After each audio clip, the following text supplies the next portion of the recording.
Colgate Tooth Powder presents Inner Sanctum Mysteries.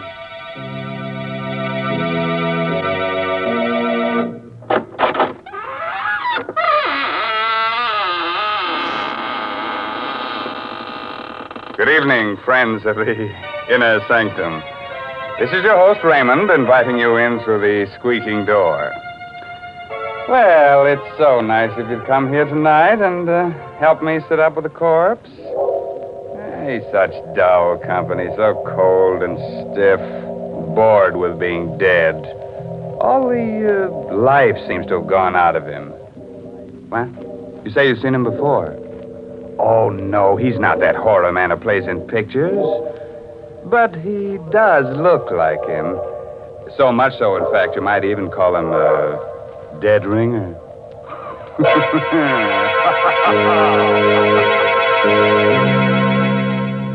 Tonight's Inner Sanctum Mystery, Voice on the Wire, is an original radio drama by Robert Sloan and stars Miss Leslie Woods in the role of Geraldine Reeves. It's produced under the direction of Hyman Brown. Use Colgate tooth powder. Keep smiling just right. Use it each morning and use it at night. Don't take a chance with your romance. Use Colgate tooth powder. Romance. What is romance?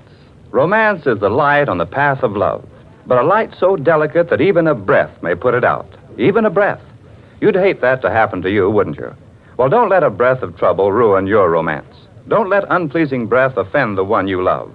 I tell you what, brush your teeth night and morning and before every date with Colgate tooth powder. Because scientific tests have definitely proved that in 7 cases out of 10, Colgate tooth powder instantly stops unpleasing breath that originates in the mouth. And let me add, Colgate tooth powder is the only tooth powder that offers proof of this fact. And then, too, Colgate tooth powder cleans your teeth beautifully. No amount of money can buy you a dentifrice that will clean your teeth more quickly and thoroughly. Remember the name Colgate tooth powder, with the accent on powder. Don't take a chance with your romance. Use Colgate tooth powder.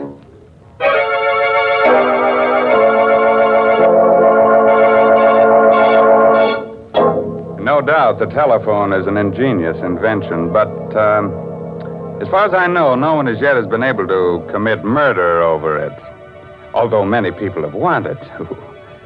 Still, there are worse things you can get on the phone than the wrong number, especially if you happen to call the voice on the wire. On a long, narrow island just off the shore of one of our larger lakes, Mrs. Geraldine Reeves, widow of the late composer David Reeves, lives alone in a gaunt, gray shingled house. Only a few hundred yards away are the charred remains of her former home, where David was burned to death in a fire just 2 years ago. It's after dinner now, and as the clock in the hall strikes 8... You've got to get hold of yourself, Geraldine. I can't help it, Doctor. You see, it starts every night about this time. What starts? The music. David's last composition. I hear it being played on a piano. And the notes seem to come from the old house, the house where David died in the fire. Well, perhaps someone is playing that piece on the piano. Someone on the island. No, there's only one other house out here, and those people are away. And the dog. The dog keeps howling all night long. What dog? I don't know. There's no dog on the island, but David and I did have a dog. You remember? He stayed with David the night of the fire. He died with him because David was too ill to get out of bed. There it is again. It's amazing. That's a real dog. Somewhere on this island. Oh, do you think so? Why, of course. Probably some stray got across the bridge or swam over from the shore. Well, you see, Oh, excuse me, Doctor. Certainly. Hello? Hello? Mrs. Geraldine Reeves. Yes, speaking. Who is this? Listen.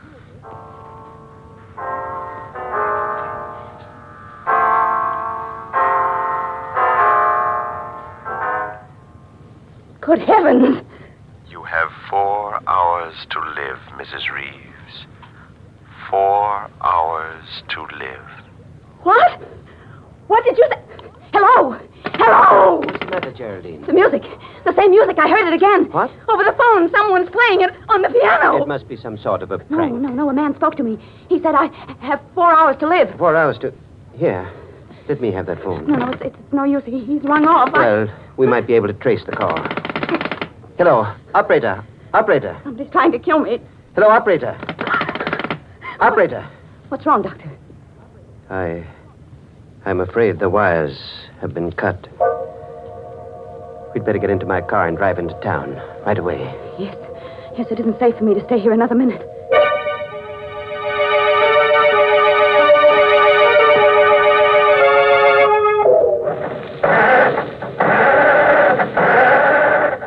Can't understand it. The motor won't turn over.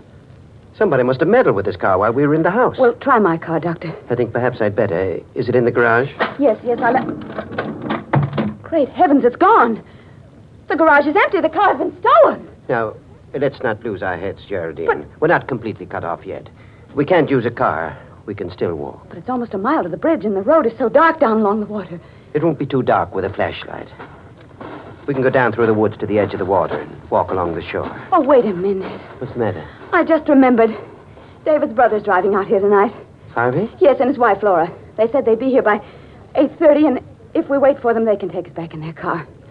What do you think, Doctor? That's safer than trying to make it alone. If we wait right here, perhaps we can watch the bridge and see them coming. Heaven's sake, Geraldine. What are you staring at? The bridge, Doctor. The bridge, look. This end of it's been washed out.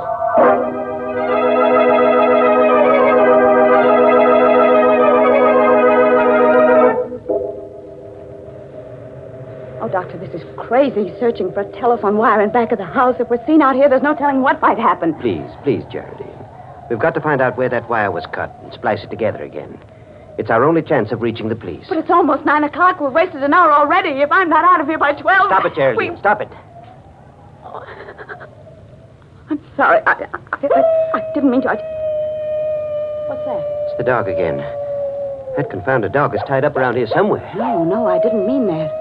I meant the light on the road. There's a strange light on the road. The headlight of a car. Coming this way. A car? Yes. Quick. Behind the house and stay out of sight. It's turning into the driveway. How could a car have come out onto the island with that bridge out? Shh. They're getting out. Oh! Why, it's Harvey and Laura. Good heavens. Oh, Harvey! Hello? Harvey! Oh, Harvey. Pete's sake. Oh. Jerry, what are you doing? Playing hide and seek with us back there? Oh, Harvey, I'm so glad you've come. Jerry, what's the matter? Oh, everything. But first you've got to tell us how you got here. Why, we just drove over the bridge and on up the road the way we always do. But how could you drive over the bridge? It's been washed out. What? Well, I saw it with my own eyes, and Dr. Pricing saw it too, didn't you, Doctor? I certainly did. Oh, you must be mistaken. We drove over the bridge not more than 2 minutes ago. Are you sure you haven't been on the island longer than that? Well, I'm positive. Why? Well, some very strange things have been happening here tonight. Geraldine's life was threatened. Her car stolen, and mine tampered with. What? What are you talking about? Look, I'll show you. The starter in my car won't even turn the motor over. Here. By George. It's working now. Say, what is this, Jerry? Have you and the doctor been taking a few pills? Or did you drink too much wine at dinner? Oh, no. Everything he said is true. Even the telephone wires have been... I must be going out of my mind. That is my telephone ringing, isn't it? Yes, of course. Aren't you going to answer it? Well, I'm almost afraid to. Come with me, Harvey, will you, while I do? Sure.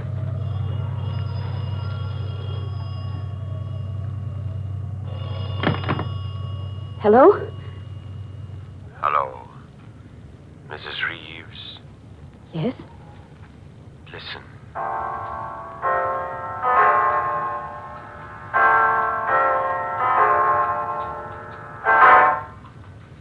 It's 9 o'clock, Mrs. Reeves. You have 3 hours to live.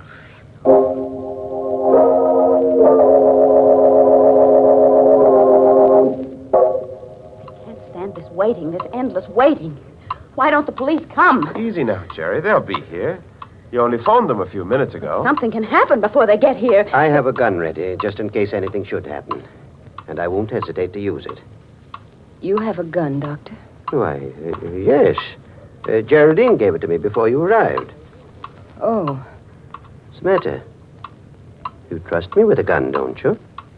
Why, of course. Laura, what is it? A face at the window. I just saw a face at the window. Laura, please, you're letting your imagination run away with you. No, I saw it right there. It was the face of a dead man. Quick, Harvey. Out the back way. Right. No, please don't leave us. We'll be right outside the window. Jerry, I'm afraid. Well, there's nothing we can do, Laura. They won't be far away. But I don't trust Dr. Prizing. You never should have given him that gun. Why not? Because I think he's a murderer. Laura! Yes. Don't you remember how he acted at the trial? When you were accused of starting the fire that killed David? He testified against you time and again. Subtly. To make them think you did it.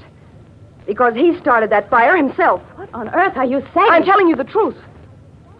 During the trial, he swore that he wasn't on the island the night of the fire. But he was. And I can prove it. How? By this cigarette case of his.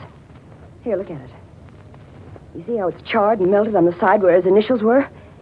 He must have left it in the fire that night, by mistake. But he couldn't have. The police searched everything the next morning. They would have found it in the ashes. Not if it wasn't there. He came back for it that same night, as soon as he missed it, and dragged it out of the fire. He knew it would incriminate him if it were found in his possession, so he threw it into the lake as he drove home over the bridge. And that's where we found it, in the water. The last time we were out here. Oh, Laura, I hope you're wrong. So do I. But if I'm right, we're all in for... Laura! The lights! Somebody's cut off the lights! Laura! Laura, where are you? Carry the door! Coming through the door, it's the face I saw! Laura! Laura!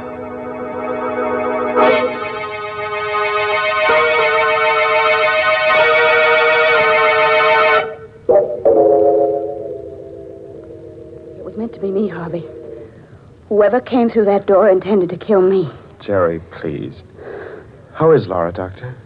I'm afraid I can't do anything for her, Harvey. She's passed on. Oh. Laura. Laura, darling. You'd better not touch the body, Harvey. Oh, leave me alone. You've done enough already, Dr. Prizing. I beg your pardon. You'll have a lot of explaining to do when the police arrive, Doctor. I'll tell them how you ran away from me out there before the lights went out, and how you were here in this room when they went on again. Harvey, don't say things you'll regret later on. Just a moment. Where is the cigarette case Laura had in her hand when the lights went out? What cigarette case? You know the one I mean, Dr. Prizing. The gold one that was charred in the fire. I haven't the faintest idea what you're talking about. I have. And if you're as innocent as you claim to be, you won't mind being searched. Not at all. Go right ahead. I will. Whom are you calling, The Geraldine? police. Can't understand why they haven't arrived yet. It's almost 10 o'clock. Maybe something's happened to them on the way. Maybe their car broke down. Their car, too? Huh? Nothing. Only it seems as if your car is the only one that works when you want it to. Headquarters. Oh, Sergeant. Sergeant, I can't understand why your men aren't here yet. A murder's been committed. Do you think you've been calling the police department all this time, Mrs. Reeves?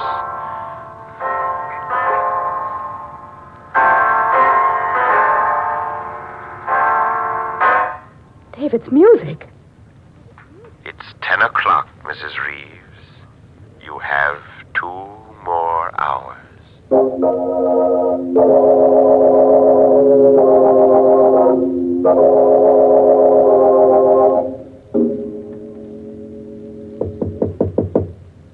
Jerry, are you in your room? Yes, Harvey. What is it? This is our chance, Jerry. We've got to run away from Dr. Prizing now, while we're alone. Yes, of course, Harvey, but how will we go? In my car, it's just... Wait a minute. Listen. What is it? It sounds like footsteps in the living room. Prizing must be in there. No, I saw him go outside. He said he wanted to see if he could find the dog.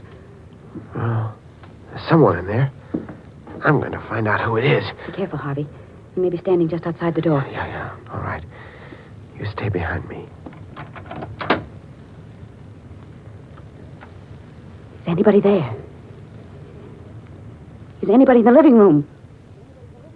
No. There doesn't seem to Don't be. overlook me, Harvey. Oh, Well, Dr. Pricey, you've been standing at this door with your ear to the keyhole? No, not exactly. I thought you were supposed to be outside, looking for that dog. I was outside for a while. But I saw someone moving around in here, so I came back. When I got here, your wife's body was gone. what? Gone. Laura's body is gone? I assume that it's gone. It's not where it was, on the floor. But how could it... Look here, Pricey. You were alone in this room. And so were you. After I left. Wasn't it, Geraldine? Well, yes, now that I think back, he was. Certainly. What's more, Geraldine saw me leave the house. And when I left, the body was still here. After that, I don't know what happened. What are you driving at? Draw your own conclusions. I've drawn mine. Why, you... Harvey, stop it! Stop it! I'm sorry, Jerry. I just... The dog again. Yeah. I can't understand why you didn't find that dog, Dr. Pricing. He must be right out there where the old house used to be. Well, if you think you can find him, why don't you go? Good heavens, man. What? Look. There's a fire burning out there. On the grounds of the old house. Pricing, you started that fire yourself, and you're burning Laura's body in it to cover up your crime. Harvey, where are you going? I'm going to the fire, Jerry. I've got to stop it. I've got to put it out. I'm going to lose my mind if someone doesn't stop these awful things from happening. Won't anybody help us? Easy, Geraldine. The man who hopes to kill you was trying to break you down first. It's part of his plan. Here. Take a sip of this brandy. It'll help you. All right, thank you, Doctor. What's the matter? Oh, nothing, really. I just don't care for any brandy just now. What's wrong with it? Well, I didn't say anything was wrong with it. I just don't... You fool. Do you think I'm trying to poison you? I don't know what to think. Here. Give me that brandy. I'll drink it myself. There. Believe me now? I don't believe anyone. Listen to me, Geraldine. I'm the best friend you have in the world right now. You've got to understand that. Because there isn't much more time. We've got to get away from Harvey while he's still out there. What do you mean? Can't you see? He's trying to kill you. That's a lie. It isn't, Geraldine. Harvey's the one that's lied to us. He and Laura both. They intended to kill you when the lights went out.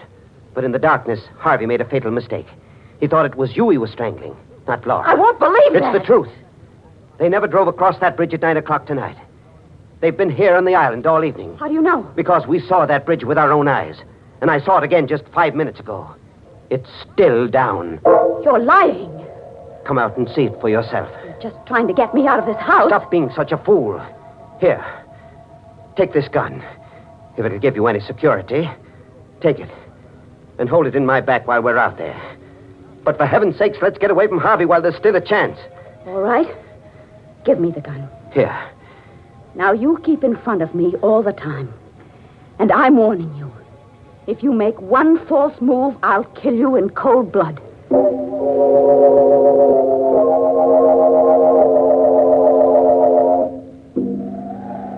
You see, Harvey and Laura were lying to us. The bridge is still down. You're right. They couldn't have come across that bridge. Of course not. The only trouble is, we can't get back over it now either. We've got to get away, Doctor, now, before we're seen. What about that house at the other end of the island? People are away. But they might have a boat. Yes, of course, they do have a boat. We can row to the mainland. Come on, quick. All right. I have a feeling we're being followed. It's your imagination. Hurry, Geraldine. Hurry. We are being followed, Doctor. But behind us, there's a man with a dog. Good heavens. It's just like the dog you owned. The one that died in the fire. Yes. And the man... It's Dave.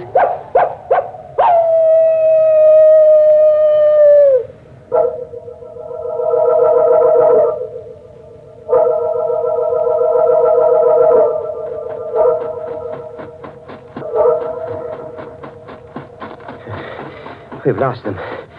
Lost them in the woods. They can't be far Doesn't behind. matter now. The house is just ahead. But the boat, Doctor. The boat's not at the landing. It must be. Oh, it isn't. Can't you see it isn't? Perhaps it's around and back. No, that side of the house faces the road. And we'll have to break in, hide here until morning. Our best chance is to be inside, where we can protect ourselves. After all, you still have a gun. But I hardly know how to use it. Then give it to me. No. You still don't trust me, do you? I don't know, Doctor. But I'm the one who's been threatened, so I really should have the gun. Very well. Wait here. I'll break through the window and come around on the inside. Did you hurt yourself? No. I'm all right. Just wait there for me and I'll unlock the door. Oh, hurry, Doctor, please. Hurry. They're on our trail again. Come inside, Geraldine. Quickly. And lock the door behind you. What's wrong, Doctor? Nothing's wrong. We're in luck. There's a phone here. If it hasn't been disconnected. Hello. Hello, operator. This isn't the operator. Tell Mrs. Reeves it's 11 o'clock. She has 1 more hour to live.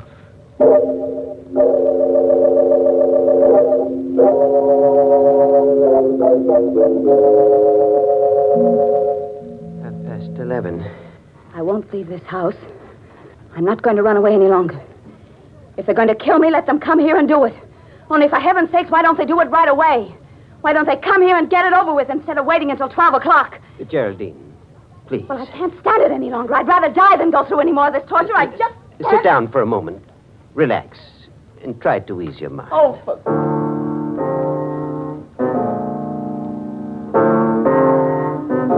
Dr. Prizing, what are you doing? Playing the piano. I thought it might relax you. But that melody... You're the one I hear at night, playing David's music. Playing it right here in this house. Yes, Geraldine. I've rented this house to protect you from David and the dog. Well, stop it! Stop playing that piece! Stop it! Now stay where you are. Don't be afraid. I won't harm you. As long as you have that gun. But the gun won't stop David. David's dead. Is he? Listen. He's right outside the door. And in a moment, he'll be here to take you with him. No!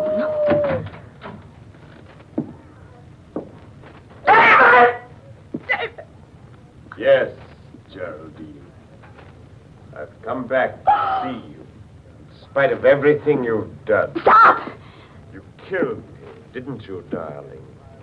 You started that fire because you knew I was too much of an invalid to get out of bed. Stay where you are! You hated me, Geraldine. Stop! No. Your bullets can't harm me now. Nothing you can do can harm me. Because I'm dead and you're still alive. Oh, David. David, forgive me. I didn't know what I was doing that night. Please believe me. I was sorry as soon as I started that fire, but it was too late then. I couldn't put it out. I couldn't. How dare you ask my forgiveness when you're still lying? But I'm not lying. I'm not. I told you everything. Why didn't you tell the police? Because I wanted to live. You'll confess everything now? Yes, David, yes, I will. If you'll only leave me alone, please. It was my cigarette case Laura found in the water. I'd thrown it over the bridge that same night after I took it out of the fire. Well, I guess that's all we need, Harvey. A full confession with 2 witnesses. Harvey! Yes, Geraldine. I do look like my brother in this dim light. And the dog Laura's holding outside is the same breed as the one you own. Laura? Laura? Did you say Laura was alive? Very much so, Geraldine. Wasn't hard for me to pretend being dead. With the doctor keeping you away from my body. Then you were all in this together. You forced this confession out of me. Yes, Geraldine. The blank cartridges Dr. Pricing slipped into that gun of yours really turned the trick. Oh, excuse me. Hello. Oh, hello, Inspector. Yes, it's all right now. You can hook the wires up again. She's told us the truth. And you'd better get to work on that bridge right away. It's still down.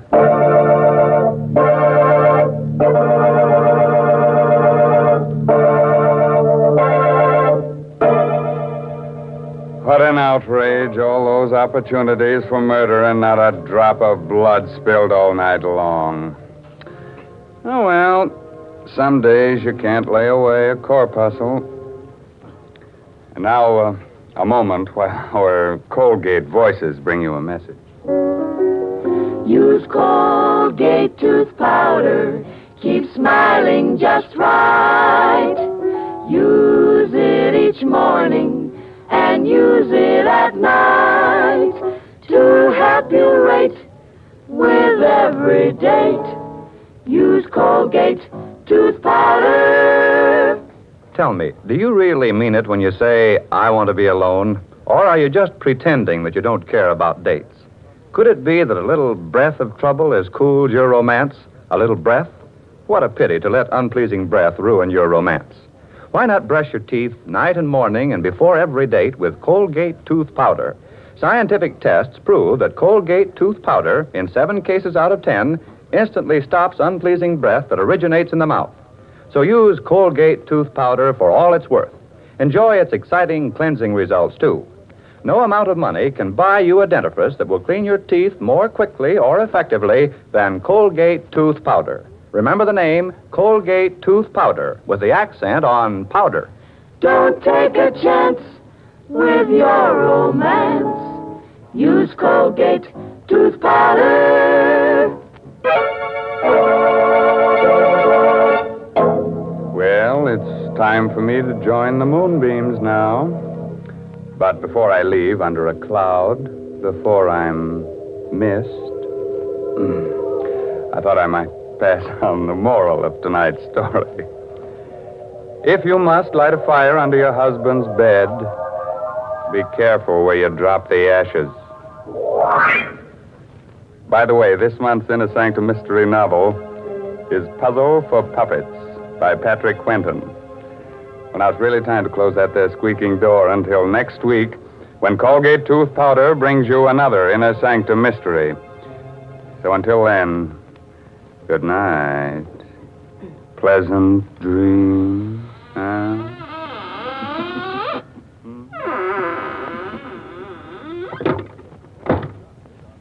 Latest reports from doctors on the 14-day Palmolive plan. Kansas City reports better complexions for 93%. New Orleans reports better complexions for 97%. In city after city, doctors tested the 14-day Palmolive plan on all types of skin, and 2 out of 3 of all women tested got better complexions in 14 days. What is this 14-day Palmolive plan? Wash your face 3 times a day with Palmolive soap. Then, each time, take 60 seconds more to massage Palmolive's lovely soft lather onto your skin as you would a cream. Then rinse. This cleansing massage with Palmolive's lather brings your skin its full beautifying effect. See what Palmolive can do for your skin in 14 days. Remember, doctors prove Palmolive's beauty results. Remember, another Inner Sanctum mystery next Wednesday night. This is CBS, the Columbia Broadcasting System.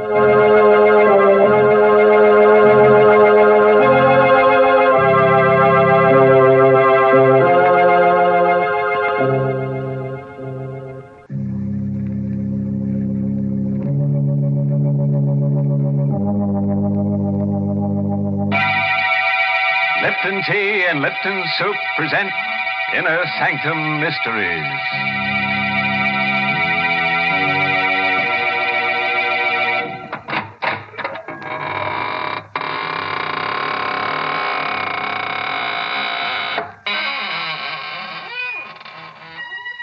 Good evening, friends of the Inner Sanctum. This is your host to welcome you in through the squeaking door. We're having a party tonight for 2 of my favorite corpses. I call them Romeo and Juliet. They're newly deads, you know. Yes, she's the daughter of a famous society murderer, and he's the pride of the East Side morgue.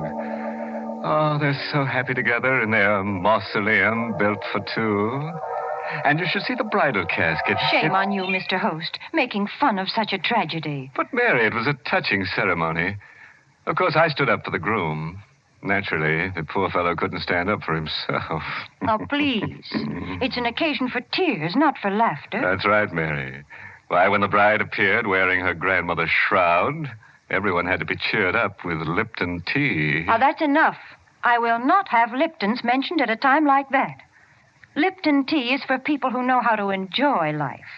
These are the folks who really appreciate Lipton's famous brisk flavor. Yes, that word brisk. B-R-I-S-K makes a big difference when you're sitting down to a cup of hot tea. Brisk means that Lipton tea tastes fresh and full-bodied, never flat or wishy-washy. I wish you'd try Lipton's, folks, even if you're not a regular tea drinker, because you just don't know how good tea can be till you know how good Lipton's is. Well, Mary, let's tee off into tonight's story. It's called The Shadow of Death. And it's an original radio play by that boogie-woogie man, Robert Sloan. Yes, and our star tonight is Richard Widmark, who plays the role of Howard. All set? Then turn off the lights and let in the shadow of death. On a lonely dirt road that borders the village cemetery, a single car slows to a stop and parks in the moonless night. Inside it, a man leans back in his seat and reaches for the hand of the girl he loves. Howard, Yes, dear? why did you stop here? The cemetery's right over there. Oh, I didn't notice. You drove here last night, too. Did I? Yes. Well, you're not frightened, are you? Tonight I am. You've been so strange, so far away. I feel as if I hardly know you. Darling, you mustn't feel that way. What's the matter, Howard? There's something on your mind. I'm going away, Marie, Oh, no. and I'm not coming back. Howard, why? Well, I don't really know if I can explain it. It seems so incredible, and yet I know it must be true. What? Something I've discovered about myself. Something strange and frightening, Marie. Wherever I go, I seem to cast a shadow. A shadow of death. I don't understand. No, I didn't either at first. I thought it was just a strange coincidence. But it isn't. It's me.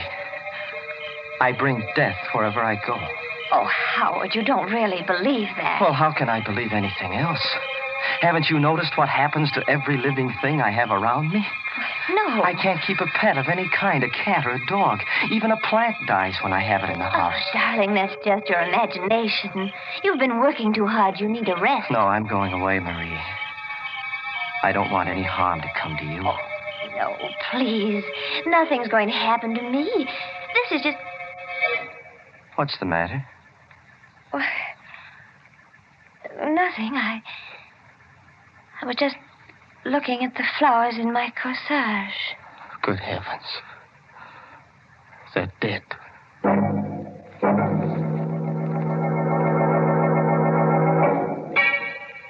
You don't believe me either, do you, Doctor? Well, let's not put it on that basis, Howard. After all, I've been trained to look for the physical causes of death, not the supernatural. Then what do you think I should do? Frankly, I'd like you to spend a few weeks away from these surroundings. Go up to the sanitarium I told you about. They'll take good care of you up there. All right, Doctor. I'll make arrangements to go tomorrow. But I know it won't do any good. You'll be surprised, Howard. 2 or 3 weeks from now, you look back on this as a... Yes? That's strange. Those goldfish in my aquarium. They're all dead.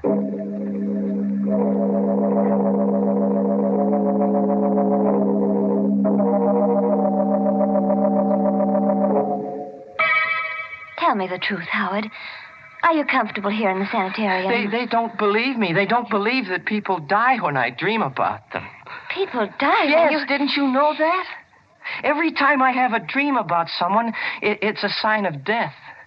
And the next morning when I wake up, I look in the obituary column and I see the name of the person I dreamt about. Oh, Howard, what have they done to you here? Nothing, only they don't believe me. The dreams, I mean. I had to prove it to them this morning. And it made me feel very bad. What made you feel bad? The dream I had last night. I killed a man, Marie. What? I killed him in my dream. Oh. He was a good friend of mine, too. He lived right across the Oh, hall. Howard, please. You've got to get hold of yourself. But I'm afraid, Marie. I don't want to dream anymore. Oh, darling, I can't bear to see you this way. What way? I'll get you out of here. I promise, Howard. I'll get you out of here today.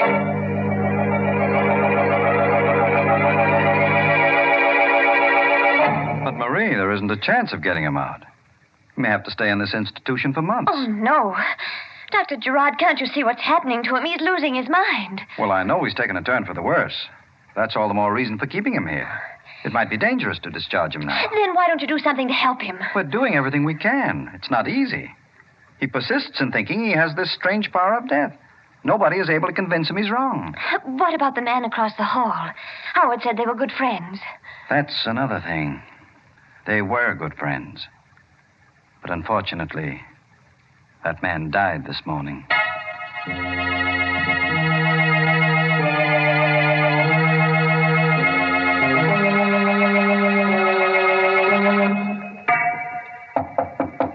Come in. Good morning, Howard. How do you feel today? Oh, much better, Doctor. Much better. No bad spells last night? No curious moods? No, I feel fine. Almost well enough to go home. Let me look at your eyes. You will let me go home again, won't you, Doctor? Yes, Howard, of course, of course. You, haven't had any of those dreams lately, have you? No, not for a long time. Are you sure? Well, I did have one last night. You dreamt that someone was dead? Yes, I did, but I know it's not true. It can't be true. Whom did you dream about? Marie? No, Doctor. I dreamt about you. That's why I know I'm wrong. You're alive, Doctor. Don't you understand? You've proven it to me. Easy now, Howard. Tell me about your dream. Well, I dreamt I was going home, and all the people I'd killed in my dreams were alive again. Yes, go on. Well, somehow or other, I could see my house from this window, and everything was just as it was a long time ago. The flowers were growing, the dog was in the yard. The one that was run over? Yes, everything was well again, and I was well, too. That's why I wanted to go home. But you and Marie's mother didn't want me to. She was in the dream, Marie's mother? Yes, I don't know how she happened to be there, but she was. That's all right, Howard. Go on. Well, I started to leave, Doctor, but she held me back. She held my arms like this, and then you jumped up to ring the bell for help. But before you reached it, I was on top of you like this. Oh. I had my fingers around your throat, and I was squeezing it so hard, I could feel your windpipe bending back until you couldn't breathe anymore. Howard, let go. That's what you said last night, you fool. You wanted me to let go. I held on until your face turned as blue as it is now. It was almost black before I let you go. But first I made sure you were dead. And then I dropped the body. You see, Doctor, my dreams do come true.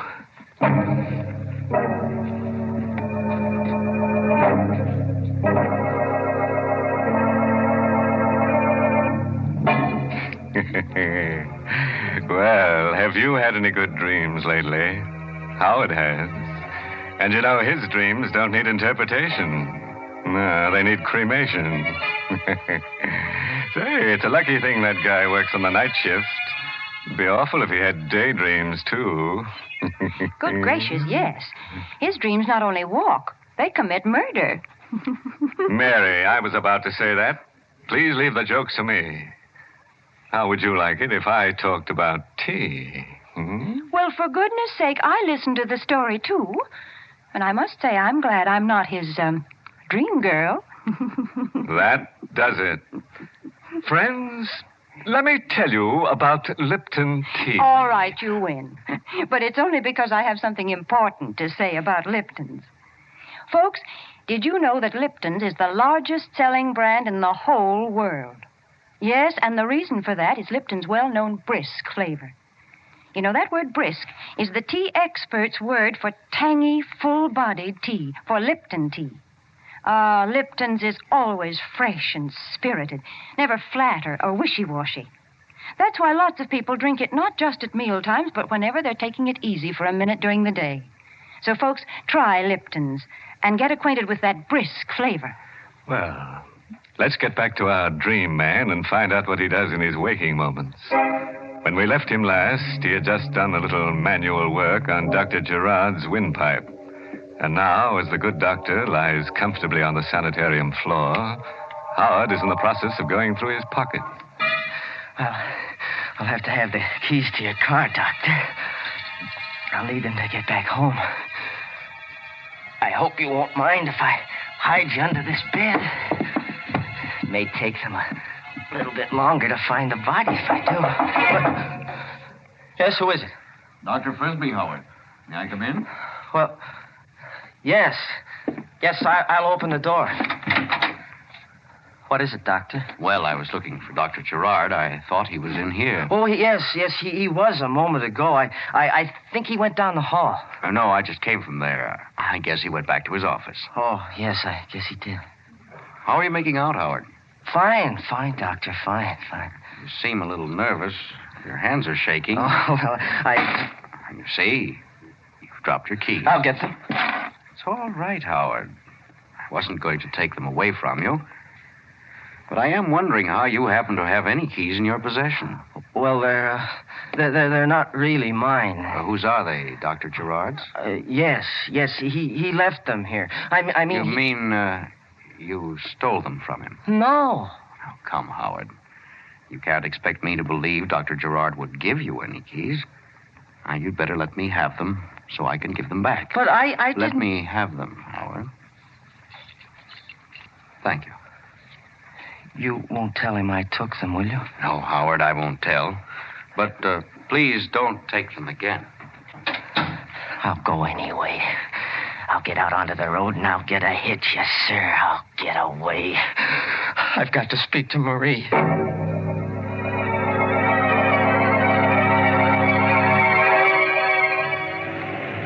Going down, mister? Guess not. I guess I'm not... Oh, here comes another one. Hey, stop! Give me a ride, will you? Give me a ride, please, mister. Oh, he's stopping. Hey, wait for me, will you, mister? I'm coming. I'll be right there. Oh, gee, thanks, mister. You going into town? Yes, Howard, but you're not. Dr. Frisbee. Yes, I've been watching you ever since you took those keys. I thought you'd try something like this. Well, I had to, Doctor. I understand. Better get in the car, Howard, so we can talk this thing over. All right. You know, it's silly to run away from our place up there. If you really want to go home, all you have to do is ask. I did ask. When? This morning. Oh, wait a minute. Don't start the car. Why not? There's a truck coming. In back. Where? Oh, Howard! Let go of me, Howard! I've got to have this car, Doctor. When I'm finished with it, I'll return it to you.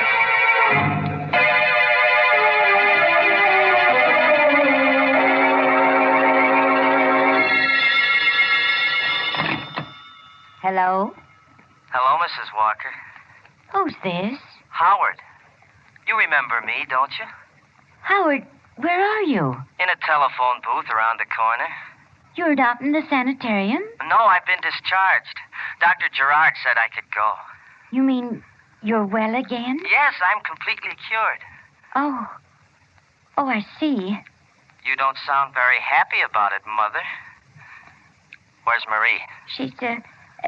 She's out on a date. When will she be back? Well, I don't know, Howard. She didn't say. I've got to see her again, Mrs. Walker. I've got to see her once more before I die. Before you die? Yes, I haven't much longer to live. Now, where is she? Well, I think she said she was going to movies. You're lying. I'm not, Howard. I just can't be sure. But if you go to the theater, you might find her there. You don't want me to see her, do you? No, not until I've spoken to Dr. Gerard. Why? Don't you believe me? Don't you believe I'm well again? No, Dr. Gerard... Never mind what he said. Mrs. Walker, you mustn't dislike me. I'm very fond of you. You are, Howard? Yes. I've been thinking a lot about you lately, while I was in the sanitarium. Last night, I even had a dream about you.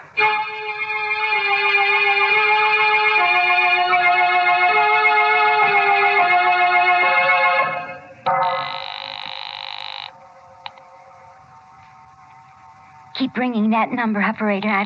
I've got to locate Dr. Gerard. Why the hurry, Mrs. Walker? Howard, how did you get in here? Through the back door. Put that phone down, please. But Put it down, I said. Yes. You lied to me about Marie being at the movies, Mrs. Walker. I didn't mean to, Howard. I told you I wasn't sure she was there. Where is she? This time I've got to know. Howard, how dare you? Take your hands off me. I'm not in a gentle mood, Mrs. Walker. I'm fighting against time. You've done something wrong, Howard. You've escaped from the sanitarium. No, I've done more than that, Mrs. Walker. I've killed a man. Howard. 2 men, 3 men. I can't remember how many it was, but there's going to be one more. Howard, you wouldn't kill me, would you? Wouldn't I? What have you done to deserve your life? Let it ring. But that may be my call. Your call is coming now, Mrs. Walker. Howard, please, put down that knife. Will you tell me where Marie is? I told you I don't know. I don't know. Then I'll wait for her. Right here. Howard, you can't. No, you can't. Oh! Yes, I can, Mrs. Walker.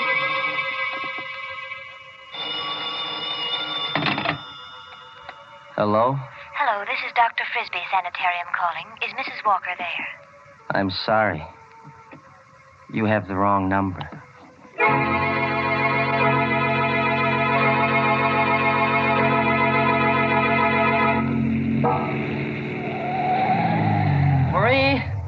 Marie, darling. What?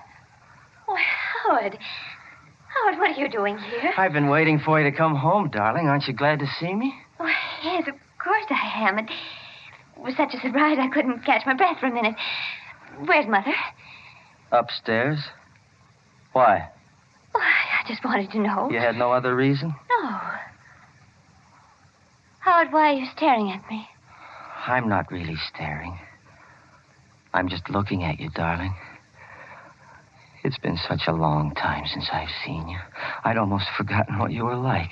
Well, let's go inside. No, if you don't mind, darling, I'd rather go for a ride. You're all right, aren't you, Howard? I mean, you're completely well now. Oh, can't you see I am? Yes, but yes. Then let's not wait any longer, darling. Come on, we'll go for a ride.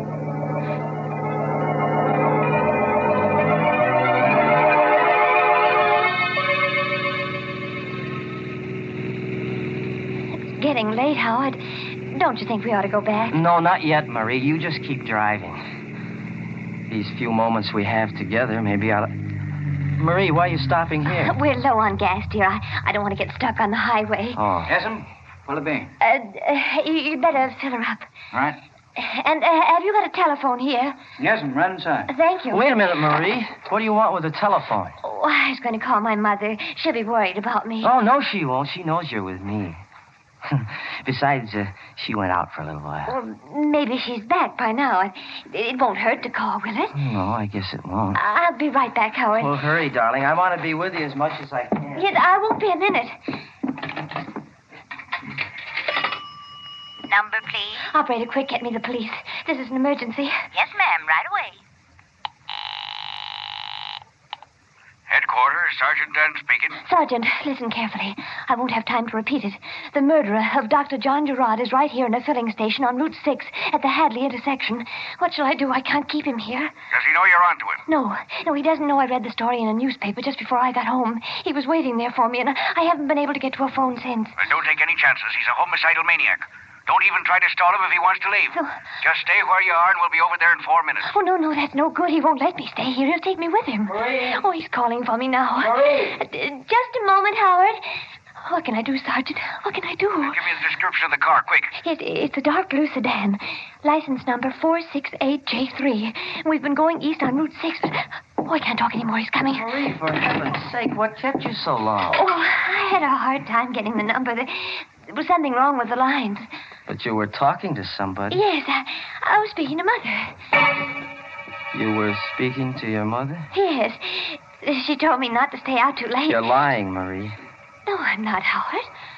I talked to her. You talked to the police. That's why you lied to me. No. You did. Your mother's dead. Howard. I know, because I killed her. Howard. Be quiet.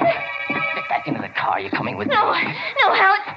Howard, you're hurting my arm. Get back in the car. Hey, you leave her alone. Keep out of this, you fool. Leave her alone. I told you to keep out of this. Howard, no. Hey, put down that wrench. Now put it down. Howard, how could you? Never mind. Get into the car.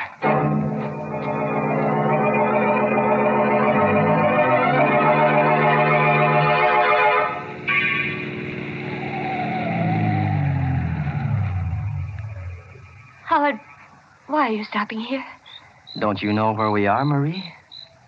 This is the cemetery. Where we stopped before. Yes. I like it here.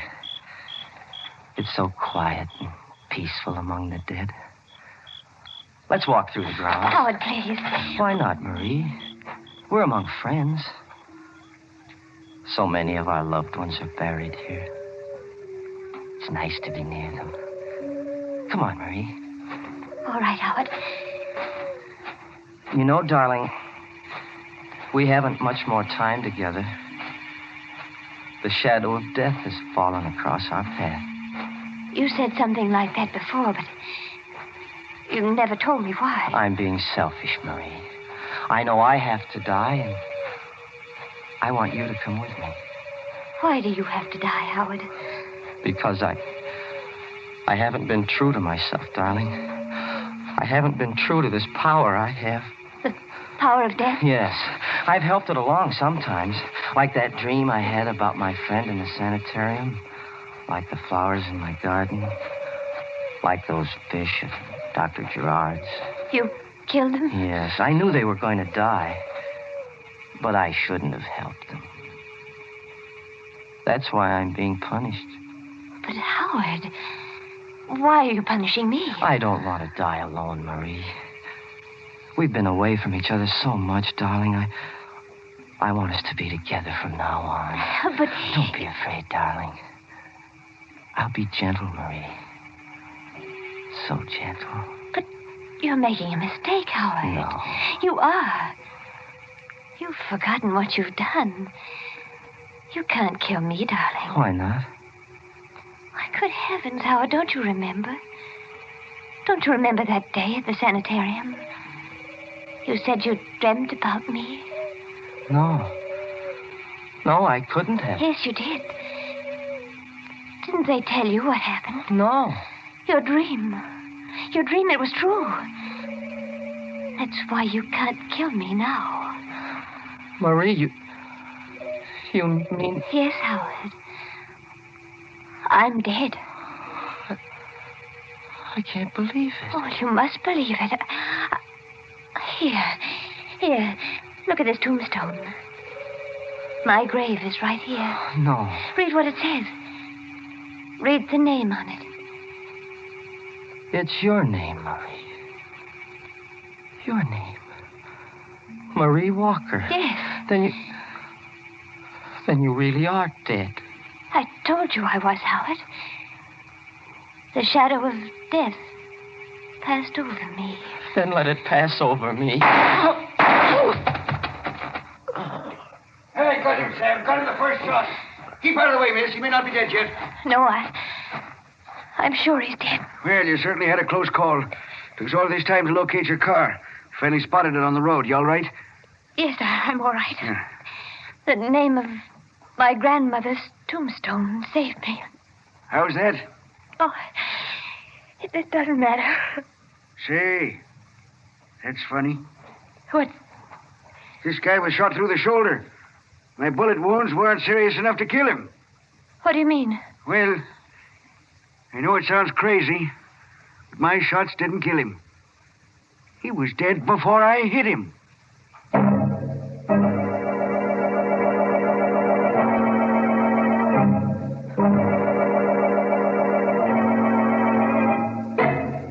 What a shame.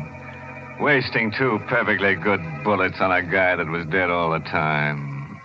Well, At least they won't have to go far to bury him. Here's one villain who died practically in the middle of his own plot. Isn't it funny how many of our stories seem to take place in cemeteries? You know, Mary, I think you ought to open up a concession in the cemetery. And you know what you could sell. Hmm? Don't say it, don't you dare. You know very well that the place to buy Lipton tea is and always will be your neighborhood grocery store. And, folks, that reminds me. You'll find it wiser to buy Lipton's in the larger, more economical size packages. That way you not only save money, but you also make sure that you won't run short on a beverage that's really a household necessity. Brisk-flavored Lipton tea.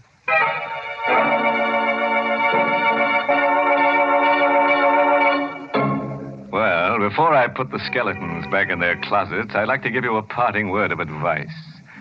A body should never be left alone at the morgue at night. After all, it might become slab happy. Oh, by the way, this month's Inner Sanctum mystery novel is The Whistling Legs by Roman McDougald. Yes, and let me tell you about next week's Inner Sanctum story. Directed by Hyman Brown and brought to you by Lipton Tea and Lipton Soup. You know, usually our stories are about people who live 6 feet under the ground. But for next week, we've dug a lot deeper. In fact, it takes place in China. And as a special added attraction, we've unearthed a new kind of character for you. Unearthed is right. This guy's been dead for 20 centuries. And now it's time to close the squeaking door, so good night. Pleasant dreams.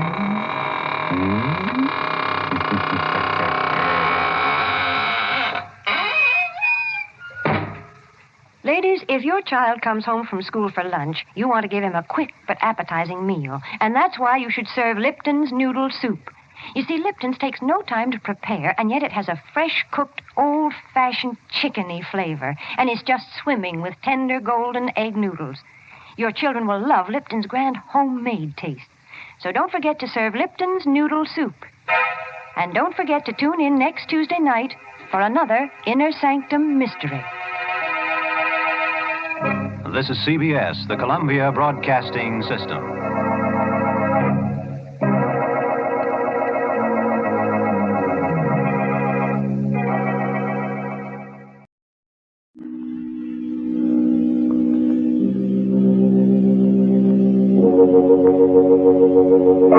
Palmolive Brushless and Palmolive Lather Shaving Cream presents Inner Sanctum Mysteries, starring Mary Astor.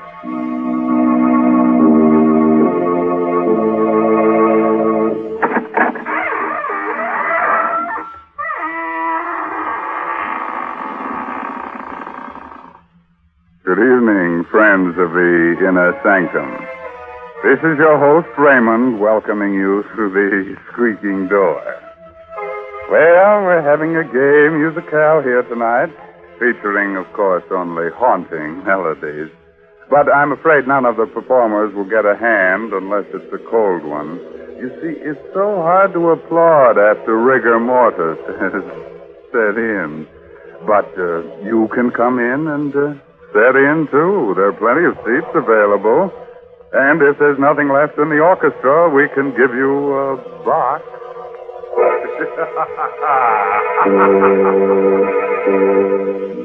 Tonight's Inner Sanctum story, Melody of Death, is an original radio play by Robert Tallman and Robert Sloan and stars the famous movie actress Mary Astor in the role of Anne. It is directed by Hyman Brown. Miss Astor appears tonight through the courtesy of Metro-Goldwyn-Mayer. Men, Inner Sanctum Mysteries ask you to shave with Palmolive Brushless and Palmolive Lather Shaving Cream. Either Palmolive Brushless or Palmolive Lather Shaving Cream gives you the cleanest, most comfortable shave you ever had, free from razor burn, or mail the carton top to us and we'll refund your money.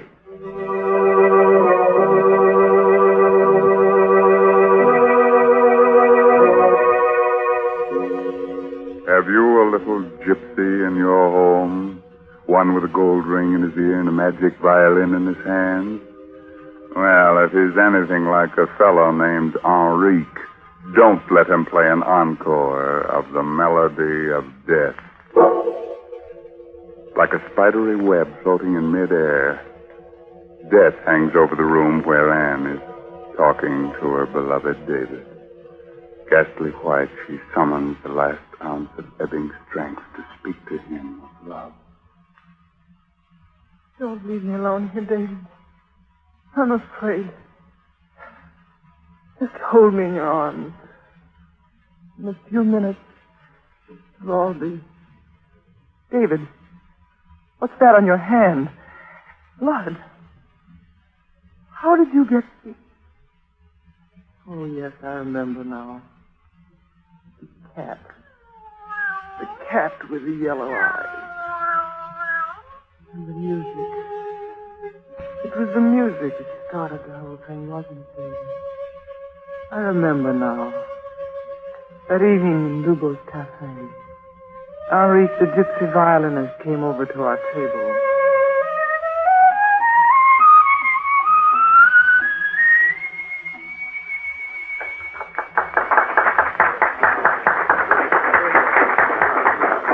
The senorita is very happy this evening, no? You don't need your gypsy magic to tell you that, do you, Henri? The senorita is going to be married, no? You guessed it. Play for us, Henri. You know the tune I like so much. Los Infelices? Yes, that's the one. Oh, I'm sorry, senorita, I cannot play that melody for you. Not this evening. Why not? You will say it is foolish gypsy superstition, perhaps, but in my tribe it is believed that for a girl newly betrothed to hear this music is bad luck. Very bad. What kind of bad luck? Because if she hears this music at such a time, she will never stop hearing it. It will haunt her from that time forward. And her heart will follow the music. And she will do what the music bids her to do. Even kill her lover, if the music tells her to. Well, I'll take a chance on that, Henri. Very well, then. I will play, but never say Henrique did not warn you.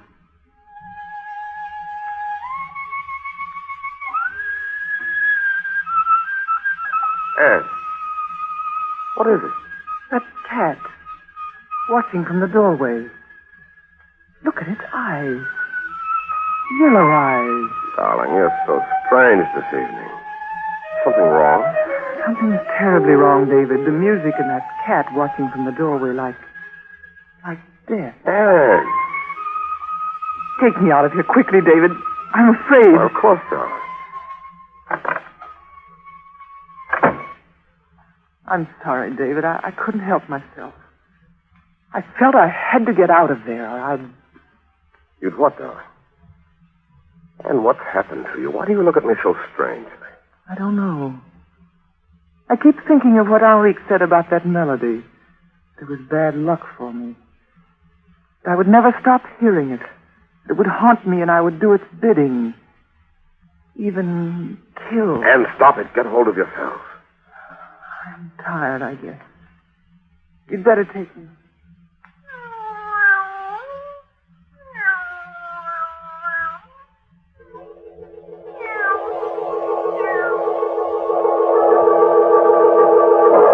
As we walked away from the cafe that evening, I was like a person in a hypnotic trance. I kept hearing that melody in my head. You will never stop hearing the music. It will haunt you. No.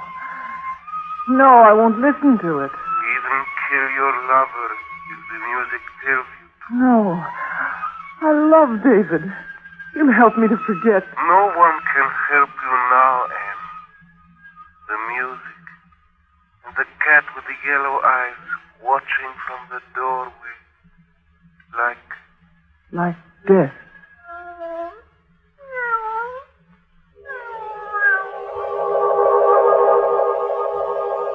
I fought it with all my strength, but it was no use.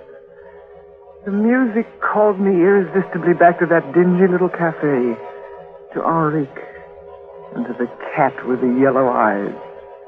The cat that belonged to Lubos, a man I'd never seen. Yes, something. I knew you would. It was the music, wasn't it? The music told you to come. How did you know? Did I not tell you it would be so? The other night, when you told the legend about that melody, something happened inside my head. And when you played it, it sounded so strange to me. And after that... You hear it all the time? Yes. I thought if I could hear the melody played again, maybe it would lift the spell. I'd do anything to stop this thing that's torturing me. What do you know about torture? You hear music in your head. What do you know what it means to hate him until your stomach turns inside out from hatred? And to work for that man and have him watch you every minute, and when he's not here, that cat of his, that devil of a black cat, watching me with those yellow eyes. Why do you hate Lubos so much? Why do you hear music in your head? Who can tell about these things? There are devils in both of us. I will help you kill your devil if you will help me kill Lubos. You're mad. You don't know what you're saying. He lives in a rooming house. The address is 117 Green Street. Take the cat with you and tell the druggist you want chloroform to get rid of the cat. Wear a veil. The janitor will let you in. Stop it. I won't listen to any more of this. The music will tell you when it is time. The melody. Remember. No, I won't listen to it. I won't. But you are listening to it, aren't you? You can't help yourself. And you will do what the music tells you to do. Won't you? No, I won't. What is the music telling you to do? To kill Lubos. And you will do it. Won't you?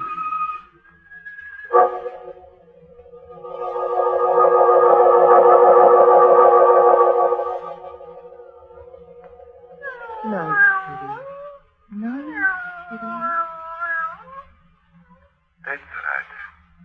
Take the cat with you. Hurry up. Got to get there before the drugstore closes. That's right. Open the door. Okay. Yes, miss. What can I do for you? A bottle of chloroform, please. Yeah, that's a handsome cat you've got there, miss. It's a shame you're putting him out of the way. It has to be done. He has a stomach infection, quite incurable. Well, those things will happen. Here you are, miss. That will be 38 cents plus tax. Put the chloroform in your purse now, Emma. Hurry along now. Here we are. Green Street. Around the corner. There is the house. Over there. He's sleeping there now. The man you're going to kill.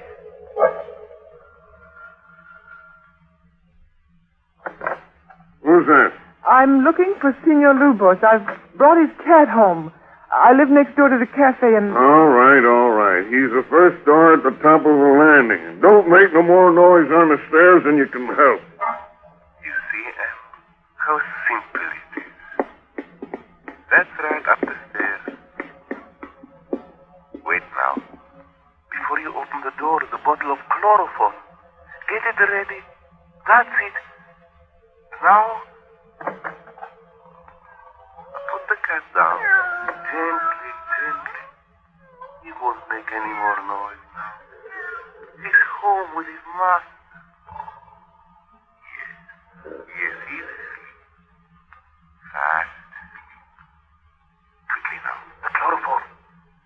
Over his face, quickly. Push it down hard. He's waking up. Pour more chloroform on the cotton. He's waking up. Who is that? Who? The knife. There's a knife on the table there. Grab it before he does. The knife, Em. The knife. Kill him. No, don't do it. Please. Don't do it, I tell you.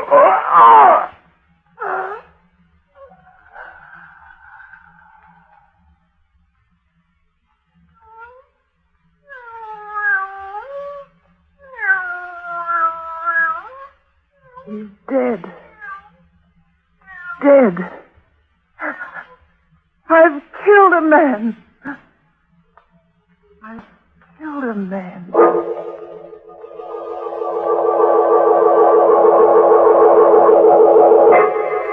Well, what are you waiting for? Come on and help her. I'll be close by, swinging on my squeaky door. You know, I just love to swing on that door.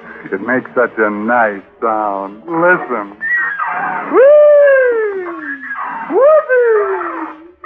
Why do I like the sound? Because it reminds me of painful, scratchy razor burns. Men, when you torture your face with razor burn, don't just blame your razor blade. Instead, try Palmolive Brushless. That smooth, easy to spread, won't clog your razor shave cream. You see, Palmolive Brushless is made with real olive oil to literally lubricate your skin so your razor just glides along with no tugging, no scratching, no scraping. Yes, mister, even the toughest beards lie down and wilt when you use Palmolive Brushless. And your face is cool, comfortable, younger looking, not a bit drawn or dry. So why don't you quit bothering with a shaving brush and try Palmolive Brushless? You buy Palmolive Brushless in the big money-saving Victory jar, and we'll guarantee you the cleanest, most comfortable shave of your life. And we know you'll sing goodbye forever to painful razor burns.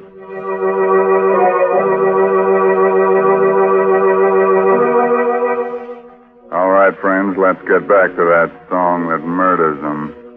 You remember how it goes? Remember how it haunted Anne into committing murder for Henrique? Well, it's still haunting her. And she's telling David about it in that room where death and this melody hover near. Yes, I was a murderer. I had plunged a knife into a man's throat and stood there watching while he died in agony. Then went calmly home. You were waiting outside my door, David. Anne, where have you been? Out? But, Anne, your dress and your gloves. Why, David, it looks like... It looks like blood, Anne. And it is blood. But I don't... Where did it come from? You mean you don't Oh, know? maybe it was on the seat of the taxi. Maybe somebody cut themselves in there before I...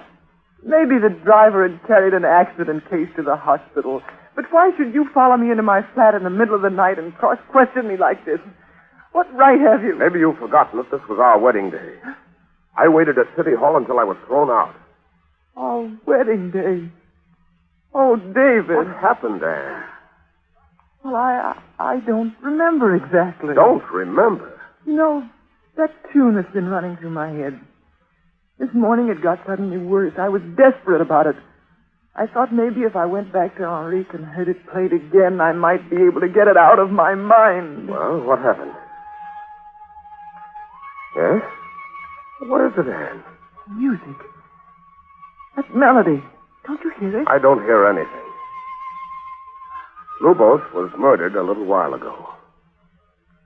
A woman wearing a navy blue suit and white gloves went up to his room on the pretext of taking his cat to her.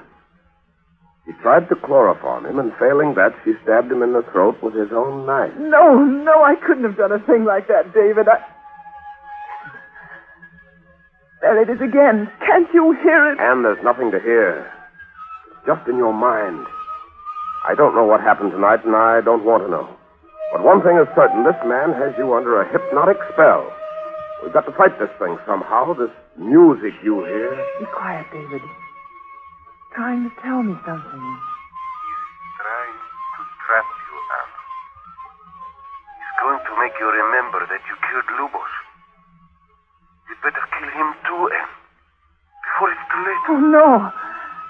Not even for the music. Not even the music can make me do that, Henri. Anne, what are you saying, Anne? Oh, it's all right. It's gone away now. It was trying to get me to kill you, David.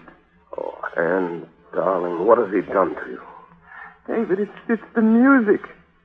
Then why did you say Henrique just now when you were talking to the music? I don't know. It's the music that talks. But it's always Henrique's voice, and... Did Henrique's voice tell you to kill Lubos? Yes. I remember now, David. Yes, even buying the chloroform. But I don't feel guilty. You aren't guilty. Now look, do as I tell you, Anne. Take off these clothes and burn them. I'm going to lock you in here. If you hear the music again, fight it. Fight it with all your strength. I'll be back here in an hour. When you see me come in that door, you'll know that music of yours has been silent forever. Where are you going, David? Kill Henrique.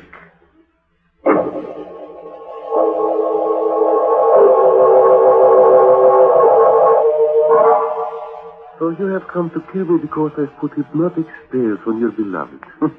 Excuse me, what a joke, senor. No joke, Henrique. A man was murdered a while ago by you. I thought it was proven that Lubos was murdered by a woman. Besides, I was playing my violin in the cafe at the time of the murder. While Anne, under your hypnotic spell, was doing your dirty work. Nonsense. He was stabbed in the throat with a knife belonging to Manuela Rosales, a gypsy woman with whom he had quarreled. Do not worry, my friend. I've composed a new melody. Would you care to hear it, senor? Go ahead, Henrique. I'm listening. You must look at me while I play. Look at my eyes. It makes me play better.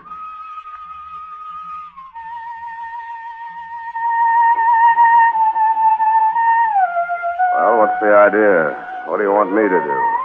Kill her. Kill your fiancée. Stop it! Stop it, or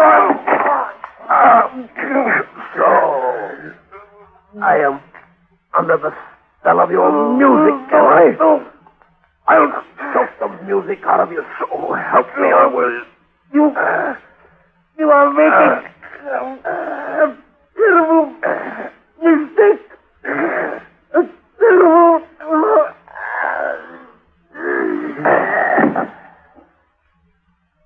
Where is your music now, Henrique?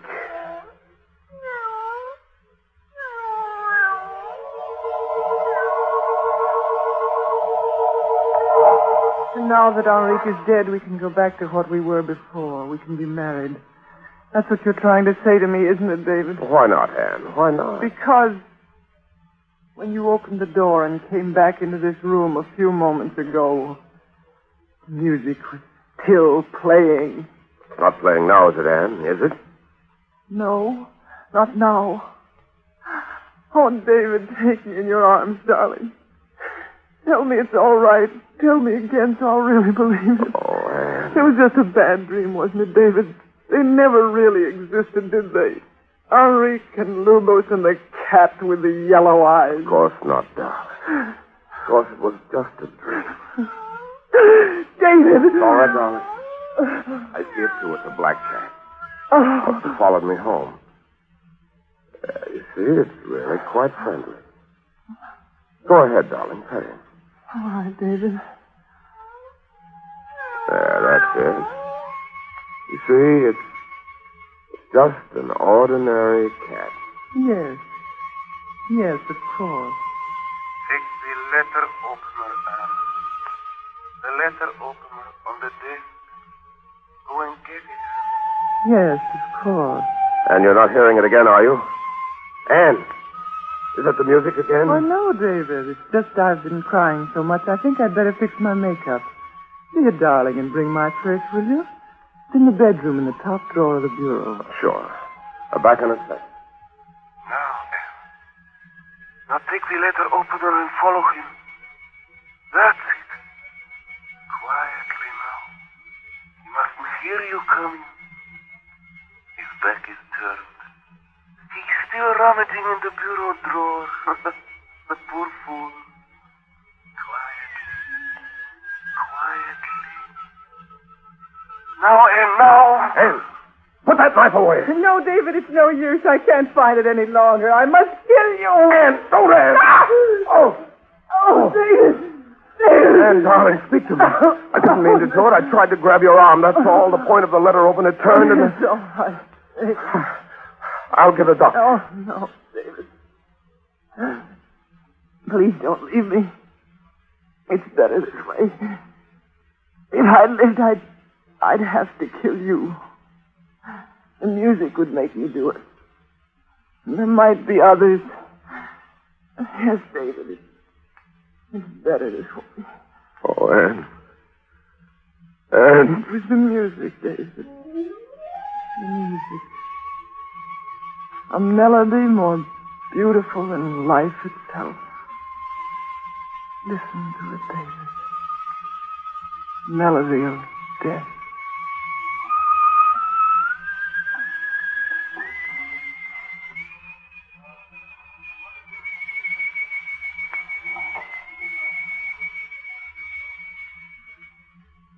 Oh, sister.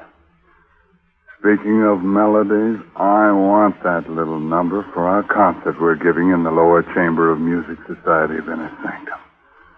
As a matter of fact, I want Henri to fiddle around. And I want... Oh, si, Senor Shaving Cream. What is it you want? I want lots of lather. I want lots of lather. Okay, you men who use a brush when you shave, you want lots of lather. And you'll get lots of lather simply by using Palmolive Lather Shaving Cream. For an honest whisker wilter, millions of men say there's nothing like it. In fact, more men use Palmolive Lather than any other kind. Here's why. First, Palmolive Lather Shaving Cream gives lots and lots of lather. He-Man lather with millions of moist bubbles to blitz your beard. Second, Palmolive Lather is made with olive oil and oil from the coconut palm to lubricate your razor, speed your shave, smooth your skin. So, if you're a lather and brush user and want to get rid of razor burn, get Palmolive Lather for the smoothest, easiest shave you ever whistled your way through. Get Palmolive Lather Shaving Cream, knowing it's going to leave your face looking younger, your skin smoother, your disposition better, or your money back. Friends, what would you do if you found out that someone you knew was peddling stolen merchandise? You'd be horrified. But tell me something. Have you ever bought extra gasoline coupons or accepted them from friends? Have you ever bought gasoline without giving up coupons? Ah, well, you know what I'm thinking. That makes you a receiver of stolen merchandise, and that is a serious offense. Yes, friends, every precious drop of gasoline we can spare is needed for our armed forces.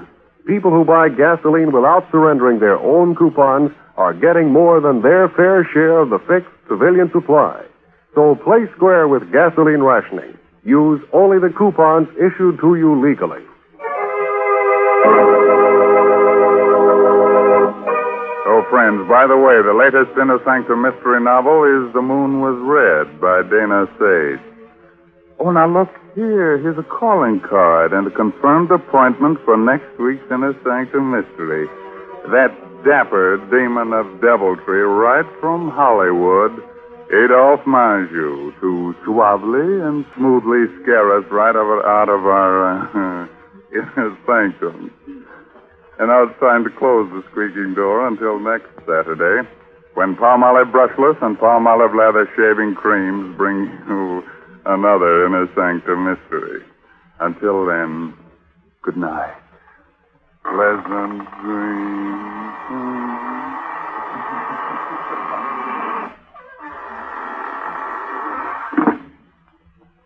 What is the 14-day Palmolive plan? Yes, what is the 14-day Palmolive plan? It's the biggest beauty news in years. Doctors tested this plan, proved it brought lovelier complexions to 2 out of 3 of all the women tested.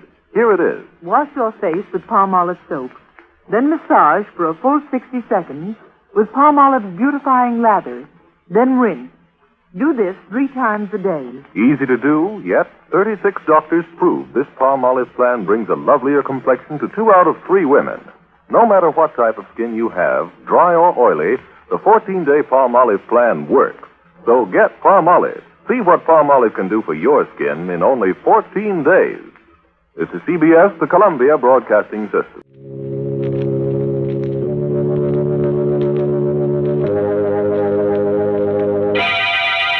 Lipton Tea and Lipton Soup presents Inner Sanctum Mystery, starring Simone Simone.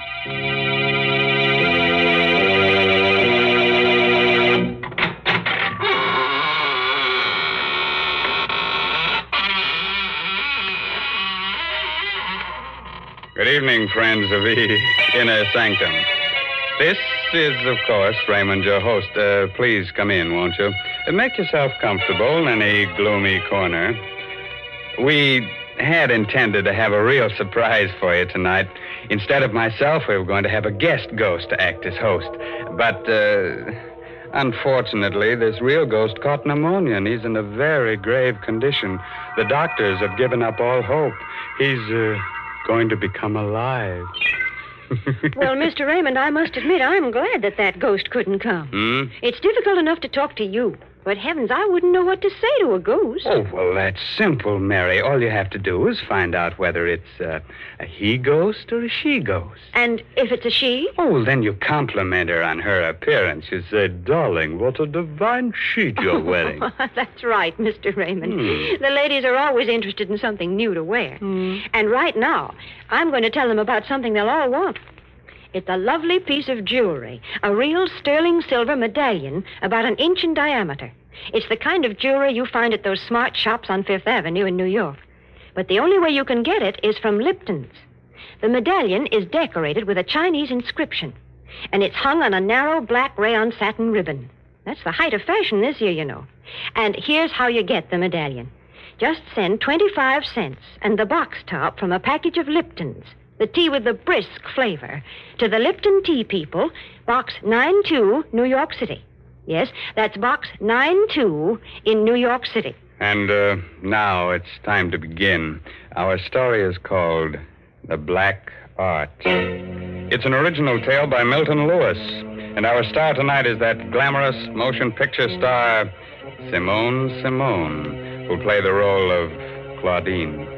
So, gather close and get ready to hear a sweet little tale that'll make you wake up screaming for at least the next 2 weeks. You all set? Now remember, if you don't want your hair to stand on end, get someone to sit on your head. Okay? All right, now, let's hear Larry Gifford tell you his story in his own words. I wish I never heard that scream. I wish I never saw a body lying there. Blood all over the room. The knife on the floor near her throat. I'll never forget it. I'll never forget how I picked up the knife. I'll never forget the sweat that came creeping out all over me when I heard the door slam. Stand where you are. You make a move, I'll blow your head off. Don't shoot, Copper. Drop that knife. Okay. What's your name? Larry Gifford. Look, I'm from Chicago. Stranger, huh? Yeah, what of it? What's her name? Her? I don't know. I never saw her before. Look, you don't have to frisk me. I haven't got a gun. Shut up. Listen, I know it looks bad, but you see, my room's downstairs. I heard a scream, and Give me back that wallet. Keep your hands up. Roll papers. What of it? So I'm an ex-con, so what? You don't know her, huh? No, I don't. What have you got there? Just a picture I found in your wallet, mister. Picture of her. To Larry. With all my love, Nancy. Reckon you forgot about this, huh? Yeah, but look, I didn't kill her. Shut up. I think I heard that scream and came up here. Hold out your hands. Sure. You can have them. Here. Come back here. Come back.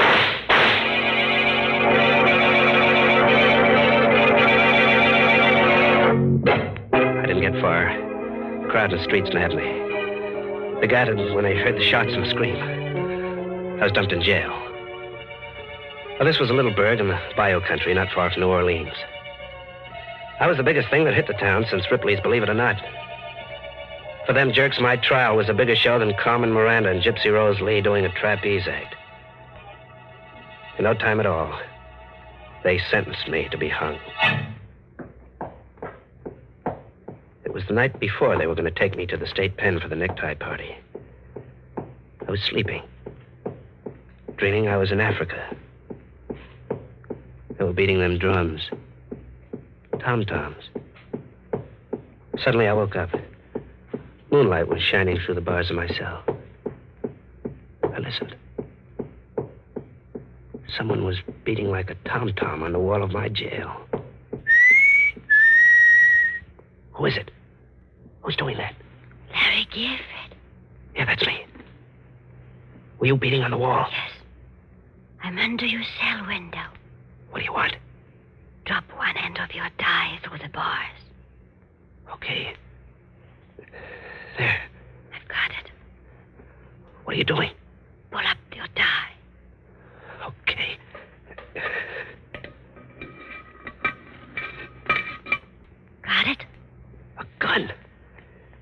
Yeah, I got it. Good luck. Thanks, baby, whoever you are. What's going on there, Gifford? Huh? Oh, nothing. Why? I heard talking. Oh, I was talking in my sleep. You never done that before.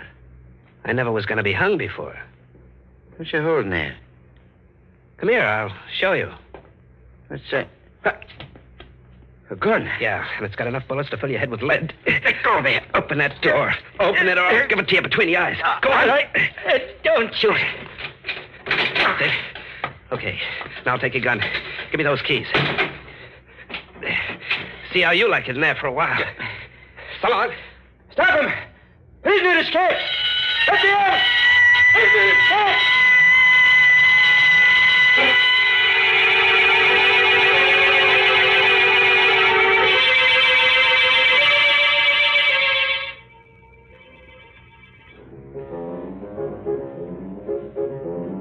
The Blue Bottle Bar. Someone told me it was a good joint where they don't ask any questions. It was. I had a few drinks. I was leaning on the bar, looking at a paper. What are you drinking?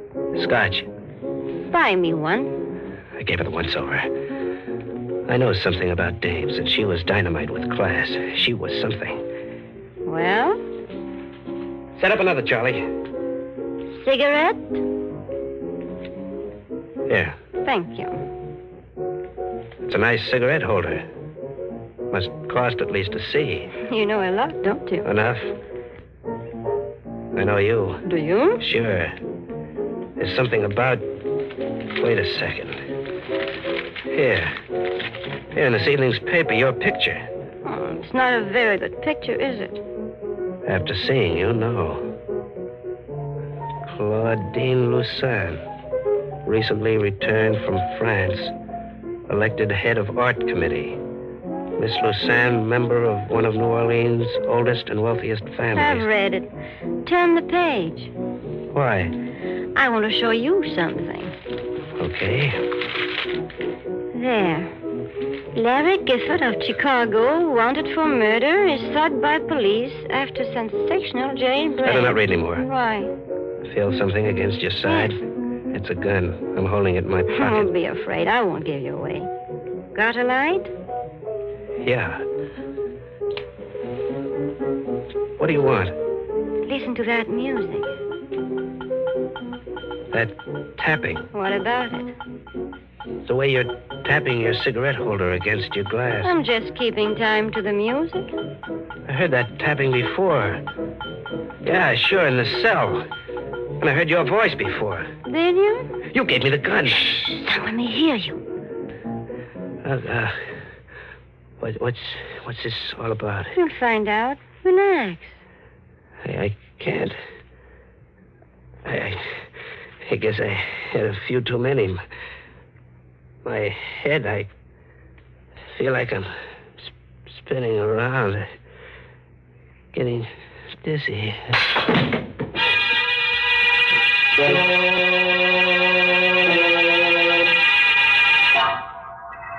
Two green eyes, pink with blood around the edges, looked at me out of a queer, furry head. It was the head of a bat.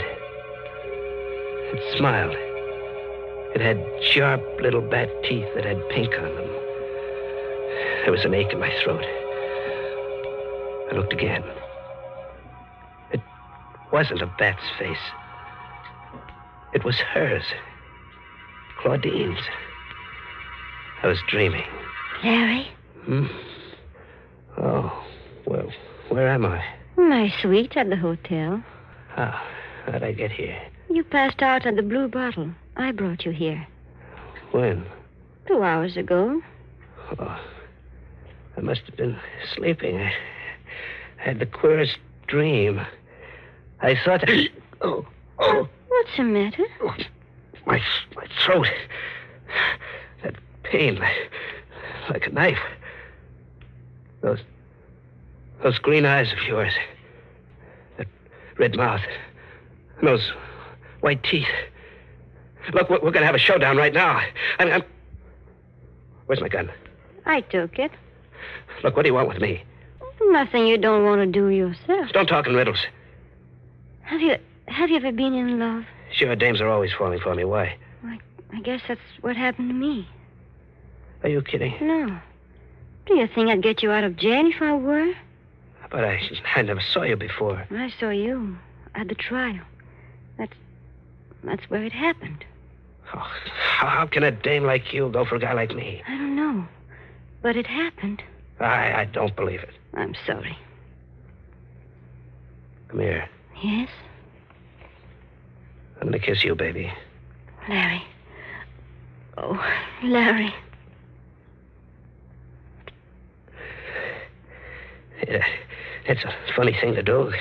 Kiss a guy on the neck. Better wipe that lipstick off. Hey. Look. What's the matter? My handkerchief. That ain't lip rouge on my neck. It's blood. No, you're making a mistake. My neck's bleeding.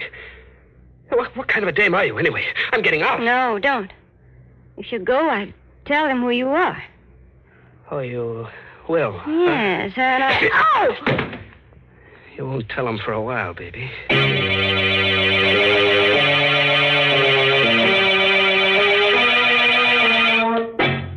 Ma Grady's joint in the old city of New Orleans was just the place.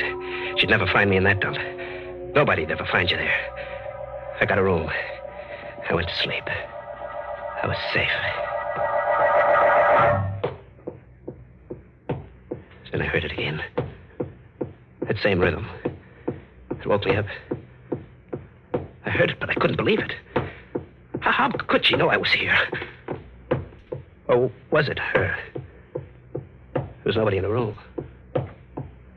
I opened the door. Nobody outside. I slammed it. The beating stopped.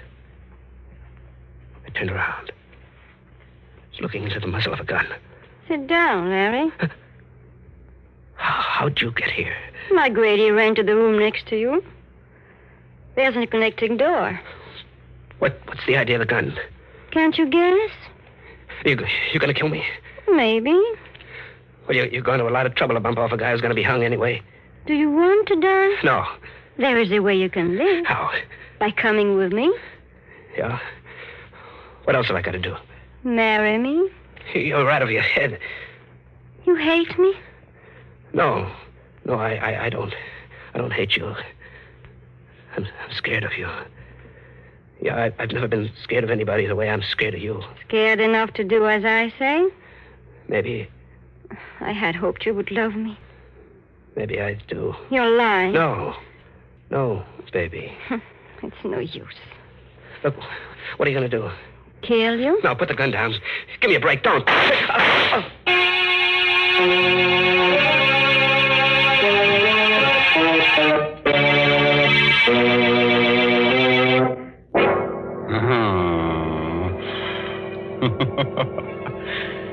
Man, that Claudine's a kid of her words. When she tells someone she's gonna kill him, she does it. She'd make a wonderful wife for some Frankenstein monster. She's attractive, a good killer, and she has a well-developed taste for blood. Say, why should I hand her over to some other guy? She's just a gal for me. Nonsense, Mr. Raymond.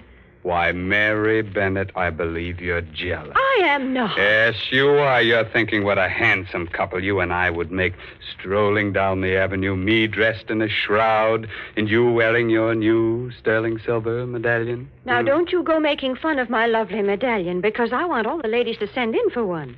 I know they're going to enjoy wearing it, because it's made of solid sterling silver, and it's really a fine piece of jewelry.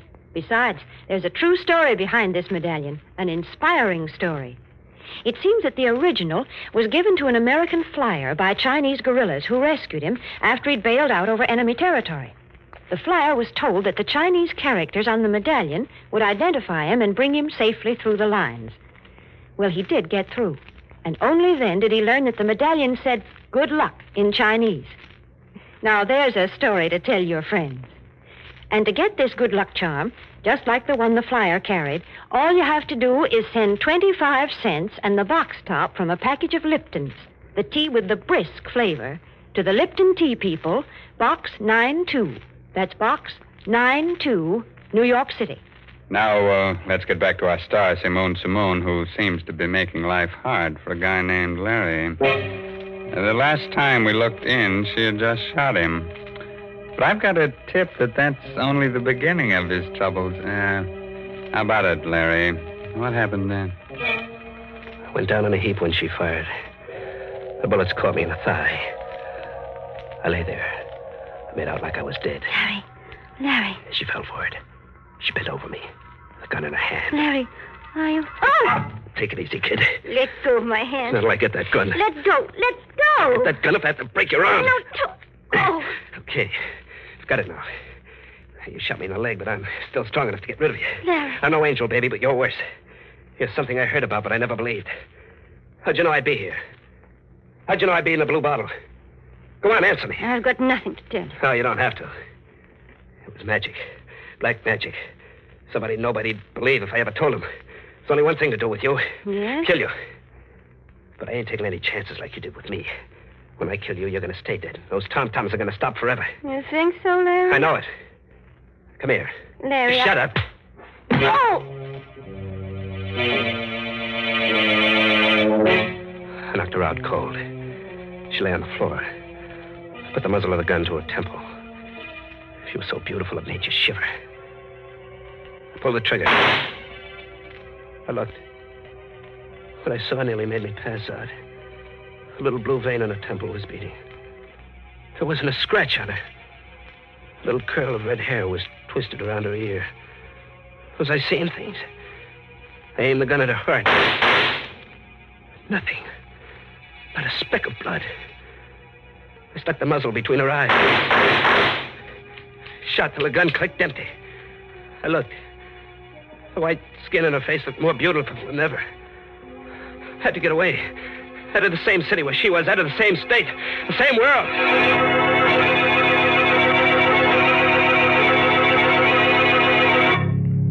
I let out for the open country, to the bayous on the river back in New Orleans. My wounds festered as I dragged myself through the swamps, and I got a fever. It was like a nightmare. In my head, I kept hearing them tom-toms. I couldn't take a train or a bus or go to a doctor. I'd be caught. One night, I saw a big house shining in the moonlight. I decided to take a chance. I knocked at the door. What is it? Sorry, miss. I was hunting. I had an accident in my leg. Oh. If you let me come in and call a doctor, I'd be very grateful. You don't want to come into this house. Can't you see I need help? You'll never be helped here.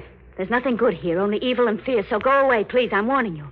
Go away before my sister comes down. What's the matter with you? Don't you see I can hardly move? Go away while you still have the strength to crawl away. Now, believe me. Tell Mr. Gifford to come in and close the door, Cassie. That voice. That's my sister. It's your sister. Claudine Lassan. Good evening, Larry. I was wondering when you'd get here. You know him? Yes. Mr. Gifford and I are old friends. Friends? How can you have a friend? Now, Cassie. He's someone like you. You mustn't mind her, Larry. Cassie isn't quite well. I don't know who you are, Mr. Gifford, but I do know that she's brought you here to kill me. Cassie? I knew it would happen on a night like this when the moon was full. She's been preparing for it for months. I've told everyone about it, but no one will believe me. I've told them again and again, and they say I'm insane. They think I've lost my mind. But she is going to murder me tonight while the moon is full. She's going to murder me. Oh. Go to your room, Cassie, immediately. Oh. Yes. Yes. I'll go. I'll go. How did you get here? I live here. Come, Larry. You must know by this time that you can't fight me. Yes, I thought I'd never see you again. I'm not well. I've got a fever. Hey, that tom-tom beating in my brain. I can't stop it. It's getting louder and louder. I blacked out. When I opened my eyes again, I was in a soft bed with clean sheets. Someone had dressed my wounds. The moonlight came into my room like a living yellow ghost. Then I heard it. Scream. Just like the one Nancy made when she was killed. I limped out of bed, went to the room next door. It was Kathy on the floor, murdered. The knife was still in her neck. And I heard it again. The tom-tom. Queer sounding this time. I felt myself beginning to sway to the rhythm like a dancer. Then I did something I couldn't stop myself from doing. I put my hands down, drew out the knife. I wiped my bloody hand on my shirt. Suddenly I looked up. She was there. Claudine. Drop the knife, Larry. What have you got in your hands? These? These came from the skeleton of someone who was once alive. You're not a woman. You're a devil. I'm gonna... Don't come any closer, Larry. I don't want to kill you just yet. Just yet? So we're close to the payoff. Yes. You're trembling, Larry. Who are you? There's no reason why I cannot tell you now. You don't believe, do you, that there are unseen powers that can be controlled by someone who knows how? I can believe anything about you. Thank you, Larry. Your heart is pounding like a throbbing drum, isn't it, Larry? You can feel death close, can't you? What have you got to say to me? I'm going to tell you a story, Larry. The story of a child who was brought up on this estate by a strange old woman, a conjure woman. In her head were all the black arts of the world. She taught me. Why are you telling me this? It amuses me to watch you, a murderer, helpless and terrified. So terrified you can hardly breathe. I find it very exciting. Then it was blood I found on my handkerchief. Yes. It is one of the ways to gain complete power over a person. And a tom-tom. Another spell to make you do what I want. And the murder of your sister? You want me to be the patsy for that? You're beginning to understand. You see, Cassie and I inherited the estate. There's really not enough for both of us. You'll tell him I did it. Yes. And that I killed you in self-defense. What are you looking at me that way for? I was remembering something. Remembering? Oh. That kiss, baby, wasn't it? You're a devil, but still a woman, ain't you? You didn't forget that kiss, did you? No. Well, what are you going to do? Come here. Closer. Well? Don't move. There. You're going to let me live? Live when it's my life against yours, you fool. I'll put that gun down.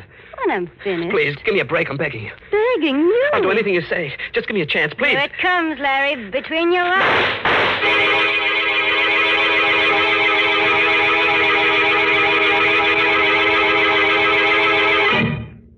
How do you feel today, Gifford? Much better, officer. Legs healing fine. We checked that crazy story you told us. It's all true. Tell me something. How'd you know to come to the Lucerne place when you're dead? You arrived just in time. A second later, and she would have killed me. Kathy, her sister, phoned us, told us to come out. I came in the room and saw her threatening you with a gun. I shot at her. I had to. Got her in the shoulder. You should have killed her. The state will take care of that. Did you believe the story she told you at first? That I killed her sister and she was killing me in self-defense? No. You see, Gifford, we'd found out that you weren't a murderer. You didn't kill Nancy Warren. The man who did that confessed. That made her whole story false. How did she do it, Captain? How did she find out where I always went? Police psychiatrist said she did it by post-hypnotic suggestion. She told you where to go while you were asleep, and you never realized that you were always doing just what you wanted. But the bullets, when I shot at her and tried to kill her, how'd she do that? It was all carefully planned. The first shot she fired at you were real bullets. The others in the gun were blanks. She wanted to get you so thoroughly under her power that you think she couldn't be killed. You see, all this so-called black magic has an explanation. Has it? I wonder. Oh,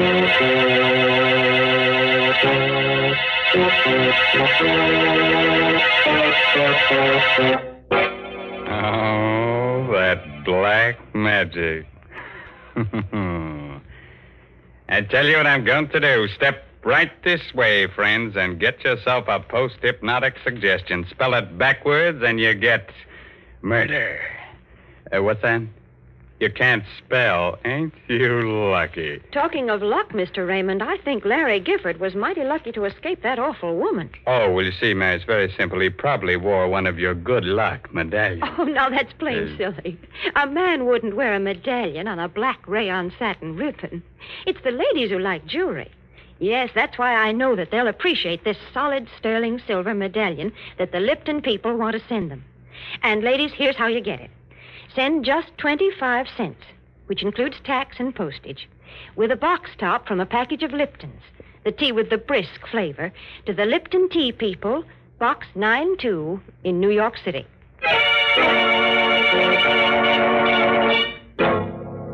The moral for tonight's assault on your nerves is never marry a dame who sucks blood out of your throat.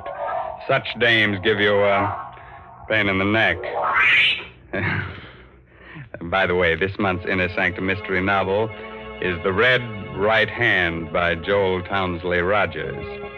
Yes, and don't you dare miss next week's story, directed by Hyman Brown and brought to you by Lipton Tea and Lipton Soup.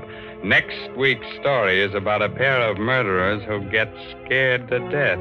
They're more frightened than the guy they're murdering. So if you hear some static on your radio next Tuesday, it'll just be their knees knocking together.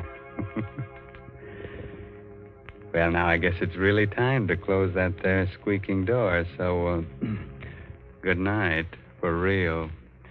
Pleasant dreams.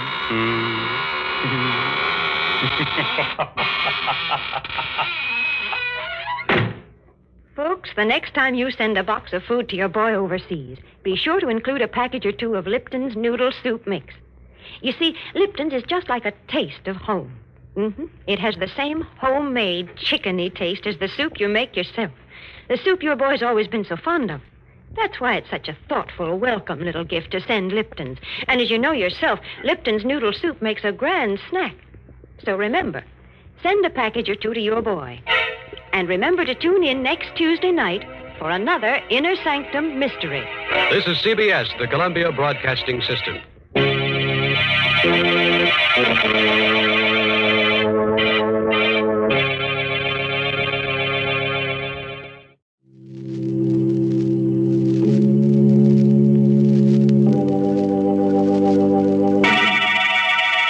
Lipton Tea and Lipton Soup present Inner Sanctum Mysteries.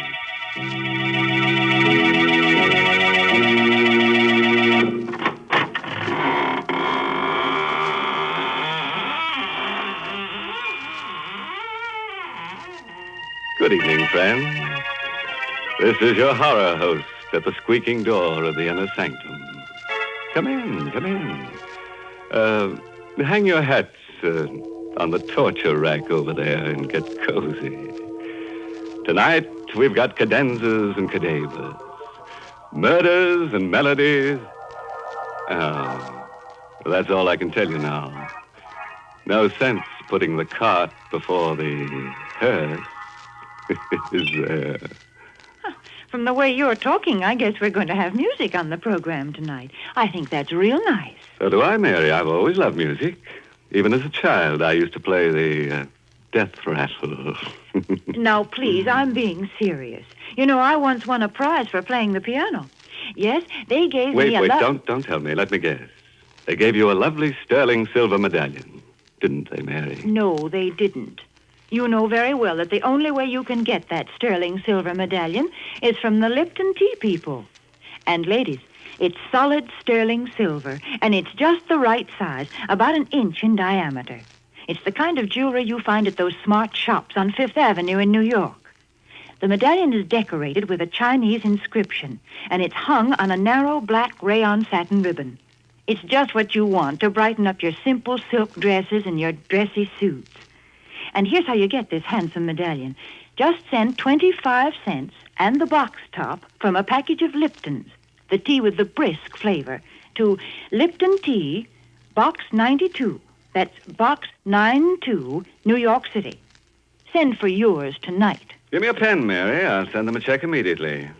And what's more, I'll write it in blood. There'll be plenty spilled here tonight.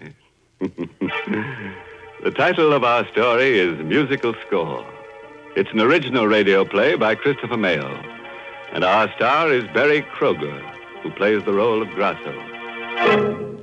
It's the story of a simple melody and of a killer who, as our story opens, is fighting desperately and alone against a raging storm off the coast of Maine. The lifeboat he is in is half foundered, and the man's wild rowing does little good. I'm a murderer! A murderer! I kill to be free! And I am free! Free! Or am I? Did I do it all for nothing? Peter Tull and his wife. They were the first to go. Almost in the same spot.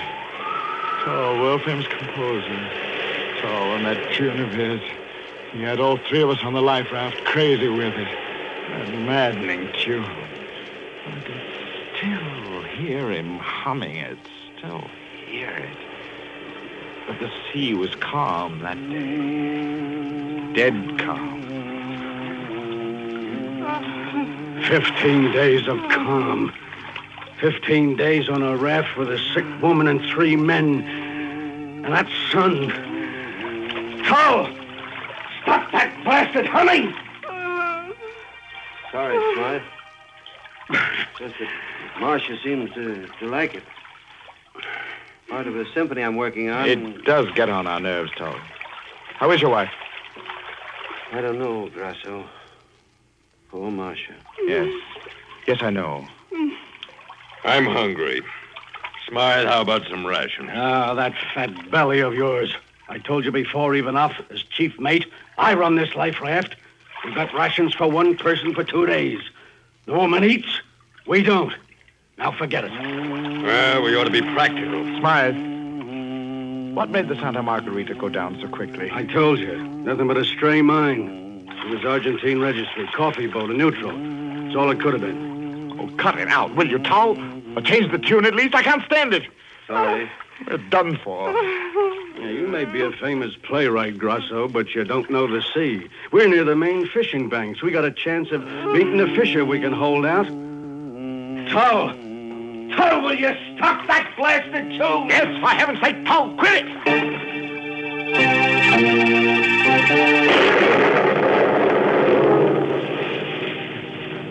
What a trio. A perfume manufacturer, a playwright, and a sailor. We all wanted food. We all wanted water, sleep, an end of Tull's humming. Well, I wanted all that more than the others did. Without Marcia Tull, I could eat a little. Without Peter Tull's song, I could rest. The 17th night it was. The moon painted us all in silver and black. The others slept. Tull had his wife's head cradled in his lap. I crawled over to Tull. How is she, Tull? You know, I think she's getting better. She smiled at me a minute ago. My singing helps. Go on, Tull. Hum. Hum your song.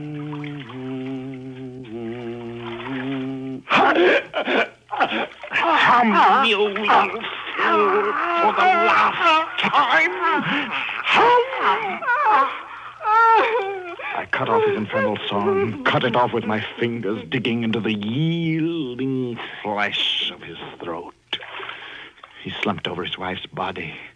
I closed my ears to her moans. I pushed them both into the dark water.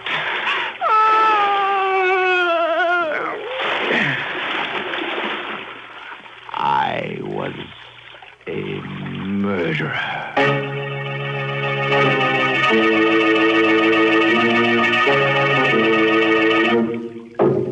All right.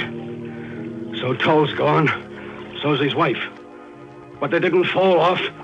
One of the 3 of us murdered them. And it wasn't me. I don't think you did, Smythe. I know I didn't.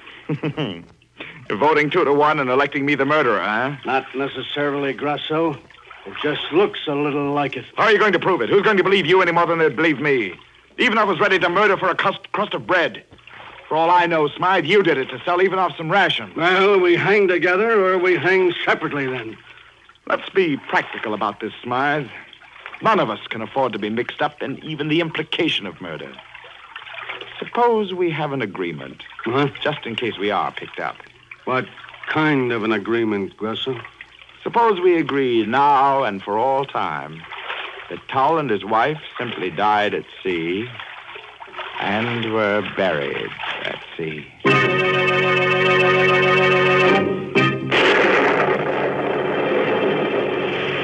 On the 21st day, the rations were gone. And the song, we could all hear Tull humming it from the bottom of the sea. We watched each other like animals. On the 23rd day, a fishing boat picked us up, half dead, cooked alive. But we lived. I lived to fear and to kill again. Fear began with a little scene in the Portsmouth hospital where we were being treated. Well, you got your belly full of food even now? Yes. No more hunger pangs, Smythe. How about you, Grasso? Pretty normal now, I guess. Oh, by the way, a friend of mine, second mate on another ship, was in to see me yesterday. Yes? Yeah. They picked up a couple of survivors from the Santa Margarita before we were rescued. Not interested, eh? They were a man and his wife. Well, don't be such a dramatic ass, Smythe. Was it... No, not poor Marcia and Peter Tull, but the friends of theirs, the Abraham Davises. You know him? Davis? The symphony conductor? Yeah, that's him. Wouldn't he like to know about the Tulls, huh? You've got a flair for the dramatic, Smythe. Sometimes it's dangerous to be so talented. I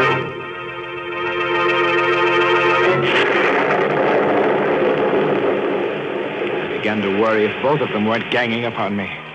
But days and weeks passed, and nothing happened. Only the Tull's melody was always with me, day and night. It kept ringing in my head, on and on and on. But at least I hadn't heard from the other two until one morning a letter came from Abraham Davis, the symphony conductor and dear friend of the Peter Tulls. Dear sir, it has taken me this time to locate you three who were with my lamented friends, Peter and Marcia Tull, when they died at sea. I'm giving a reading from the score of Peter Tull's last symphony in my home prior to its first performance, and thought you might like to hear it. Hear it? I didn't need a reading to hear it. But I'd have to be there. They would be. Maybe plotting to tell lies about me to Davis. Right then, I decided to kill them both. That way only lay freedom from anxiety. Murder would free me. Evanoff would be first. Yes. Fat, beady-eyed Evanoff. I studied their movements. Evanoff worked late at his office every Tuesday night. And on the second Tuesday of each month, the Halifax-bound cargo steamer San Luis left her New York dock. My plan was simple. It involved my waiting for Evanoff in his apartment house on the night of Tuesday, May 8th. My weapon would be simple, too. A common bread knife. Simple and so satisfying. Good night, Mr. Evanoff. Thanks for the bottle of perfume. My girl's crazy about it. That's yours. When you get married, I'll give you a quart of it. Thanks. I slid the knife from my sleeve and gripped the handle. Evanoff reached his door. His broad back was a leap away. I knew where to strike. You learn those tricks in my trade. An upward thrust just below the right shoulder blade. You. It was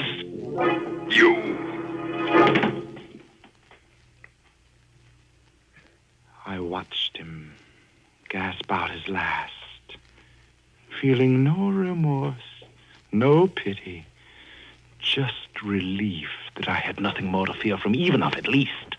One more to kill, to be free. One more.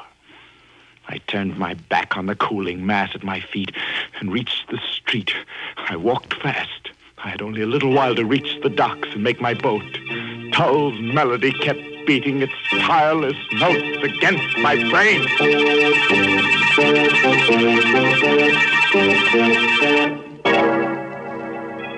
Well, dear me and gory be. That's my idea of a real song plugger. Oh, speaking of music and murder, did you ever hear of the fiddler with a violent temper? He murdered his wife because she was always harping at him. Oh, yes, and because she had a cellist disposition, too. You're certainly full of musical puns tonight.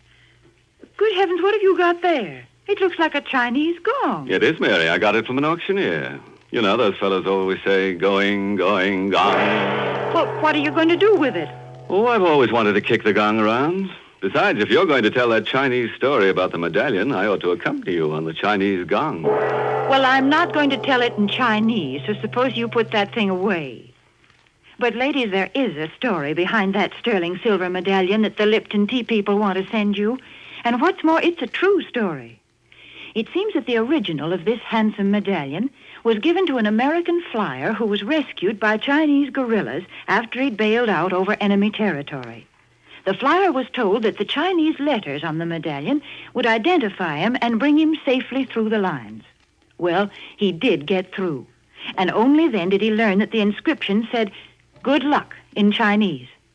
Now, there's a story to tell your friends when they're admiring your medallion on its smart black rayon satin ribbon. And to get this good luck charm, just like the one the flyer carried, all you have to do is send 25 cents and the box top from a package of Lipton's, the tea with the brisk flavor, to Lipton Tea, Box 92, New York City. How about hitting that gong now so they'll remember? Yes, that's Box 92 in New York City. All right. Now let's go back to our murderer who's being haunted by a song. Remember what happened? A composer named Tull and his wife Marcia were thrown off a life raft and drowned by one of 3 other men on the raft. The killer has been telling us his story as he fights the sea in a lifeboat. You remember that he just murdered Ivanov and is now heading for a Halifax-bound cargo ship.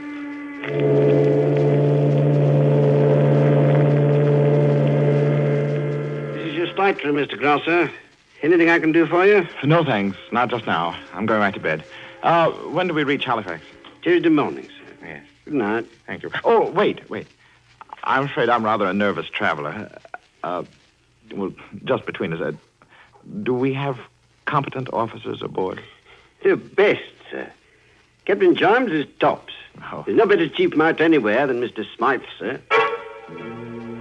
So he was there. I'd gone to a lot of trouble to get aboard that ship, and he was there. I kept out of his way entirely until last night. We were off the main shore. It was raining slightly. I slid the long, well-pointed bread knife into my sleeve and made my way toward the afterdeck. It lacked 3 minutes of 8 bells.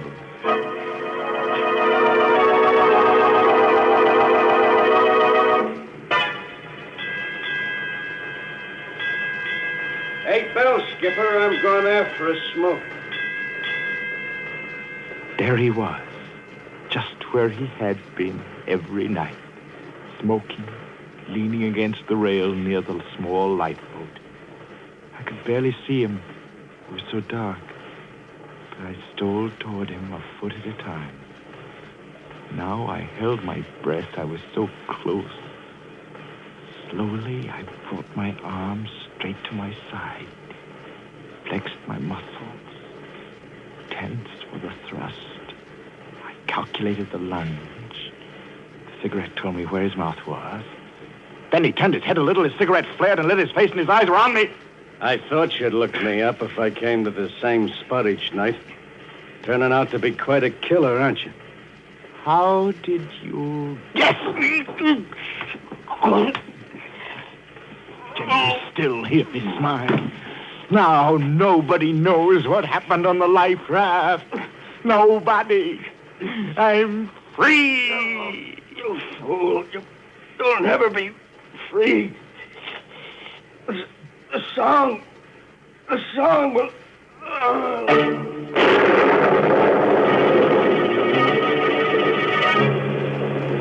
I dumped Smythe into one of the small boats and climbed in myself. I pushed out on the davits and lowered the boat to within a couple of feet of the water, and then climbed down the supporting ropes to it. I cut the ropes, and the black hull of the ship slid past.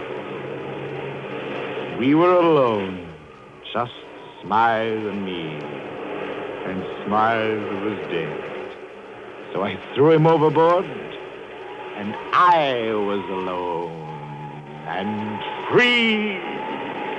And tonight, I'm alone and free. Hear me, Tom! Hear me! No. Am I going crazy? There can't be a light. Not a light.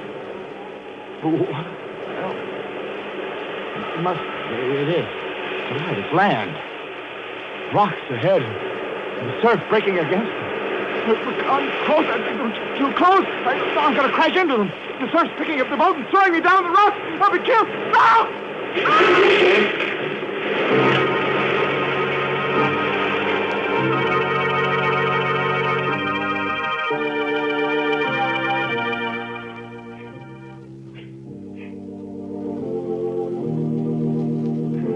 Wait, darling. I think I hear something outside.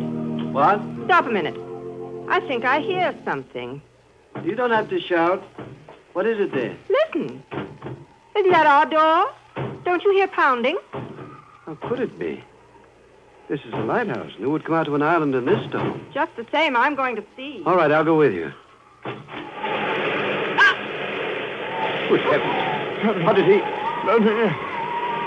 No. Not you. Stay away, Towel. Leave me alone. You're dead. It's made it, Marshal. Here, give me a hand.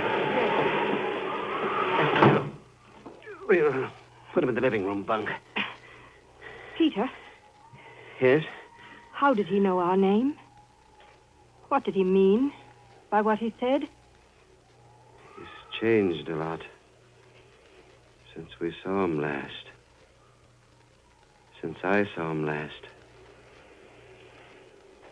He was on the life raft with us. The Santa Margarita? Yes. If I'd know him better than you would. You were ill. His name's Grasso. His was the last voice I heard before we fell overboard.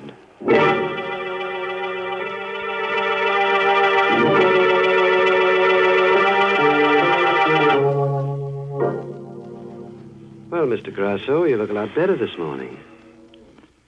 How is your head? It throbs. I can't move. What happened? You were washed up against the rocks in a lifeboat. Oh. You must have hit your head and banged up your side. You didn't drown. Obviously. You didn't choke me thoroughly enough, Grasso. The water revived me. And I was clutching Marcia's dress. Yes, but how did you... Get here? Yes. Fishing boat. It was almost dawn when you tried to kill us. I managed to hold Marcia up for a little while. We were lucky. What are you... Here. Put your arm around my No. neck. I'll take you to the tower. Where's your wife? Marcia's gone to the mainland to get the doctor. We're alone. Yes. We're alone. Relax now. No, don't. Let me go, Tal. I didn't mean to do it. I was crazy with hunger. And that tune of yours, we were all crazy, Tal. I'll pay you. No. I'll pay you. It's too late, Grasso. Anything. Don't struggle. You could start a hemorrhage that way. What are you going to do to me? Why, nothing, of course. Here we are. You're not bringing me up here for the sun and the air, Tall. You'll be Why? very comfortable in this bed. Marcia liked it here. Wonderful view in every direction. These windows here pull to one side. What? Like this, see? Now, I'll leave you to rest. No, don't! Don't what, Grosso? Why, I don't know. But you're up to something. Don't be silly. I'm just going to work on my music for a while. I'm having trouble with one part in it. It goes... Huh?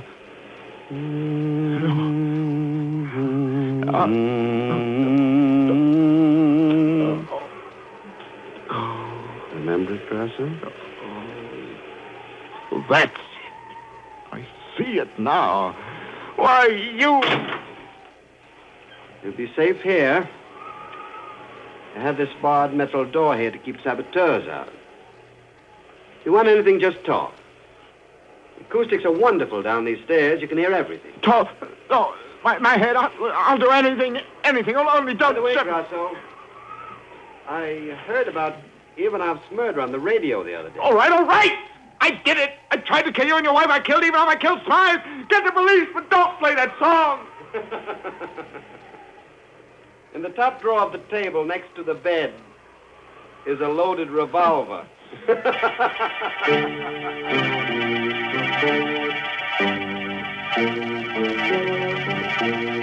Stop, Tom! Stop! My head. Stop!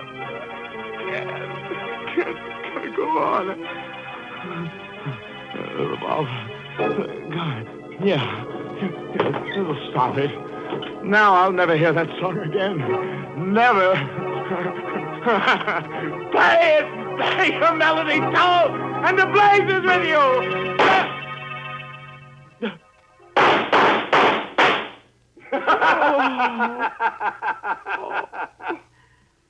I forgot to tell you, Grosso.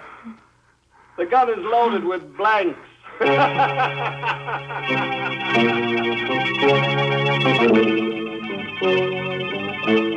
There's still a way out. There's still a way out. All right. Tom, you win.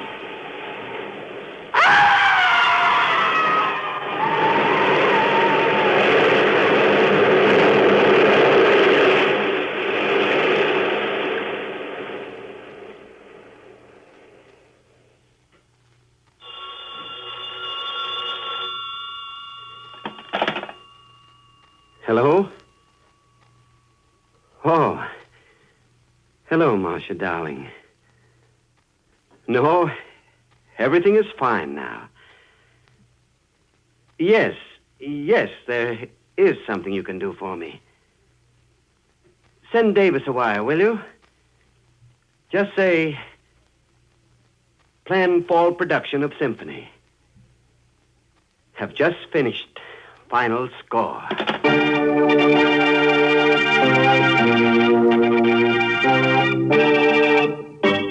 Say, how would some boogie-woogie sound to you right now, I'd settle for a nice, cozy fife and drum corpse.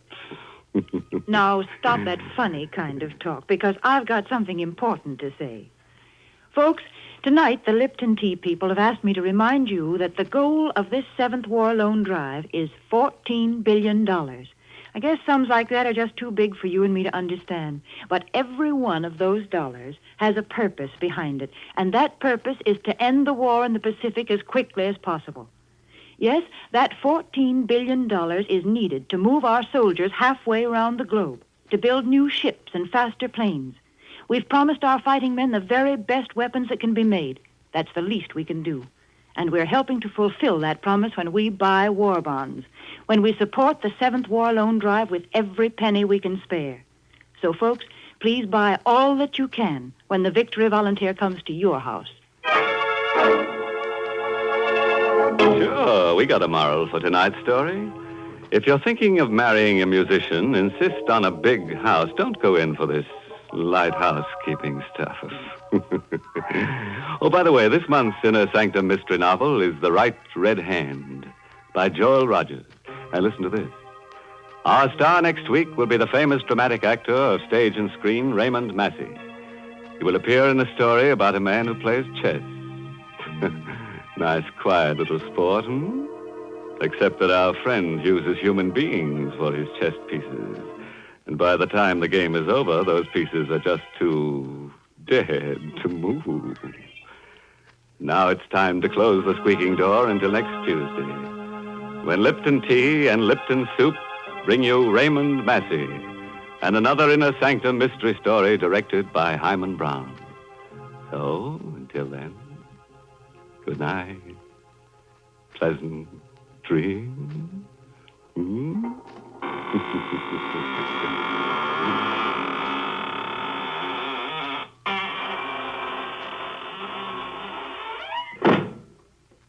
Folks, there's a modern food with an old-fashioned homemade flavor. It's Lipton's Noodle Soup. Yes, Lipton's does taste homemade. It's got that same chickeny taste as the chicken noodle soup you make right in your own kitchen. Lipton's has got the same good herbs and flavoring, the same tender golden egg noodles. But listen, Lipton's noodle soup mix comes in an envelope, and it only takes a few minutes to prepare. Of course, sometimes it's hard to get in some stores these days, but there's lots of good things scarce in wartime. So remember to always ask for Lipton's Noodle Soup. And remember to tune in next Tuesday night for another Inner Sanctum mystery. This is CBS, the Columbia Broadcasting System.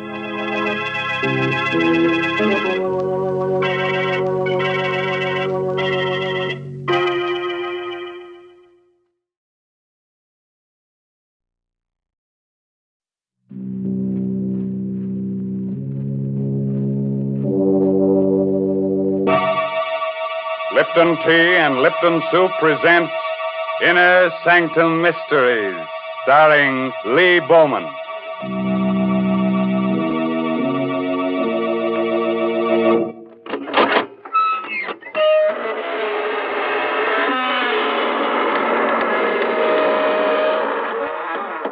Good evening, friends.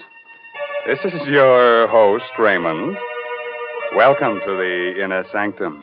Come in, won't you? What are you staring at? The walls. Well, you know that old saying about walls having ears. Well, these walls have eyes, and a nice assortment of fingers and hands. One of them has a heart, but you can't beat that.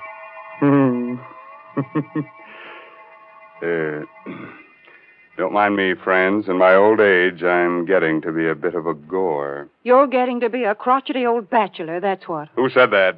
Oh, Mary Bennett. Hello. Tell me, Mary, do you think I should get married? You know, I used to have a girlfriend, but she threw me over. She was a vampire. She said I wasn't her blood type. Oh, Mr. Raymond, please, what a silly thing to say. More and more, I'm convinced that what you need is a wife. I'd just love to see the way a wife would handle you. Would you send me a wedding present, Mary? I sure would. I'd send you a big supply of Lipton's Noodle Soup. You know, I'll bet your wife would appreciate that. My goodness, in the old days, it took a woman all day to make a pot of noodle soup, whereas nowadays it only takes a jiffy. That is, when you use Lipton's Noodle Soup mix. But Lipton's has got the same homemade taste, believe you me. It's got the same chickeny flavor. Yes, sir, a hot plate of Lipton's Noodle Soup is a grand welcome home for the whole family. One whiff of that savory Lipton's Noodle Soup, and folks feel relaxed and ready for dinner with a rousing good appetite. Well, now, that's a very pretty picture, Mary.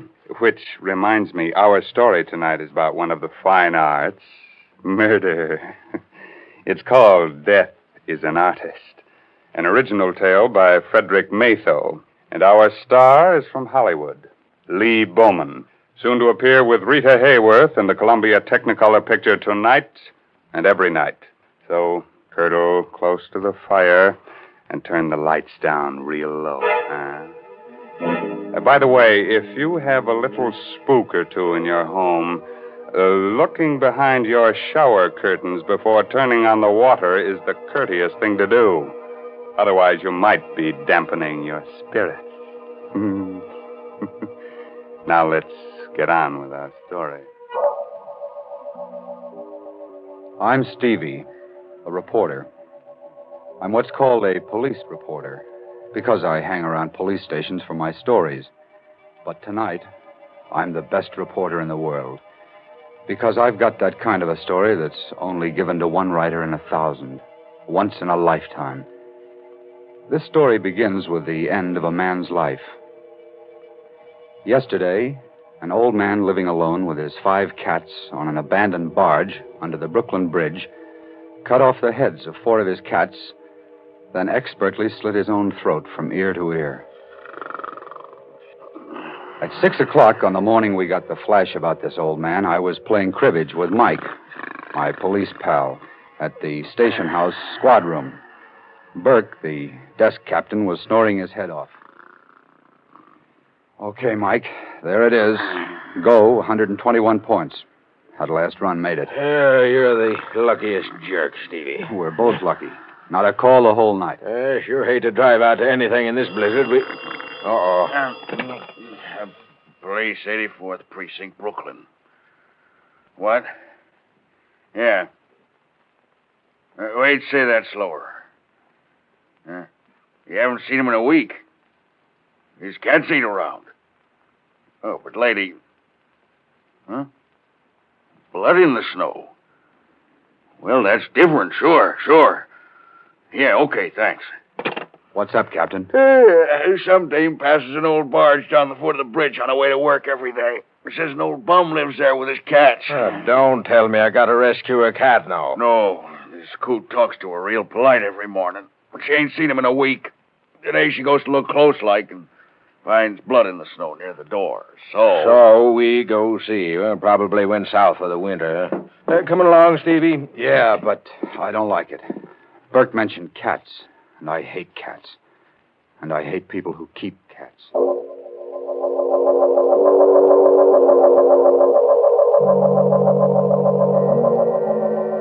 Well, this is it, I guess. Come on, Stevie. Hey, look, Mike.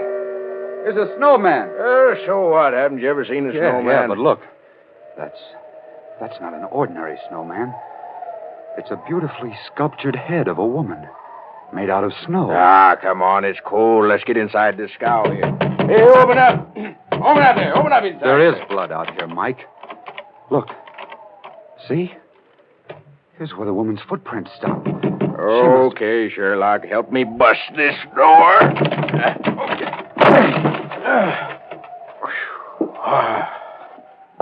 What's the matter with you? Look on the floor. Holy mackerel.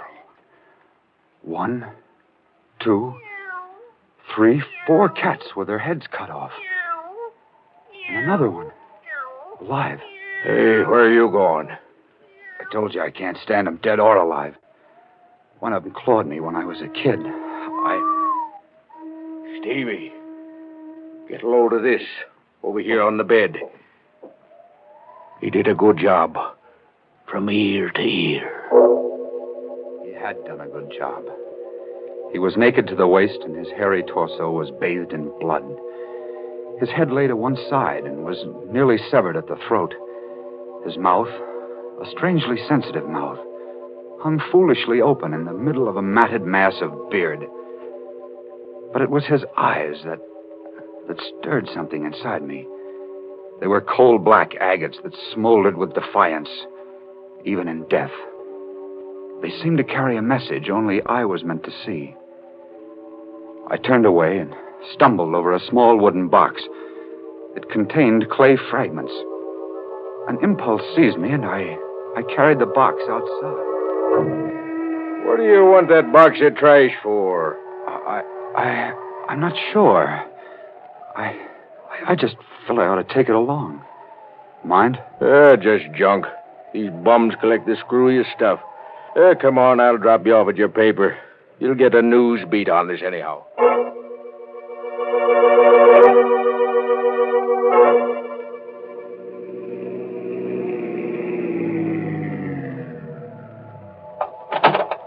Okay, Mike.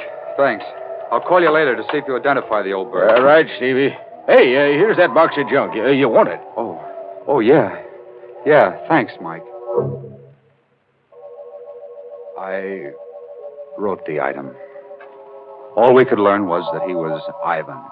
No fingerprints on record, no relatives, just Ivan. So he stayed just Ivan to 250,000 readers and to the police. But to me, he was a man who had not yet died. I poked through the rubble of clay in the box, and I was about to throw the whole mess out when a time-blackened metal tag caught my eye. It was the kind of tag used to mark paintings or statues. It read, Agatha, January 2nd, 1924. 20 years ago, today. And below that was a name, Ivan Thorne. The name jangled a bell in my memory. It frightened me. It fascinated me. I rummaged in the box some more. A hunch grew to certainty. Ivan Thorne had been a sculptor. Here was a fragment of clay, a nose. Here, part of a chin. Here, an ear, a woman's ear. And the snow image of a woman's head came to mind. Why did Ivan Thorne, a sculptor of obvious talent, do a head of a woman named Agatha in clay, then on the same date, 20 years later, as a bum, reproduce it in snow and slit his throat? I found the answer in the yellowed clippings of the newsroom morgue. The story of Ivan Thorne was filed under Murders Unsolved. After I'd read the story, I marched into GC's office. Hey, what's up, Stevie? They study the Brooklyn Bridge again? No. You read the item on the old guy I found with his throat cut? Sure. Cut off his cat's heads, then his own. Unidentified. Good item. I know who he is. Was. Yeah? Story? Story. You got time to listen? Shoot. Well, this begins in a sculptor's studio off Washington Square on a stormy night long ago. Ivan Thorne and Agatha, his wife, were having words. For the last time, Agatha, are you really going through with this divorce foolishness? For the last time, yes. I'm tired of living from hand to mouth. I'm tired of your stupid statues. I'm tired of your stupid cats. I'm tired of you. All right. I'll give you the divorce. You can marry Greg Stevens. He'll give you everything you want. But Horace stays with me. I want custody of the boy. The court will decide that. Agatha, I've been working on that head of you for a year. It's good. I think the museum will... Oh, that thing? It doesn't even come close to looking like me. Of course, that head isn't you. It's what I remember you as when I first met you. Ivan, let go of me. You're hurting me. All right. I'll let go of you. But I'm going to finish that head, Agatha. And you're going to help me. I will not. You'll get your divorce. Only if you agree in writing to pose me one day each month for 6 months. I must finish it. 6 months, hmm? And what about Horace? He's away at school all the time. We'll let the court decide a decent arrangement.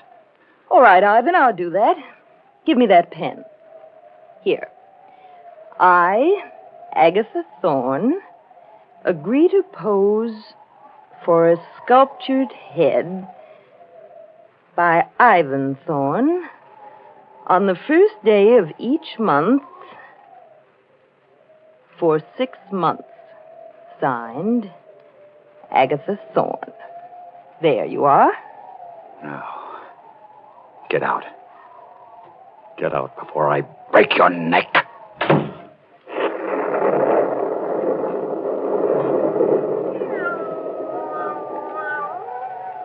She's gone.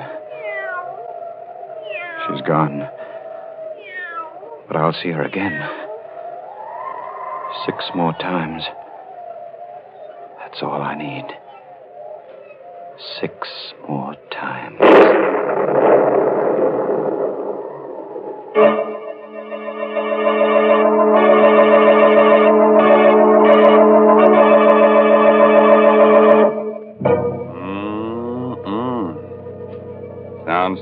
like this Ivan guy is working up a neat little catastrophe.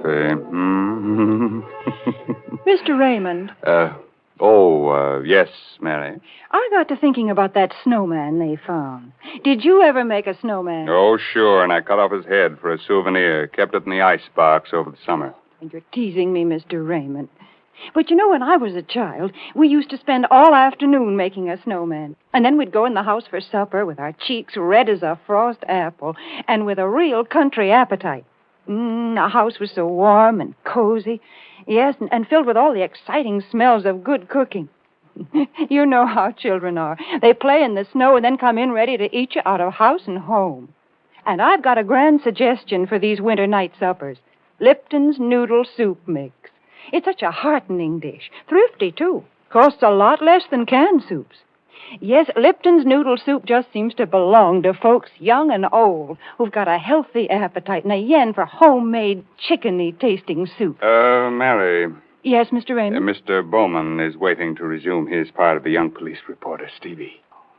That's right. You remember, Stevie told his editor that Ivan was divorced by his wife, Agatha, 20 years ago, and how the events that followed turned the sculptor into the tired old bum he was when he slit his throat under the Brooklyn Bridge. Well, Stevie, did Agatha get her divorce? Yes, and the court gave her custody of their 6-year-old kid, Horace. She married Greg Stevens, and according to these clippings, she kept her agreement with Thorne. She posed for the head he was doing of her so that he could finish it. The first day of each month for 6 months, huh? Yeah. How'd he take the divorce and losing his kid and all? Beautifully. So everybody thought. It got to be the talk of the town. The three of them, Agatha, Greg, and Ivan, seemed to get along fine together. The Stevenses were frequent callers at Thorne's studio. Oh, I say, Thorne, why won't you show me the head you're making of Agatha? It isn't fair, you know. Not till it's finished, Greg. You wouldn't appreciate it as it is now. It really is good, Ivan. When will you finish it? Yes, Ivan, when? I want to finish it on New Year's Day. That will be the last time you need pose, Agatha. Can you make it that day? Well, I'll just have to, won't I? Yes. At 3 o'clock? At 3 o'clock. Come on, Greg, darling. Good night, Ivan. Good night, Ivan. My goodness, 6 months goes by so fast, doesn't it?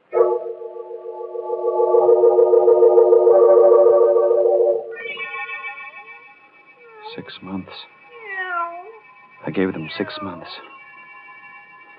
One day it's over. One day is the last day she poses for me. One day I'll finish that head. I love her.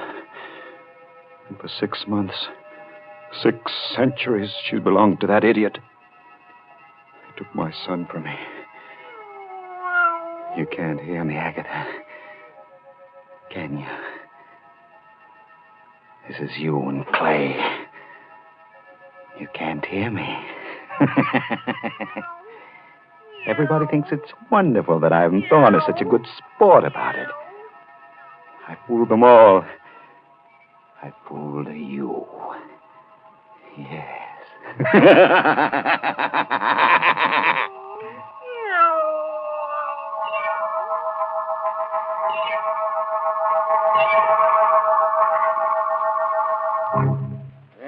He really was out of his mind, Stevie, this Ivan guy. Sure, but with a madman's cunning, he disguised it well. At that point, only his cats knew it, I guess. New Year's Day, 1924, was a howling wintry day. Neighbors later testified to seeing Ivan's massive frame, coat flailing open in the wind, eyes staring, unblinking, as he turned into his building. It was the last time they saw him. In his studio, Ivan kicked his door shut and began talking to Agatha's statue, as he'd gotten into the habit of doing now for some time. I'll set the table by the fire, Agatha, just as we always did. You like that. And I'll set a place for little Horace. Oh, I know you don't want him to come here, but we'll just make believe, huh? Agatha, I must pull myself together. Happy New Year, Agatha. Come in, come in. And the same to you, Ivan. Oh, let me get to that fire quickly. I'm frozen up. Why are you bolting the door? The draft rattles the door. Here, give me a coat.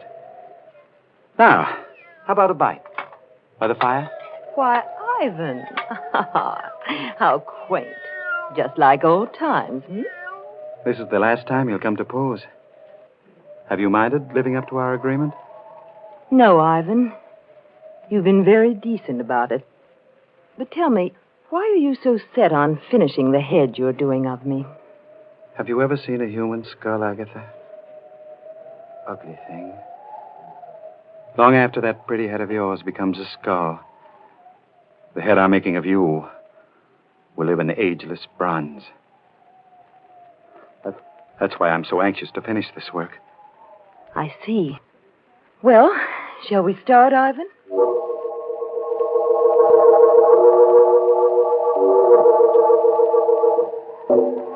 Ivan, you're not working. You're just staring at me. I'm studying the line of your neck, darling. It eludes me. Well, hurry, please. I've sat here for 2 hours now. I'm tired. I'll be finished soon. Then you can rest, darling. Then you can rest. Ivan, you're looking at me as though... Ivan! You've moved your head again, darling. Here, let me show you. There. So. Just like this. Don't move, Agatha. My fingers are loose on your throat. But in a split second, I can sink them into you tight. Like this. Don't. I've loved you more in these few months you've been away from me than I ever did before. I'll always love you. But if I can't have you, no one else can. Ivan, you're mad. You can't do I gave you 6 months with that fool because I wasn't sure. I thought I could get over losing you and the boy. But I can't. We all thought you were... Resigned. No. Even now, I don't know if I want to kill you, Agatha. I'm not sure. No, you don't. You know you don't. Think of ours. Your son. I am thinking of your little fool. Oh, Greg. Greg, help me. Greg. You've got the nerve to speak his name here. No. You want Gregory.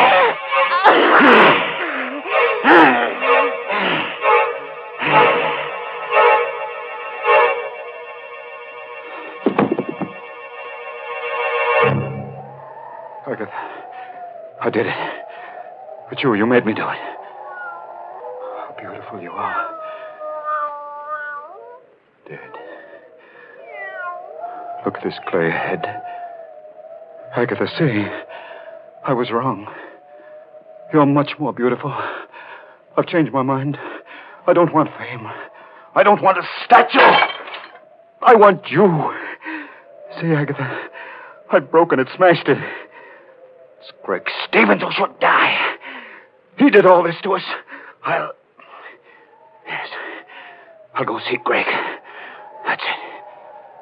But I must be careful now. I must make Greg suffer. Oh. I have it. Yes. He must know that he, too, has lost Agatha.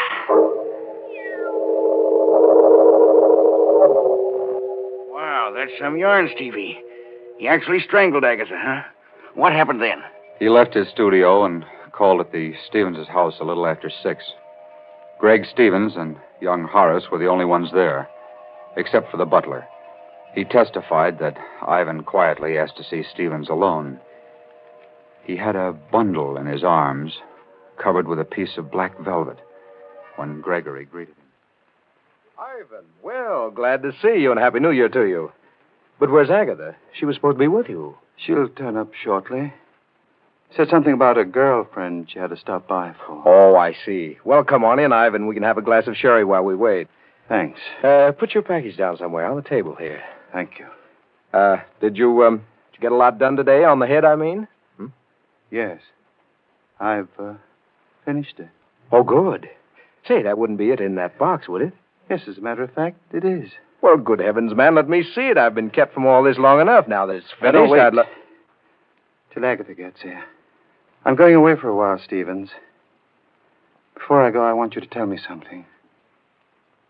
Do you love Agatha? A lot, I mean. A lot? I worship her. I adore her. You know what you did to me when you took Agatha and my boy from me? Well, the choice was hers. I'm glad for my sake. I'm sorry for you. But I thought you were resigned by now. Resigned? You poor fool. I've lived a life of raging hate for you. Ivan, sit down. You don't have to be sorry for me anymore, Greg. You can start feeling sorry for yourself. Thorne, what are you driving at? Everything comes out even, Greg. Come over here. What's in that box? Come closer, Greg. Here. I'll take the cloth off. See for yourself. Agatha! You fiend! You beast, I'll kill you! Hurts, doesn't it, Greg? Hurts to lose Agatha. Doesn't it? I'll kill you! I'll kill you! Oh, you won't! Get away from me. You won't kill me. I won't kill you. We'll both live to remember. Thorne didn't kill Stevens? No, G.C. He knocked him out. They found his footprints in the snow along with the kids. He must have stopped to say goodbye. What a story. He slit his throat this morning as a bum on a barge. Yeah. Took his cats with him. The clay fragments I found in that box on the barge were all that was left of the clay head of Agatha. Nobody even found out how he got away or managed to stay hidden for 20 years? No. That's his secret. Well, write it up, stupid. I can't. I won't, G.C. You can't print that story. The devil I can't. Where's this Greg Stevens? Where's Horace the kid? Find him. Greg Stevens died penniless and insane a year later. His kid was raised in an orphan asylum. Well, find the kid. Now, let's see. He'd be about 26 today. Maybe he doesn't know any of these things. What a scoop. Get busy. Look, you can't print this story. Why do you think I didn't write it up and hand it in? I feel sorry for the kid. I was raised in an asylum. A story's a story. What do I have to do? Draw you a diagram, G.C.? Why do you call me Stevie? Well, because your name is Stevens, I guess. And, good heavens. You don't mean it. Yes. My name is Stevens. I never use my first name. I don't like it. It's Horace. That's right. You're Horace Stevens. Yes. My father was Ivan Thorne.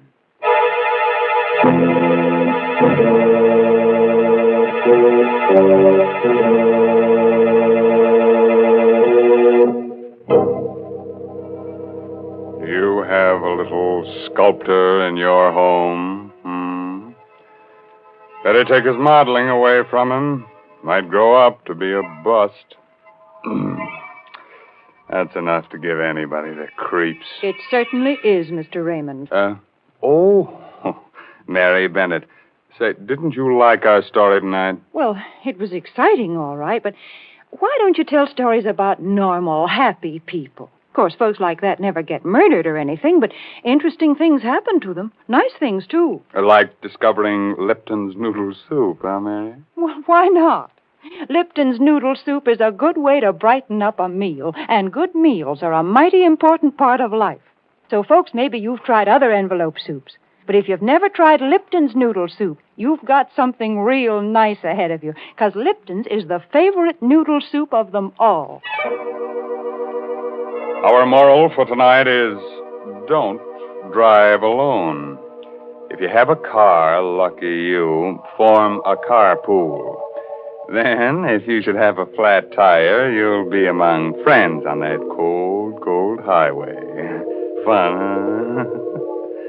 And Uncle Sam says join a carpool, too. He's not kidding. He says your carpool will help save gas and tires, so look to it, Max.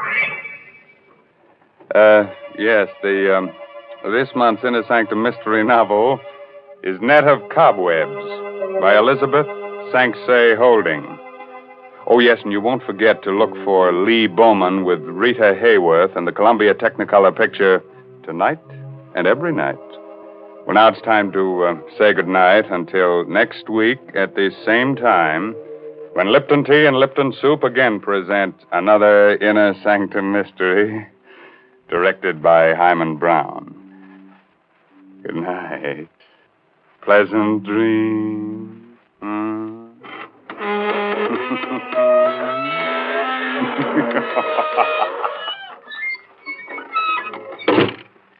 Folks, I got to thinking about wintertime, about snowmen and frost pictures on the windows, and about how cozy a house can be when there's a gale blowing outside. And then I got to thinking about Lipton tea, because a cup of Lipton's, the tea with that brisk flavor, really hits the spot. It's so cheerful and warming. You know, the word brisk, B-R-I-S-K, means that Lipton tea has a fresh, lively flavor. It's never thin or wishy-washy. That's why Lipton's is America's favorite tea. So don't forget to ask for it when you go to the grocery store. And don't forget to tune in next Tuesday night for another Inner Sanctum mystery.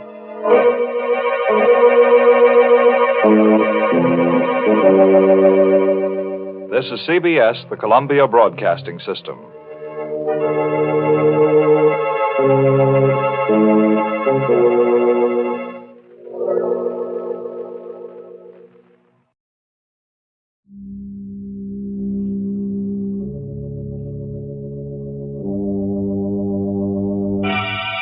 Lipton Tea and Lipton Soup present Inner Sanctum Mysteries.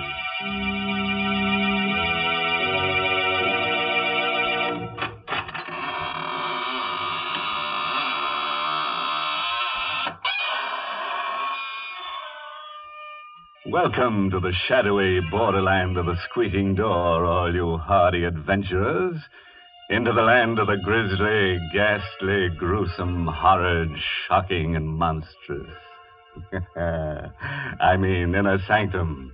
Of course, I assume that we're all old friends here, but if by any chance there's a stranger among us, perhaps I should state the purpose for which we are here assembled. Our object is to make your spine tingle and your hair stand on end. That's right. When we're through, you'll discover that a fiend in need is a fiend indeed. Heavens, you stop talking so scary, or folks will tune us off their radios. Oh, Mary, I'm just trying to scare them into the chill so they'll have to drink Lipton tea. Well, that isn't necessary at all.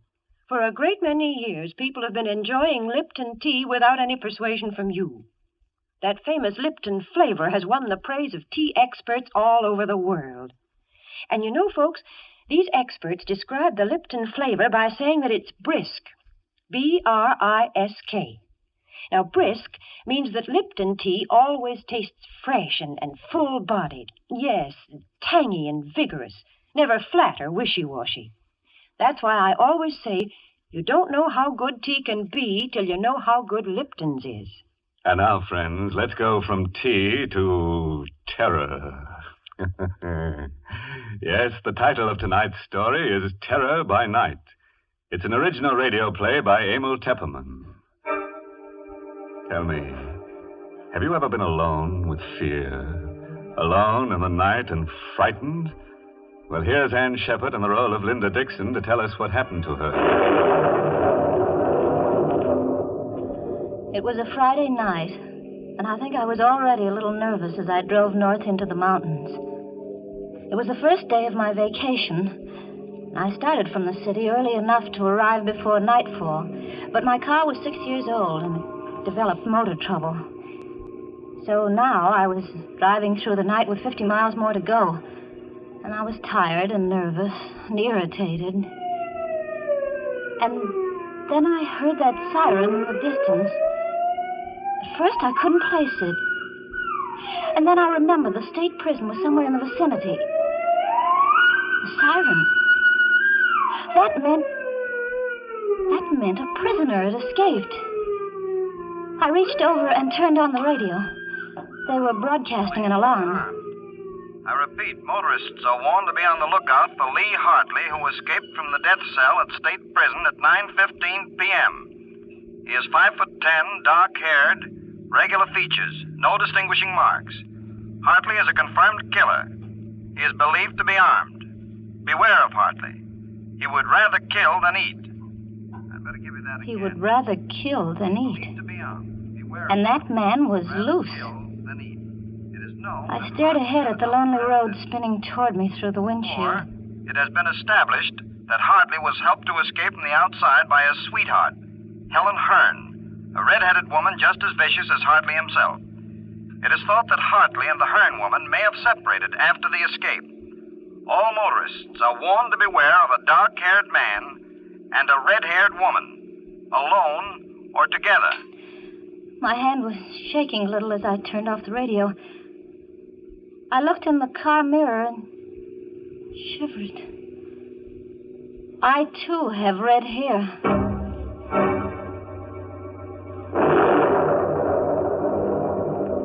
There was a storm coming up, and I was driving into it. And the night was black, and I felt small and lonely and frightened in the car. Then I saw them in the mirror, the headlights sweeping up behind me. A car. It had come out of nowhere. It was pulling alongside, cutting me off. I cowered behind the wheel and then watched the door of that other car open. A man stepped out. Oh, I breathed a sigh of relief. It was a state trooper. Driving all alone, miss? Oh, yes, officer. Sorry if I scared you. We're stopping all cars. Where are you heading for, miss? Oh, I'm going up to Seven Lakes Hotel. That's near Carstairs. You see, I started out late from the city, and I'm having motor trouble. Yeah, sure. Can I see your driver's license, please? Here's my driver's license, of course. Here, I've got it somewhere in my purse. I seem to be all fingers. That escaped prisoner, Hartley. How'd you know about him? Oh, well, I heard the prison siren. Then it came over the radio about Hartley and his red-haired girlfriend. Say, you've got red hair, too. Well, you don't think I'm that woman. Find that license yet? I'm sure it's in here. So many... Oh, here, I've got it. Here's my license. Thanks. What time did you say you left the city? About 5 o'clock. Took you a long time to get this far. Well, I told you I had motor trouble. Oh, sure did. Okay, Miss Dixon. Here's your license. You can go ahead. Thank you. Oh, darn. There it goes again. More motor trouble. No, it's the same thing the mechanic said it might have. There it started. You want to get that fixed first chance you get? Yeah. It's late, though. All the service stations are closed. Yeah, there's one that's open all night about 2 miles up the road. Oh? You better stop there. Bill Slater's place. He's a good mechanic. Yeah. He'll fix you up. Tell him Joe Nesbitt sent you. Right, thanks, I will. And listen, Miss Dixon. Yeah. You be careful. Don't stop to give anyone a lift, man nor woman. Oh, don't worry, I won't.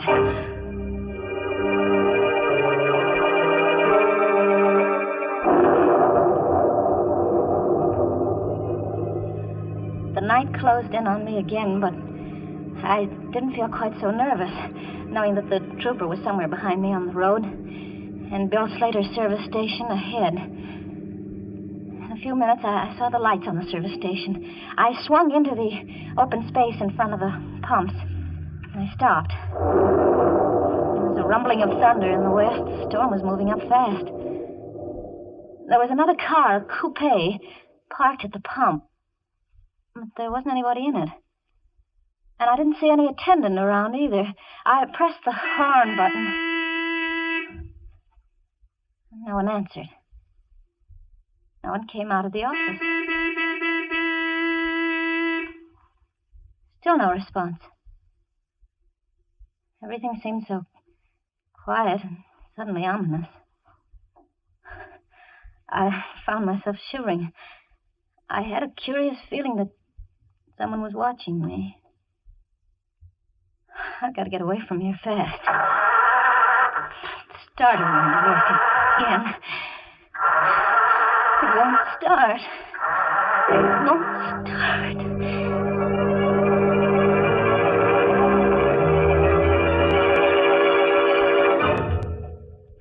time I sat behind the wheel, listening for the sound of footsteps stealing up behind the car. There were none. Then I could bear it no longer. I had to get out of the car. I had to see what was in that office. I opened the door of the car and stepped down on the gravel. Anybody in there? No answer. I clenched my fists and stepped inside. There on the floor, at my feet, lay the body of a man. His mechanic's jumper was stained red with blood, and his throat was cut from ear to ear. How long I stood there, I'll never know. I was petrified, unable to move, unable to take my eyes from the bloody body. What's that? Someone coming downstairs. Hartley. It must be Hartley, the killer. He must have been hiding somewhere upstairs. I've got to get away outside. But how? My car won't run. That other car, the coupe, I could jump into that. Yes. If I could reach that coupe before he comes down. Anything wrong, sister? Too late. Anything I can do for you, sister? Yes, it's my car. It won't start. I thought someone here might help me. Sorry. There doesn't seem to be anybody around. That's my coupe over there. I stopped for gas and no one came out, so I went in and looked around. Did you find anyone? There isn't a living soul in there. Oh. You look kind of tired. Oh, no, I'm all right. My name is Taylor. Oh? John Taylor. I'm Linda Dixon. Linda Dixon, huh? Glad to know you. Traveling far tonight? Well, I'm going to Carstairs. Seven Lakes Hotel. They're expecting me. Now, what do you know about that? What? Carstairs is the town I'm heading for, too. Isn't that a coincidence? Yes, I'm sure it is. Your car won't run, huh? Tell you what, we'll put your baggage in my car and I'll give you a lift to Carstairs. You can send for your car in the morning. Oh, no. I'll have your bag switched to the jiffy. Please, no, I would rather not. We are all switched. Now, come on. Get in here. He took my arm and helped me into the coupe. His hand was strong. His grip was hard. It hurt me. There you are. Snug as a bug in a rug.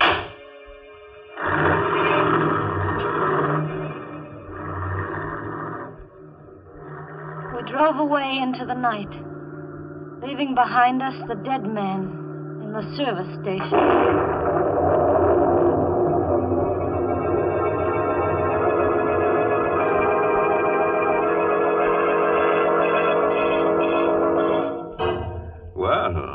From where we sit, it looks as if pretty Linda Dixon has gotten herself into an awful jam. And believe me, she's shaking like jelly. My goodness, that poor girl. And just think, this is supposed to be her vacation. Why, Mary, she's in the country now, isn't she? In fact, it looks to me like she's going back to the soil, horizontally. Oh, dear. Why do you always look on the dark side of things? Seems to me you're always pessimistic. Of course, lots of folks feel that way at times, like when they've been working too hard and they're tired. But you know, I think there's nothing better for that let-down feeling than a good hot cup of Lipton's, the tea with the brisk flavor. That brisk flavor really perks you up. You see, that word brisk, B-R-I-S-K, is just another way of saying that Lipton tea tastes full-bodied and vigorous. Yes, tangy and spirited, never flat or wishy-washy. So try Lipton's real soon, won't you, folks? Well, now, let's go back and see how pretty little Linda Dixon is making out. all alone in the car with a strange man. But after all, she shouldn't be too scared of him. He's just a felon who needs a friend.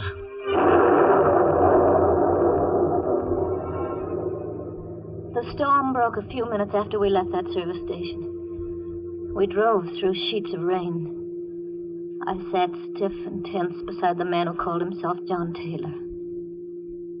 He had both hands on the wheel, and he stared out through the windshield. My eyes focused on something on his right hand. It was a stain, a small stain, but it was wet and red. I couldn't take my eyes off it. What are you looking at? What? Oh, nothing. Nothing at all. Think I'll turn on the radio. Did you know there's been a jailbreak? Hartley is 5'10", very dark hair. Don't be fooled by his pleasant manner. He is a killer by instinct. Take no chances with this man. He is absolutely... I looked at the man beside me. Helen Hearn is a clever and dangerous woman. 5'3", red hair, very pretty. I caught Taylor looking at me out of the corner of his eye. What are you looking at? At your hair. It's red. There was a streak of lightning, and looking out of the rain-swept window, I glimpsed a signpost. The lightning illuminated the sign, and my heart skipped a beat at what I saw. That sign we just passed. What about it? Well, it said Kerhonkson ahead. We're going the wrong way. We should be on the Carstairs Road, not on the Kerhonkson Road. That's funny. Must have taken the wrong turn. Well, aren't you going to turn back? Sure. Whatever you say. We'll turn right around and go back. Uh-oh. We're in the ditch. In the ditch? It's no good. She won't budge. Well, it looks like we're stuck here for the night.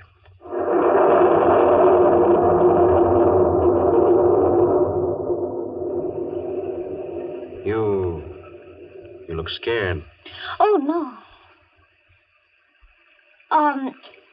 I think I'd better get out and walk. Perhaps there's a house nearby. Walk in this weather? Oh, I don't mind the weather, really. I don't. You can't walk in this storm? Well, nevertheless, I'm going to try. Not on your life. What do you mean? You're staying right here till I get the car out of the ditch.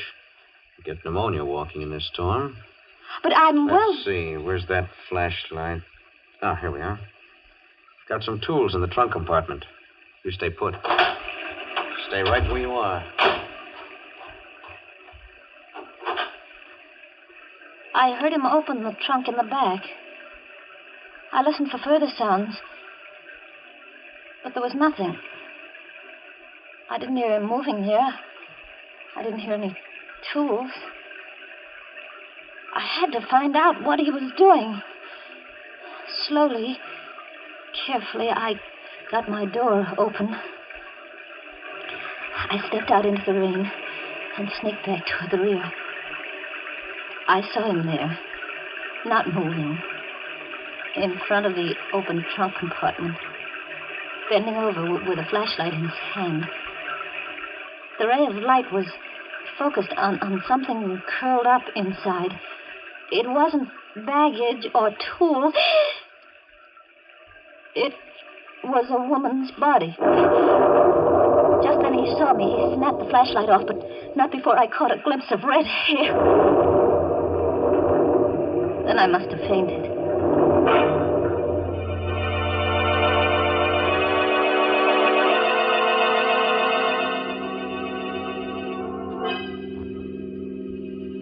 When I came to, I found myself seated inside the car again. My face and hair were wet. My clothes were dripping. John Taylor was driving. His face, as he stared ahead through the night, was dark and bleak. The storm was over. Night was quiet. Oh, so you're awake again? I don't feel well. Is it because of what's in the trunk compartment? She's dead. I told you not to get out of the car. What are you going to do with me? What do you think? Please. Sorry, sister. Got to take your medicine. Oh, no. Better not make any trouble. I'll try to make it as easy for you as I can. They say that when a person loses all hope, subconsciously he seeks refuge in sleep. That's what must have happened to me. I must have dozed, or perhaps I fainted, I don't know. But I awoke with a start at the sound of brakes. I sat up straight and saw that we stopped in front of a small fieldstone house. Why are we stopping here? I'm out of gas. Oh. Come on. We're going in. Sign on the door said Roger Bryce, M.D. A doctor's house. I began to feel a spark of hope. There might be a chance. I'll do the talking. Is that clear? Yes. Where's the bell? Oh. Must be awake. There's a light in the parlor. How do you do? Good evening. Dr. Bryce? Yes. Can I help you? I'm terribly sorry to disturb you, Doctor, but my sister and I were heading for Carstairs, and we seem to have gotten lost. And we're out of gas. His sister. He was passing us off as brother and sister. Now I knew why he hadn't cut my throat as he had that service station man's. He was carrying me for protection. I was his passport through the police cordon. His sister. I'm afraid I can't be of much help to you. I'm 7 miles from the nearest town, and I haven't any spare gasoline. Come in, won't you? Why, yes, thank you. We will. I wonder if I could offer you my hospitality for the night. Oh, that would be imposing. Not at all. I have 2 rooms that aren't being used. Oh, really? Oh, come. I insist. I'd hoped for a chance to talk to Dr. Bryce alone. Just a word to warn him. But Taylor never left us alone for a minute. He insisted coming into my room. To make sure, he said, that it was comfortable enough for me. Then he took the doctor by the arm and went out with him. Good night, sis. And sweet dreams. I was alone. Free of the presence of John Taylor.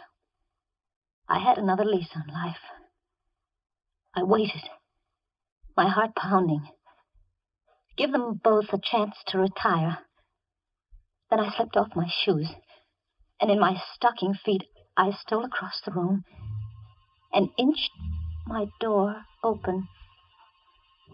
Slowly, carefully, I stepped out into the corridor and turned right toward the doctor's room. What's the matter, sister? You weren't thinking of going anywhere, were you? I wanted a drink of water. A drink of water, huh? In case you didn't know it, there's a water pitcher on your dresser. Oh, I didn't see it. Good night, sister. I turned around and went back into my room. It was no use. If I attempted to warn Dr. Bryce, Taylor would probably kill us both. I turned out the light in my room. I knew he was watching my transom. Then I lay down on the bed. How long I lay there, I don't know.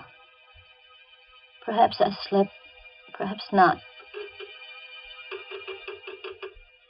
But I heard that slight creak as my door began to inch open.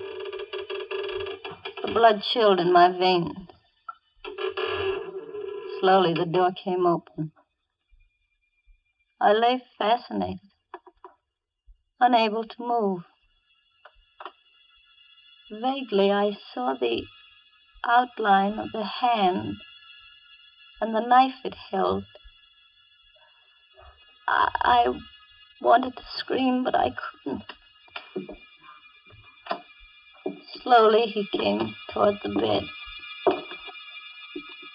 Now he stands over me. He raises the knife. I screamed and rolled over on the bed just as the knife flashed down.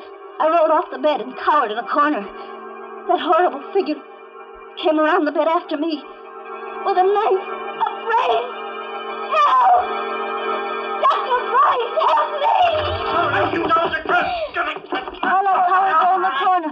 They fought all over the room in the dark. I had no strength to move, to think, not even to hope. All the life seemed to have gone dead in my veins. And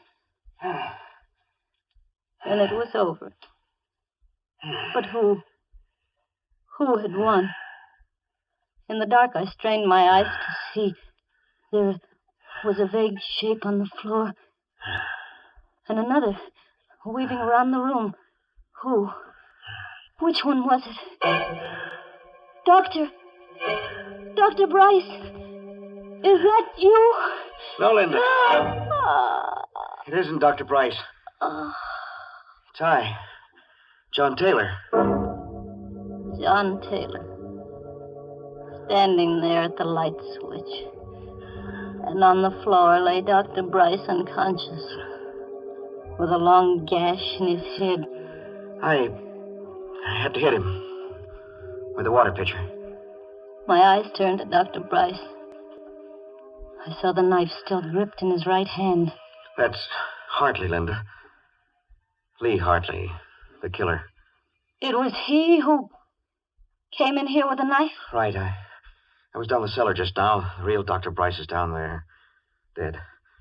And this fellow posed as Bryce when we came to the house. Then you're not Hartley. No, isn't that rich? All the time you thought I was Lee Hartley, and I thought you were Helen Hearn. On account of your red hair. But the body, the red-haired woman. That's Helen Hearn. This fellow must have killed her back at the service station and stuffed her body in my trunk compartment while I was inside. That all happened last summer. In time, I think I'll manage to forget that night of horror. But it won't be soon. Sometimes in the night I dream that I see that awful figure with the knife poised above my throat. And I wake up screaming. But then John takes me in his arms and holds me tight and tells me that everything's all right. You see, I'm Mrs. John Taylor now.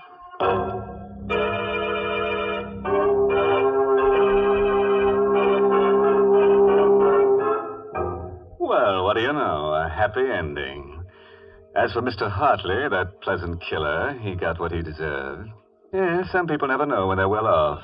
You should have stayed in jail, where they never raise your rent, where they make no charge for meals or for electric current. You see, when you're in jail, everything is free, except you. You know, Mr. Host, that's the first happy ending we've had in a long, long time. And I must say I enjoyed it. Ah, those lovebirds shouldn't have gotten married. It's bad for business, Mary. Now, when she wakes up screaming from a nightmare, she reaches for her husband instead of a hot cup of a Lipton tea. Well, I'm glad she has a husband to comfort her. There are plenty of other occasions, Mr. Host, when Lipton's tea is welcome. And I don't mean just at meal times either. Lipton's is grand between meals. And, of course, it's the perfect beverage to serve when friends and neighbors drop in to visit you. Yes, I guess that's why more people serve Lipton tea than any other brand. And now a word of caution to all amateur detectives. They say that if you give a criminal enough rope, he'll hang himself. But if you give some criminals enough rope, they might tie you up. Oh, by the way, this month's Inner Sanctum mystery novel is Puzzle for Wantons by Patrick Quentin. Yes, and next week's Inner Sanctum story, directed by Hyman Brown and brought to you by Lipton Tea and Lipton Soup. Next week's story is about a lonely man who falls in love with a mannequin in a store window. Oh, gee, fella wants a real girl, so he tries to make her come to life. And what do you know? He finds he has to kill her first. Well, now it's time to close the squeaking door, so good night. Pleasant dreams.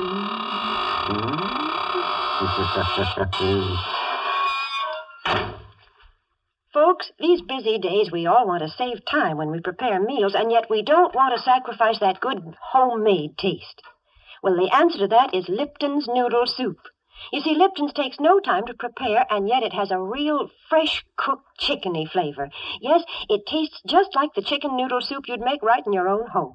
Lipton's is economical, too. It costs less and makes more than canned soups. So, folks, don't forget to serve Lipton's noodle soup. And don't forget to tune in next Tuesday night for another Inner Sanctum mystery. This is CBS, the Columbia Broadcasting System.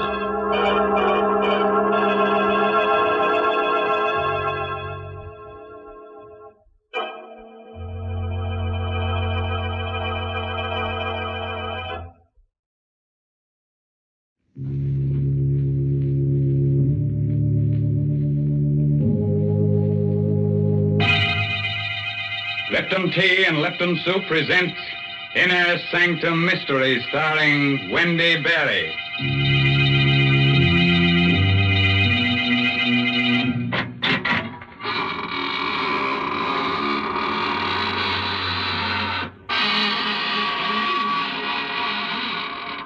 Good evening, friends of the Inner Sanctum. This is your host, Raymond, inviting you through the squeaking door for a grisly little party. Well, now for our weekly news summary of events from the other world. Slash. The Galloping Ghost defeated the marauding murderers in the opening game of the Ectoplasmic Baseball League last week. An invisible crowd of 20,000 saw the contest. Slash. The Slimy Spooks Union is considering a strike to charge people for overtime when they scare them during the day. And, oh yes, a fake medium was arrested for saying he could get in touch with humans. Well, that's very funny, Mr. Raymond. Now, that's what I like, when you say amusing things instead of scary ones. Oh, thank you very much. Well, they have a very amusing time in the other world. The other day, they held a masquerade ball, and everyone came disguised as people. Well, that's very interesting. Did they serve refreshments? Oh, yes, they served Lipton tea. Everybody loved it. Why, to count all the cups of tea they drank, you'd have to be a teetotaler. Well, then the other world must be pretty much like this one, because folks here feel the same way about Lipton tea. Why, more people drink Lipton's than any other brand. And they don't just serve it at mealtimes either. Yes, sir, Lipton's is an around-the-clock drink. It helps lots of housewives through their work day, and it's a grand beverage to serve your friends when they drop in of an evening. And, of course, there's one big reason why Lipton tea is so popular. It's because of that famous brisk flavor. That word brisk means that Lipton's always tastes tangy and full-bodied. It's never flat or wishy-washy. Yes, folks, you just don't know how good tea can be till you've tried Lipton's. Now, friends, while you're trying things, try on this rope for size. Oh, didn't I tell you? We're going to hang a very attractive lady tonight. Our story is called The Girl and the Gallows. It all adds up. It's an original radio play by Milton Lewis, and our star is that glamorous motion picture actress, Wendy Berry, who'll play the role of Karen. All right, friends, on a nice spring evening like this, a few chills running up and down your spine are just what you need. So get yourself a sweet companion. Turn the lights down low. Put your arm around her. Oh, brother, sit back and get ready to have the wits scared out of you. Let's go. The door was open, and I walked into the strangest apartment I'd ever seen. A sweet, sickening odor overwhelmed me as I looked around. It was a rare incense, burning in a hollow skull that stood on the mantelpiece. I looked closely. The skull was human. I felt someone's eyes on me, staring, watching every move I made. Good evening. You're Karen Marlowe, aren't you? How did you know? I'm Laura Mason.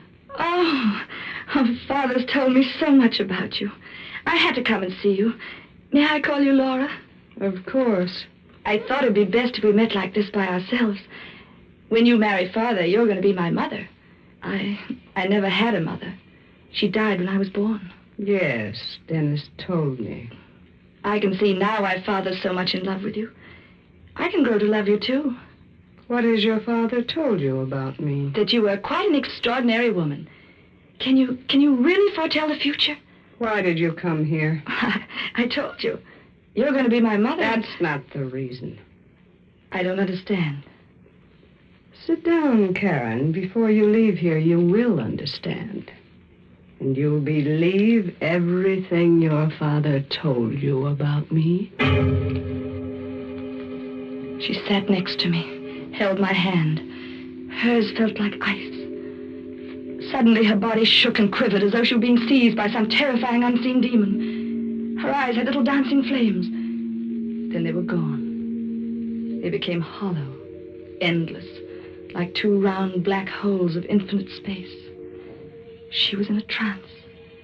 Her hand held mine like a vise. There's not going to be any wedding. What are you saying? I see a coffin. A coffin? There's a man in it. Dennis, your father.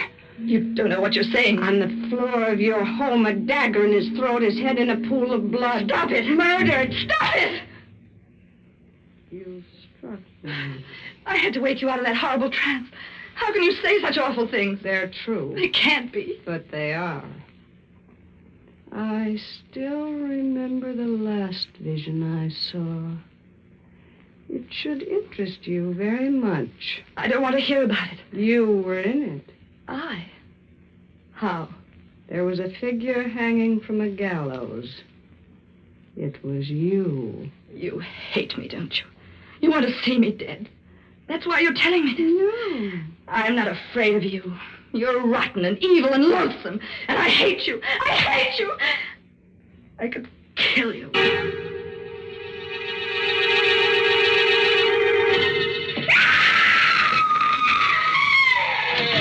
What's wrong, sister? Father. You Karen Marlowe? Just as she said. The dagger in his throat. Murdered. Father. Don't look at him again. But he's been murdered. Yeah, I know it. Here, drink this.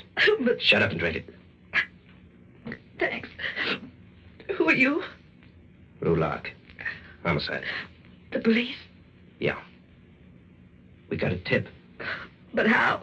Someone called in. This is awful. Yeah. Yeah, it's tough on a kid like you. Feel well enough to talk? Yes. Okay. When did you see him last? Tonight. At 7. Here. Then where'd you go? To see a woman named Laura Mason. Laura Mason. Was she home? No. She arrived a minute after I got there. She predicted this. What? She said this would happen when I saw her. Oh, yeah? Did you know what was in your father's will? No. No, he never told me. He left all his dough to you and Laura Mason. If either one of you dies, the other gets it. How'd you find out? We get around. At 7:30, a neighbor heard him scream. 7:15, a dark-haired woman in a red coat was brought up here by the elevator boy. She was very attractive. Do you know anyone like that? Yes. Laura Mason. You sure? Yes. Mm-hmm. Who made that head of your father? Oh, a sculptor in Paris, many years ago. Why? Because your father mentioned it in his will. How? Well, he said that under no circumstances must it go to you. It was to go to Laura Mason or be destroyed. Well, what made him do a thing like that? I don't know. Father was a strange and brilliant man. She killed him. I know she did. Who? Laura Mason. You know she did it, too. Now, take it easy. Feel well enough to go out? Yes. Okay. Take me to Laura Mason.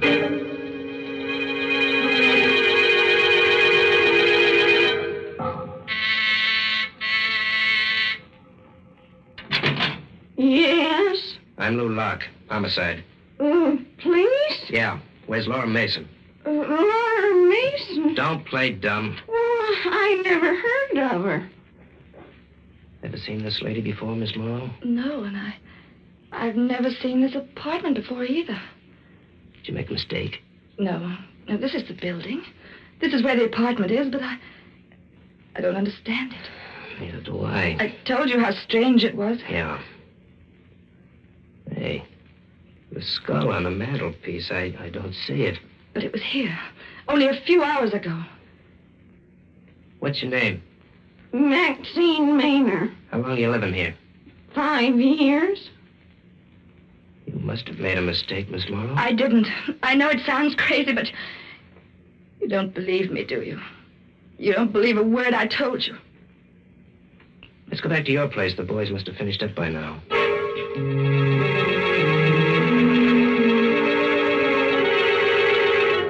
You'll be okay here tonight, Miss Morrow.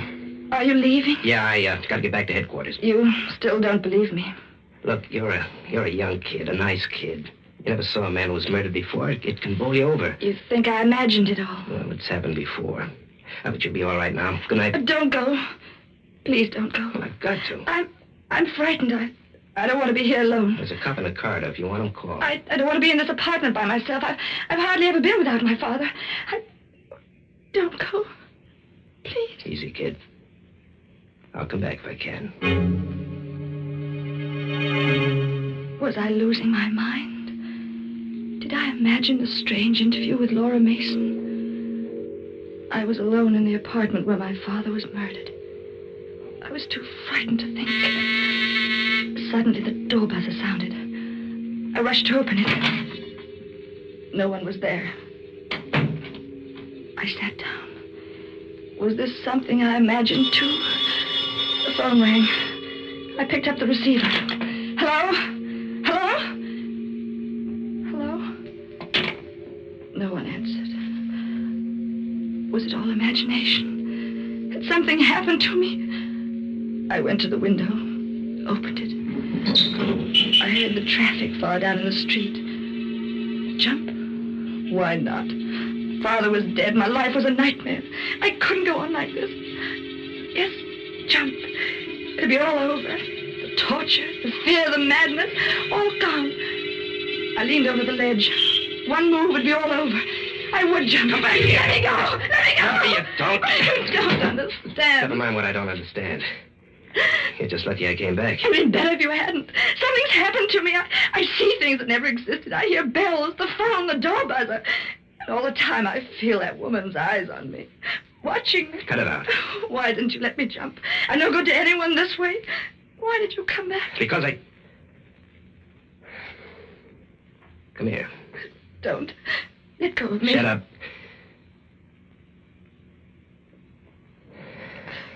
You kissed me. Yeah. That's why I came back. You... Let's not talk about it now. Oh, but why? Because you're beautiful. I wanted to do that ever since I saw you. You still want to jump now? No. Okay. I'm going to take you to a good doctor. You think there's something the matter with me? We'll let him decide. But I did see that woman, just like I told you. We've been checking. We can't find any trace of a Laura Mason. Why'd you jump like that? The door buzzer.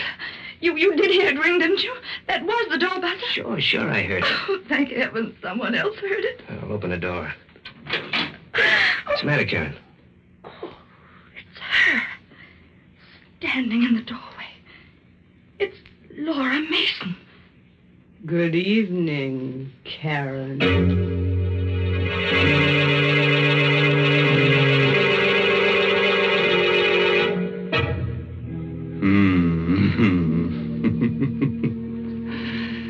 Nice, queer monkey business, huh? Say, I wonder what happened to that apartment with the burning skull on the fireplace. Oh, that'd make a cozy little place for a vampire. She could invite her friends up and have a few drinks. Oh, now, Mr. Raymond, I just can't stand the thought of vampires. Oh, well, tell the truth. I feel the same way, Mary. I always say that I could kill a vampire and it wouldn't bother my conscience at all. After all, I wouldn't be spilling her blood. It'd be somebody else's. Now, please, there are no such things as vampires. So let's talk about something else.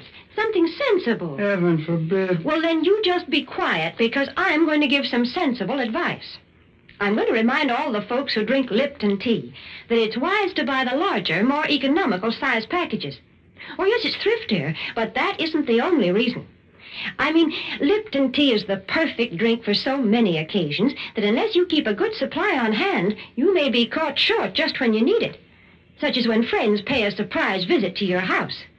So, when you buy Lipton tea, the tea with the brisk flavor, be sure to get it in the larger size packages. Oh, sure, and there's still a large package of murder ahead tonight, so let's get back to our star, Wendy Berry. Let's see, where were we? Oh, of course, Karen was trying to make up her mind if she was going bats when suddenly the door opened and in walked Laura Mason. I'm Detective Lou Locke, homicide. Better sit down, Miss Mason. Thank you. Karen, will you please fix me a drink? Yes, but you've got to tell him what happened this evening. He doesn't believe me. Fix her the drink, Karen. I'll do the talking. All right. I suppose you've been wondering about me, Mr. Locke? Yeah. Did you know about his will? I did. I suppose you've gathered quite a bit of evidence against me. We've got enough. Did you kill him? Do you have my drink, Karen? Yes, here. Thank you. No, I didn't kill him, Mr. Locke. We'll let the jury decide that. Would you care to know who did murder him? I have a certain curiosity. She did. Karen? Yes. You don't know what you're saying. Why don't you tell him, Karen? Why don't you confess? But I have nothing to confess. I didn't kill my father. Lou, you don't believe her, do you? You know she's lying. I listen to everybody. That's my business. Are you going to confess, Karen? What are you trying to do to me? You know I didn't kill him. You know because you killed him yourself. Miss Mason, I understand you saw the body of Dennis Marlowe in a vision. Yes. The vision came after the murder. After you were known to come to this apartment earlier this evening. She killed him. That's why she could see these things in her vision. What have you got to say to that, Miss Mason? I see I'll have to convince you too, Mr. Locke. You don't believe in these powers of mine? No. You will. Let me hold your hand. She held his hand, just as she held mine.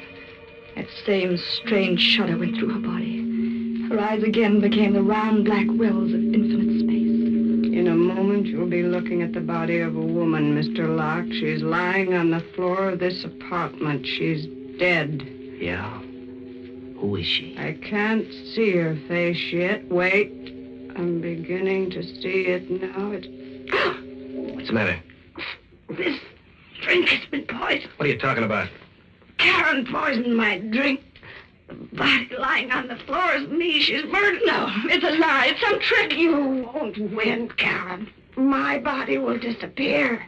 It's not like yours, not like any of you. You won't be able to arrest me. What happened to her? What's the matter? Just a minute. She's dead. Dead? Murdered. She's been poisoned. Poison? That's right. Look at her eyes. But I didn't do it. You saw me pour the drink. I wasn't watching you. But you can't believe I didn't that. say you killed her. But that's what you're thinking. What I'm thinking now isn't worth a button. Give me that shawl on the piano. Here. I want to cover her. You don't really believe Listen, that. you stay here. I'm going into the next room to phone headquarters. I'll be back in a minute. I looked at the shawl, covering the twisted heap on the floor. What kind of a woman was she? Why had she lied?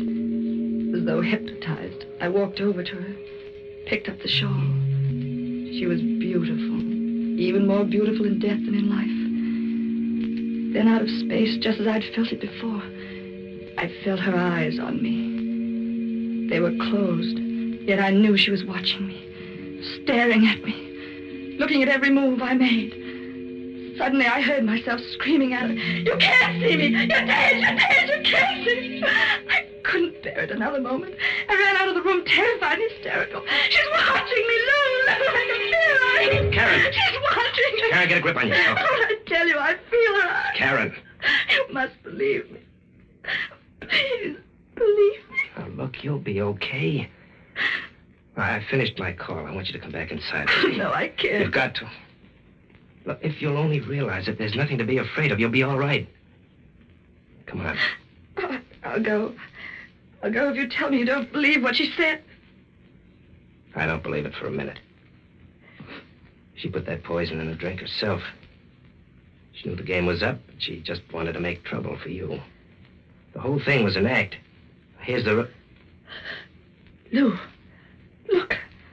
The shawl's on the floor, but Laura Mason has disappeared.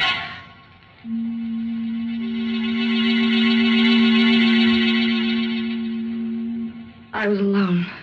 Lou had gone back to headquarters. When he left, I could see she had him under a spell. He, too, was puzzled and confused. Just as before, the door buzzer rang. No one was there.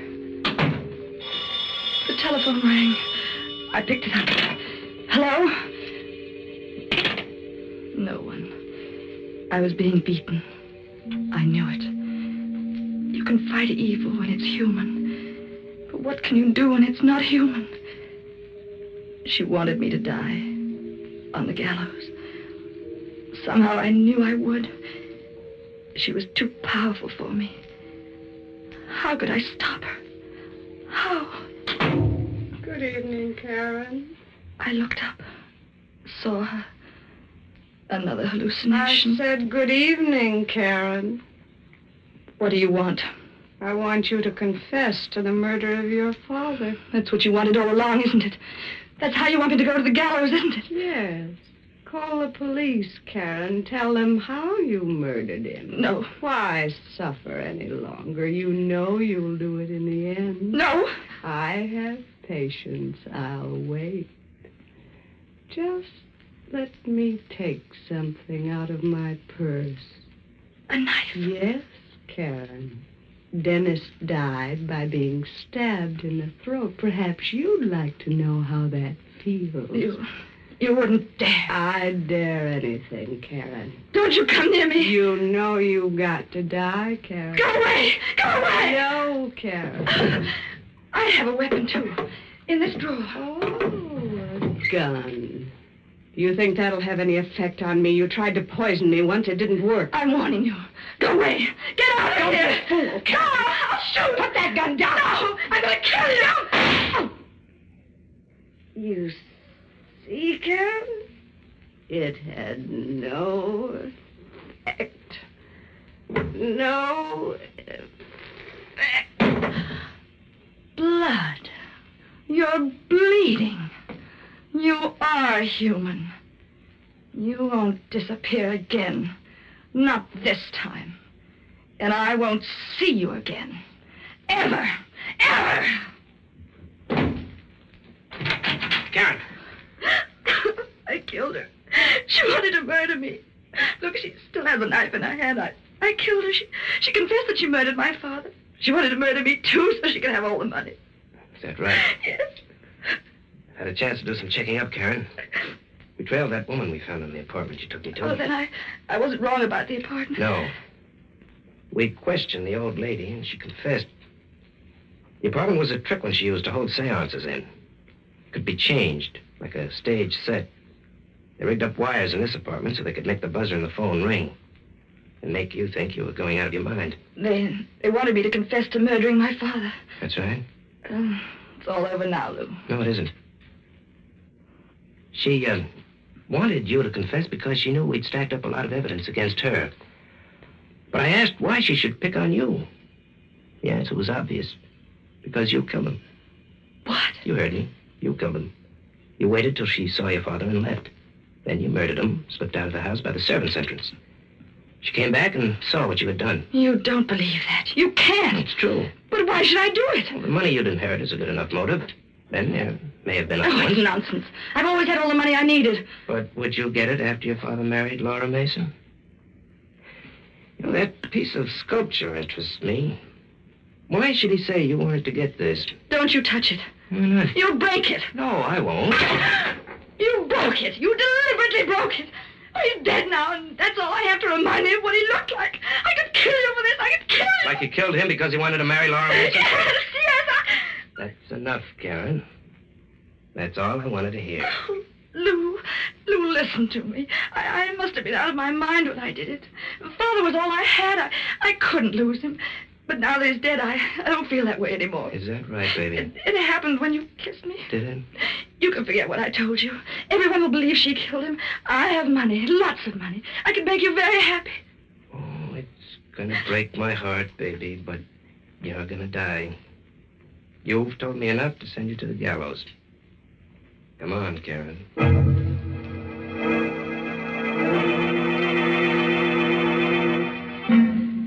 I pleaded temporary insanity.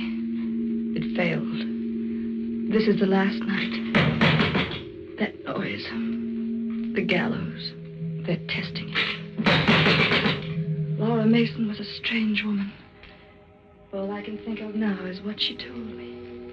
It seems so long ago. There was a figure hanging from the gallows. It was you.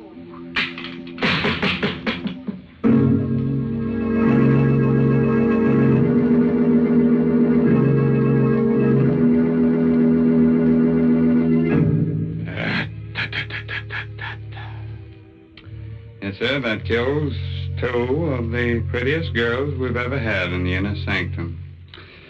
Karen should have pleaded guilty to having killed her father and asked for clemency on the grounds that she was an orphan. What a terrible crime that was. Yes, man. She seemed like such a polite young girl, the kind of girl who goes to finishing school and learns how to pour tea. Now, see here, Mr. Raymond, you don't have to go to school to learn how to pour tea. No? And as far as enjoying tea is concerned, you only have to know one word. Yeah? Lipton. Yes, Lipton tea has a special, full-bodied taste.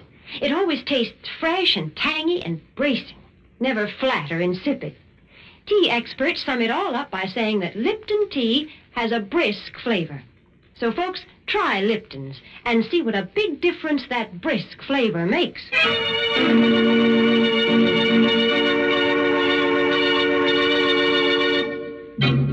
A word of advice, naturally. If you wake up in the morning and feel like stretching, and go hang yourself, bud. By the way, this month's Inner Sanctum mystery novel is The Lucky Stiff by Craig Rice.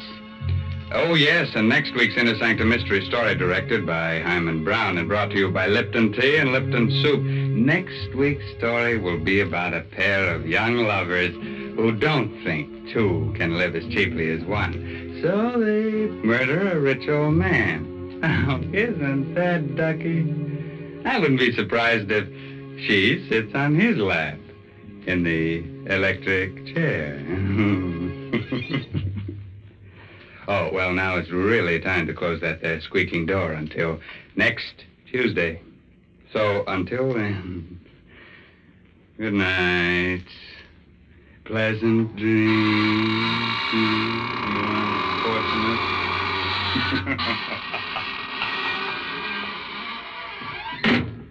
Folks, these busy days, we all want to save time when we prepare meals, and yet we don't want to sacrifice that good homemade taste. Well, that's just the time to serve Lipton's noodle soup. Lipton's is quick and easy to prepare because it comes in an envelope. You just empty the contents into boiling water, and in no time at all, soup's on. And Lipton's has a real homemade chickeny flavor. It tastes just like the chicken noodle soup you'd make right in your own kitchen. It's economical, too. Lipton's costs less and makes more than canned soups. So don't forget Lipton's noodle soup. And don't forget to tune in next Tuesday night for another Inner Sanctum mystery. This is CBS, the Columbia Broadcasting System.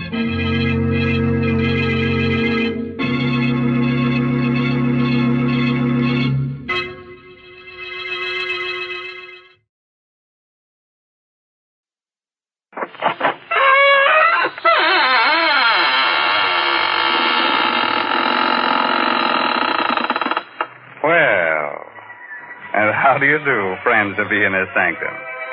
This is Raymond, your host of the Squeaking Door. Come right in. What are you staring at? Oh, him. Oh, he won't hurt you. He's been dead for years. He came here with our first program. Said nothing could scare him. I've been using him for a doorstop ever since.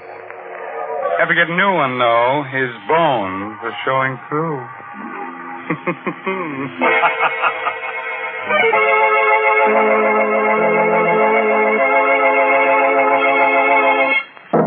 My friends, Did you know that this is a bad winter for our ghost friends? Oh, my, yes. There aren't enough sheets to go around, and lots of them have horrible colds. They float around just coughing and coughing their heads on. Are you all set?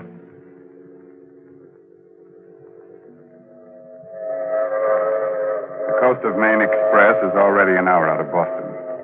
It's noon of a windy November day as the New England landscape flashes past.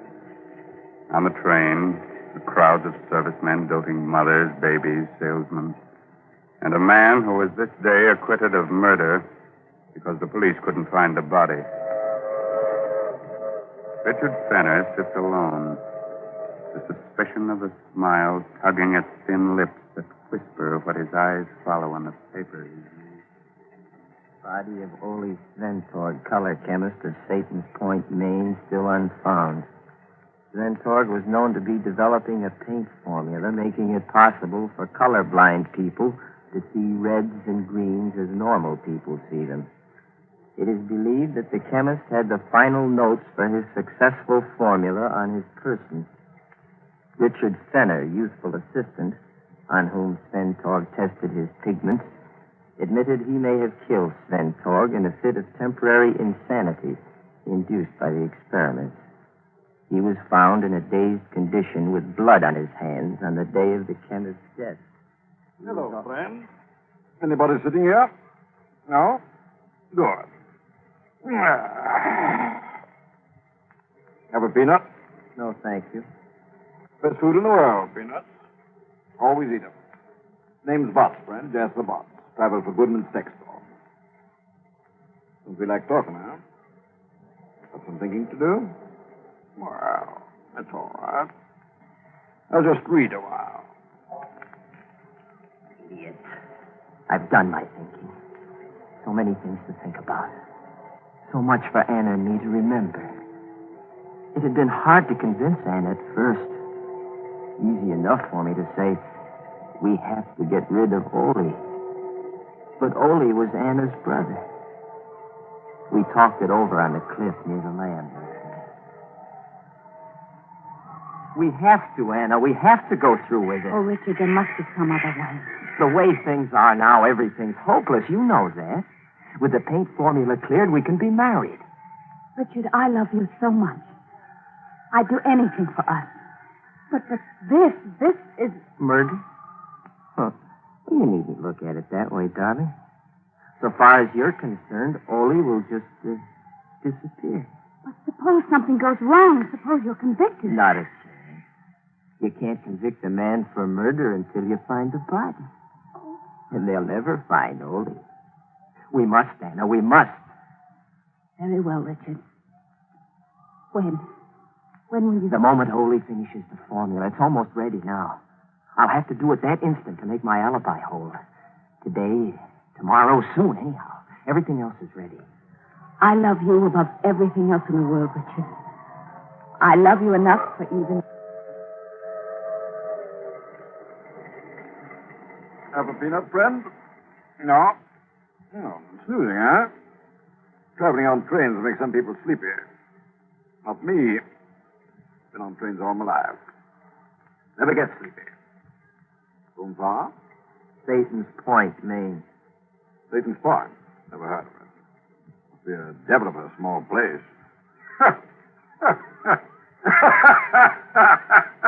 What I said.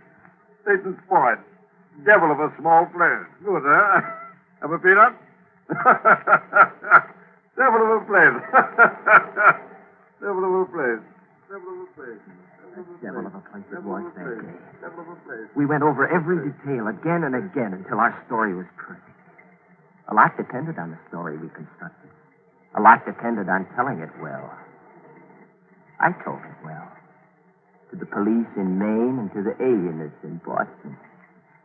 I started the story with the morning of October 11th in Ole's laboratory. Hold on. This is my last mixture. It will be ready in a few minutes. I want your eyes to be well rested. Think you've got it this time, Ole? No, there's no longer any doubt. When these pigments are mixed, I will paint a square board. It will look like a dirty green to my eyes. And to mine? To yours, and those of millions of others who are colorblind. Red. Red that you have only imagined till now. Red of the rose, red of a sunset, red of fire, red of blood. I put the blindfold on. I could sense Ole's tenseness. He'd worked 15 years to make this moment arrive. This is from all I can see. A miracle is about to take place. But I confess to one great fear. What's that, Ole? I'm not afraid the formula is wrong. I'm afraid for you. For me? Yes. I have to warn you, Richard. I don't know. No one knows what mental reaction takes place when a person who has never seen color before suddenly does. You mean that I could be affected? You could be. You see, red excites even normal people. It vibrates in the brain. With you... Let's have a look, Ole. Now, Richard, when you take the blindfold off, look straight ahead of you. The board is right before your eyes. Look, Richard. And when you do, start talking right away. I want your immediate reaction. Okay, here goes. Look. See, Richard. Look, it's red. Look. Hey, talk, Richard, talk. Something I couldn't. It's hard enough to recall the little that I do. I was staring straight ahead of me at a square board. Nothing happened for a brief instant. And then I caught my breath sharply. My eyes dried. They burned. I closed them, but the patch of exquisite color seared my brain. A single hot, flashing stab of pain pierced my head. And then I felt a surging power, a physical power, grip me. And Ole's voice reached me, jabbed at me. My whole being seemed to focus on his voice. I had to choke it off. I vividly recall reaching for him across something and finding his throat. And then nothing more. Nothing but the breaking of glass and a sensation of violent action. Motion and action that lasted long after the voice stopped.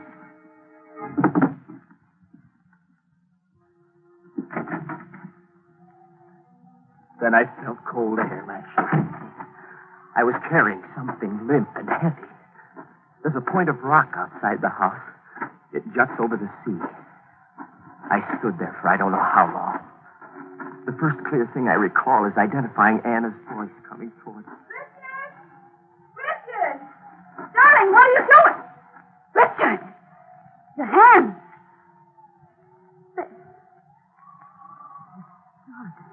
Something died in me.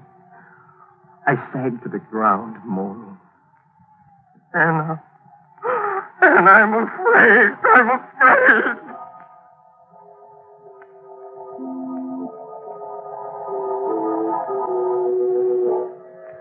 Well, that was my story. That's what I told them all. They didn't believe me, so what? They didn't find Ole. Anna told her own story as well, about coming back from town in the station wagon, finding me on the rock with blood in my hands. In the time they searched the house and the grounds, they came close, too close, just once. It was the day they gave up the search. I was standing in the yard with the guard when the inspector called me over to the little meat house near the cliff. Well, they'd been through it before, but the inspector held something in his hand. You sure in your day's meanderings you didn't come near this meat house, Fenner? Well, I can't be sure of anything, Inspector. I don't think so. Why? There's no felt hat I overlooked before. Got the initials OS stamped in it. Ole's hat. I left it out. Was our whole plan going to be upset by a hat? Hi, Fenner? It's Ole's. He always wore it out here when he worked on his meat. No? And the blood on the brim? Well, look around you for the answer to that one. Ole was proud of his larder. He just hung 2 quarters of beef the other day for aging. Right over there, see? It was fresh killed stock. Blood probably came from that. Yeah, we'll have the blood tested anyhow. All right, Penner. You can go back now. I walked away a little elated. Habit's a funny thing. It plays tricks, even on detectives. People are used to thinking of bodies as being so many feet long, with 2 legs, 2 arms, and a head.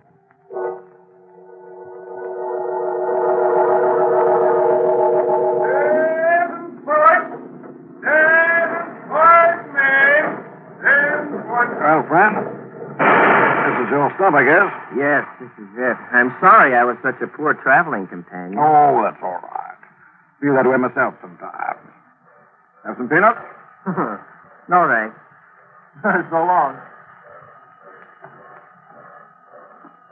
Anna!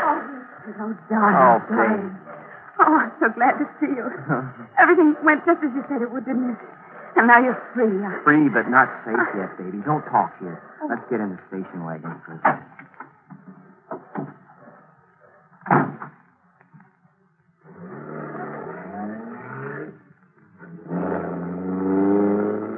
None of the papers believed our story, did they? No, but it's just as well. Makes tonight's work easier. But there are so many things I don't understand. Isn't there some other way we could... No. And it's just as well you don't know everything, Anna. There's less chance of your making a slip. Seems to me that I'm in this as deeply as you All are. right. I'll tell you this much. The papers played up the fact that Ole had the final formula on his person when he was killed. The formula we thought was on the lab table, right? Yes. Well, that leaves 2 things I have to do. I have to search Ole's clothing for this thing, and, well, the other thing should be obvious. Oh, don't, Richard. You talk about those things so coldly. Well, it's a cold subject, isn't it? I see the house now. Put your lights off. Did you make the phone call I told you to? Yes, the man said all arrangements had been carefully made. He said the rest was up to you. You wasn't kidding. Okay, pull up by the garage.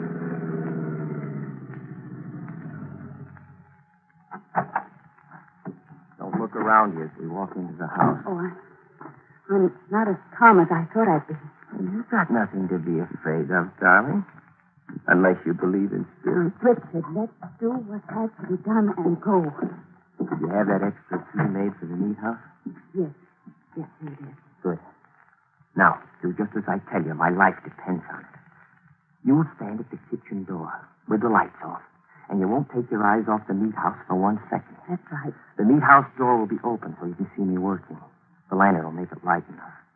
Right now, I'm going to stand in front of the only window in the room we left the blind up on. While I'm there, you go get the dummy we had made to look like you. Put it in a chair in the position you're in now. Got that? Yes. All right, get the dummy. It's in the linen closet.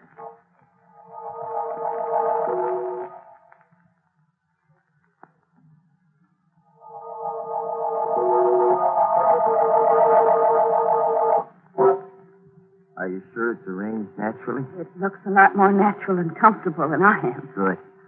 Now crawl below the window level into the kitchen. Set? All set. Here's the revolver. Now stay in the shadows while I light the lantern and leave. And then stand in the door as I told you to. And remember to watch the meat house. Scared? Yes, but I'll do my part. Don't worry. Just be careful and hurry. Well, this gruesome business will be over soon, baby, and it's worth it. What are a few days of this compared to what's in store for us? I know. But hurry.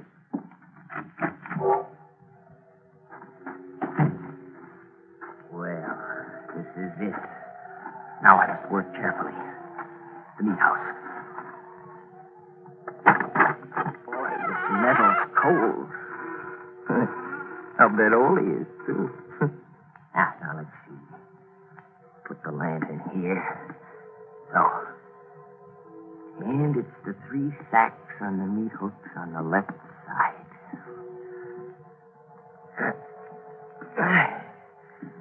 It's heavy. Seem heavier than when I put them up. I'll start on this one. My knife. Yeah, close it here. Now let's see. It'd be the inside coat pocket. Yes. Yes, here it is. Here's the... You? Hello, friend. Have a peanut?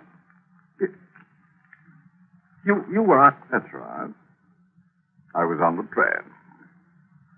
I got on because you did. And I got off because you did. Small world, huh? Yes, isn't it? Let's see. Didn't you say your name was Jasper Botts? Yeah. Good memory you've got. I see you finally remembered where you hid poor Sventog's remains.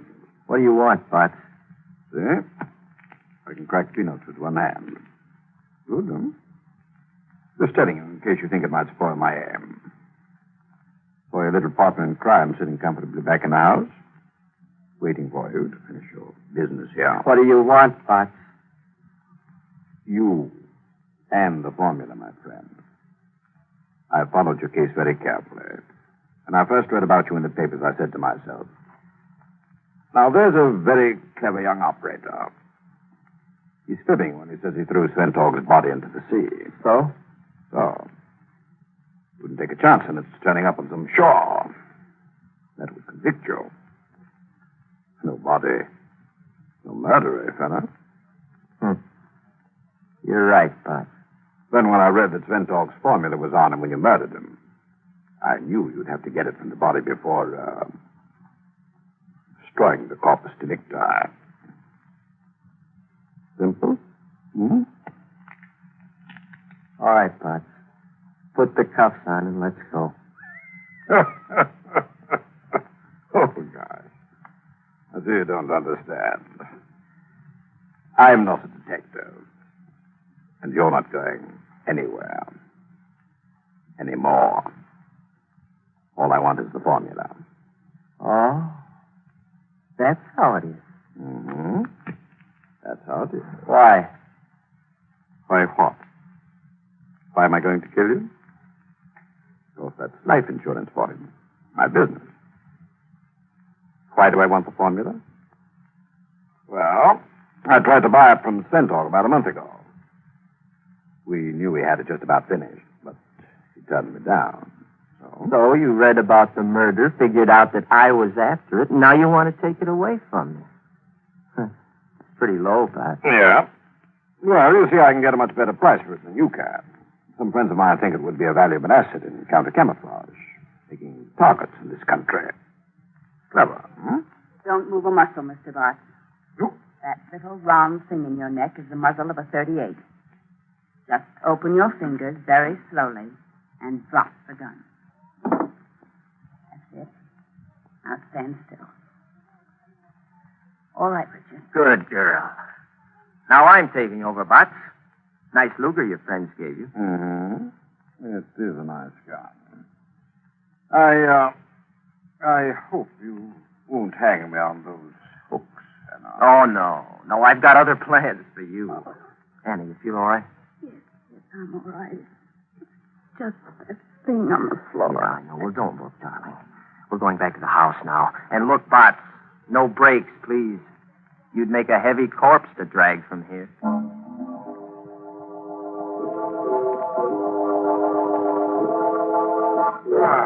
It's a very cozy little room.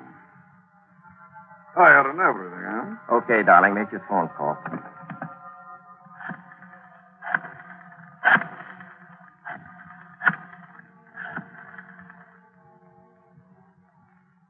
Hello? Hello, Mr. Walsh? Yes, we've been watching. You've got him? Yes, you can tell your men to close in on the house now. That was Mr. Walsh of the FBI, friend. Smooth piece of work all the way through, Richard. Yes, sir. My first and last case, Walsh. Well, we don't usually call on outsiders for help, you know, but this was such a natural.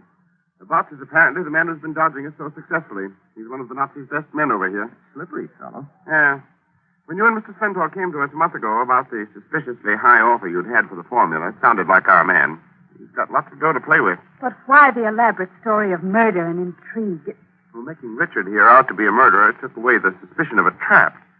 We knew Richard would be released, no matter how phony the story he gave, because the police wouldn't find Mr. Sventog's body, of course.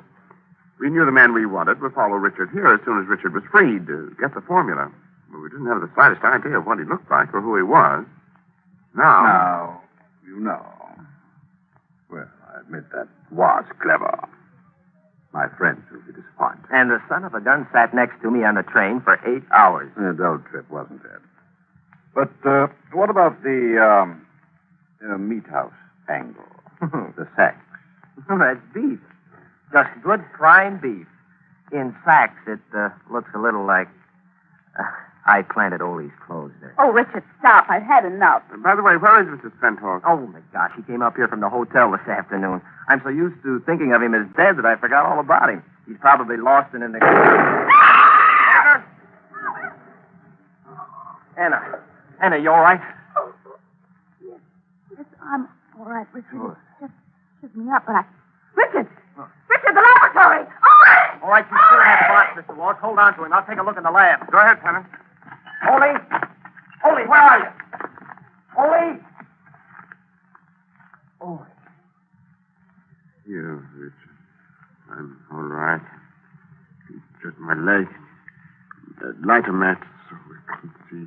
Yeah, sure. Hurry, Richard. I want to see what's wrong. Light a match. I'm holding a lit match, Ole. Oh. I see. Your eyes, Ole.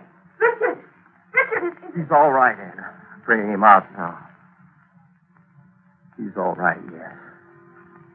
But never again to see the red of a rose. The red of fire. The red of a sunset. The red of blood. Ole's formula brought color to millions. Now, he's blind.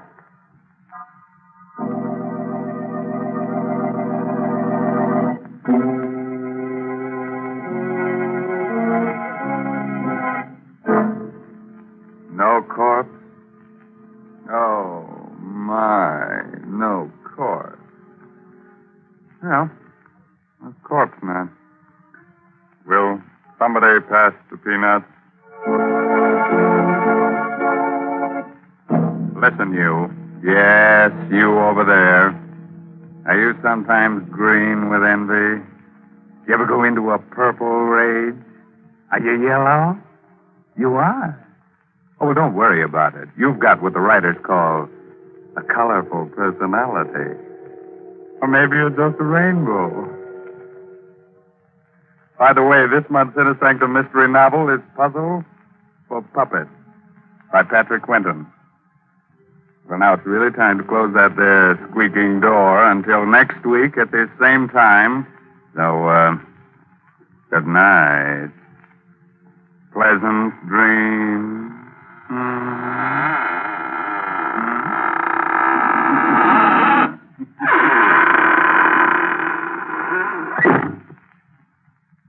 And so for now, we brush off Raymond, a friendly host of Inner Sanctum, a charming ghoul, responsible for tonight's bedtime story.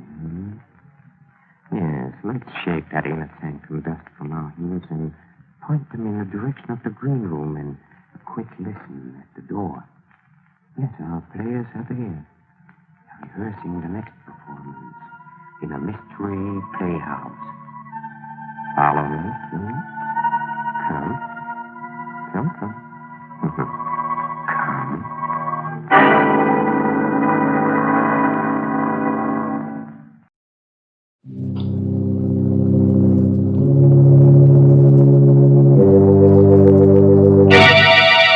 Lipton Tea and Lipton Soup present Inner Sanctum Mysteries.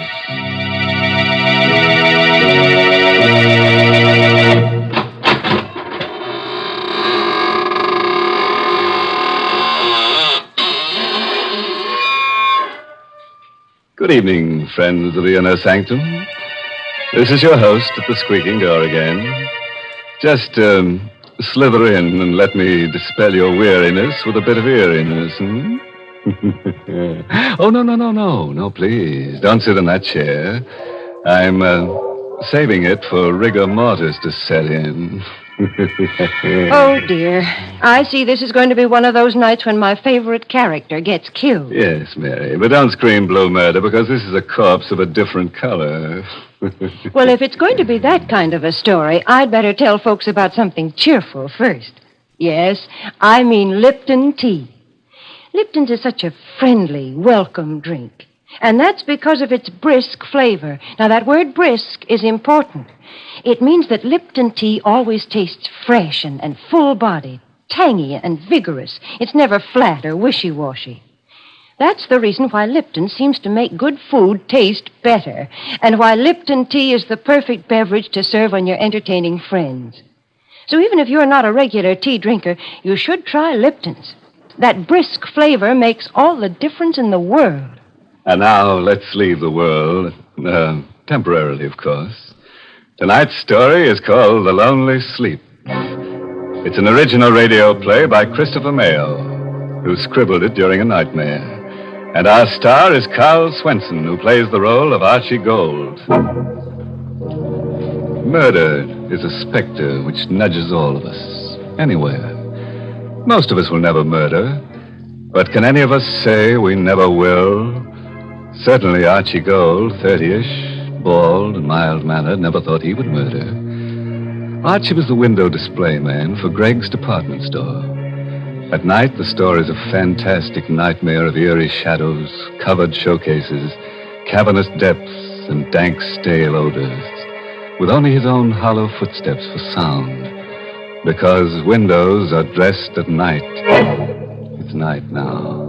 And Archie's busy in his storeroom crating his favorite mannequin for shipment to the mannequin factory. Being a lonely man, he talks to the mannequin. And being in love with Esther Newman of the store's accounting office, he naturally calls his favorite mannequin Esther.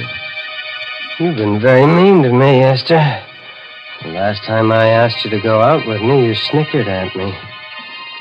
That's not nice. That's why I had to do this to you. Archie tucked Esther's smooth pink torso into a crate. There. Perfect fit, darling. Perfect. Then Archie wrapped Esther's slim legs and arms in excelsior, tucked them into another crate. So, you wouldn't put your arms around me, darling. Well, you won't get another chance.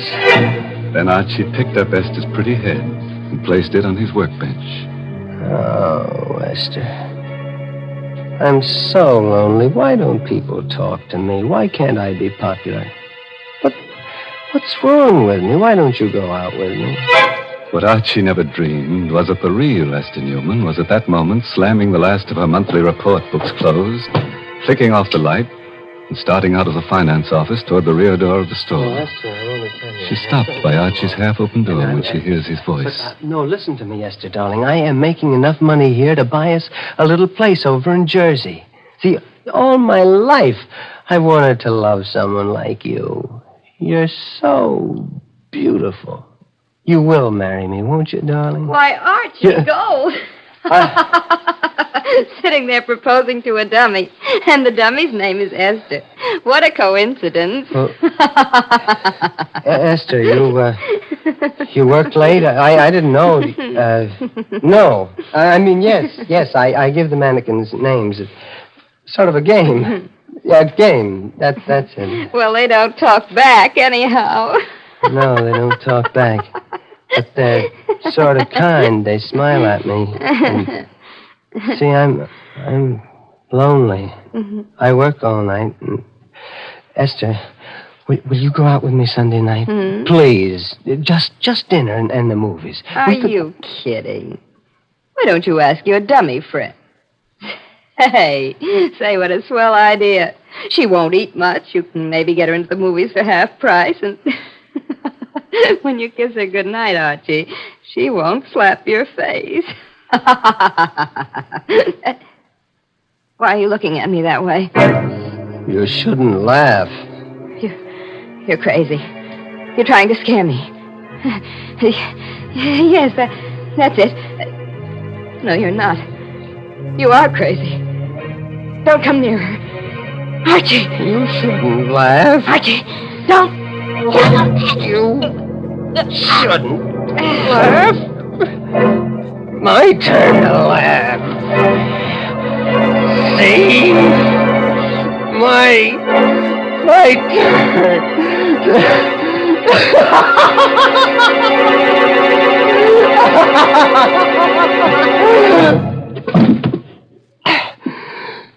You shouldn't laugh. People shouldn't laugh when you're lonely. You see, the specter of murder had nudged Archie, and he's obeyed. This was no mannequin at his feet. This was a woman, warm, beautiful, and dead. And being scared and lonelier than ever, Archie talked to his mannequins again. This time to Frank, painted and rouged and handsome in Greg's bargain $29.50 tweed suit. You heard her laughing at me, Frank. I just couldn't stand her laughing at me again. Hey, look at her, Frank. You'd think she was asleep. Her neck's broken. See, what am I going to do with her? I gotta think. Gotta hide her. Gotta dress the front window, too. Window. Sale of cozy kitten mattresses starts tomorrow. It's a big sale. Sleep on a cozy kitten. I've got it, Frank. The window. I've put her in the window on a cozy kitten mattress, and nobody'll know. And then tomorrow night, I can... So Archie used some pancake makeup, bringing life to Esther's sallowing cheeks and purple lips. He placed her dead weight on a hard truck. He rolled her to the lighted window. An hour later, Esther's corpse, covered with gleaming white sheets and sleazy satin quilts, smiled in peaceful bliss at the empty street. Archie found his work well done. Nothing more to do now. Just wait. I'll go home. And wait. That's a good window. You look very pretty in bed, Esther. I've been watching you, young fella. Saw you do the whole thing. What's the matter? I scare you? No, officer. I didn't know. Yeah, I've been in the doorway across the street watching you. A lot of work to making up one of them windows, ain't there? Yeah. You saw me do the whole window, you mean? Uh-huh. Oh. So I put the mattresses in, make the bed, put the signs in, then fix the lights. Then you put the girl in the bed and fix her face up. Yeah, it's a nice job. Yeah. Say, you look bad, son. Yeah. Anything wrong? You sick? Huh? No. I'm just tired. All through for the night? Yeah, I'm all through. Good night, officer. Good night, young fella, and don't worry about your girlfriend. I'll keep an eye on her every night.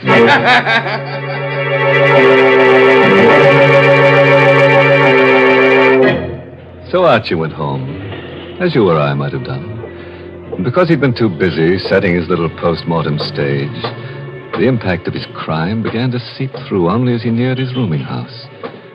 Maybe the girl in the doorway he passed started him thinking because she laughed. Are you kidding? Just a girl and a date. But you can't blame Archie for hurrying. You would have thought it was Esther, too. Archie hurried. He hurried to the rooming house. He raced up the steps. He had to get to his room, get in and close the door of the world. Close the door. That's it. They can't laugh at me here. They won't find me here. This is my room. Nerves. Stupid running like that. I've got to act normal. Sure, just like nothing happened. I couldn't help it. She made me do it. No, forget about it. Why, Archie, gold. No. You can't laugh now. You're... I'm dead, Archie. Yes, in a way. I'm in Greg's department store window. I don't believe in ghosts. It's just my mind, my imagination. That's right, Archie. You're too clever to believe in ghosts. I'm not a ghost, Archie. I'm in your mind. I'm part of you now. part of you. Get out! Get out! I'll drive you out. Oh, no, Archie. You can't. Unless, Archie, unless you replace me with someone else. Yes. That might do it. Someone else. Another girl. See? That's how a murderer thinks. Oh, yes. You do the same thing. Archie never thought he would murder. Now he's ready to do it again. Get rid of his conscience to get rid of a voice. Archie lit a cigarette. He poured himself some milk, ignoring the laughter in his brain until it pushed through him. Look at your hands, Archie. Look at them. All crooked and hard and clutching. Oh. Like they were on my throat. Ah, shut up!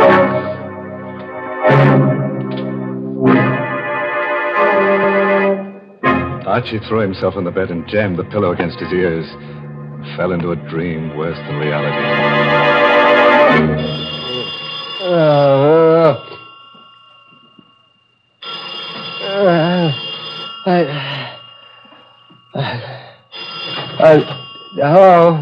Huh? Archie Gold? Yeah, this is Archie Gold. This is Mr. Gregg, Archie. I know this is your time to sleep, but it's important that you get down here right away. Is anything wrong, Mr. Gregg? I can't tell you over the phone. Come down here. Goodbye. All right, Mr. Gregg. After he'd shaved and dressed, Archie felt a little better. After all, if they'd discovered anything, Mr. Gregg wouldn't have called. He'd have sent the police. Feeling of confidence stayed with him until he stood across the street from Gregg's. He lost it then. It dropped with a sickening pain about his heart and a dry pinching about his lips. People were standing 3 deep in front of his window display, and he caught sight of a policeman's cab following Mr. Gregg's bald head into the store.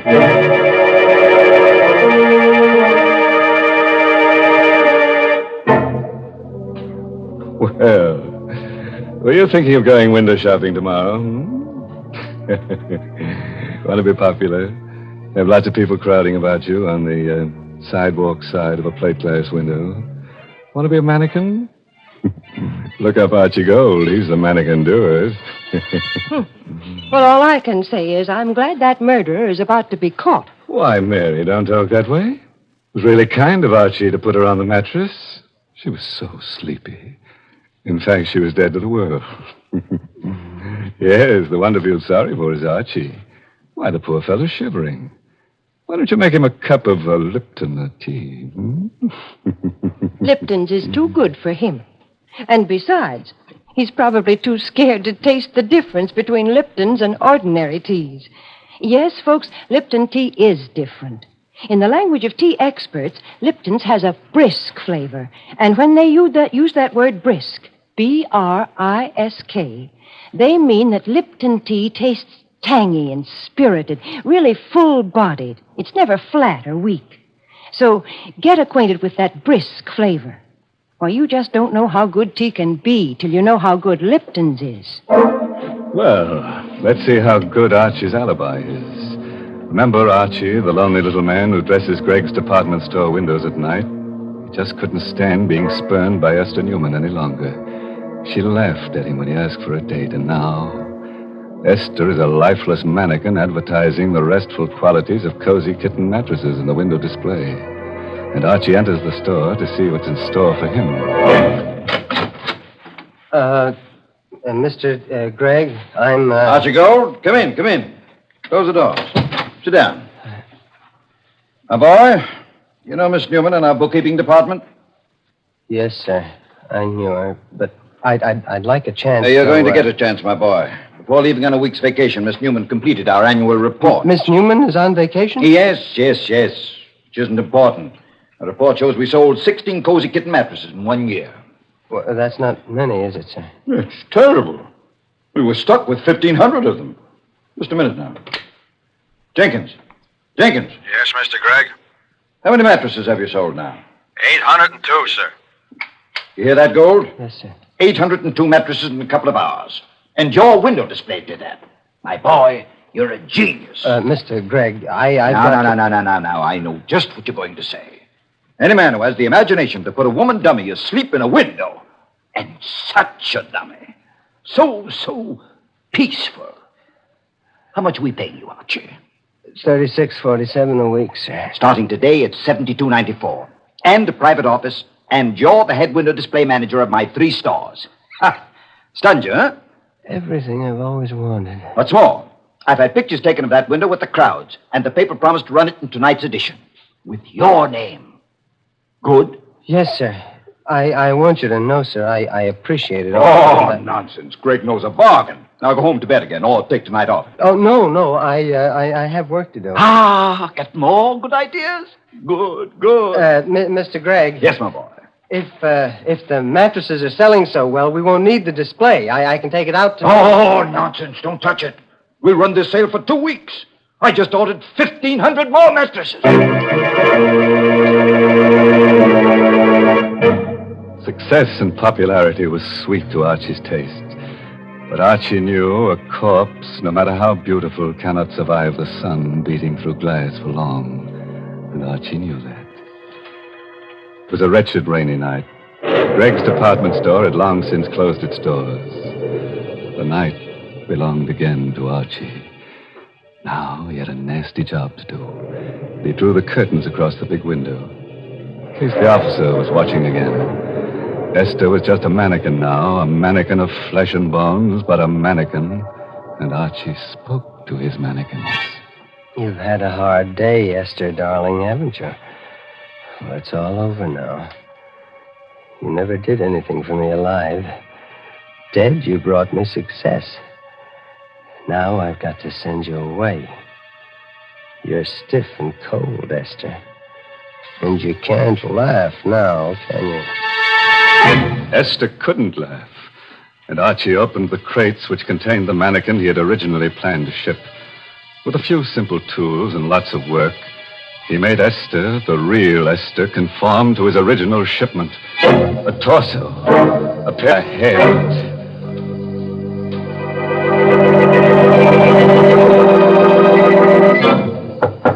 No. Who? Oh, that's the alley door. Somebody's there. Gee, a cop, maybe. I've got to act natural. After all, she's well hidden. Could I come in? Please, I'm so wet and tired. Girl. It's a girl. Yes. Come in. Get out of that rain. Thanks. Why, you poor kid, you're soaked. Come into the workshop. I've got a heater in there. Gosh, thanks. She was sent to me. Someone to take Esther's place.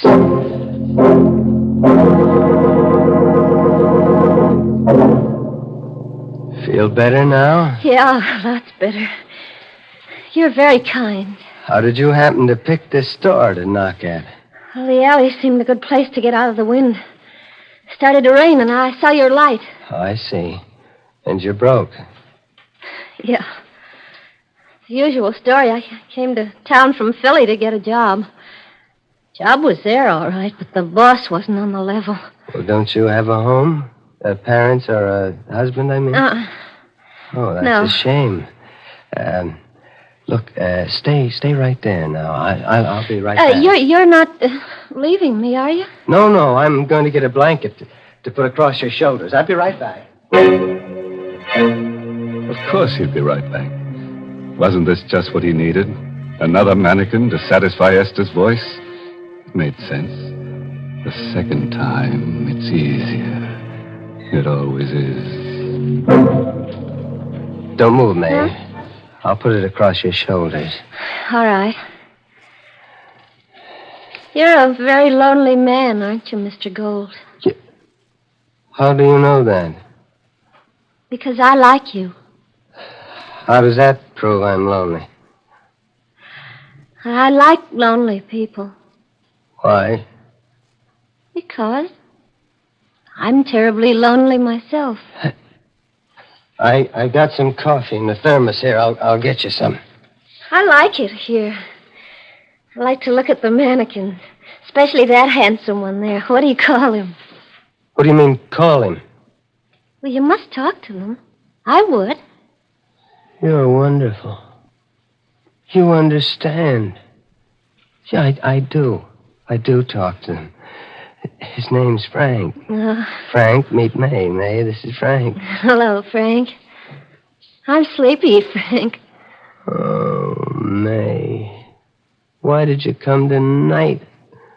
Why couldn't you have come 2 nights ago? You're sleepy? Mm-hmm. I'm warm and sleepy. Look, I have 3 hours before my window has to be finished, and I have an errand that'll take me about an hour. You climb into the bed in the window and... People will see me in the window. No, the curtains are drawn. I'll wake you when I get back. All right. Looks like the kind of bed I could sleep on forever. Ever.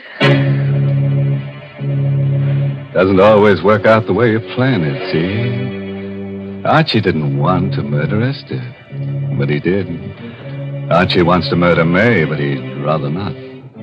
Well, Archie drew the satin quilts over May. She smiled, closed her eyes with a murmured thanks, and was asleep. Archie knew now he loved her, that he must never listen to her speak again. While Archie carried the crates containing Esther's remains into the station wagon in the alley, a little man with a sad, droopy face and a derby hat argued with the night captain of the local police station. I tell you, I know what I'm talking about. I stopped at Greg's window 4 times today. I know a corpse when I see one. Well, I saw that window, too. That's a dummy in that bed. I know a dummy when I see one. I don't doubt that, Captain. You've had more experience with dummies than I have, but I've had more experience with corpses than you have. That's a dead girl in the bed. Now, what makes you so sure? I've been an undertaker for 40 years. My name is Huzak. My establishment is down the block from Greg's store on 10th Street. Okay, we'll check. Operator, get me Mr. Gregg. Yeah, Greg's department store. Of course it is home. What else at this hour?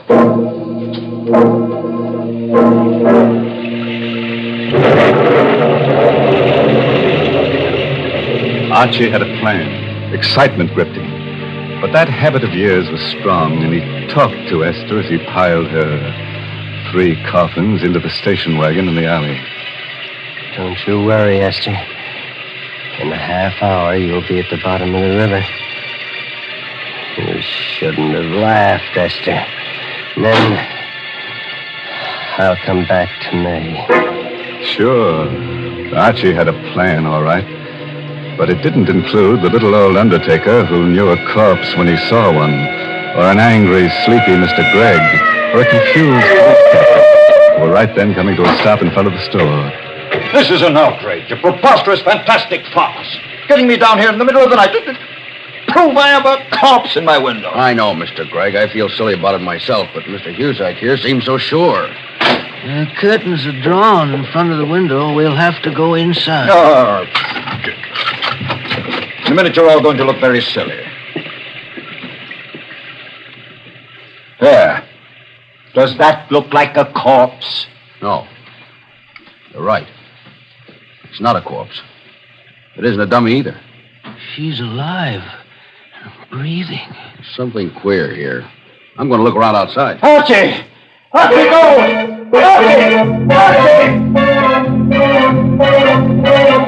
Archie didn't hear himself being paged. But at the entrance of the alley, he saw the police car in front, and he heard the police captain shouting from the sidewalk. That was when Archie decided it was better to be lonely. The lonelier, the better. They found out. That's the police. They said they found out. Hey, you! Away now. Got to. They won't catch me. They won't. Got the lights red. I gotta go through. Faster. Faster. Why can't it go faster? The truck. Turn right. Turn!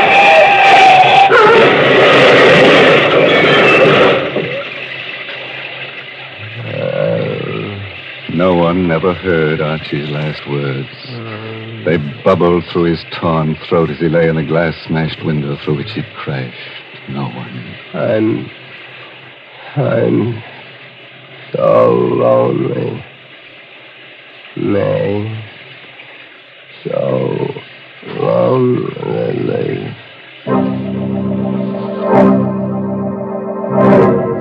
Well, Greg, here's your Archie Gold. Bet those crates will be interesting. Oh, awful. Awful. Yeah, quite a mess. No one was cruel enough to point out a gruesome bit of grisly humor.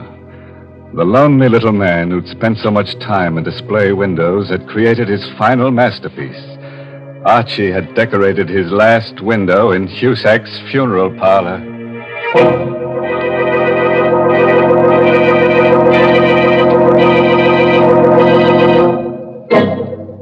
The lesson we learned from tonight's story is that murder doesn't pay. It's a losing business. Murderers are always in the red. And it's strenuous work, too. You're bound to find yourself a little stiff. Mr. Host, I did not like that story. Well, neither did I, Mary. Imagine the Cozy Kitten Mattress Company pulling a smart advertising stunt like that on Lipton's time and for free. Now, that's not what I mean at all. And if you're worried about Lipton's, let me assure you that Lipton's is the largest selling brand of tea in the whole world. That's the kind of popularity that really counts. And, folks, if you'll just once try Lipton tea, I think you'll be convinced, too.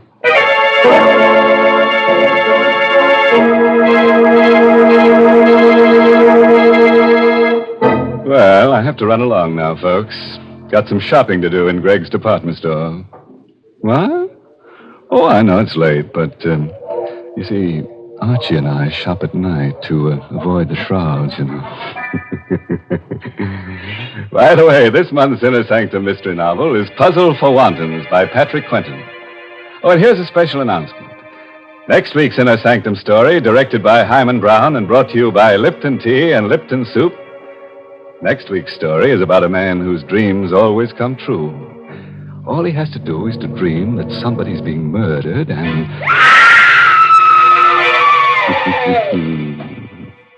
Enough to keep you awake, isn't it? Oh, until we meet again next Tuesday, you dream of me and I'll dream of you. Now it's time to close the squeaking door, so good night. Pleasant dreams.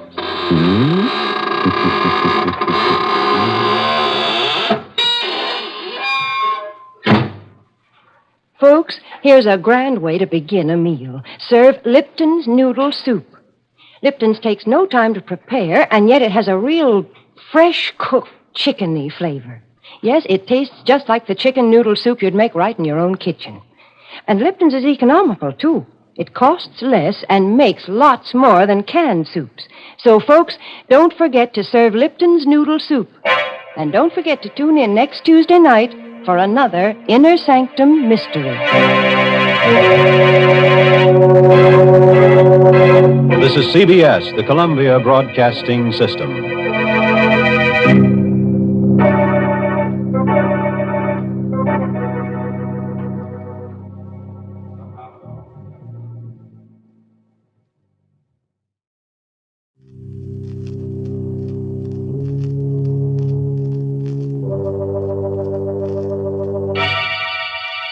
Lipton Tea and Lipton Soup present Inner Sanctum Mysteries.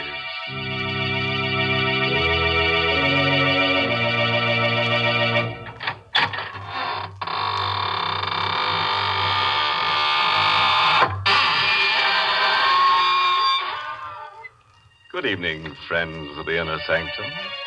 This is your host. Welcome again through the squeaking door. Did you miss us? You know, we haven't been around to haunt you these last 8 weeks.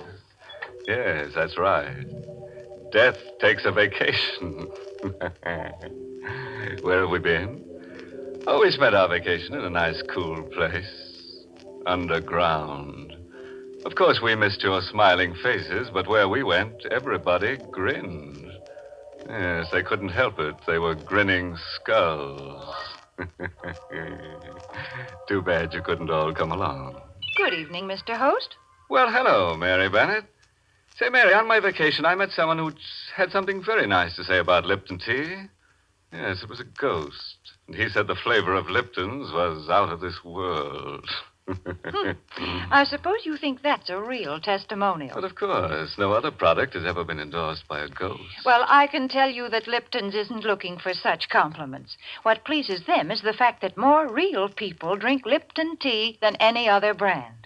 And what's more, they drink it all year round. Right now, lots of folks are enjoying Lipton's as an iced beverage because it certainly makes a cold meal taste better. Yes, and Lipton's iced tea is grand between meals, too. It's a welcoming, refreshing drink to serve when your guests drop in at your house. You see, Lipton tea has that famous brisk flavor. Now, that word brisk, B-R-I-S-K, means that Lipton's always tastes fresh and full-bodied, never flat or wishy-washy. So get acquainted with Lipton's real soon, won't you, folks? Yes, and if you'd like to get acquainted with murder real soon, then listen to Dead Man's Deal. It's an original radio play by that chill master, Emil Tepperman. And our star tonight is Larry Haynes, who plays the role of Joe Lester. It all happened to Joe Lester, who was really a small-time gambler and who had no business in that big-time game with Barney Flood and Dan Kilmer and Nick Zapparetti and the others. But it's really Lester's story. So here he is to tell it to you. I guess it was the biggest poker game I ever took a hand in. It was in Barney Flood's room, number 327, the Brandon Hotel. They were all big shots. I had to play a careful game. I only had about $3,000, and if I didn't nurse it, a single deal could wipe me out. What's the matter, Lester? Playing kind of tight, aren't you? Whatever, Barney. Man's entitled to play his own game, isn't he? Sure. Maybe you don't belong in this one. You need guts for this game. You tell him, Dan. Maybe Lester doesn't know what guts are, Barney. Now listen, you. Don't try to get tough, Lester. It wouldn't be healthy. Lester saw at me, Dan. So because I took his girl away from him. How didn't you, Lester? Suppose we leave Louise out of this, Barney. If she prefers you, that's okay with me. That's mighty big of you, Lester. That's why I hated Barney Flood. He'd taken Louise away from me. And Louise was the only thing in the world I loved. And what was worse, Barney Flood and his man, Dan Kilmer, were laughing at me because they knew I didn't have the guts to do anything about it. And then it came. The hand I'd been waiting for. Dan Kilmer was dealing. Barney Flood opened blind. I opened for 1,000. I dropped. That's me. The others all dropped out. But when I picked up my 5 cards, I found I had 3 aces. This was the way I'd wanted it. Just Barney Flood and me. And me with a strong hand before the buy. Now I'd show him who had guts. I counted out $2,000 in $100 bills and shoved them out on the table. I see you, Barney. And raise you 1,000. Oh. So our little Lester's waking up. Okay, I see the raise. Just the 2 of us, How many cards, Barney? 1. Right. And how many do you want, Big Shot? I'll take 2. Here you are. My hands were a little clammy as I picked them up. I looked at the cards. And suddenly I felt as if I'd inherited the whole universe. I had bought an extra ace. I held 4 aces. Well, Big Shot, I bought something here. I think it's the winning hand. I'm going to bet the works. Here. All the cash I have with me. 90 grand. 90 grand. I felt the sweat on my hands as I watched him push the money out on the table. 90 grand he was betting. And I had him beat with my 4 aces. But I couldn't see his bet. All I had was about $1,000. Come on, Big Shot. What are you waiting for? You know I haven't got that much money. And you shouldn't be playing in this game, Tin Horn. You're taking advantage of me, Barney. You're trying to show me up. You know I have to drop out even with a better hand. Oh, so you think you have a better hand, eh? Make the bet inside my limit, and you'll see. All right, Lester. We'll see what kind of a gambler you really are. Here. I'll withdraw this 90 grand bet. I'll make another kind of bet. A bet you can see. If you have the guts. Well, what kind of bet? I'll bet my life against your life. The man who loses this deal agrees to commit suicide. For a full minute after Barney Flood made his proposition, the room was so quiet you could hear a pin drop. Barney Flood and I sat facing each other across the table, our closed cards in our hands. These were the biggest stakes men had ever played for. A life against a life. The other players were stunned and frightened by it. They wanted no part of it. One by one, they made lame excuses and faded from the room. Only Dan Kilmer was left with Barney and me. Look, Barney, why should you risk your life against this punk's life? This is the way it's going to be, Dan. Lester hates me. Don't you, Lester? Yes, Barney. I hate you. You see, Dan, he hates me because deep down inside of him, he knows he isn't as good as I am. All right. This is the showdown. One of us walks out of this room alive. The loser stays here with a bullet in his brain. Is that okay with you, Lester? Yeah. Yeah, sure, it's okay with me, but I don't want Dan in the room. This is just between you and me. Let him go out before we uncover our cards. All right. But listen, boss. You heard him, Dan. Just the two of us. Okay. Leave your gun here on the table, Dan. I don't like... Do as I say. Okay. Thanks. Now go down to the lobby and wait. So long. I'll be waiting in the lobby. Okay, Lester. There's no backing out now. We'll open our hands.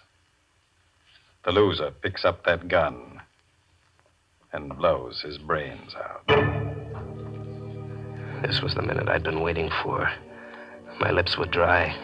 I wet them with my tongue. Now, at last, I had Barney Flood exactly where I wanted him.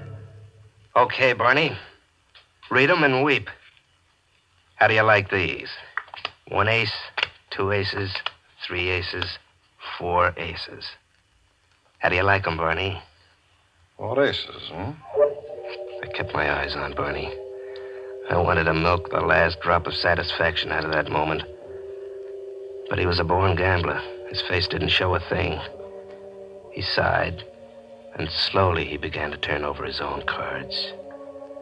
3 of hearts, 4 of hearts, 5 of hearts, 6 of hearts, 7 of hearts. A straight flush. Well, Lester. Straight flush beats 4 of a kind. You only bought 1 card. That's right. I went in with 3, 4, 5, and 6 of hearts. I bought the 7 of hearts. A straight flush, eh? I can't believe it. I've lost. Yes, Lester. You've lost. You've lost your life. And a gambler always pays up. There's the gun, Lester. Go ahead. A gambler always pays up. I curled my finger around the trigger. I stood up and leaned across the table. I pointed the gun at Barney Flood, and I shot him in the head. Now I had to work fast and carefully. I had it all figured out. When I shot Barney, I leaned over the table so the barrel of the gun was close to his head. There were powder burns on his temple around the wound. I wiped my fingerprints off the gun and pressed Barney's hand around the barrel. Next, I turned my attention to the card table. This was important. I left my 4 aces intact where I laid them out. But I changed Barney's hand slightly. I removed the 7 of hearts, replaced it in the deck, and riffled through it. I found the 7 of diamonds. I substituted this for the 7 of hearts. And now Barney's hand was no longer a straight flush. It was an ordinary straight. And my 4 aces were better. So now it looked as if I had won the game. I was ready.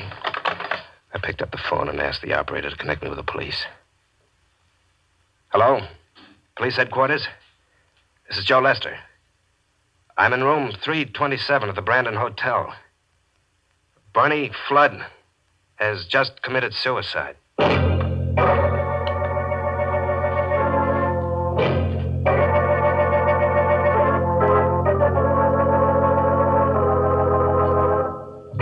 Well, it looks as if Lester has carefully set the stage for foul play. He has to be careful if he wants people to believe that Barney has committed suicide. Because that's the last thing in the world a man would do. How about it, Mary? What side are you betting on? I'll give you odds that Lester isn't caught. Why, you know very well that I don't bet. Oh, come on, Mary. I'll tell you what. I'll bet you my Sunday shroud against a package of Lipton tea. Oh, my gracious, I never know what you're going to say next. But I still don't believe in gambling. And, folks, if you feel the same way about it, then I know you'll like Lipton tea, because you can always be sure of its flavor. Tea experts describe that flavor by saying it's brisk. B-R-I-S-K. And brisk flavor means that Lipton's always tastes fresh and vigorous, never flat or insipid. Lipton's is a real experience in tea drinking. That's why I always say that you don't know how good tea can be till you know how good Lipton's is. And now, let's go back to Joe Lester. Let's see if his airtight scheme to make Barney Flood's murder look like suicide goes over with the police.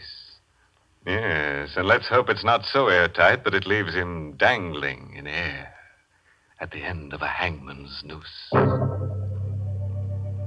At headquarters, all the players told the same story. How Barney Flood had proposed a suicide bet, and how they'd all cleared out. Inspector Larkin dismissed them all, leaving only Dan Kilmer and myself in the office with him and the stenographer. Now, you, Kilmer. Yes, Inspector. You're Barney Flood's right-hand man? Well, you know I have a private detective's license. Barney paid me to be his bodyguard. You worked for Barney a long time? That's right. Lester says you left your gun on the table. Is that right? That's right. Then I went out. Okay, Lester. It's your story from here. What happened after Kilmer went out? Well, Barney and I uncovered our hands. He had a small straight, but I had 4 aces. You saw the cards lying there on the table. Yeah, I saw them. What happened then? Well, Barney said, well, I guess I lose. He picked up the gun. I tried to stop him, but he said a gambler always pays up. Then he put the gun to his head and pulled the trigger before I could stop him. How do you think of that story, Kilmer?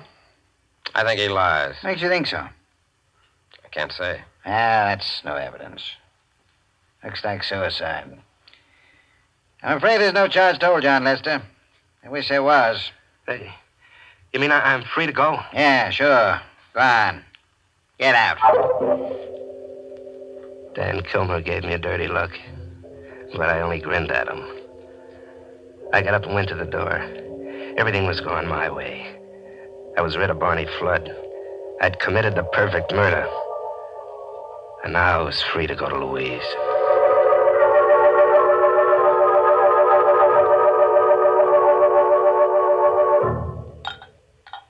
You know, it's awful funny What's awful funny, Louise? how Barney killed himself. Here's your drink. Oh, thanks. There's nothing funny about it. He lost and he paid off. Yeah, I know, but somehow I can't imagine Barney losing a hand like that. Now, listen, Louise, you stop thinking about Barney. He's dead, see, and I'm alive, and I'm not letting any other man have you. Is that plain? Yes, darling, it's plain. Come here, baby. That's better. You know, I'm crazy about you. You seem to have changed. You seem so strong. Yeah, you bet. From now on, nothing stops me. You know what? We're getting married tomorrow. We won't wait. I'd better answer the phone. I'll let it ring. No, you better let me answer it. Well, okay, go ahead, but make it snappy, will you? I will, darling. Hello? Yes, this is Plaza 87790. I watched her at the phone. And she was more beautiful than anything I'd ever known. That was the happiest I'll ever be. That one short moment while I watched her at the phone. And then it was over. Yes? Yes, he's here, but who is this? What are you talking about? No. No, it can't be. Please. Please, Her voice trailed off into a sob, and she hung up. She looked as if all her life had been drained out of her body by that phone call. Louise, who was that? Who was that on the phone? What did he say? He said remind you about the Seven of Hearts. He said you know what he meant. Seven of Hearts.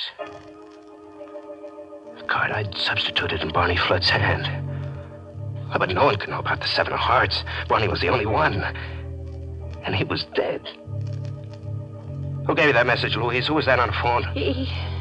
He didn't give his name, but I recognized the voice. Louise, for heaven's sakes, tell me who it was. I can't believe it, but I'd swear it was Barney Flood.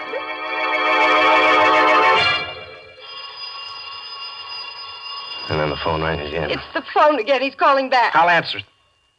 Pushed Louise roughly aside. Slowly, I walked toward the ringing phone, almost in a daze, and picked it up. I think I must have been expecting it, because I wasn't surprised when I heard that voice. I only felt numb. Hello, Lester. I'm waiting for you. Outside the house. Across the street. Won't you come out and talk to me? About the Seven of Hearts. Seven of Hearts. He wanted to talk to me about the Seven of Hearts. And he was waiting outside. But who? I dropped the phone and went to the window, pulled back the blind and peered out. At first I saw nothing. And then I spotted him. A shadowy figure standing in a doorway across the street with his hat brim pulled low over his face. And just then a car swept down the street. Its headlights illuminated the doorway, and I got a quick look at the face. There was blood dripping from under the hat brim. I'll never remember how I managed to get out of Louise's apartment. Not the front way. I didn't dare go out into the street with that shadowy figure waiting out there. I stumbled blindly down the back stairs, flight after flight, almost tripping, skinning my hands on the banisters, bruising my elbows, but I didn't care. I wanted to get away from there. Taxi, mister? What? Taxi, mister. A taxi. Yeah, sure. Get going, quick. Sure, but where to? Where to? I didn't care. Anywhere, as long as it was away from here. Home, that was the place. I'd go home and shut myself up and not answer the phone. 17 Glidden Road, quick. Right.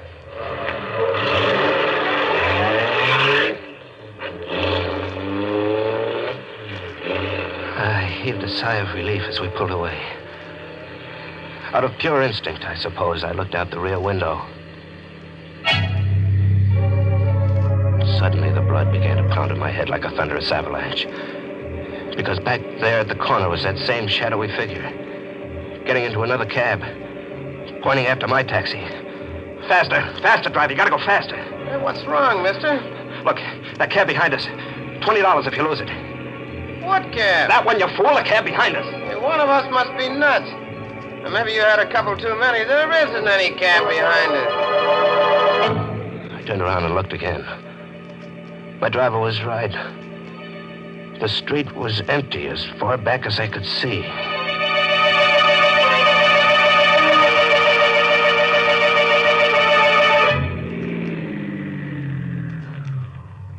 Here you are, mister. 17 Glidden Road. I got out of the cab. I saw that the driver was looking at me as if he thought I was drunk or crazy. My shirt was wet with perspiration. My head began to throb, and everything swam before my eyes. Then a voice began to whisper in my ear like a terrible refrain. Seven of Hearts. The Seven of Hearts. Seven of I Hearts. leaned weakly against the taxi Seven cab. of Hearts. Through a mist, I looked down the street. There it was. Seven of Hearts. Same shadowy figure with a hat brim pulled low over the bloody face. Seven of Hearts. Walking Seven toward of me. Seven of Slowly. Hearts. Seven Toward of me. Hearts. And now faster. Coming toward me fast. And the refrain ringing in my ears. I couldn't stand it. I flung myself into the cab. I wanted safety. Seven of Hearts. Drive the police headquarters. Seven of Hearts.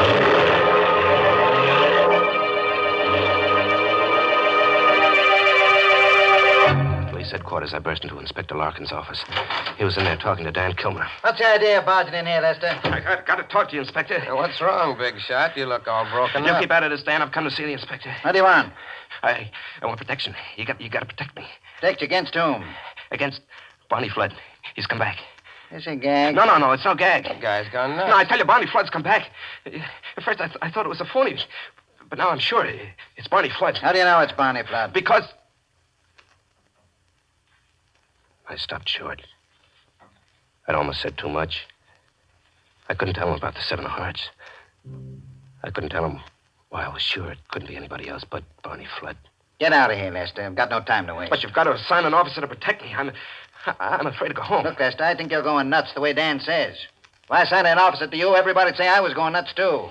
Signing a cop to protect a man against a ghost. But I insist. Get out! Look, Dan, will you help me?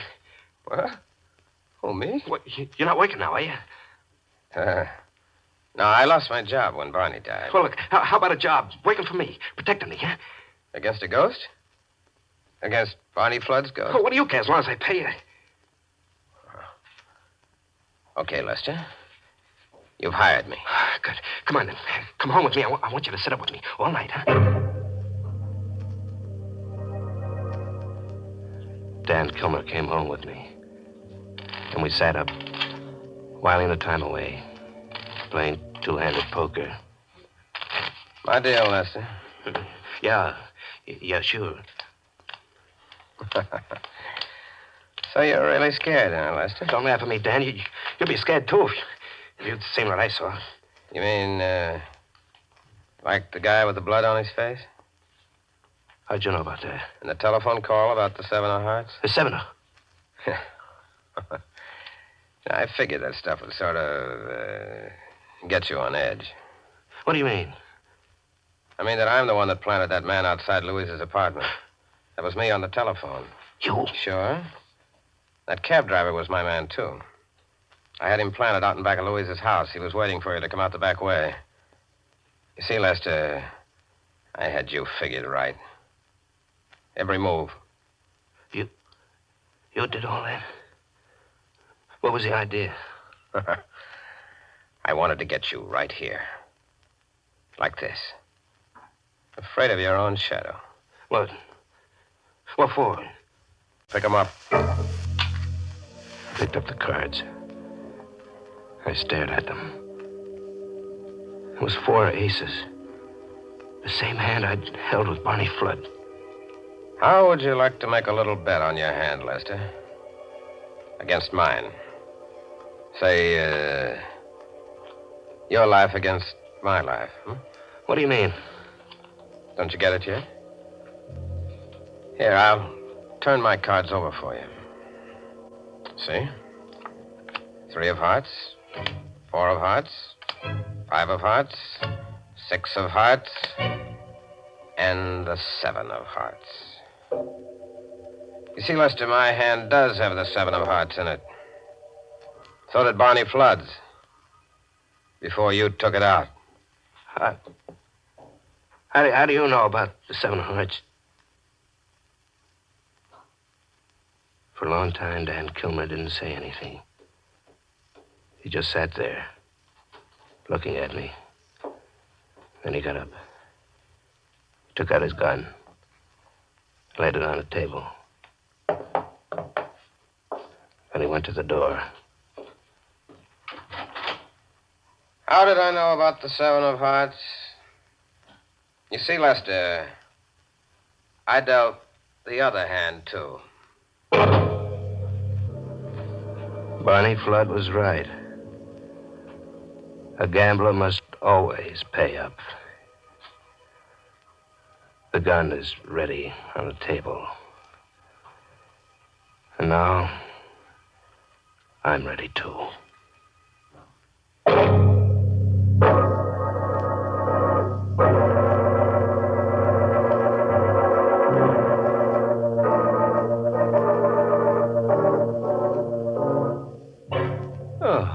Poor Lester. He's in a very grave situation now. Yeah, so grave he needs the help of an undertaker. But he was only a beginner in crime. He might have done better if he hadn't come to such an untimely end. Well, I've got no sympathy to waste on him. He shouldn't have gotten into that poker game in the first place. Oh, I don't know. I never forget the time I played strip poker with a bunch of ghosts. Say, was I lucky that day? Yes, you should have seen those ghosts shedding their ectoplasm. I declare, I don't know why you're always talking about ghosts. Oh, they're such lucky guys. They always keep cool. Even in the summer, the least little breeze goes right through them. Well, I'd rather be a human being. Real honest folks have a good way of keeping cool, too. They just make themselves a refreshing pitcher of Lipton's iced tea. Yes, there's nothing like Lipton's to perk you up on a hot day. I guess it's that famous brisk flavor that makes all the difference. It's so rich and lively. Whether you drink it iced or hot, there's nothing that can beat Lipton's, the tea with the brisk flavor.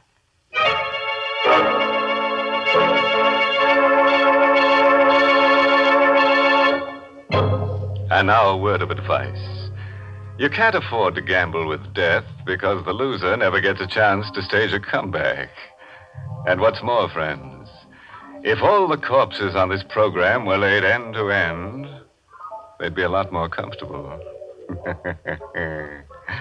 Oh, by the way, this month's Inner Sanctum mystery novel is Puzzle for Wantons by Patrick Quentin. Yes, and next week's Inner Sanctum story, directed by Hyman Brown and brought to you by Lipton Tea and Lipton Soup. Next week's story is going to blow the tubes in your radio. It's about a beautiful woman who marries a dead man. Now, there's an unusual romance. And this graveyard Romeo has second sight and always knows who's going to be murdered next. Well, of course he's got second sight. He lost his first sight when he died. See? Now it's time to close the squeaking door until next Tuesday. So, good night. Pleasant dreams.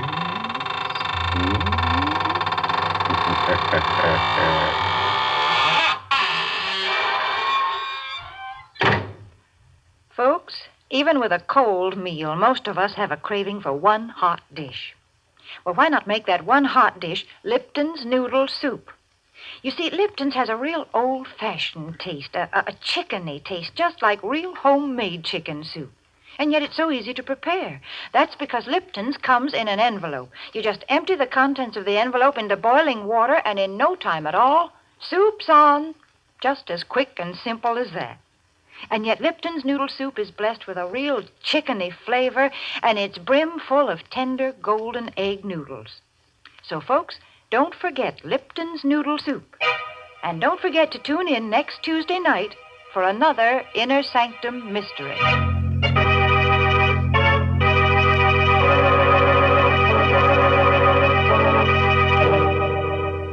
This is CBS, the Columbia Broadcasting System.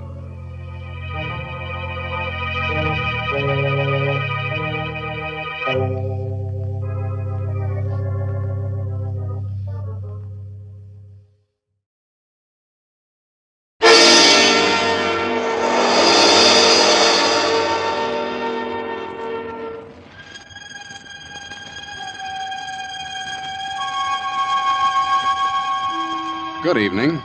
This is Sergeant X. They say that ghosts and the like just don't exist. That when a person passes on, he just lies quietly, not bothering another soul, so to speak.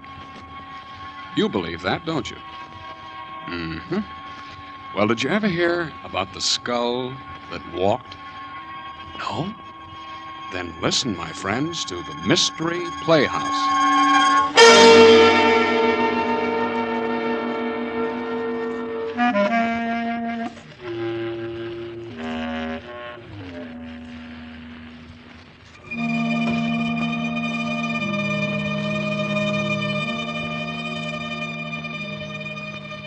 I guess superstition's a pretty hard thing to down completely, isn't it? I mean, under certain circumstances, almost anybody can get the creeps and get them good. I guess most of us are a little bit afraid of the unknown. For instance, taking a midnight stroll through a graveyard isn't exactly your idea of fun, is it? And I don't suppose you'd particularly go into ecstasies if you happen to witness a good gory murder, either. Well, There's a fellow I know who thinks this all comes under the heading of good, clean fun. His hobby is horror, and he likes to tell stories along those lines. I think he has one for you right now. Wait till I try this door here.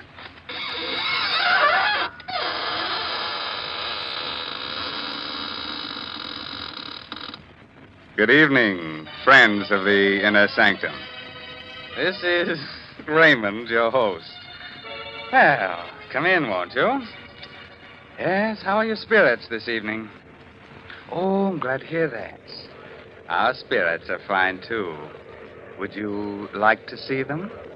Oh, it's no trouble at all. Now, which would you care to see first? The spirit or the body? Oh, well, the body is right over there on the floor. And the spirit is right next to it. Oh, you can't see it.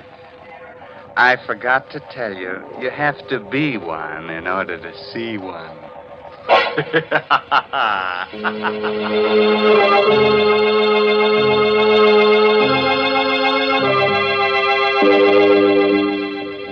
Shall we get started? Well, naturally. Now, turn out the lights. No, you won't see any ghosts in the dark, but they'll be able to see you. Far from town, there are a group of 3 hills. On the summit of the highest of them is the Cruz estate, owned by 2 brothers, Arthur and Carl. At this moment, Carl and his wife, Lucille, are digging a hole at the entrance of the estate, planting young poplar trees.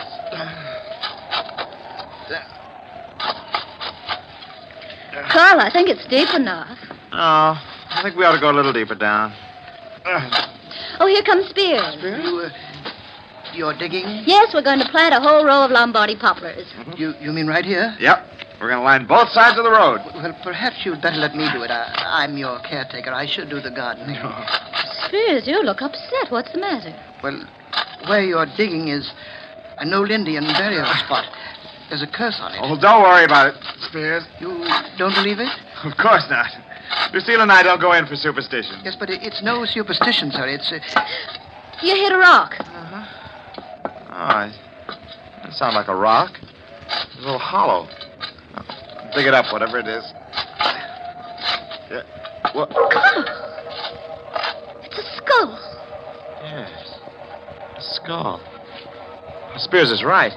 This place must have been an old Indian burial ground. Please put it back. No, keep it. Carl, perhaps you'd better put it back. No. Please bury it again, Mr. Cruz. It will bring bad luck to all of us. No, Spears, that's just a silly superstition. Well, what about the rest of the skeleton? Well,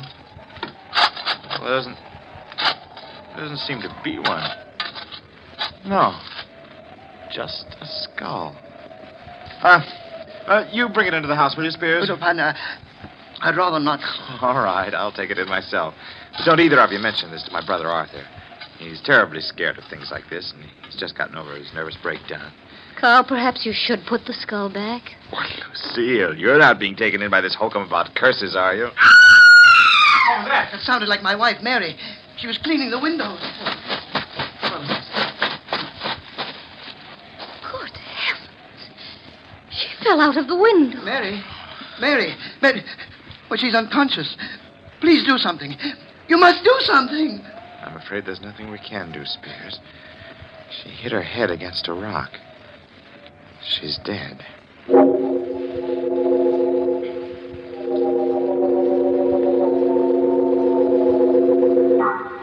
How, Spears? He's quieted down. I can't understand it. There's only one rock underneath the window, and Mary hit that. That one rock. There isn't even a pebble around for yards. Well, don't go imagining things again, Arthur. Spears kept talking about a curse. Spears believes in pixies and gremlins, too, don't forget. Well, I feel rather funny about it all. Oh, Carl, maybe you'd better switch some more lamps on. This living room feels gloomy. Oh, let's cut this nonsense out. Wait. You hear anything? Oh? I don't. Yes. I think it's coming from the ceiling. What's coming from the ceiling? I don't hear... What is it?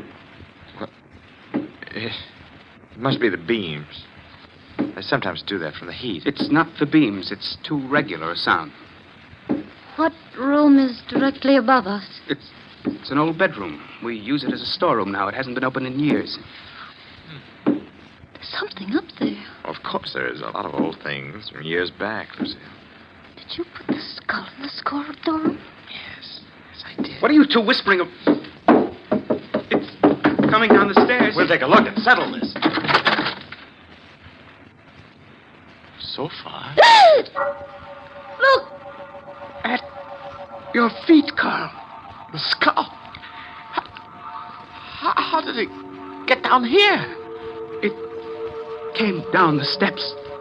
Seems to be looking up at us. A skull.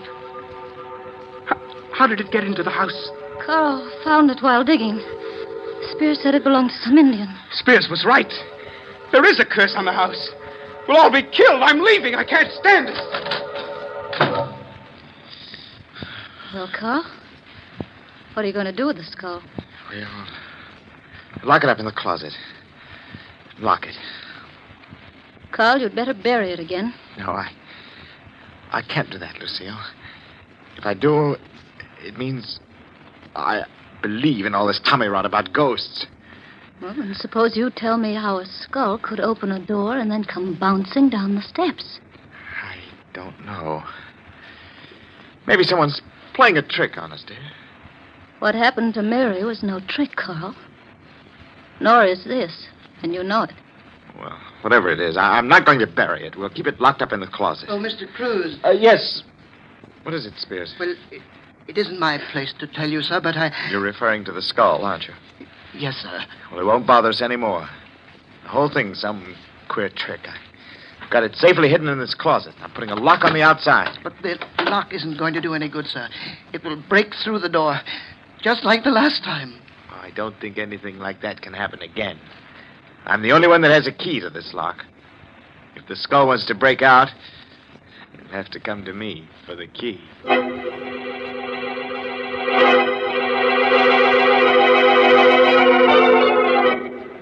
How are you feeling, Arthur? I'll never feel right in this house again. Oh, nonsense. Why don't you put a light on? Arthur, it's morbid sitting here in the dark by yourself. We're all going to die. Don't be ridiculous, Arthur. Where is the skull? Where it can't get out. Tomorrow I'll take it into town and let the police look at it. Tomorrow will be too late. Look, I'm getting tired of this. You've got to get hold of yourself, Arthur. You'll go completely to pieces. You think I'm a coward, don't you? Oh, Arthur, no. You're not a coward. You're just a victim of your own exaggerated imagination. Wait. There's someone at the door. I'll open it. Who is it? I don't know. No one came in. Something came in. For heaven's sake, put the light on. The skull. I can't believe it. You can't believe it. There it is, grinning at you from the floor, but you can't believe it. You don't believe in these things. I put a lock on the door. Locks aren't going to help. Nothing is going to help. We're all going to die.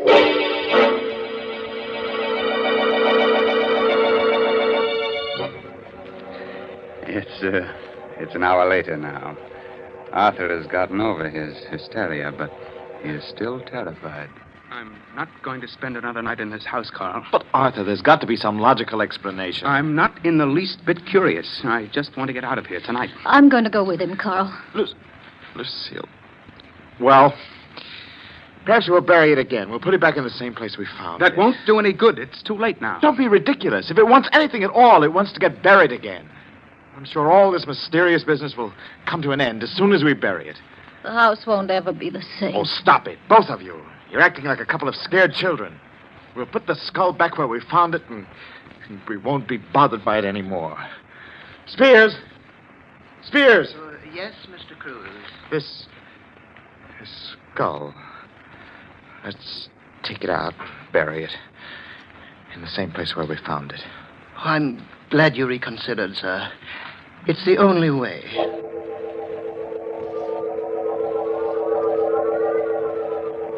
I don't seem to remember the spot. Well, it's on the other side, sir, right near the entrance road. Oh, yes. Yes, sir. Here it is. Yeah. But the hole we dug, it's not here. I filled it in, sir. Oh, well, we'd better dig it up. Yes, sir. If you'll hold the skull, I'll dig it open. We might as well do it right. I know exactly how deep it was. If you don't mind, Mr. Cruz, I'd rather not touch the skull. All right. Yeah, that's about right. There. Now we'll put the thing back. Well, it doesn't seem to want to go back. Oh, I just missed dropping it into the hole. Hold the flashlight down here. Yes, sir. Well, that does it. Oh, I hope we'll have no more trouble.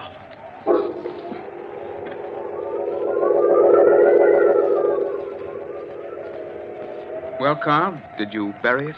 Yes, same place. That's all. Forget about it, shall we? Maybe it's easy for you, Carl. But I won't forget about it for a long time. Neither will I. I'll be having nightmares about it for months. I don't know what's gotten into you, Lucille. You were never easily frightened. I'm not. But skulls that roll by themselves give me a funny feeling. Look, come on, let's play cards, huh? Hearts? We don't need more than 3 hands to play. We'll forget the whole crazy business, huh? Okay? Well, I might as well. All right, deal the cards. Okay. You. Yeah, well, we're getting back to normalcy, huh? Arthur, pass your card. That wind came up suddenly. Who's first? You are, Lucille. Oh, all right. 9 of diamonds. Your go, Arthur. Come on, Arthur, throw a card. I think I hear something. Of course you do. The wind. No, I thought I heard a rapping sound. Look, just pay attention to the game and stop listening for sounds. Here's my card. You threw a club, diamonds the suit. Oh, I'm sorry. Did you hear that? What was that? It's only the wind blowing the shutter. Oh, come on, let's play. Throw a card, Arthur. There's someone at the door. It isn't the wind. Someone's outside. All right, I'll open the door. No, don't open it. Please, Lucille. Sitting here frightened isn't going to do us any good. We've got to open the door. Don't open it, Carl. Who is it, Carl? What? It's nothing. It's just the wind. You're lying. Your face is white as a sheet. I know. It's the skull. It's come back. I tell you it's nothing. It just the wind. Nobody was there. I'll see for myself. The skull.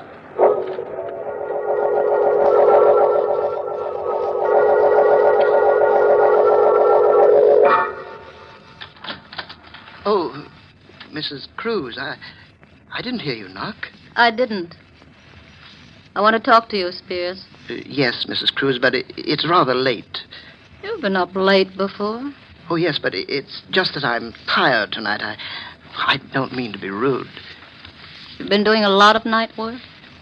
What are you referring to, Mrs. Cruz? Spears, you don't really believe in skulls that move around by themselves, do you? Well, I warned your husband about it. It's a curse. Is it part of a curse for a skull to use a trowel to unbury itself? Your trowel? My trowel? Oh, you're mistaken. No, I'm not. I just came from there. Why would I want to do anything like that? Mm-hmm. Why? That's why I'm here. I'd like to know why. Please, Mrs. Cruz, I'm tired. We'll talk about it in the morning. We'll talk about it now, Spears, right now. Get out of my room. All right. I'm going straight to the police. I've got the trowel. We'll see if the skull left any fingerprints. You won't do that, Mrs. Cruz.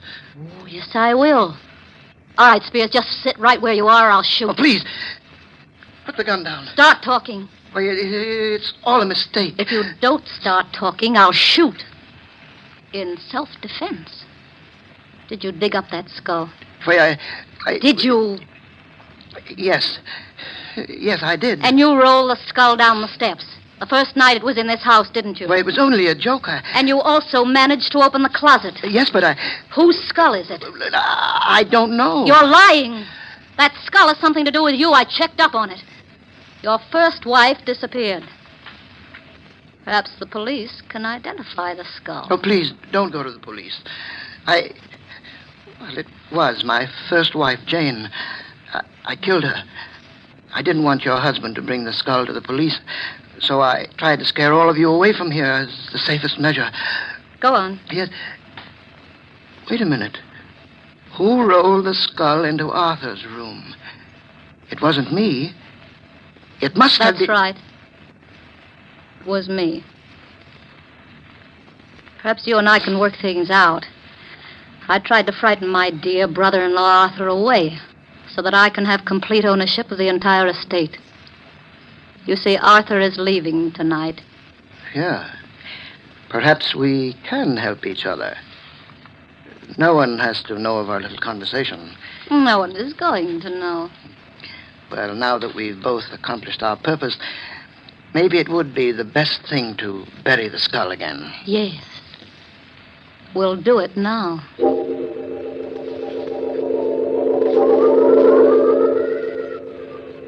Well, here we are.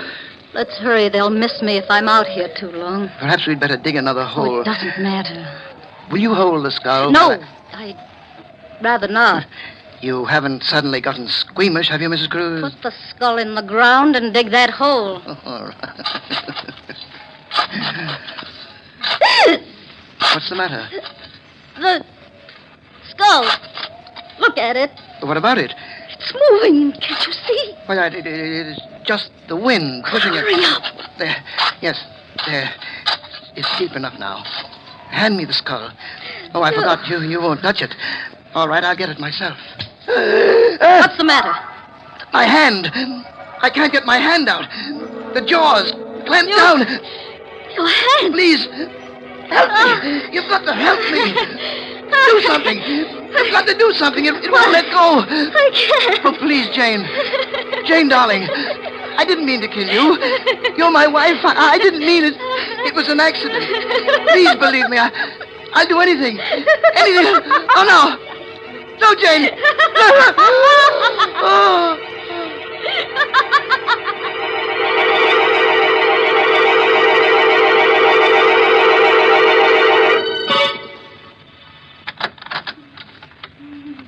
How is she, Carl? Arthur, it's pretty bad. The doctor says it's hopeless. There's nothing more he can do. Her hair, Arthur, it's turned completely white. She's just out of her mind. Horrible. Spears died this morning. He never recovered consciousness. Died of fright. Everything else seems to make sense, but I don't understand how the skull could have clamped its jaws on his hand. When he picked it up, he must have picked it up upside down. The lower jaw, which swings on a hinge, came down. He was so frightened that his hand froze to the skull. Spears was just frightened to death.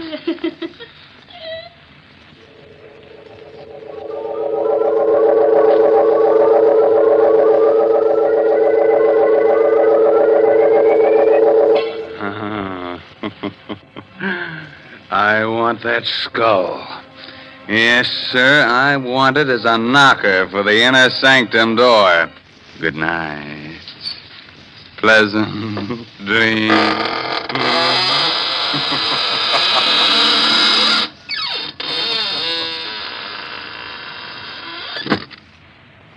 Well, thank you very much, friend Raymond. Your sense of humor is really quite refreshing. That is, in a ghoulish sort of way. We'll be trying your creaking door again soon for some more laughs. Well, right now, let's look in on the green room where the players are rehearsing the next performance in the Mystery Playhouse. Follow me, please. Come.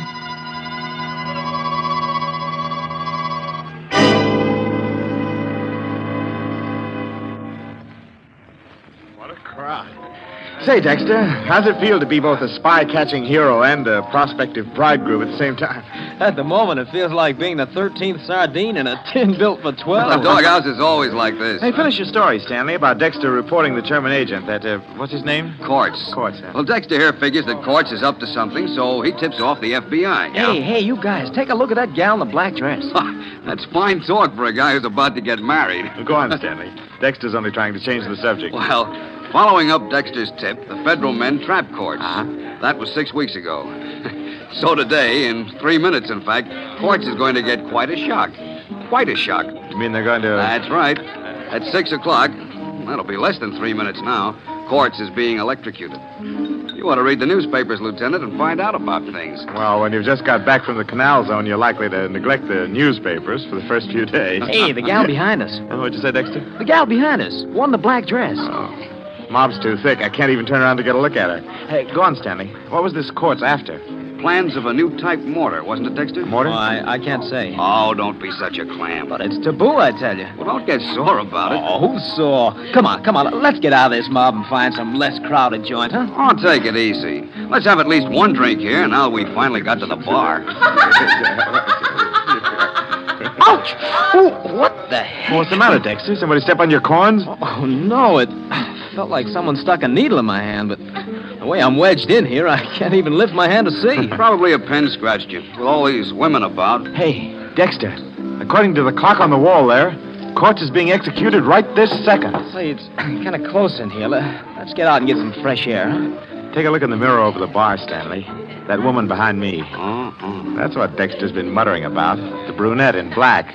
Smooth. Hey, do you know her? What makes you think I know her? Well, I thought she nodded at you. Just my natural good looks. I never saw her before in my life. It's kind of close in here. Let's get out. I can hardly breathe. Oh, stop clowning, Dexter. Quit leaning on me. What's eating, Dexter? Just because he's going to be married in 3 days. You shouldn't have mentioned marriage, Stanley. From the way he's leaning on me, he must have fainted. That's altar fright. Come on, Dexter. Take your weight off him. All I can do is take care of myself. And this... Say, Stanley...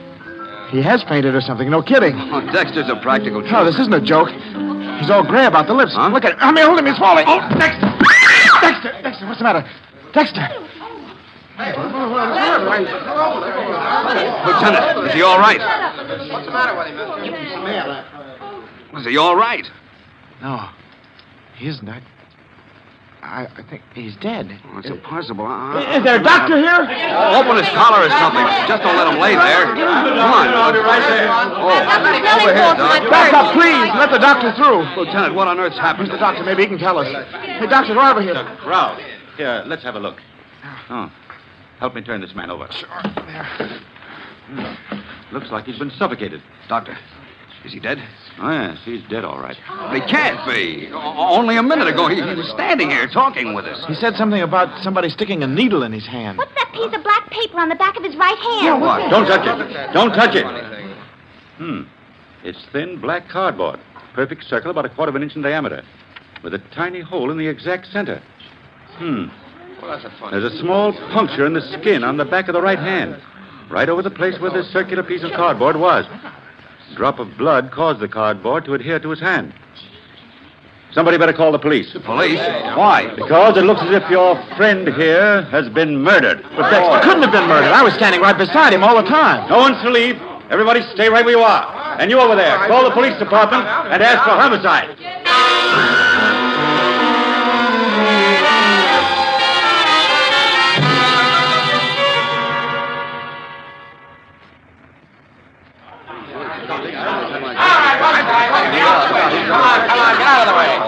I'm Detective Sergeant Locke. Are you the doctor who called headquarters? Yes, that's right. Who's the guy on the floor? What happened to him? Willard Dexter. As to what happened to him... We don't know. What do you mean you don't know?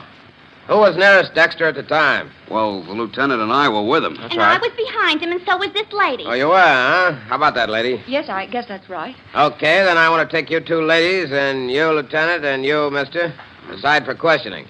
You'll go in this office here. Oh, and Doc, would you come along too, please? Of course, Sergeant. All right, just step in.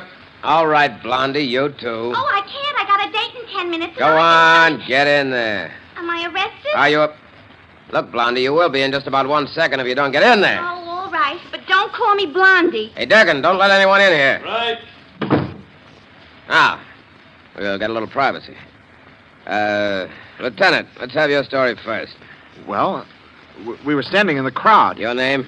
Lieutenant Max Lurbach. Okay, go ahead. Well, Stanley and Dexter and I were at the bar. In what order? Order? Well, Dexter was on the right. I was in the middle, and Stanley was on the left. All right, go on. Dexter said that someone stuck a needle in his hand. And suddenly he went limp and fell to the floor. Sergeant, on the back of his right hand, I found this little black cardboard disc. Yeah? Under the disc is a small wound, and I've made a study of poisons. I believe that this man, Dexter, was poisoned. Poison? Yes. There's a poison which, taken internally, may do no harm at all. But the smallest bit introduced directly into the bloodstream causes almost immediate paralysis of the nerves which control the breathing. What poison? Curare. Huh? There's a trace of what seems to be curare on the underside of that black cardboard disc. Then you think he was murdered? It appears probable. Your idea, Doctor, is that someone jabbed a poison-coated needle into Dexter's hand? A minute or so before he collapsed. Now, where would a guy get this stuff? Well, certainly not from the average drugstore. Curare is made by the South American Indians. It's very rare in this country. Say, Stanley, did you notice? Dexter died at the same time Quartz was executed. Say, I hadn't thought What's that? The spy who was electrocuted? Yes, Sergeant. Dexter was the clerk in the Army Ordnance Department who suspected Quartz and tipped off the FBI. Yeah? It couldn't have been a coincidence that they both died at practically the same minute. You don't suppose that I some don't German agent... suppose anything yet. Hey, Sarge. Photo and fingerprint boys are here. Right with you, Durgan. Now, everyone, just sit tight a minute. Say, that's a rather unusual way to kill somebody, don't you think? I wonder if that police sergeant is right, and the killer really is one of those four people. Well, it's too bad our time is all up, or we could stay around and find out. I'm afraid you'll have to wait until next time, when we present the entire story of Death in the Doghouse. This is Sergeant X, closing the doors of the Mystery Playhouse. Good night. Sleep tight.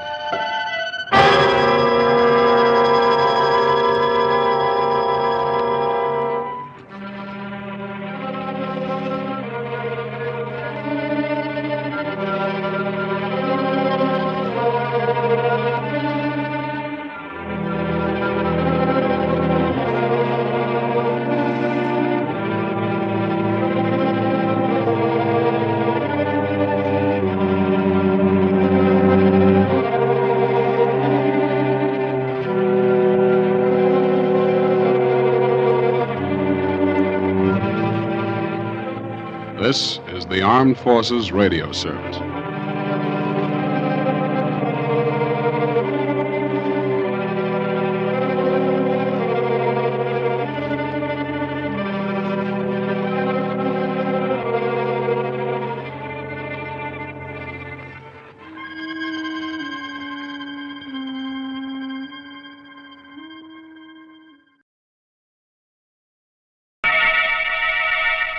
Inner Sanctum Mysteries.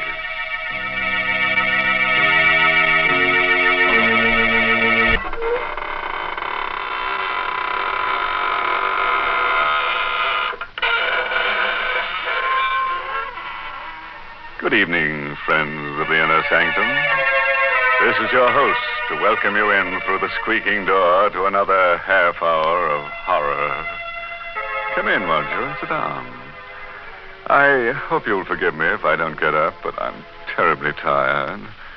I spent last night with a friend who's a book collector, specializes in bestsellers. He certainly showed me some interesting ones. In fact, he tried to bury me in one. Because all the very best sellers have corpses in them. And now, friends, if you're willing to gamble with your peace of mind, put out the lights and listen to Death by Scripture. It's an original radio play by that old gravedigger, Robert Newman. Yes, and our star tonight is Stefan Schnabel, who plays the role of Stefan. The place is China, somewhere near the outskirts of Shanghai, a man-made wasteland ravaged and devastated by war. Driving through an abandoned village on his way to a camp for displaced persons, is Major Roger Mason. Suddenly, the glare of his headlights picks out a strange, wild-eyed figure who stares, then scuttles into the shelter of an alley. Mason hesitates for only a moment, then stops his jeep. Hello there. Come back here for a minute, will you? Hello. Okay, if you want to make a game out of it. This alley somewhere. Oh, there you are. Please. Please, master, please. I mean no harm. Easy now. No one's going to hurt you. Certainly not me. I'm an American on my way to Camp 14. Camp 14? The camp for refugees, displaced persons. I know. I was there. Yes, I thought so. How was it they let you leave? They did not let me. I ran away. Oh? Why? Because to stay would have meant death. Seems to me it would be a lot more dangerous to go wandering around here. Suppose I take you back there with me. No, please. But I tell you, there's nothing to be afraid of. You think not? Very well. What can man do against fate? I tried. You're a witness that I tried. But I warn you, if I go back, it will mean death. Not just for me, but for others. Many others.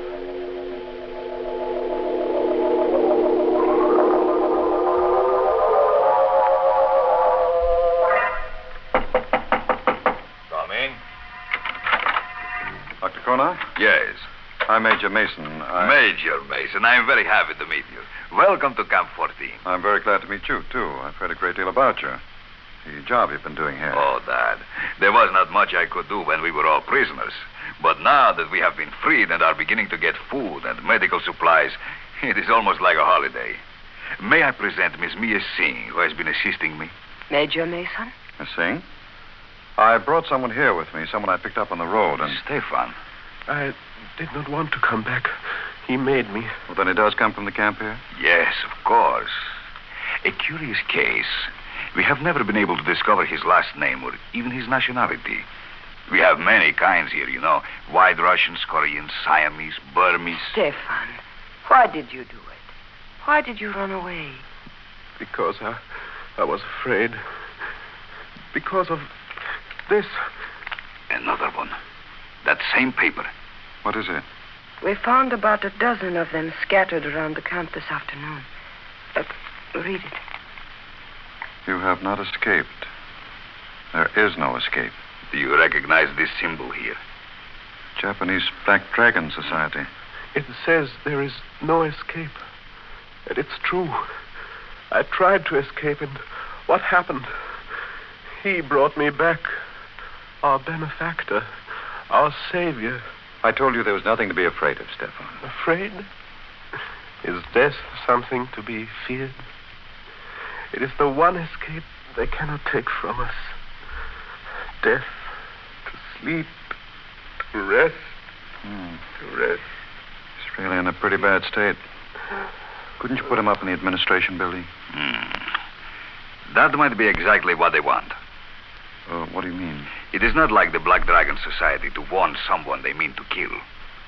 But suppose they don't know exactly who they do want. Wouldn't they do what they seem to have done? Make a general threat and see who showed fear, who did run away? The war's over, Cornell. The Major is right, Doctor. Are we still living in the past? And we do have a room here where we can put Stefan. The one down the hall. Very well. But remember, I warned you. I, too, think it will mean death.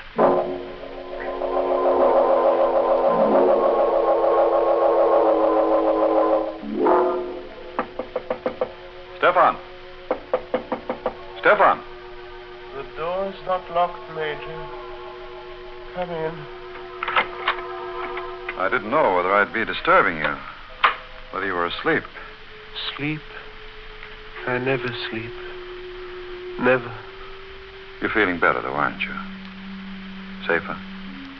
It is at least quiet. A man can think. I was lying here, trying to remember. Trying to remember what? If I knew, I would know everything. But I don't know. There is much that I can remember. Such as what, Stephen? The first one. The greatest one. Many lifetimes ago. The garden with a wall around it. The torchlight bright on their breastplates and helmets. And his face. Then the hill. The place of skulls. And the earth shaking. Stop it, Stefan. Whatever it is you're talking about, it's horrible. Horrible, yes. But true. Those I can remember. I can't ever forget. But what I can't remember is now. Who I am. What I must do. And why. That will be horrible, too. As bad as the others, but... Look, Stefan, you're a sick man. Now, you've got to rest. You've got to stop thinking, brooding. I'm going to get you something, some medicine. That'll help you to sleep. Then when you're strong again, we'll take you away from here. Sleep?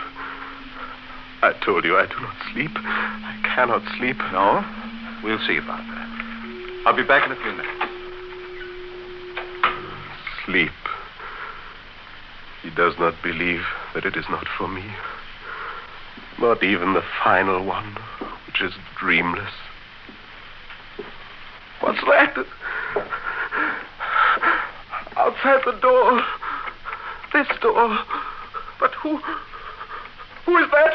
Who is there? No! Don't!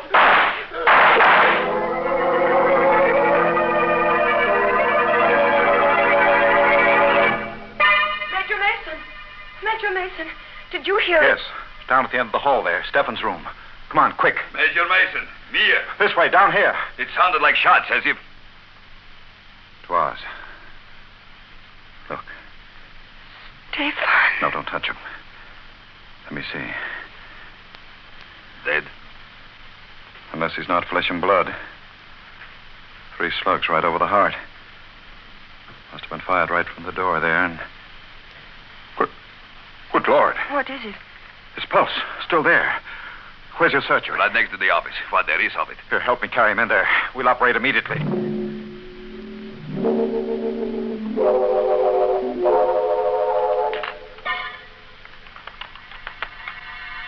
Swab. The crack door right there. That's it. Hemostat. Clamp that off. We don't have another one, Major. Suture then.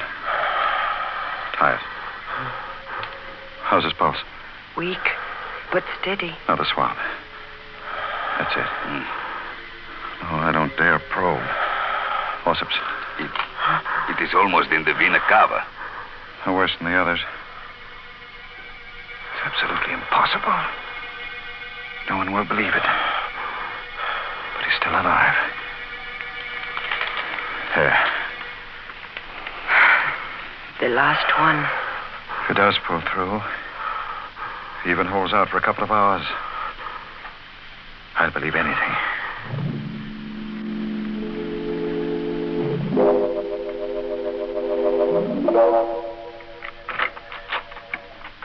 How is he, Mia? I don't believe it either. But he's better. His pulse is still strong and there are no signs of shock. I'll stay with him for a while. You go get some sleep. No, I'm all right. I'd like to stay until we are sure that... Major, look. He's coming to. No. Don't make me come back. Don't make me do it again. Don't. Hello, Stefan. How are you feeling? What? Oh, yes. The American. Why are you looking at me like that? Because you have no right to be alive now. And you wouldn't be if it were not for him. I never had any right to be alive. But I am. And I won't die. I told you I wouldn't. I couldn't. Until I do what I have to do. And what's that? It is coming to me. Slowly. I'm beginning to remember. I do not see it all yet. But I know what it will mean. Vultures and blood coffins and death.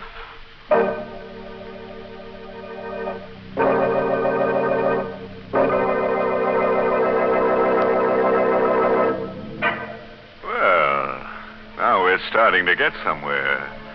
But I wish our friend with a bad memory would stop talking about what he has to do and do it.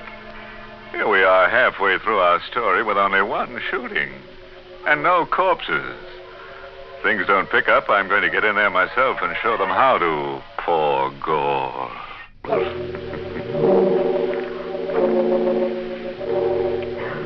It is the next evening, about 10 o'clock at night.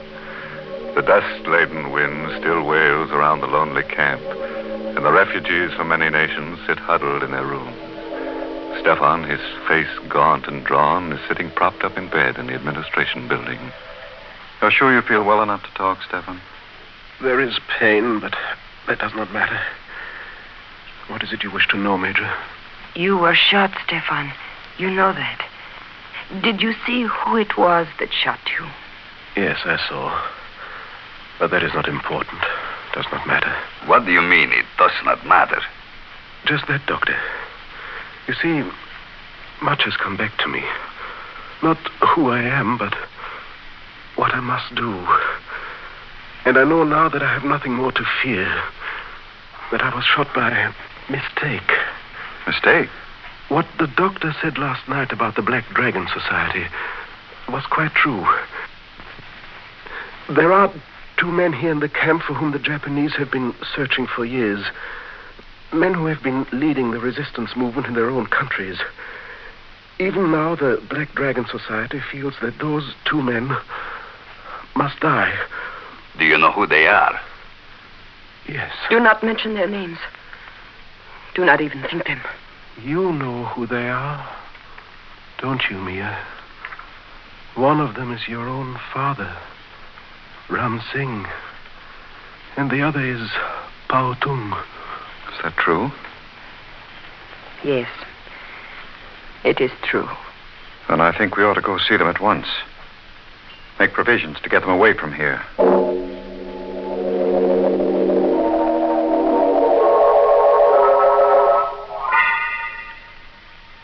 That, then, is the situation, gentlemen. And I should like to have you escorted to Shanghai as soon as possible. You are very kind, Major. We felt that our best protection lay in anonymity. We may have been wrong. As for the danger, even though Japan has been beaten, not all the members of the Black Dragon nor their agents have been rounded up. So... Nonsense, Ram Singh. You always were too cautious. The Major is right. We should have declared ourselves, returned to our countries at once. I, for one, will be happy to do so now. Good. There are a few things in my room I would like to get first. It will not take but a moment. I will meet you back here. Fine. You still look worried, Father. Do I? Perhaps I am. After all these years, waiting, working, suffering, to be so close to what I waited and worked for. But what is there to be afraid of? The Major has promised you protection. I know, and I'm profoundly grateful. But I keep wondering how Stefan knew. What was that? Out on the compound, and it sounded like... Pao Tung. Stay here, both. No, wait, I'm coming with you.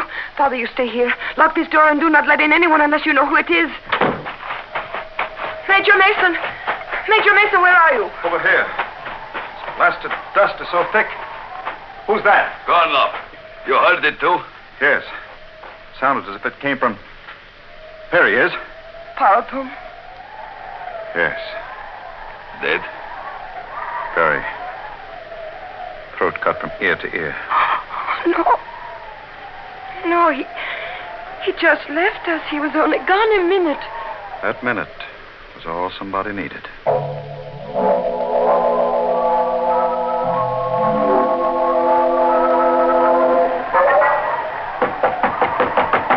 is it? Dr. Kornov, Ram Singh.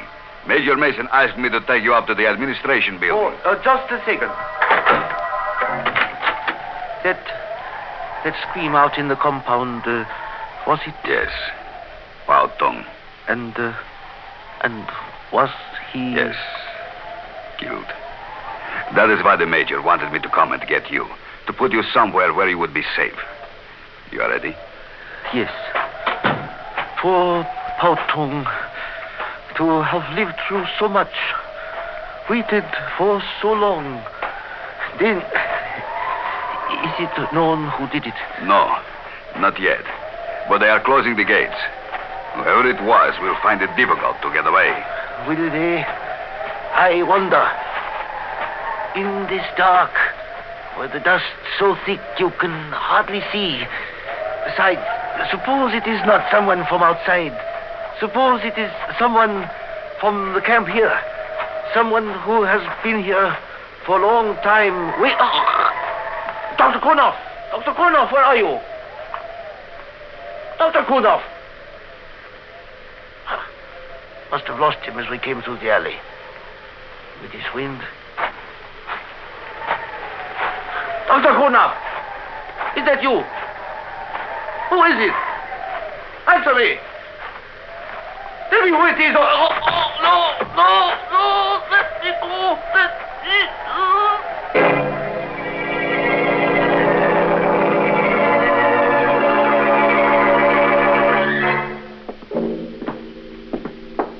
Open the door for me, will you, Mia? Of course, Major. Where are you going to put him? Yeah. Right here, in the office. You told the guards at the gate? They are closed now. No one will get out. But, Stefan, what are you doing up? You should not be out of bed. I heard something outside. A cry, and I had to see. Which one is it? Pautong. Dead?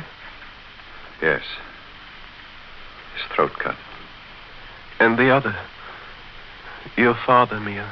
Dr. Kurnoff went to get him. He is bringing him here where he will be safe. Now go back inside to bed. Father? Dr. Kurnoff? Kurnoff, where is your father? Isn't he here? Well, why, no. You were going Didn't you go get him? Yes, I did. We started across the compound together, but it was so dark. The dust was so thick. I lost him. I called to him, looked for him, and when there was no answer, I thought he had gone on ahead. Stay here, all of you. I'll go. I'm sorry, Mia. Why? Why are you looking at me that way? And what are you sorry about? I am sorry that we became separated, that I lost him. I am sorry that he's dead. Dead? How can you say that? Because he must be dead. Because it's part of the pattern, the cycle. That is enough, Stefan. Come on. I will take you back inside. You're a very sick man, yes, and you shouldn't. Yes, I'm sick. Not as sick as some, but sick enough. I won't go back, though. Not yet. I must wait. I'm not sure for what, but I know I must wait for something. Listen. Major Mason? Yes. You found him?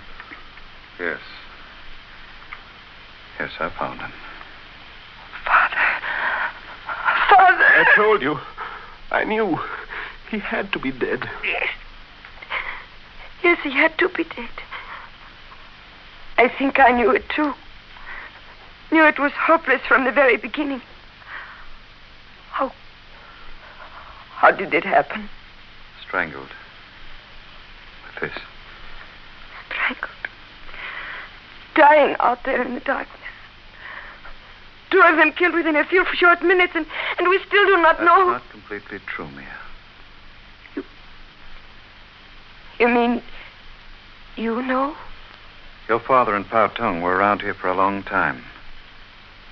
They died because Stefan revealed their identity. That means the murderer had to have access to that information. He had to know precisely where they were and when they were going to be alone. And he had to be able to get at the medical supplies here. The medical supplies? Because Pautong's throat was cut with a scalpel. And your father was strangled with a catgut suture. And that means... Don't move, Kornoff. Had you covered since I came in? Dr. Kornoff. No, I do not believe it. Thank you, my dear. I am sure that there will be quite a few others who will feel that same way. Stefan, you saw who shot you? Who was it? He. Kurnoff. You too, eh, Stefan? Well, I have a little something here I'd like to show all of you. Something... Major, look out! Not quite fast enough, Kornoff. But at least you saved us the trouble of a trial. As for you, Stefan... Do not blame him, Major. It was not his fault. Not his fault. It was he who exposed your father in Pautong. I know. But I think I also know why he did it. You know? Then tell me in heaven's name. Here. This should not come from me, but take it. Money? You are giving me money? Yes. Silver. The amount may not be exactly right, but now do you understand? Yes. Yes. Thank you. And bless you. I do understand everything. What I have done is what I must do. What does he understand? Why did you give him that money? There was once someone else who betrayed a friend and was paid for it with silver. 30 pieces to be exact. You mean? Yes. In the Bible. One Judas Iscariot. What, that's mad, insane. Are you implying that that's why he didn't die when he was shot? That he's eternal, immortal? I do not know. Perhaps he is not always the same. Perhaps in each crisis, in every period of history, there is always one who must play the role of the betrayer, even against his will. But this much I do know, that he is not immortal. Wait a minute. I just remembered the story of Judas in the Bible. Come on, quick. What's that?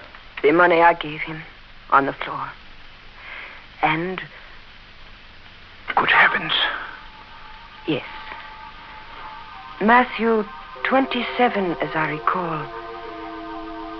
And he cast down the pieces of silver in the temple and departed, and went and hanged himself.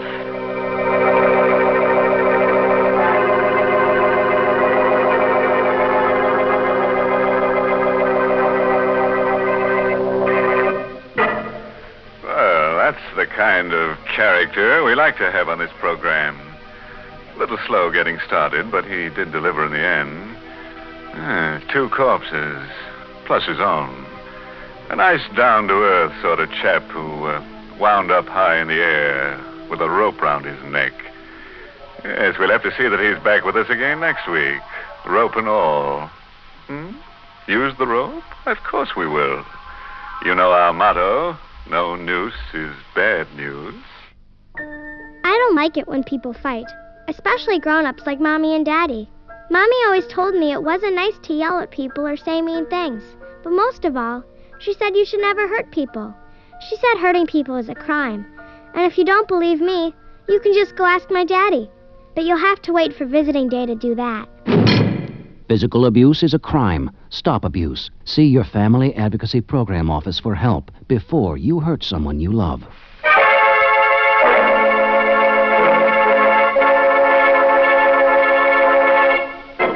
And now here's a word of advice, friend.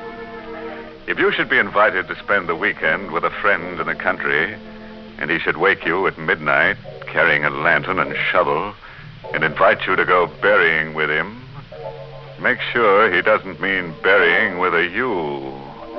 And when I say you, I do mean you. Oh, by the way, this month's Inner Sanctum mystery novel is The Whistling Legs by Roman McDougall. Now it's time to close the squeaking door, so good night. Pleasant dreams.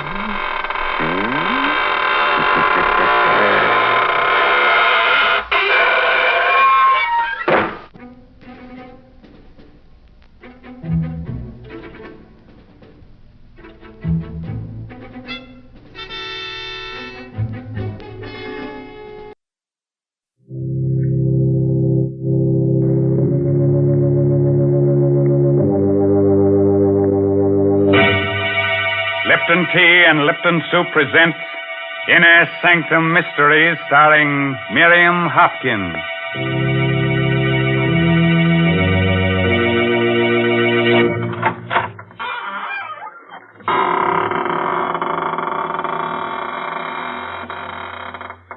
Good evening, friends of the Inner Sanctum. This is your host, Raymond, ready as always to provide you with your weekly ration of screams, gurgles, and blood. All in a spirit of gentle fun. I have no other object in mind, except to reduce you to sniveling wrecks of nerves and shudders. Have you got a white sheet handy? You might wrap it around yourself in case a ghost shows up. You'll think you're in the business and pass right on through you. Now, Mr. Raymond, don't be so silly. You know there are no such things as ghosts. Who said that? Oh, hello, Mary Bennett. So you don't believe in ghosts, huh? And, what's that standing behind you, huh? Oh, you shouldn't have done that, frightening me that way. Shame on you. Oh, I'm sorry, Mary. Can I make amends? Well, you might tell the folks how much you enjoy Lipton tea. Oh, gladly. Friends, just the other day, a ghost and I were having a conversation about Lipton tea. Now, and... here. Enough of that. Nobody is interested in what you and the ghost said about Lipton tea. Oh. No. Let's talk about real people and the solid pleasure they get from Lipton. They drink it at meal times. They serve it when friends drop in for a visit. And, of course, they often brew themselves a cup of Lipton's during the day, just because it's so nice to relax and enjoy that famous brisk flavor. Oh, by the way, that word brisk, B-R-I-S-K, is one that tea experts use. Brisk means that Lipton's always tastes tangy and bracing. It's never flat or wishy-washy. Yes, you just don't know how good tea can be until you know how good Lipton's is. Okay, Mary, suppose you go fry me a cup of tea. But keep the kitchen door open because you're about to hear the story of the Bog Oak Necklace. It's an original radio play by David Driscoll. And our heroine tonight is that beautiful star of stage and screen, Miss Miriam Hopkins, who'll play the role of Emily. Now, be calm. There's nobody standing behind you. At least nobody you can see. At the edge of a lake, in a small New England town, two men are busy digging an excavation.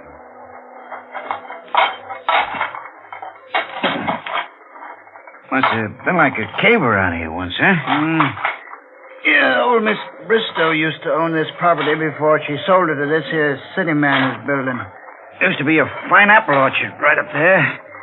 And was all fine trees once. Let's dig. That's what we're getting paid for. What's the matter with you, Paulie? Look down there what I just hit with my shovel. Huh? Oh, bone. Oh, some cow, I expect. Cow? That ain't no cow bone, Jerry. Hey, Paulie. Huh? Look at this with the bone. Yeah, I see it. And you call that a cow bone now? No, I don't. This here must have been a graveyard once. This here was never no graveyard. The river used to come right up to here almost before the big flood. Before they built the dam. Hey, what are you doing? Get your coat and hat. You bringing that with you? Of course I am. Hat and this. Yeah, but there must be a skull here, too. Of course there must be. But we don't have to look for that, Polly. That ain't our job. Come on.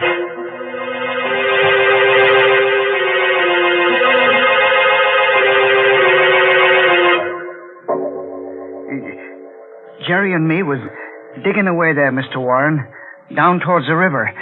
And all of a sudden, Jerry kind of yelled. And when I asked him what's the matter, he shows me this leg bone. So I looks, and there's the skeleton right at his feet. I see. So I figure, you being the county attorney here, you're the man who ought to know first. Yes. Now, this place by the river that you're talking about, it's the land that city man bought to build a home on? Yeah, that's right. He bought it from old Miss Emily Bristow. And then we found this, too. Around the, well, I guess you'd call it the neck. That is, where the neck would be. It's Anything wrong, Mr. Warren? Where did you say you found this bow and this necklace? Well, Jerry and me is making a trench for a water pipe, and we're digging where the old riverbank used to be. Right near the river edge. Leave the necklace with me. If I need any more help, I'll get in touch with you. That's all. Yes, sir. 40 years. 40 years. Emily Bristow.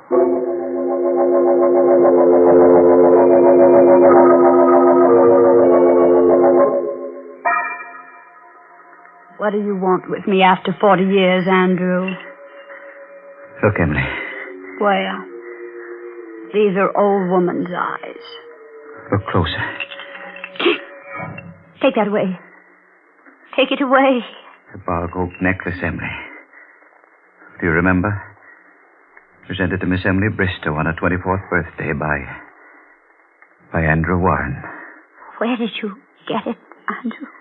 It was found at the river edge on the property you've just sold. Daisy. Daisy. It's come back to us, Emily. After all these years. It's come back to us. The bark oak necklace. The necklace that meant the death of your sister, Daisy.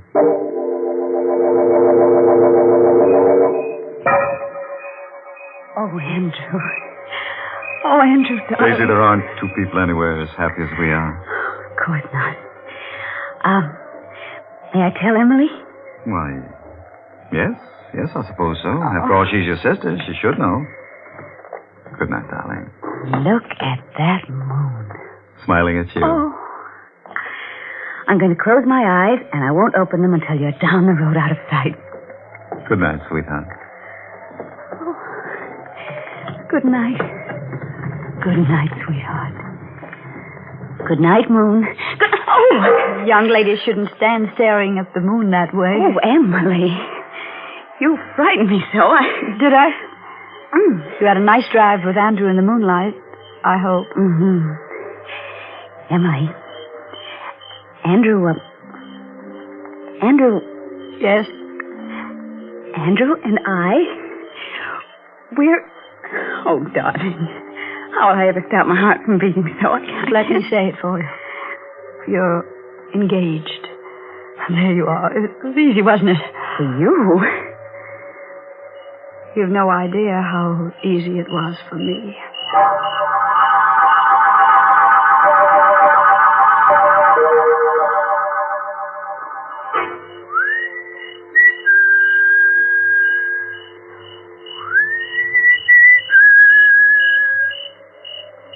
Emily. Right here. Emily. I wanted to see you so badly. She's already told me, Andrew. Emily, I want you to understand about this. I know how this must hurt you. You've got to break it off. You've got to. You can't marry her. Andrew, listen to me. Please. Please marry me. I beg you. Emily, we must be sensible. I beg you. If you love me, Emily, you must let me do what I feel is right. I can't let you marry Daisy. You're mine. I must have you. If not me, Andrew, no one. No one else at all. It's too late now. Forgive me. I'll never forgive you. And I'll never let you go. Emily. Never. Never. Never.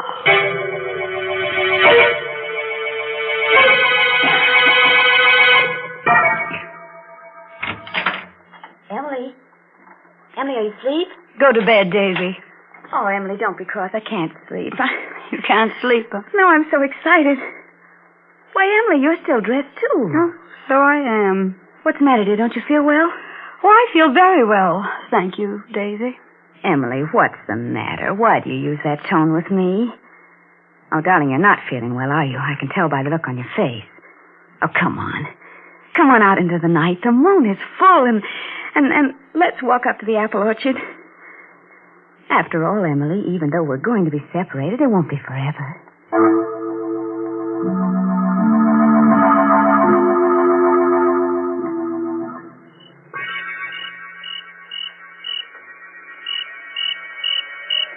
you're afraid to be out here at night?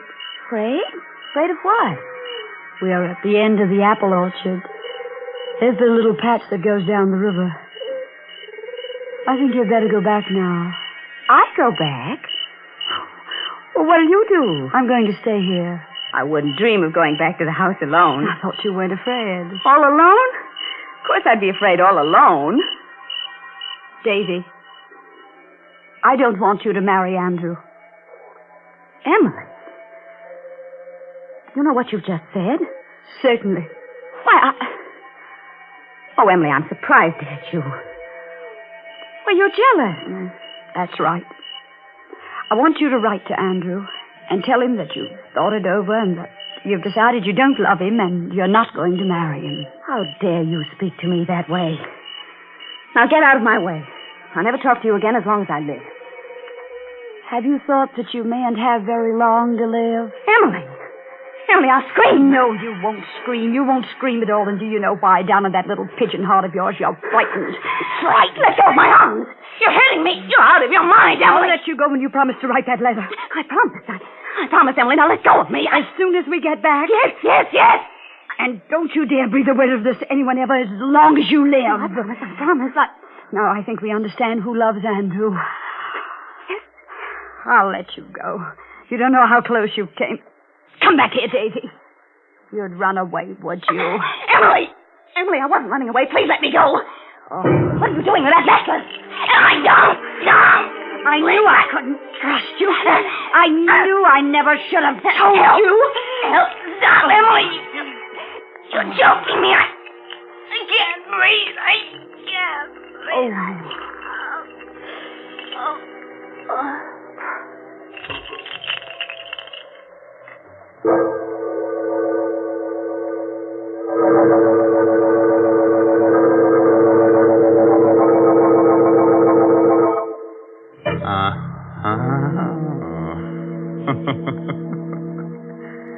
Well, girls will be girls, I suppose. That's kind of pity about little Emily, though. Just think what a wonderful hangman she'd have made if she'd been born a girl. Kind of cute, huh? Being taken for a little swing by a girl. What a terrible woman she is, Mr. Raymond. Oh, now, listen, I like Emily. She's so inventive. Most women will do anything for a necklace, but only Emily knows what to do with a necklace. Now, please. You know very well that the only thing you can do with a necklace is wear it. Oh, yeah? Well, the only thing you can do with Lipton tea is drink it. Well, what's wrong with that? And, Mr. Raymond, maybe you don't realize how often folks do drink Lipton tea. Why, it's the perfect beverage for so many occasions. And that's why it makes sense to have a good supply on hand, to buy the larger, more economical size packages. And it is more economical that way, too. Oh, yes. It's wise to have a large size package of Lipton tea on your shelf because that well-known brisk flavor, that bracing, full-bodied taste, makes Lipton's always welcome. That gives me an idea. Maybe we should have had Emily and little Daisy talk out their quarrel over a cup of Lipton tea. Oh, man, that'd be chummy. But it's too late now. Daisy is stretched out on the ground with a bog oak necklace twisted tight around her neck. She's not sleeping now. She's just dead to the world. So, let's get back to our star, Miss Miriam Hopkins, who plays the role of Emily. Daisy, get up. Get up this minute and stop teasing me. You're not hurt that bad, and you know you're not. Please get up, Daisy. You're frightening me. Daisy. Daisy, you're acting just as though you were dead. I am dead, Emily. You murdered me. You strangled me with the bog oak necklace. You see, you wouldn't be talking to me if you were dead. You've killed your own sister, Emily, because you were jealous. That voice, that's Daisy's voice. But your lips are not moving. How can you be speaking to me, Daisy, when your lips are not moving? They'll find me here in the orchard with your necklace around my neck. And they'll know you did it. And they'll punish you. You'll never be allowed to marry Andrew. I will marry him. I will. Oh, what am I saying? Who am I talking to? Somebody's speaking to me with Daisy's voice. And all your life I'll be speaking to you. Just like this. Because you murdered me with the bog oak necklace. I must do something. I must get some help. Somewhere I must get some help. She can't be dead. I just pulled the necklace a little bit, not tightly at all. You pulled it very tightly, Emily. Look at my neck and you'll see.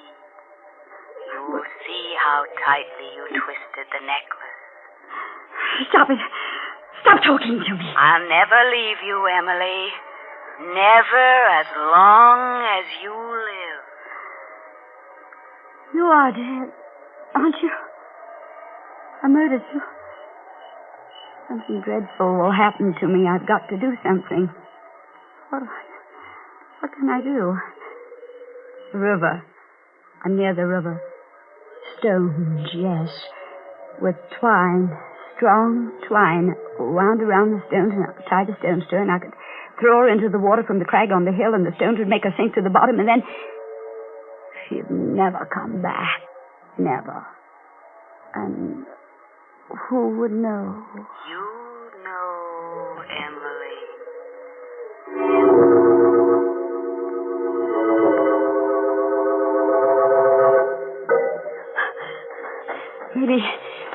Maybe when I get back to her, she'll be moving and I'll talk to her.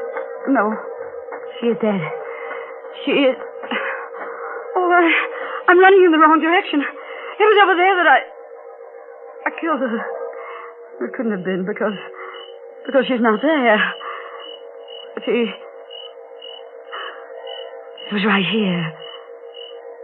Daisy's gone. She got up and walked away somewhere. She's alive. Emily. I found her, Emily. Strangled to death. I know nothing about it. What are you doing then with that twine in your hand? You wanted to tie stones to her, didn't you? Throw her in the river. I killed her because I was jealous. You're as guilty as I am. Because you should have married me. Yes, I am as guilty as you are. What will become of me now? All my hopes, my ambitions. If we can get rid of the body, then we can get married after all. It'll only take a little while for people to forget, and then we can go away somewhere. But you know... I never want to look at you again as long as I live. I hate you. I came back here to speak to you again. I wanted to tell you I'd done a wrong thing. That I ought to marry you. I wanted to arrange with you about Daisy. How we could tell her without hurting her too much. I was heading toward your window when I saw her. Strangled with a bog oak necklace. What have you done with it?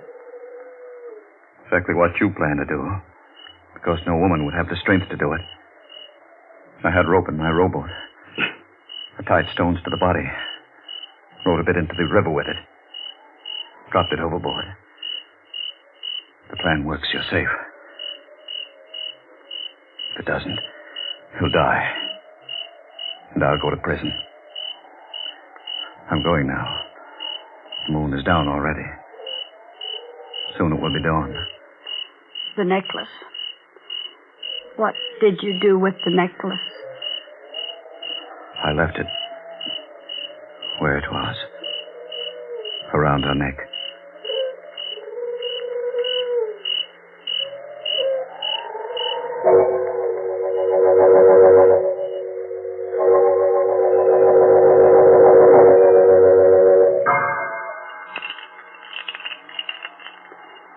That sound, the sound the necklace makes. I have heard it every night for 40 years. 40 years. Now she's come back to us. To me. Tell me, Andrew, where was it found? She's been there, at the bottom of the river all this time. During the flood last year, the skeleton must have been swept into that old sewer. The twine probably rotted away a long time ago.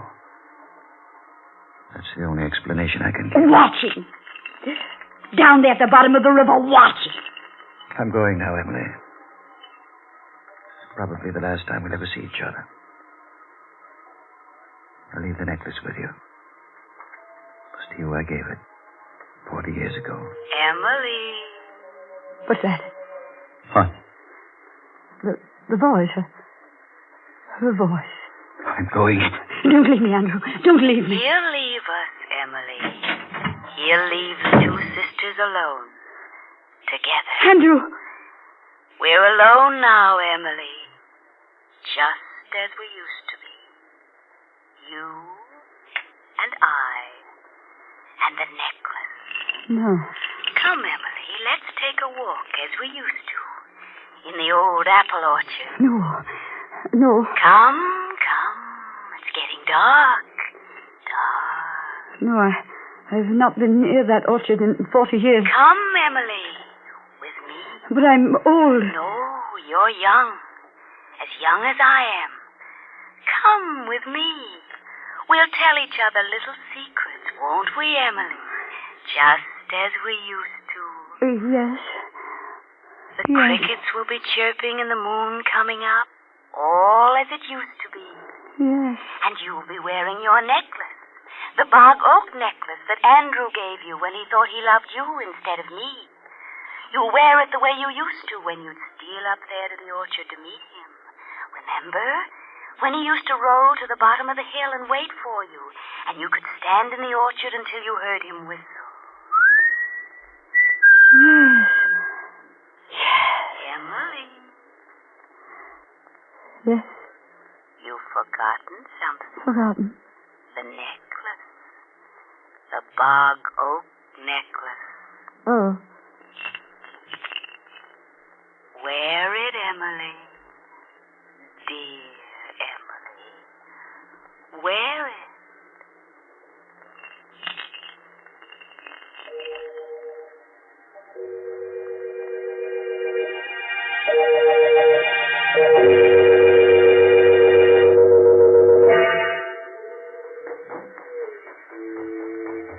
Come, Emily, come. I can't run as fast as I... Come, Emily, used to. come. He's waiting. Yes. Listen. Oh. Andrew's whistling for you. Answer it, dear. Go on. I can't whistle.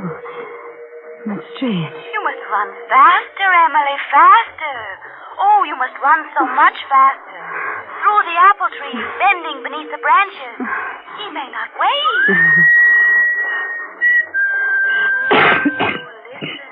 Listen. He's angry with you because you're keeping him waiting. All out of breath. These apple trees. The branches, they're in my way. I can't bend over. Faster. He may run off with Daisy. No. I'm coming, Andrew. I'm coming. Wait for me, Andrew. Wait for... Oh, that necklace. Emily, you caught it in a branch. Turn around, Emily. Turn around. And loosen it. Turn quickly, Emily.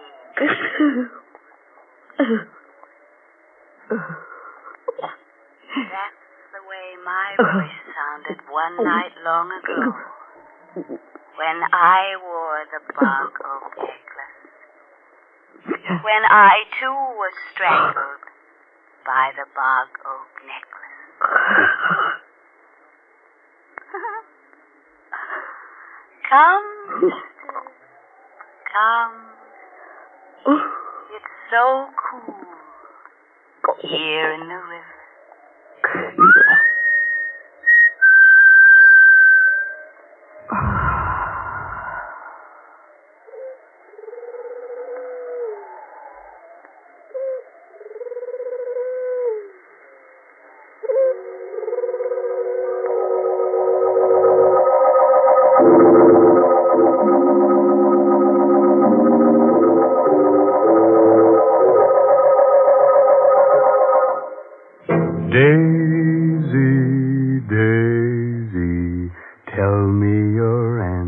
or true. Who gets choked first? Me or lovely you? If you'll be the first to strangle, I'd appreciate your angle. And when I learn that it's now my turn, I'll gargle as nice as you. What awful words to sing to such a nice song. Oh, but listen, I sing so well, and I can recite, too. Shall I recite you something suitable? Say a Mother Goose rhyme, huh? Mr. Raymond, you don't know any Mother Goose. Is that so? Well, I know one that you love. Listen. Polly put the kettle on, Polly put the kettle on, Polly put the kettle on, and we'll all have tea. Well, that's fine. Only I hope Polly makes sure that it's Lipton tea. Naturally. But I suppose there's little doubt that she'll use Lipton, because after all, more people drink Lipton tea than any other brand.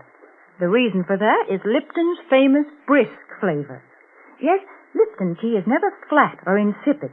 It always tastes full-bodied and vigorous. And, well, I guess it's all summed up by that word brisk. Yes, folks, brisk is the word that the tea experts use when they talk about Lipton tea. So try it real soon, won't you?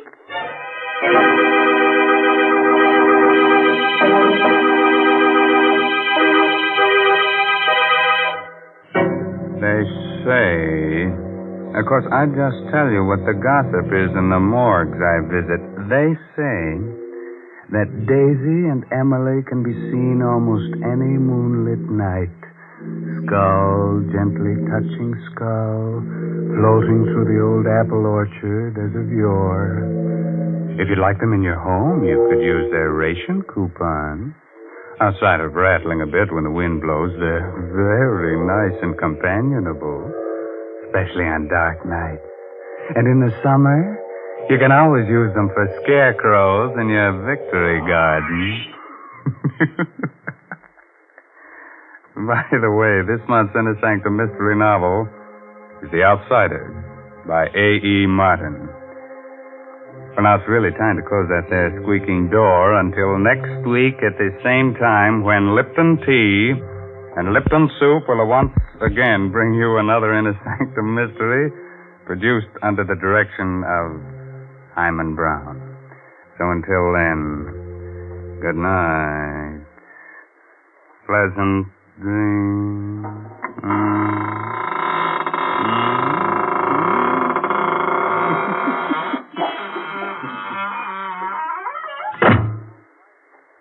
Folks, I wonder what our grandmothers would have said if they had heard about Lipton's noodle soup. I'll bet they wouldn't have believed it possible that a delicious chicken noodle soup could come ready to make in an envelope. But if they'd tasted Lipton, they would have agreed that it has an old-fashioned, homemade flavor, that it tastes just like the kind of chicken soup they used to make themselves. And Lipton is economical, too. It costs less and makes more than canned soups. So, folks, be sure to try Lipton's noodle soup. And be sure to tune in next Tuesday night for another Inner Sanctum mystery. This is CBS, the Columbia Broadcasting System.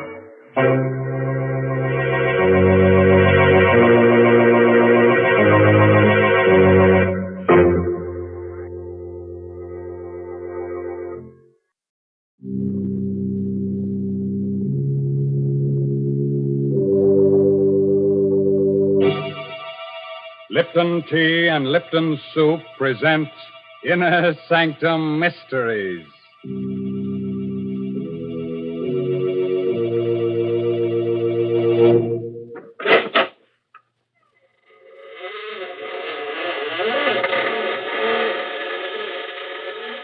Good evening, friends.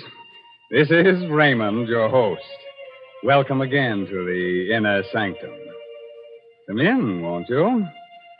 You'll have to excuse me for not getting up, but I have an awfully stiff neck.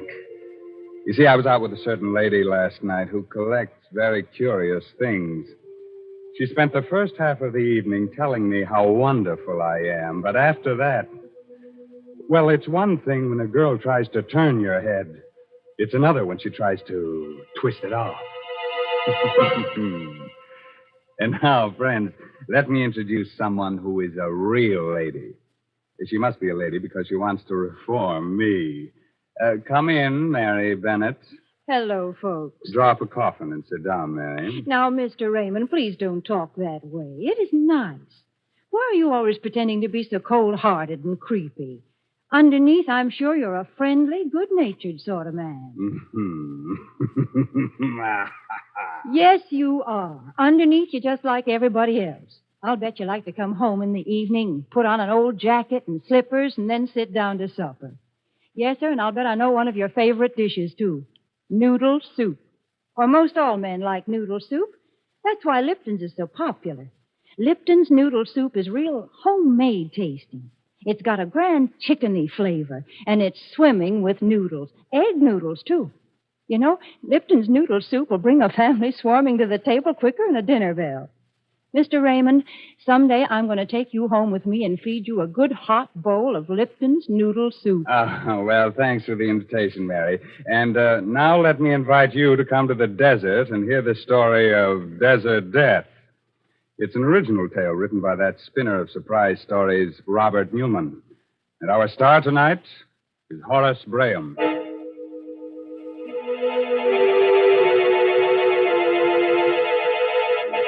The desert, eerie and mysterious at sundown. The sun sinking slowly in a purple haze. The cactus casting long and weirdly twisting shadows. The hot winds still. The silence over all. Driving fast, a dusty car comes down the narrow desert road. At the wheel is Dan Darrell, a rancher. Next to him is his Indian friend, Toby Priest. Still worrying, Toby? Stop teasing me, Dan. You know I never did worry. I just told you what my people used to think it meant. Used to think? Didn't you say we ought to postpone our trip into town today? I did. And when did you say it? Right after you saw them. 3 vultures lying together toward the sunset. That means 3 days. A bad omen for a journey. Hey, look. I see him. What's a man doing out here in the middle of nowhere on foot? Anything the matter, stranger? Need any help? You're very kind. Our car broke down and, well, we were in a bit of a spot. Didn't know whether anyone would be likely to come along here or not. We? Oh, I didn't see your friends. Well, come in. We're going to Palo Verde. We're glad to take you that far. Well, that's very decent of you. Thanks. Thank you. My name's Darrell, Dan Darrell. This is Toby Priest. Well, I'm very happy to know you. I'm Richards. This is Brennan and Smith. How do you do? Howdy. You're British, ain't you? Why, yes. Clever of you to spot it. We're on our way out to the coast. One of those hush-hush missions. That's why it's so important we get into town. Oh, sure. Which way'd you come? Medicine Creek or Route 12? Why, Medicine Creek. It sounded more scenic.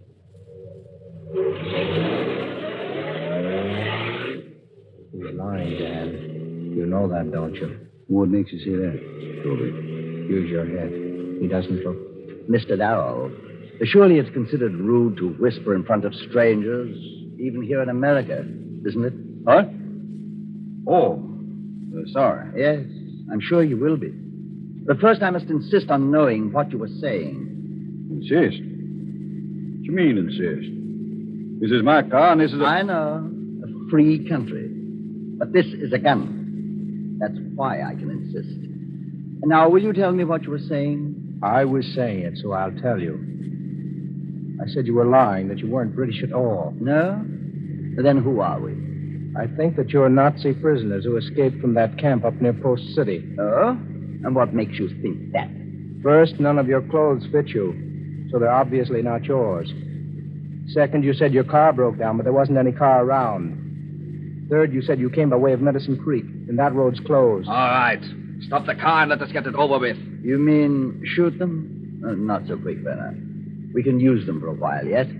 At least one of them. What the devil you mean? Of course, your Indian friend is right. Very clever, too. But since I have a gun, you will take orders from me. Our first need is water. You have any in the car? No. And then we will have to find some. Yeah? Where'd you expect to find water in the desert? I told you we were Nazis, Darrell. I did not tell you that we were Rommel's men from the Africa Corps. That means we know the desert, any desert, better than anyone on Earth. Those hills off there to the left.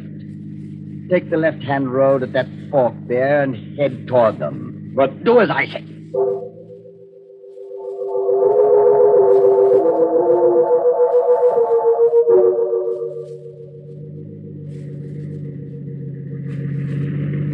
How much further you want me to go up this wagon track? Slow up. Isn't that yes, the shack right next to the cliff. Stop. Looks deserted, but there, next to it. Is that not a well? It should be. Brenner, go see if there's any water in it. Jawohl, Herr Colonel. You two come with us. We'll go look at the shack. What is this place? Those terraces up there on the cliff. A pueblo. Cliff dwellings. Centuries ago, my people lived in villages like this. There is water in it, Herr Colonel. Even a bucket to get it up with. Good. Come into the house. Match, Schmidt. From the dust, I'd say no one had been here for a good many years. Prospector's cabin, wasn't it? Probably. That means... there's what I want. Shovel. What the devil do you want that for? Want to dig yourself a grave? Yes, Darrell, exactly. But not for me. Huh? What you mean? Precisely what I said. Sit down. Make yourselves comfortable, and I will explain things to you. I'll stand if you don't mind. Oh, not at all. We Nazis are very objective, analytical people. We decided we needed a car to make our escape in. Now we have one. We also decided we needed someone to drive the car and get us safely across the border. That means we can use one of you. The other one will die. You wouldn't dare. My dear Darrell, outside of the thousands of men we killed in North Africa, who don't count, we killed at least 2 guards in making our escape. Do you really think one more death means anything to us? The only question is, which of you shall die? This one here. He talks too much. Well, that's not quite fair, Brenner. He's just, shall we say, less stoical than the Indian. On the other hand, I think that in the long run, he would probably prove easier to handle, less dangerous. That means that the Indian dies. What? Why, you... Shut up, you... Thank you, Brenner. Schmidt, take the gun, the shovel, and our Indian friend, and watch over him while he digs his grave.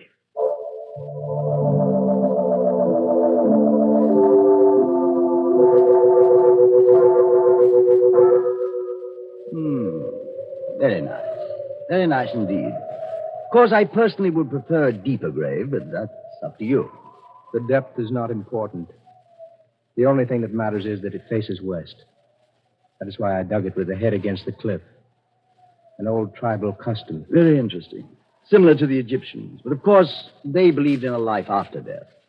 My people believe in a life after death also, Colonel. And in this case, I think I can promise that I will not rest easy in my grave. Oh, I'm sorry to hear that. Hear this, too, men from across the seas. Men with death in your hearts. For the evil you would do, evil will follow you like a hungry wolf. What is that? What he just mentioned. A wolf. Though you bury me deep, the earth will not hide me till you have paid for your crimes. Here where you have killed, here too will you die. Now, Herr Colonel. Yes, Brenner.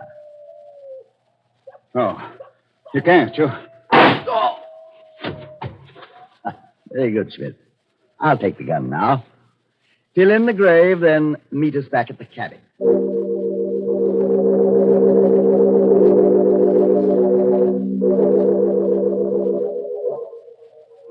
What a place. It's worse than Qatar. I wish you'd sit down, Darrell, and stop staring out of the window. You're worried about your friend. I buried him very nicely. I'm not worried about him. I'm thinking about what he said before you killed him. I should think that you think about it, too. That? We have had more curses laid on us in more languages than you have hairs on your head. What's that? Must be the wind. No, it is different. More like some kind of musical instrument. But there's no one around here but us. There hasn't been anyone living in those houses up on the cliff for centuries. It's just the wind, I tell you. But if you want to, go take a look. Go take a look, I said. Jawohl, Herr Koll. It's too dark. There's too much sand blowing to see anything. But wait! Over there near the foot of the cliff, there's something. It looks like... Lieber Gott! It's the Indian. He's lying there, out of his grave. Oh, you bury me deep. The earth will not hide me till you have paid for your crimes. Here where you are killed. Here, too, will you die.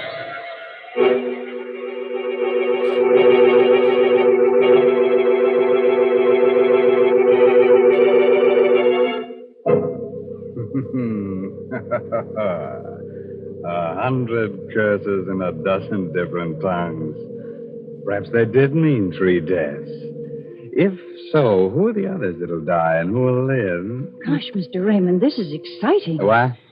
Oh, Mary Bennett, I've overlooked you in all this desert. Tell me, Mary, whom do you hope will die, huh? Well, I don't like to see anybody killed. But those Nazis sure ought to be clapped in jail. Mm-hmm. And deprived of their Lipton's noodle soup, aren't they? Well, I should say. Lipton's noodle soup is much too good for fellas like them. It belongs to law-abiding folks who've got a right to sit down to a plate of homemade tasting soup. And say, that's just the kind of noodle soup you get when you use Lipton's. Lipton's is the noodle soup with the old-fashioned flavor, you know, brimming with noodles and blessed with a real chickeny taste. Yes, it takes Lipton's to show how good a noodle soup can be. Now, Mary, don't get so excited. Stay calm. Why don't you go and perch on that tombstone over there while I go on with the story of death in the desert? I'm warning you, if I do go on, you'll be seeing strange sights and hearing strange sounds every time you put out the lights. But it's your funeral. It's just a moment later now. The 3 Nazis are still standing at the open door of the deserted cabin, staring out into the darkness. Then the colonel turned sharply, glares at Darrell. What was that you said, Darrell? I was just repeating what Tova said. Before you murdered him. It's true, Herr Colonel. That's what he did say. The earth will not hide me. And there he is, out of his grave, lying there. Shut up. Fine Nazi you are. A fine example of the Africa Corps.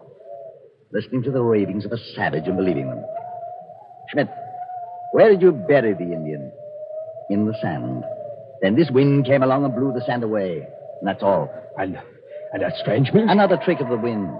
But if it bothers you to see him lying there, go on out and bury him again. Deeper this time. No, Herr Colonel, no. Now, that's an order. Jawohl, Herr Colonel. Friend Schmidt seems to be getting a bit rattled. That's why I sent him out there. Nothing like facing a fear to overcome it.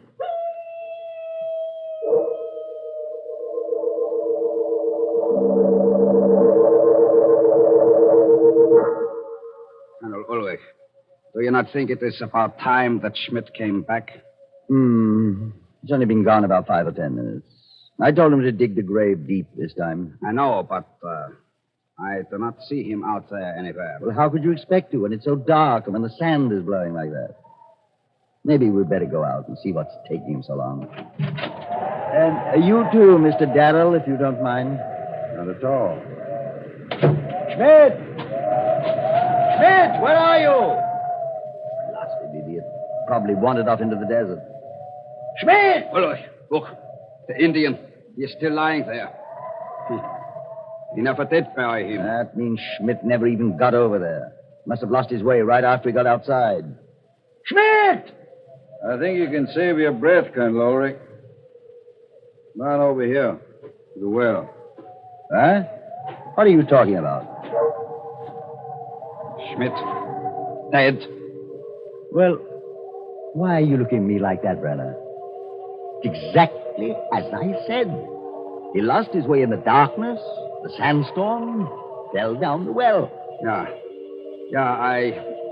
I guess that is what must have happened. As for you, Mr. Darrell, since you discovered Schmidt, you shall have the pleasure of burying your friend the Indian again. Jawohl, Herr Colonel. I'm sorry. I never did appreciate the American type of humor. Now get busy with that shovel. May I just point out that while it's easy for you to knock me down when my hands are tied, it's not so easy for me to use a shovel. Oh, I intend to untie you. But please remember always that I have a gun, and that Brenner and I have every intention of getting away from here.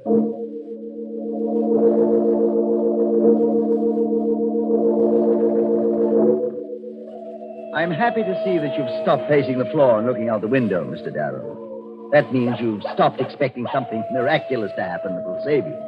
Is that what you think it means? Frankly, no. In fact, I think just the opposite. You're looking much more cheerful than before. You're thinking one of them is dead. Now it will be that much easier to get away. It really pains me to disillusion you. Schmidt was a sergeant, a fool. I can assure you that neither Brenner nor myself are going to be bothered by strange noises or tricks of the wind. Right, Brenner? Of course not, Colonel. Good. And now, if we're to make an early start, I think we should get some rest. Brenner, you take the first watch and wake me at midnight. I advise you to get some rest, too, Darrell. Maybe you'll be able to dream of some way of escaping. Thanks. But I'm not sleeping. As you wish. Good night. Quite a character. He was one of the best soldiers in the Africa Corps. Yeah? Where's Africa Corps now? Where are you? This isn't Africa, Brenner. This is America. This is a part of America where strange things happen. Things that even the Indians can't explain. Indians. Ignorant savages. That devilish music again. Where does it come from? I thought you said it was the wind. Or was it Ulrich that said that? It must be the wind. It must. Though you bury me deep, the earth will not hide me till you pay for your crimes. What is that?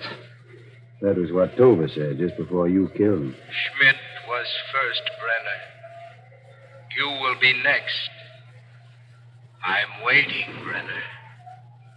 Waiting. You heard it, too? Yeah. I heard it. You're lying. You're lying, I say. You're just trying to frighten me. What? Who's trying to frighten you? What's going on? It is nothing here, Colonel. Just that music again. For a moment, it sounded as if someone was calling my name. Someone was calling your name, Brenner. A dead man. And you know you heard it. So? There it is again. You hear it? Just that same noise, the wind. Look, Ulrich, look. That Indian is out of his grave again. How can you tell? It's too dark to see. But I know he is. I know it. I'm very disappointed in you, Brenner. You're losing your grip, slipping. I'm sorry, Herr Colonel. It is just this place, the nervous tension, the waiting. Just being sorry isn't enough. Fear is a weakness. As much of a weakness as pity. You know that as Nazis we cannot tolerate either one. And you also know what you must do, don't you? No. No, Herr Colonel. No. You must face your fear and overcome it. You must go out there and prove to yourself that you are not afraid. That you've just been imagining things the way Schmidt did. But Schmidt was a fool, and he had an accident.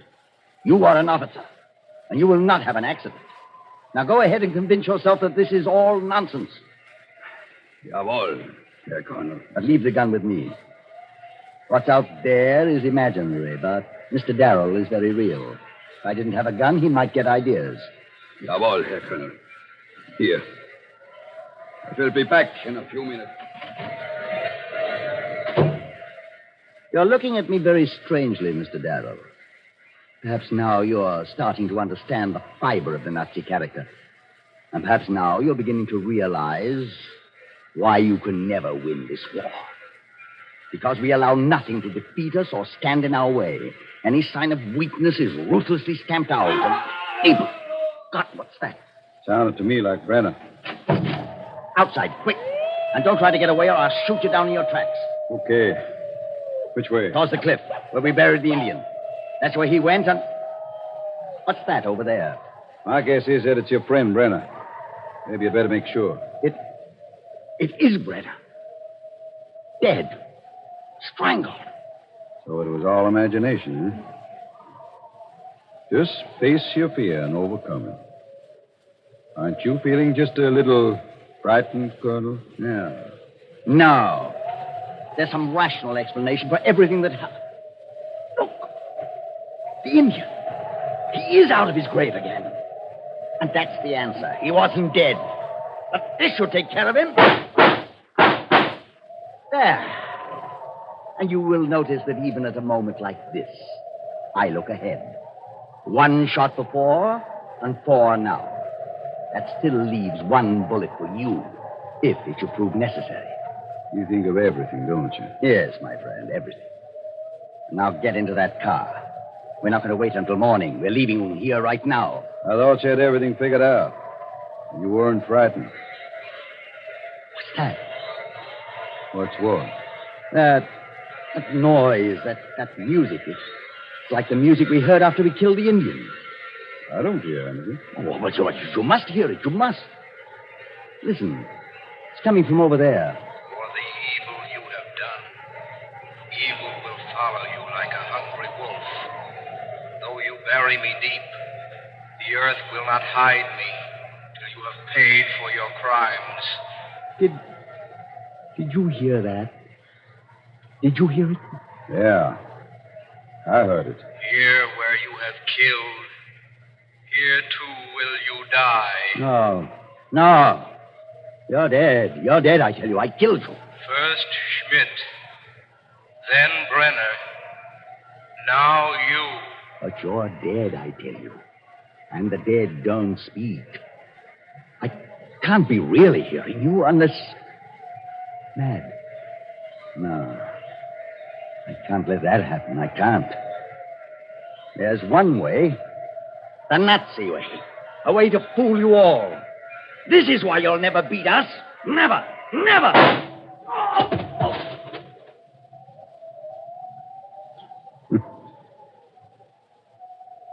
Toby! Toby! Where are you? Over here. At the foot of the cliff. Are you all right? That first bullet creased my head. I was already dropping by the time he fired.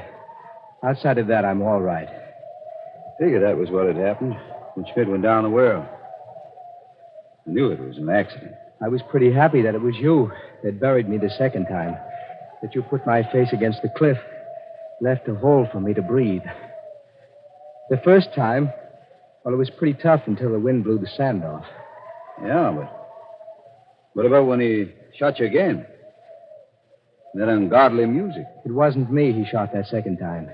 It was Schmidt. I pulled his body out of the well.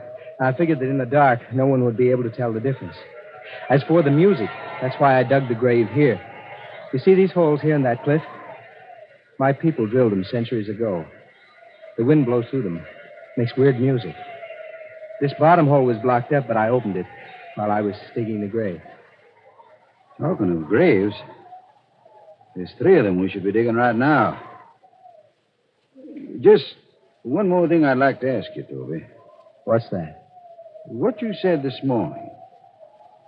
Those 3 buzzards flying together toward the west. Does it really mean 3 deaths?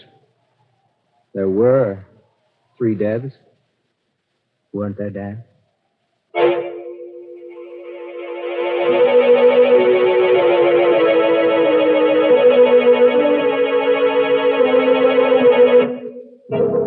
Better boy, Toby. Never give a Nazi an even break. unless it's in the neck. As for our 3 visiting murderers, they may not like our sense of humor, but they can't complain about our poetic justice. After all, it was in the desert that they got their just deserts. Well, Mary Bennett, did you like the desert with its sand and wind and weird music? Would you like to live there? Well, I wouldn't mind so much. You know, I believe a woman can make a good home in some pretty out-of-the-way places, the way the old-time housewives did. But, well, I'd want to lay in a supply of good modern food. Food that's easy to make, like Lipton's noodle soup. Say, that noodle soup of Lipton's would really put some cheer in the desert, wouldn't it? Yes, of course, Mary, of course. Remind me to take Lipton's with me on my next safari.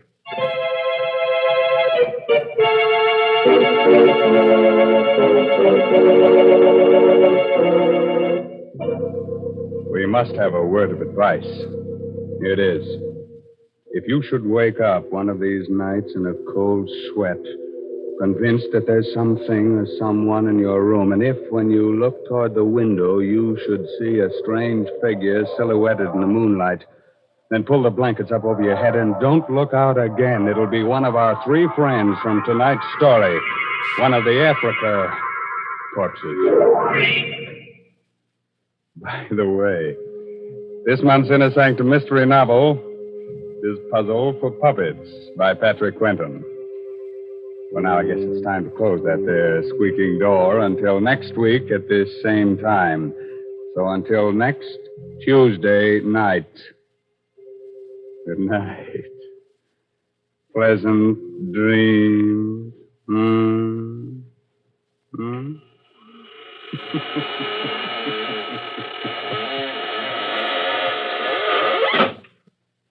Folks, here we are outside the squeaking door.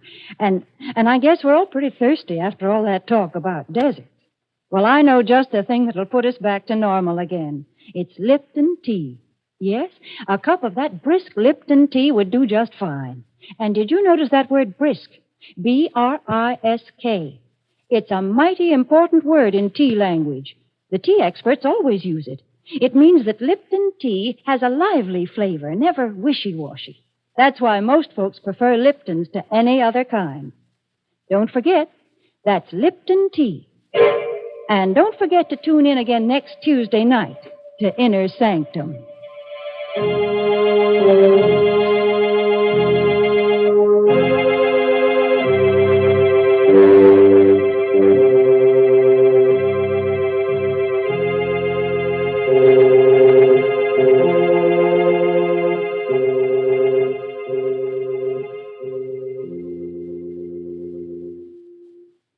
This is CBS, the Columbia Broadcasting System.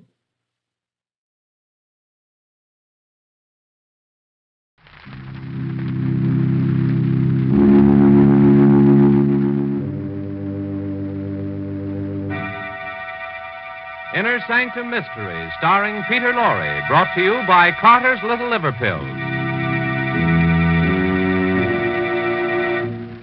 Before we open the squeaking door on Inner Sanctum this evening, here's a message the government would like to have passed on to you. Women are urgently needed now in war plants and essential industries. There are all kinds of war jobs which don't involve machinery or tools, such as driving a bus or taxi, working in a laundry, restaurant, school, or day nursery. And in filling these jobs, women are relieving men for heavier work. Ladies, if you live in an area where there's a shortage of war workers, go to the office of the United States Employment Service nearest your home at once. The address is in your local telephone book. But remember, do not move to a crowded war center in search of a job. It will only add to the housing and living problem already existing there. Your first and only necessary step to volunteer your services in a war job is to visit your local United States Employment Service office. Get yourself a war job and hasten the day of victory.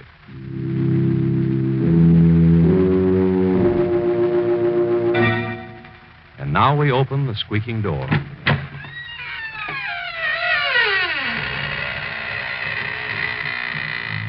Good evening, friends of the Inner Sanctum.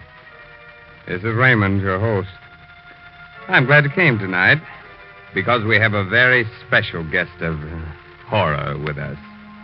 I'd like you to meet the late Johnny Gravestone, the most celebrated member of the Inner Sanctum Ghost Society. He is the best haunter of them all. Johnny is the tall figure in the white sheet wearing the blue ribbon. He's haunted everything, from a palace to a telephone booth. And if you're very nice to him, he'll be glad to consider giving your house to once over. Who knows? He may even haunt you.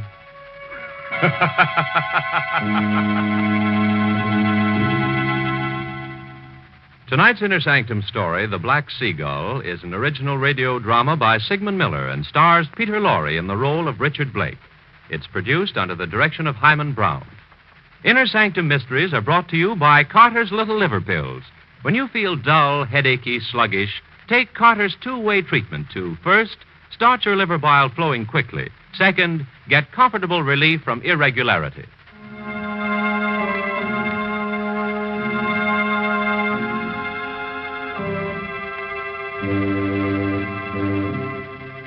Well, we're about to begin our story.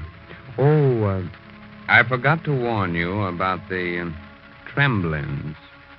They're those pesky, invisible cousins of the gremlins. They sidle up to you, give you quick little shoves, and create the false impression that you're trembling. If you're being troubled by a tremblin, just grab him by his invisible little horns and stick him into the nearest pincushion. Dusk is settling fast along the Carolina coast. A few miles out at sea, a motorboat rides through the choppy waters.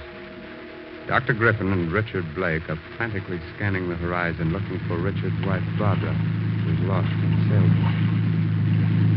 It's getting dark, Richard. We've got to find her before nightfall. Perhaps she's gotten back home by now. We've been gone for over an hour. The mast was loose in the sailboat. It would never hold out in that wind. Barbara is in a disabled boat. We haven't much gasoline left. I'm not going back until we find her. The only thing we can do is call the Coast Guard. Did you hear that, Dr. Griffin? Yes. Seagulls. Sounded like a human cry. Oh, no, it's only the gulls, Richard. Listen. It's the same sound. No. This is no bird cry. That was Barbara. That was the cry of a seagull. See? He's right above us. A black seagull. Black gull. Completely black. It's an ominous sign. Something has happened to Barbara. Oh, come now. I hope you don't believe in that superstitious nonsense. Look.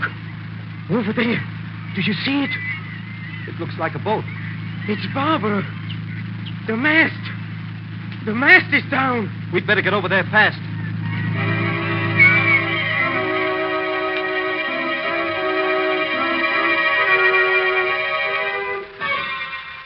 Here. Help me put her on the couch. Dr. Griffin, please, you've got to do something. I'll do everything I can. Pretty bad. Concussion. The mast. It must have come loose and struck her.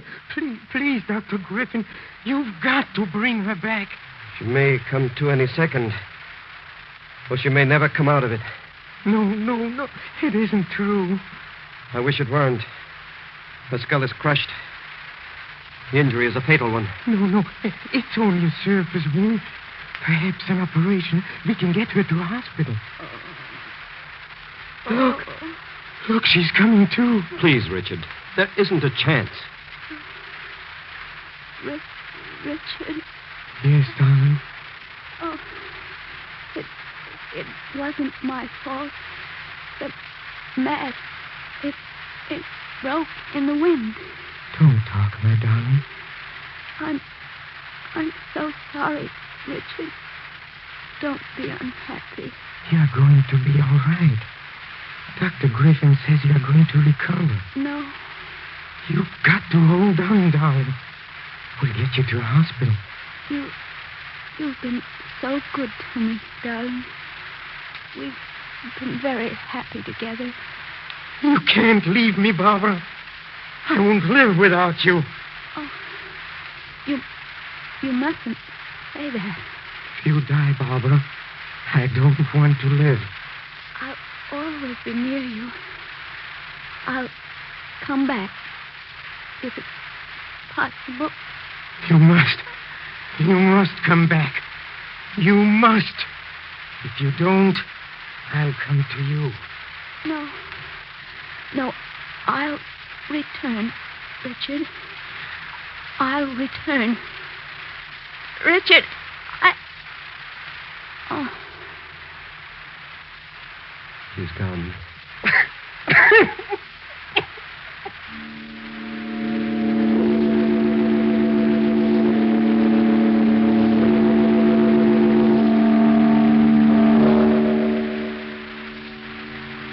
The men are ready to lower the coffin, Richard. You wish to pay your final respect? Final respects. This isn't the end. It's the beginning. Do you understand? The beginning. Barbara isn't gone. She'll come back. She said so. No, Richard. No one comes back from the grave. It's dangerous to believe that. Dangerous for your sanity. She'll come back. She didn't lie. All right, men. Lower the body. Did you hear that? Yes. The seagulls again. That wasn't a seagull. I told you. That was Barbara's voice. Please, Richard. It's only a gull. No. It's her. She's calling to me. She promised to return. You see? Barbara didn't fail me. You must stop this, Richard. You'll wind up in an asylum. You're a fool, Dr. Griffin. Lower the coffin, That was men. her voice. No. Don't lower it. That sound came from the coffin. She might even be alive. She's dead, Richard. I want that coffin opened. We can't do that, Richard. There's no way of opening it now. We'll pry it open. Don't try to stop me, Dr. Griffin. All right. We'll open it. Here, one of you men. Break the seals at the top of the coffin. For heaven's sakes, hurry. It will only be worse for you, Richard, if you look at poor Barbara again. Will you tell the man to hurry?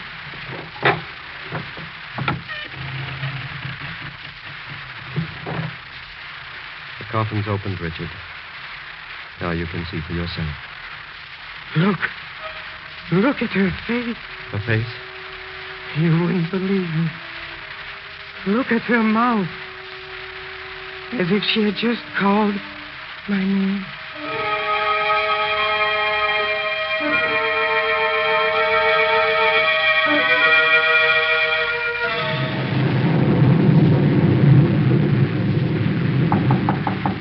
Who is there? Dr. Griffin. Come in. The door is open. You took me by surprise, Richard. I didn't expect you to be sitting so close to the door. I'm sorry I startled you, Dr. Griffin. I just thought I'd drop in before I went to bed. Are you waiting for someone? Yes, I am. Oh, what are you sitting in the dark for? Where's the light switch? I don't want any light. I prefer sitting in the dark. Richard, you're becoming very morbid. Don't you think you ought to get to bed? It's nearly midnight. Midnight? Yes. That's the time she'll come back. You really believe Barbara will come back? Yes. I'm sure she will. Well, we'll see. She'll come. If she does, it'll only be in your mind. Please be quiet.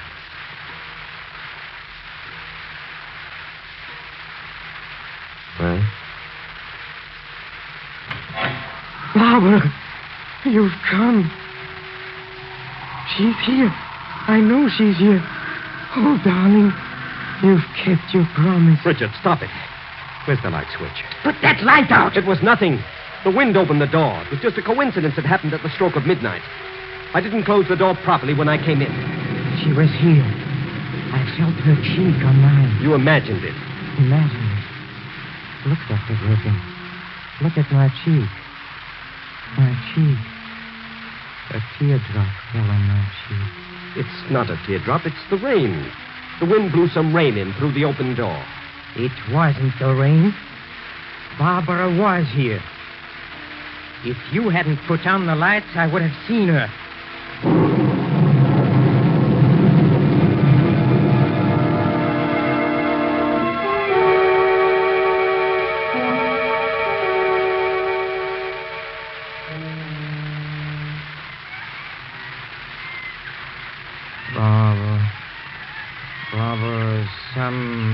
people do come back from the grave. I heard about such cases.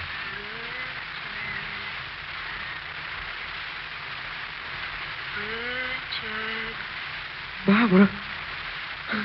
It's you. Yes, It's darling. you. It's me. I promise never to leave you. I was about to give up. I was beginning to lose hope. How good it is to see you again. Yes, darling. It's very good. I've been trying to come back. Then it was you who opened the door at midnight. Yes, Richard. And it was your tears that fell on my cheek. Wasn't the rain, as Dr. Griffin said? Yes, Richard. But I couldn't see you then. I just felt your cheek against mine. It was very hard to return at all. What is that noise? I don't hear anything, Richard. That sound disturbs me. It makes me uneasy. You're asleep. Fast asleep. Perhaps the sound will fade away. Look at me, Richard. Oh, I can see you much more clearly. And the sound? It's fading out. Perhaps we'll never be separated again. So good to be with you again. Let me hold your hand. Wait. Why do you say that? It's not yet time. What do you mean? You haven't crossed over yet. Can you still hear the banging? Oh, just a little. Barbara, don't go away. I can't help it. Someone's dragging you away. Don't let him. I don't want to go back. I'll try to come back again, Richard. I don't want to go back. I want to stay with you. Goodbye, Richard. Richard! Richard! Wake up! Wake up! Good thing I heard the shutters banging.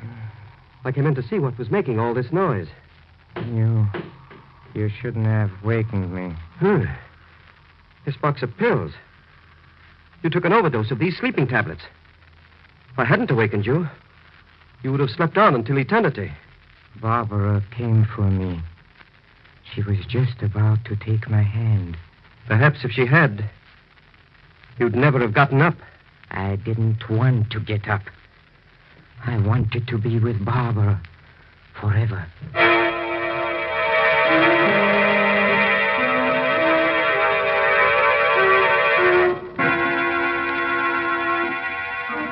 Well, Dr. Griffin should be awarded the Order of the Inner Sanctum for saving the life of Richard Blake. If it weren't for the good man, our story would have come to an end in the middle of the program. And that would have been very inconvenient for all of us. As a reward, perhaps we'll just wound Dr. Griffin a little bit instead of polishing him off. But until we make up our minds, here's a gentleman with an important message for you. To keep you feeling on top of the world, medical knowledge proves that nature should produce about 2 pints of liver bile, the vital digestive juice your liver makes, each day. Otherwise, your food may not digest properly and leave you feeling dull, headachy, sluggish.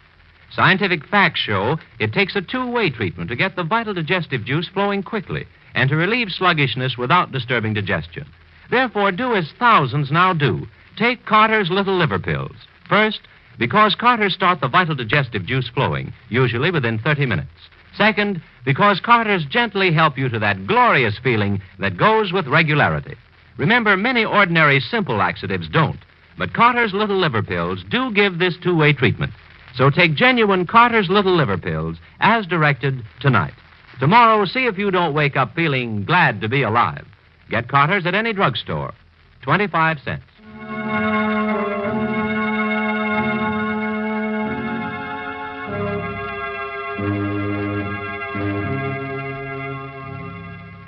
Now we're ready to continue with our strange story. I hope you've all made yourselves comfortable. If it's too warm for you, we'll be glad to chill you a bit. Or if it's too cold, we'll be glad to make it hot for you. As a matter of fact, from now on, you'll get it both hot and cold. The following evening.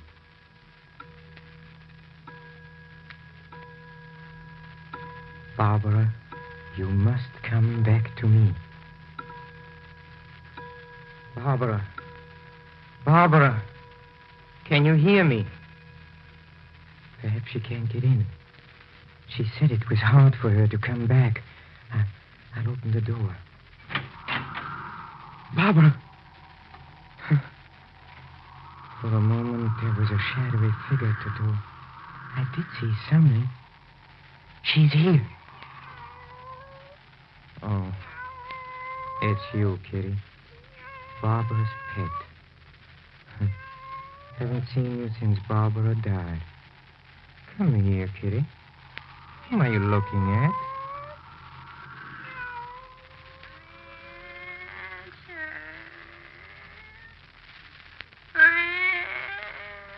Barbara! Richard. Where are you? Right here. Your voice is so faint. Come closer. Come closer. I don't know where you are. The closet where I used to keep my clothes. Darling, I still can't see you. This blue taffeta dress. My favorite. I used to love the rustling sound it made when I walked. It still crinkles. Like it always did. Richard. Where are you? Please don't go away. Right here. My vanity table. For heaven's sake, Barbara, let me see you again. My perfumes. They're all here. Nothing has been touched, darling. Here's my favorite. Wild heather. I'll never wear it again. Barbara, please don't go. Where are you? I'm everywhere in this room. Everywhere. Why can't I see you? Perhaps you will. We must both try. We must both try very hard. I'll try, Barbara. Goodbye, my darling. No, not yet. Just another moment. Goodbye, Richard. Barbara. Barbara. She's gone. She's gone. Only you and I know she was here. Who is there? Oh, it's you, Dr. Griffin. I came back to see how you were. I don't need any help. I heard you shouting Barbara's name.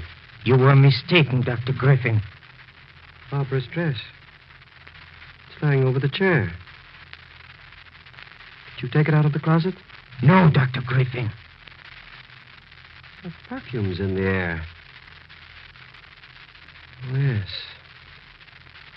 There's a bottle of perfume overturned on the vanity table. Wild heather. That was Barbara's favorite, wasn't it? Yes, Dr. Griffin. You think Barbara was here? Don't you, Richard? Huh? She was here. I spoke to her. And she'll come again. She said she would. And maybe the next time I'll be able to see Barbara. See her as she was when she was alive.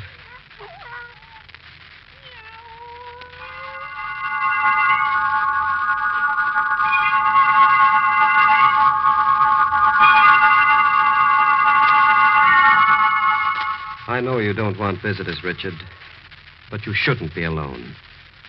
I brought Miss Driscoll with me to look after you. How do you do, Mr. Blake? Barbara will be here soon. You haven't been eating. You've lost a lot of weight. Richard! Yes, Dr. Griffin? You've got to listen to me. There's nothing you can tell me. You won't last at this rate. Look at you. Pale and lifeless. You're still alive, but you're living among the dead. Well, you've got to stop this. You don't, you'll wind up in an asylum. An asylum. You still don't believe Barbara had come back? No, Richard. She hasn't come back. You saw for yourself the other night? Her dress? Her perfumes? She came back. I spoke to her. You took the dress out of the closet yourself. And it was you who overturned the bottle of perfume. You are lying, Dr. Griffin. It wasn't me. You're trying to come between us. I won't let you. I won't. Barbara! Richard, I've come back. Darling, I can see you. Get me my bag in the hall, Miss Driscoll. Hurry. I can see you very clearly now. Do I look any different? No. You're even lovelier than ever. Richard. We've got to meet each other halfway. Richard. Yes, darling. I've been trying. I tried very hard. I've brought some friends. They all want to meet you. Friends? Yes. This is Fred Rankin. You remember him? Oh, Fred. How do you do, Richard? I'm Fred Rankin. But you're dead. Yes. I've been dead for 6 years. And this is Mr. Fielding. Remember him? He was your neighbor once, killed by an automobile. Yes. I've been dead for a long time. Ever since you were a young boy, Richard. And this is Mary Schofield, the girl you went to school with. Barbara. Barbara, watch out. The mast. It's falling. It's falling. Richard, help me. Help me. Help me. It's Barbara. It's Barbara. She's out there in a boat. The mast is gone. I've got to save her before it's too late. You're not going anywhere. There's no one calling you. Nurse, help me get him back into bed. Let me go! Let me go! You're staying here with me. Let me go! Come back! Come back, Richard!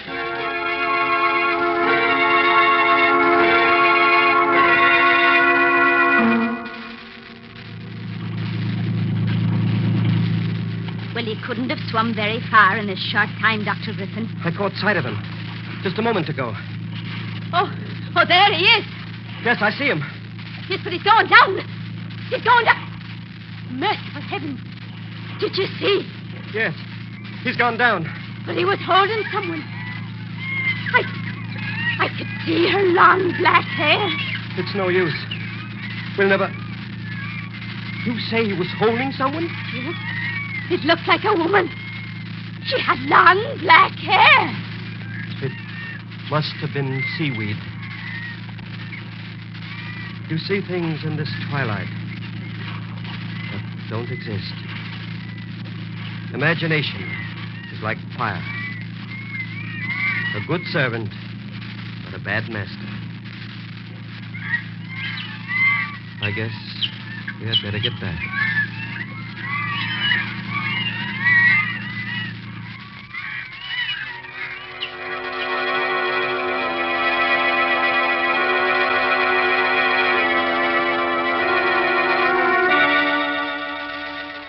Well, Dr. Griffin lost the good fight. He was gull crazy. But that was no gull. That was Richard's wife. Anyway, the Inner Sanctum Ghost Society is mad at Dr. Griffin because he's interfering with the drive for new members. Say, by the way, if you should hear the wild cry of birds in your next dream, don't be alarmed. It's just that spring is on its way. Be sure to read this month's Inner Sanctum mystery novel, The Smell of Money, by Matthew Head, on sale at all bookshops. It's enough to make you shudder when you see what a boy or a girl can put in his or her stomach. Things you know would lay you low. Yet they bounce out of bed in the morning just a raring to go. That's youth for you. Yet thousands of people who should feel terrible tomorrow morning, considering the way they've insulted their digestive systems this weekend, may feel like a million tomorrow morning. Because tonight, they're going to act on a piece of advice from the Book of Medical Knowledge. For medical knowledge proves that nature should produce about 2 pints of the vital digestive juice your liver makes each day. Otherwise, your food may not digest properly and leave you feeling dull, headachy, sluggish. Scientific facts show it takes a two-way treatment to get the vital digestive juice flowing quickly and to relieve sluggishness without disturbing digestion. Therefore, do as thousands now do. Take Carter's Little Liver Pills to get this two-way treatment you may need. First, Carter start the vital digestive juice flowing, usually within 30 minutes. Second, Carter's gently help you to that glorious feeling that goes with regularity. Remember, many ordinary simple laxatives don't, but Carter's Little Liver Pills do give this two-way treatment. So take genuine Carter's Little Liver Pills as directed tonight. Tomorrow, see if you don't wake up feeling glad to be alive. Get Carter's at any drugstore. 25 cents.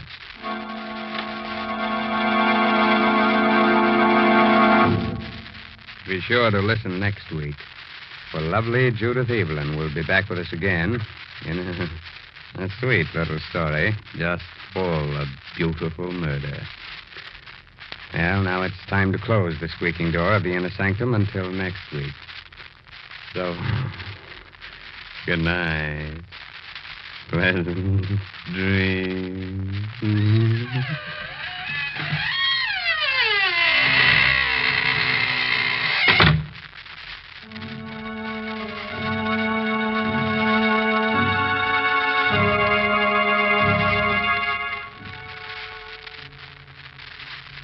Inner Sanctum comes to you from New York. This is the Blue Net.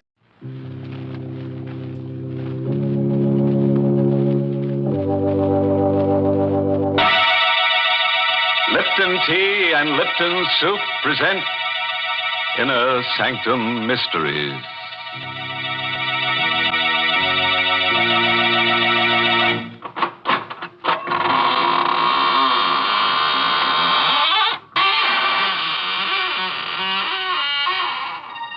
Good evening, friends.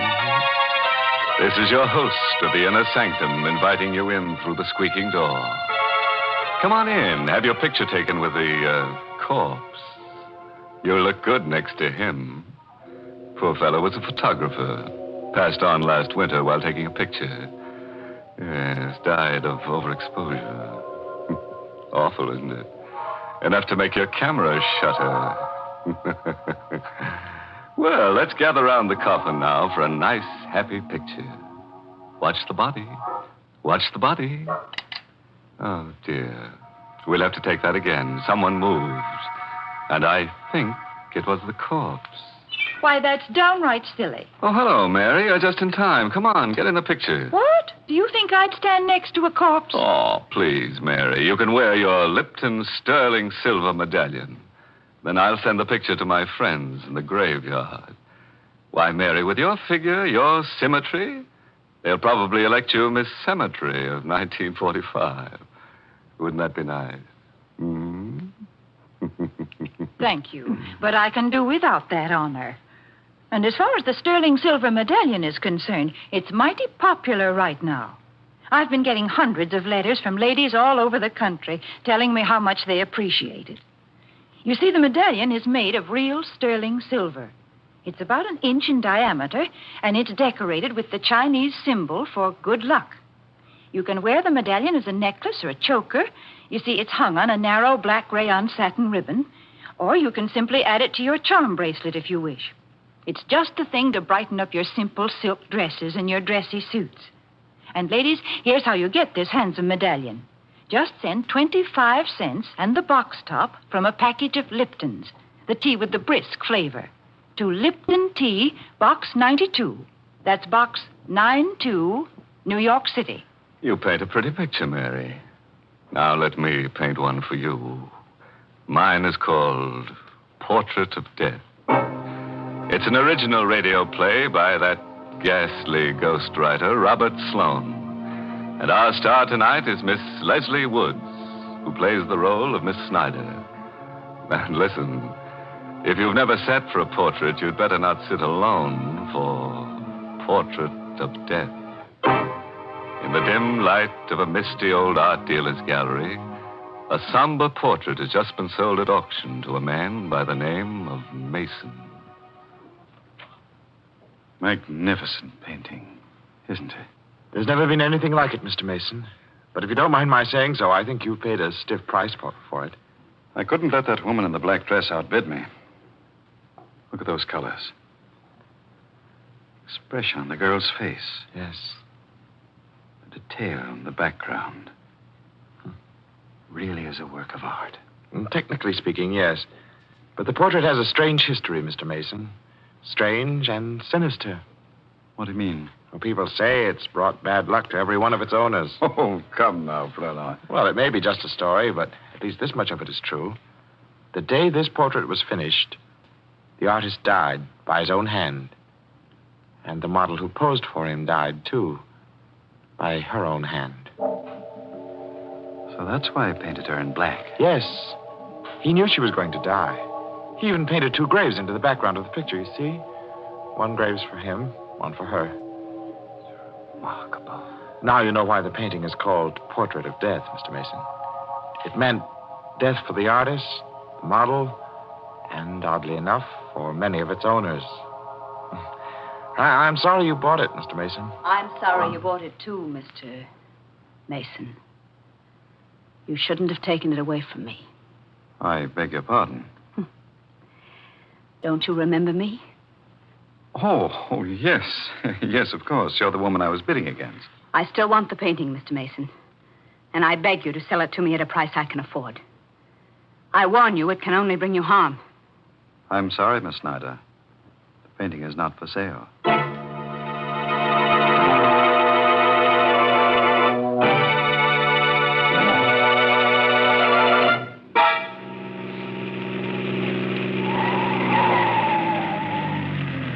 Really, Mr. Flournoy, you didn't have to drive me all the way home with this painting. I could have managed it alone. Oh, no trouble at all, Mr. Mason. Here, let me help you carry it into the house. Oh, no, I'll get one of the servants. As you like. Oh, Parker. Parker. I'm afraid I'll have to go in. Will you wait for me? Oh, certainly. Oh, Parker. Mr. Mason? Yes, Parker. Tell Mrs. Mason to come down, will you? I've got a surprise for her. Mr. Mason, I think you'd better come in. Why, what's the matter? I have some very bad news for you, sir. Terrible news. Mrs. Mason is dead. What? It was her heart, sir. She died this afternoon while you were at the art gallery. No. I can't believe it. I tried to reach you, but you'd already left, sir. Dr. Simpson said... Excuse me, sir. Hello?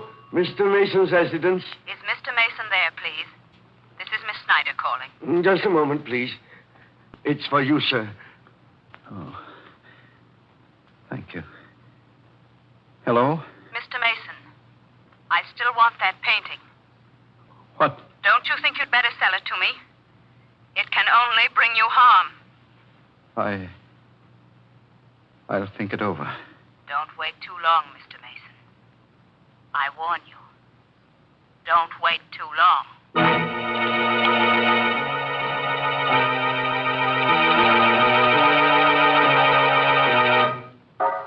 You ought to go to bed, sir. You haven't had any sleep for days. I'm all right, Parker. But it can't do any good to sit in this room and stare at that painting. Parker, doesn't the portrait look a little different today than it did when I brought it into the house?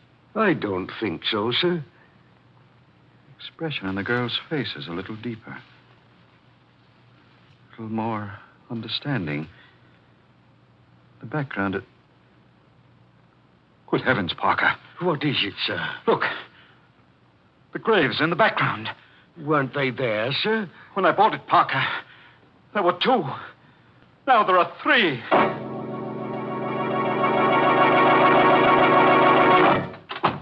I'm so glad you could come out here, Mr. Flournoy. I had to speak to you. I came as soon as I could. Did you bring the catalog? Oh, yes, I did, Mr. Mason. What is it? What's wrong? Let me see a picture of that portrait, please. Yes, of course. Portrait. Here it is. Portrait of Death. There. I was right.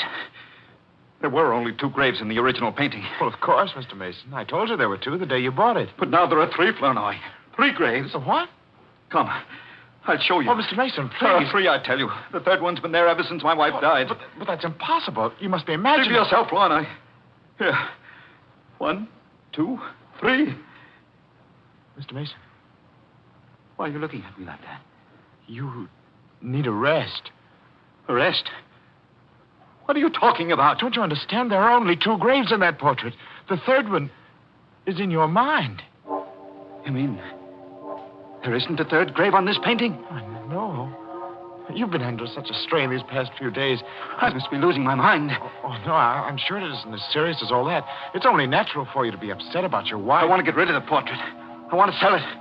Right away. Well, I don't know how soon I can dispose of it for you, Mr. Mason. Under the circumstances, it might be hard to arrange a That woman sale. will buy it, won't she? Who? That woman who's been pestering me for it. Why don't you get in touch with her? I will, first thing in the morning. No, I won't wait until morning. I want that portrait out of this house tonight.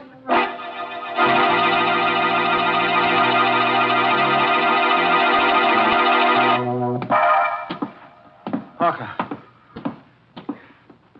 Where are you going with that painting? Why, I was taking it to the garage, sir. What for? You said you didn't want it in the house tonight. I thought I might return it to the dealer. Mr. Flournoy hasn't called back yet? No, sir. Well, I'll take it to him myself. Is the car ready? Yes, sir, but I hardly think you ought to go alone, Mr. Mason. You're in no condition. I brought that portrait into this house, and I'll take it back. Alone.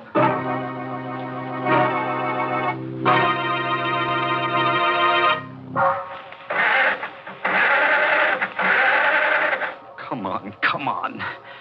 What the devil is the matter with this car? I should have had Parker take it out of the garage for me.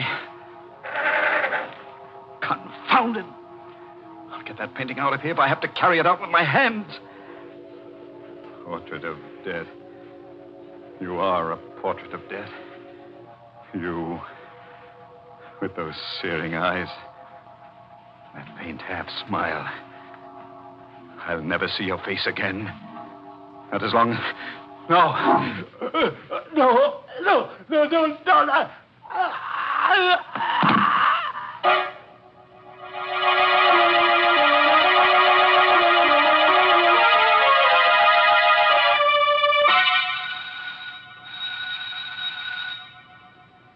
This is a strange time of night to go calling for a painting, Mr. Flournoy. Mr. Mason told me to get in touch with you right away, Miss Snyder. He was determined to have you pick up the portrait tonight. Well, I hope he isn't asleep. Yes. Nobody seems to be answering the door. Oh, wait a moment. There's a light in the garage. Oh, good heavens, what was that? It sounded like a scream from the back of the house. Come on, we better hurry. Come on, Miss Snyder. There's somebody in the garage. Why, hey, Parker. Yes, What's sir. the matter, Parker? Why'd you scream? It's Mr. Mason, sir. He's dead. What? I just found him, sir, slumped over on the floor of the car. How awful. Maybe he was asphyxiated. No, the motor wasn't running, sir. It's the portrait. The portrait killed him, just as it did the others. It does seem strange. He came to the garage about an hour ago, carrying the painting in his arms. Well, didn't you help him? He wouldn't let me, sir. He insisted on being alone. That's strange. Look at these marks on his neck. As if he'd been strangled with a fine chain. Or a woman's necklace. What do you mean by that? Nothing. Did you think I was accusing you, Miss Snyder? I don't know. Good heavens, Mr. Flournoy. Look at the portrait. Oh, what's wrong? The necklace, sir. The necklace that was painted on the girl's throat. It's gone.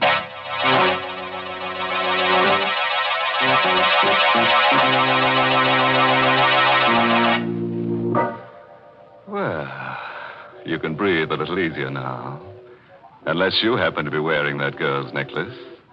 If you are, just write a note to the artist that painted the portrait and he'll answer you from the grave.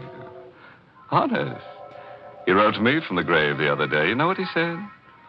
Having a wonderful time. Wish you were here. I suppose you think that's funny. Why, Mary, it must be funny. The dead artist was smiling when he wrote it. Oh, but then he's always smiling. You see, he's a grinning skull. It's quite a story how he got that way. Let me tell you. Now, stop. I don't want to hear any of your morbid stories. But that's the only kind I know. Well, then you listen to me, because I know a story with a happy ending, and it's true, too. It's the story behind that sterling silver medallion that the Lipton people want to send the ladies. It seems that the original of this handsome medallion was given to an American flyer who was rescued by Chinese guerrillas after he'd bailed out over enemy territory. The flyer was told that the Chinese letters on the medallion would identify him and bring him safely through the lines.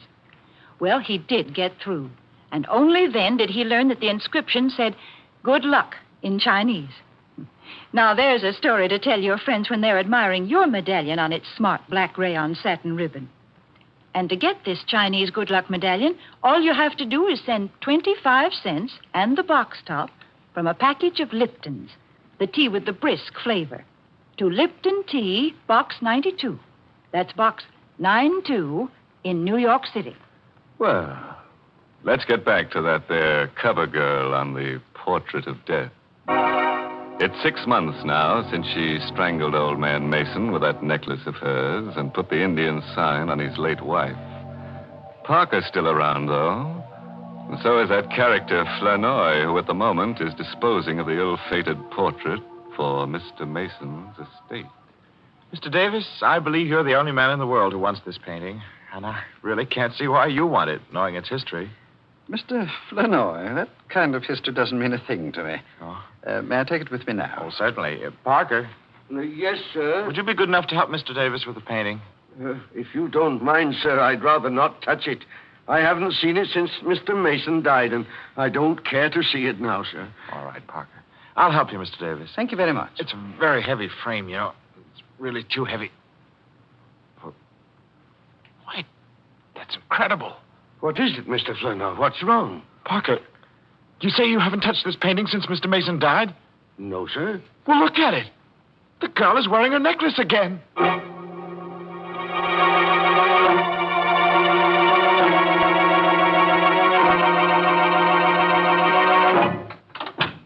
Miss Snyder, how do you do? We haven't seen you here at the gallery for some time. What's the meaning of this, Mr. Flanoy? Beg your pardon? Why did you let that painting go without telling me it was for sale? Well, I tried to tell you, Miss Snyder. I called you home several times to let you know about the auction. I was never able to reach you. Didn't you know I was away on a trip?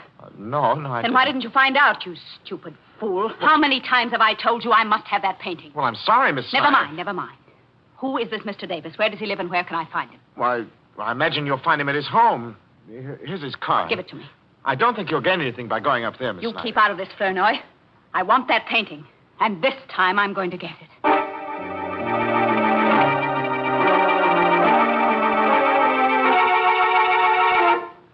I'm very sorry, Miss Snyder, but nothing you can say will persuade me to part with the painting. Mr. Davis, your stubbornness may cost you your life, you know. I'm afraid I'll have to risk it. I'm very anxious to find out exactly how he died. And if he was murdered, I'm going to see that the killer is brought to justice. The killer is the painting, Mr. Davis. And you will find that out very soon, just as the others did. Are you threatening me? I am giving you one more chance to live. One more chance to sell me the portrait at the price you paid for it. If I refuse? If you don't sell it to me now, Mr. Davis, I will buy it after your death. Forgive me for not showing you to the door, Miss Snyder, but I hardly think... Never mind, I'll go myself. No, you don't have to. Parker. Yes, sir? Parker, what are you doing here? Oh, didn't you know, Miss Snyder? I'm Mr. Davis's new butler.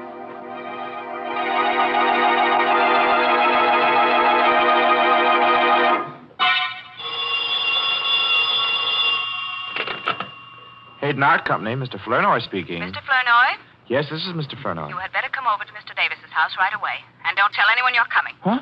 Who's this? It's important, Mr. Flanoy. Don't ask a lot of questions. Just come over. But who is this? Don't you know? It's the girl in the portrait. What? You... Hello? Hello?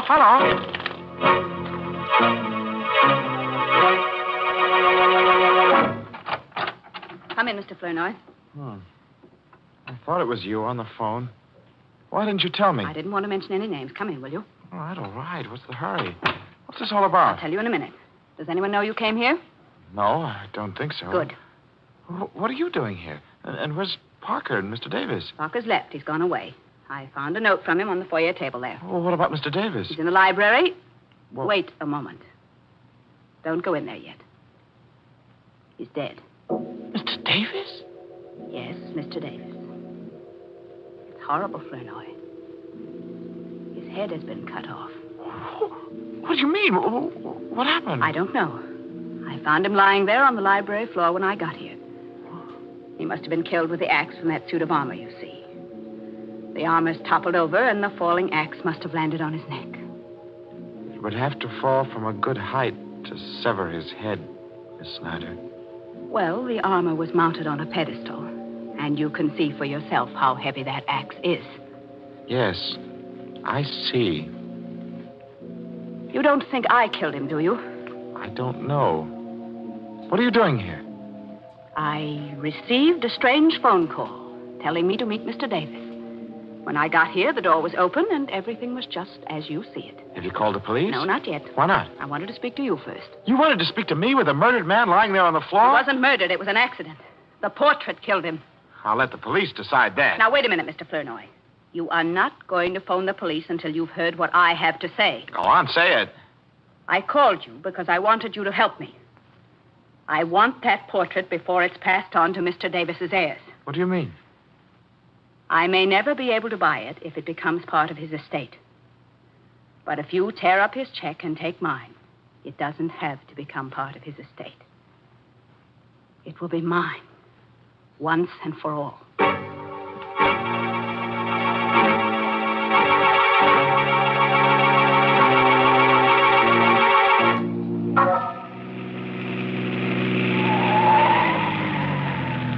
Mr. Flournoy? What? Mr. Flournoy? Why, Parker. What are you doing outside Miss Snyder's house? I've been waiting for her, sir. Have you any idea where she is? Why do you want to know? She left a photograph at Mr. Davis's house last night, and I've come to return it. Well, I'll take it to her, Parker. If you don't mind, sir, I'll return it myself. Is it that important? The photograph is a picture of the woman and the portrait. And if Miss Snyder can explain why she's been carrying it around, we might have an answer to this mystery. You suspect her, don't you, Parker? Not any more than I suspect you. What's that? You've got the portrait in your car, Mr. Flournoy. Yes. Don't try to conceal it. I recognize that frame anywhere. I'm not trying to conceal it. I'm trying to find out what your game is. I have no game. Then why did you leave that note saying you were going away? What note? Oh, don't lie to me, Parker. I saw it myself on the foyer table. You must be mistaken, sir. Today is my day off. I left the house early this morning, and I didn't write a note. Well, if you're telling the truth, then I know who did write that note. Only I've got to prove it before I can take your word. Oh, wait a moment, Mr. Flournoy. Where are you going? I'm going into the house for this painting. I'm going to set a trap for Miss Snyder. I'll go with you. What for? To help you carry the painting, Why? Of course. But you'll spoil everything if you're seen, Parker. Then I won't be seen. I'll hide. What's the matter, Mr. Flournoy? You are not afraid of me, are you? I don't know. Every time this painting has brought misfortune to anyone, you've been alone in the house with the victim.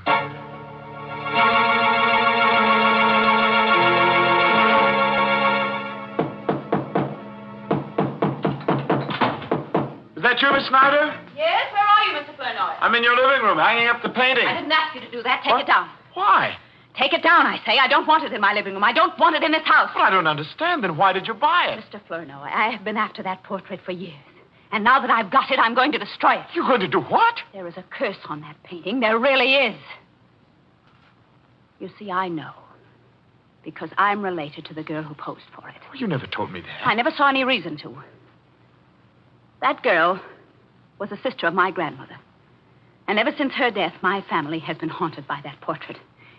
But now we'll be haunted no longer. But you can't destroy a work of art like this. It isn't fair to people who admire it. It isn't fair. Nobody wants it, Mr. Flournoy. Nobody but me. Oh, but you're mistaken. There is somebody who wants it. Wants it very much. Parker? Oh, no. No, Parker's dead. Dead? How do you know? I know because I killed him. Right here in the living room. I'm awfully sorry I didn't have time to dispose of the body, but I'll take care of him before I go. Oh, no, Mr. Flerner. You didn't kill him. You couldn't. I had to. You see, he discovered the painting and the cars I drove up. He would have ruined all our plans. Plans? Yes. Plans? Do you think I'd go through with any plans knowing what I know now? Well, I'm going through with mine, Miss Snyder. And I dare say I won't be suspected. What are you talking about? Nobody knows you stole this painting from Mr. Davis. Nobody knows but you and Parker. And I can trust Parker to keep the secret. You stay where you are. Don't be afraid. I've become an expert at the art of murder. It is an art, you know, just as delicate as retouching old portraits, which happens to be a specialty of mine. You killed Davis and Mason and Mrs. Mason. Oh, no, not Mrs. Mason, no. Her death was only a coincidence. But it did give me the idea for the others. You see, I needed a series of deaths to completely destroy the value of that portrait. The legend was already there. All I had to do was help it along.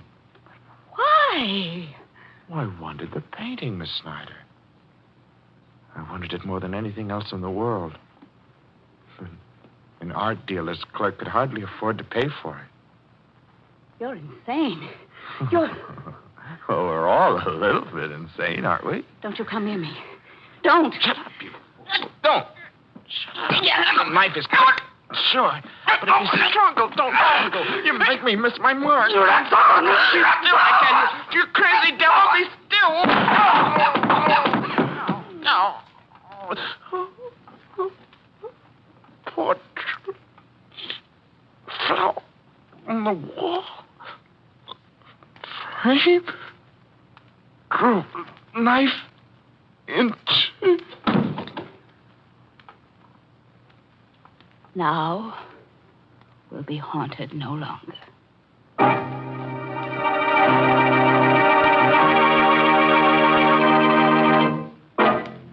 Poor old Flournoy. Framed by a portrait. Still, it's better than being boiled in oils. But Davis is the guy who really had an interesting death. Yes, that armored axe did a smooth job. And the police might have thought it was purely accidental. That terrible picture. It was always changing around. I guess it wasn't what they call a still life. In fact, I'm surprised there's still life left in any of the people in the story. Well, drown me in a cup of Lipton tea if Mary didn't make a joke. So I did. But now I want to talk about something serious. Because this is a real occasion. A mighty important one, if you ask me. You know, folks, I heard just the other day that this coming Saturday, June 16th, is an anniversary for some people in the United States Army that deserve all the credit we can give them. They're the Quartermaster Corps. They make delivery under fire on all fronts. And they're 170 years old. Yes, think of it. The Quartermaster Corps was created in 1775 by the Continental Congress. You know, I'm a woman, not a businessman or a soldier. But I know what it is to keep every single little thing on hand that's going to be used by a whole army. It's hard enough to get food and matches and things for a family. But when you have to take care of a shopping list that has things on it like 11 million field jackets and 10 million blankets, 100 million pairs of shoes, trucks, and all of the good wholesome foods that keep our men in fighting trim, well, that's a real job. And the men of the Quartermaster Corps not only do all that work, but they do fighting, too. That's why these men are called the Fighting Quartermaster Corps. That certainly is a name to be proud of.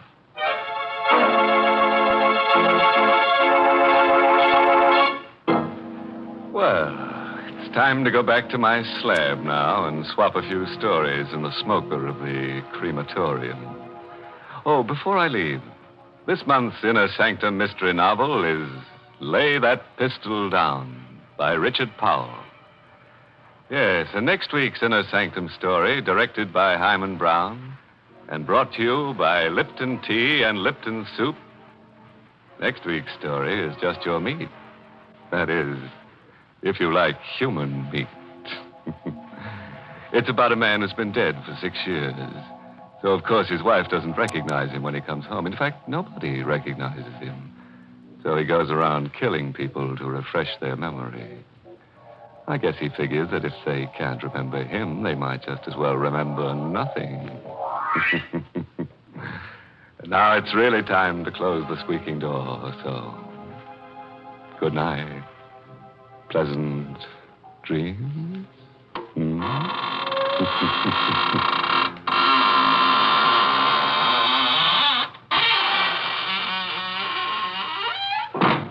Folks, it's wonderful how simple cooking is these days. When I was a girl, my mother used to spend a good many hours making a pot of noodle soup. But now, we have Lipton's noodle soup mix. When you use Lipton's, you just empty the contents of the package into boiling water, and in no time at all, soup's on. And what delicious chickeny-tasting soup it is.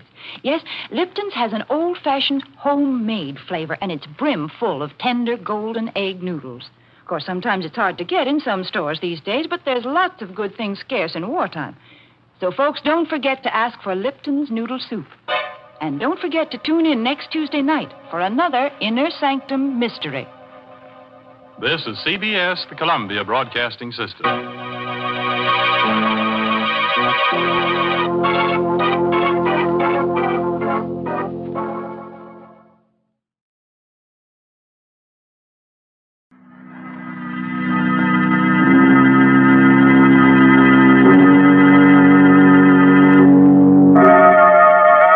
Inner Sanctum Mysteries, starring Ann Seymour and Myron McCormick. Brought to you by the makers of Carter's Little Liver Pills, the best friend to your sunny disposition.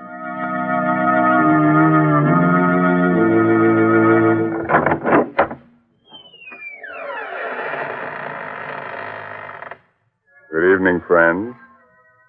Welcome. Welcome to the Inner Sanctum.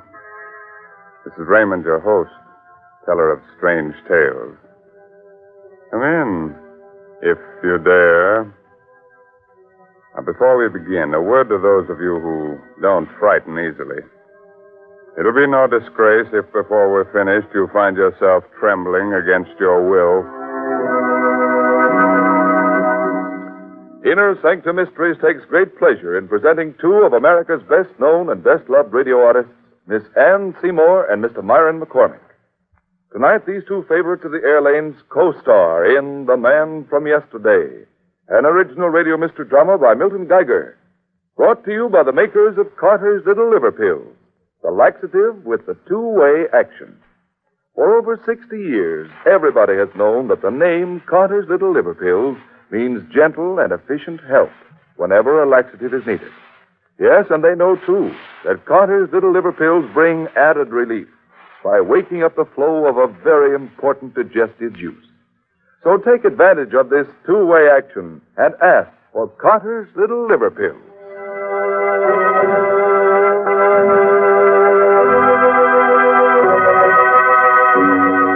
Do you like to have your hair stand on end? Do you like to feel your blood run cold? Of course you do. Come along with me, then, to the jungle. Still and hot. Weirdly yellow in the strange light of the tropic moon. In a clearing, the African natives of Dr. Robert Rand's museum party sway to the slow throb of their drums. A few hundred yards off in the thick bush, a monstrous humpbacked shape drops silently from the trees, moves swiftly across the shadowed jungle floor. Suddenly, the earth gives way under the dark, crouching monster's feet. He struggles wildly a moment and falls, disappearing into the earth.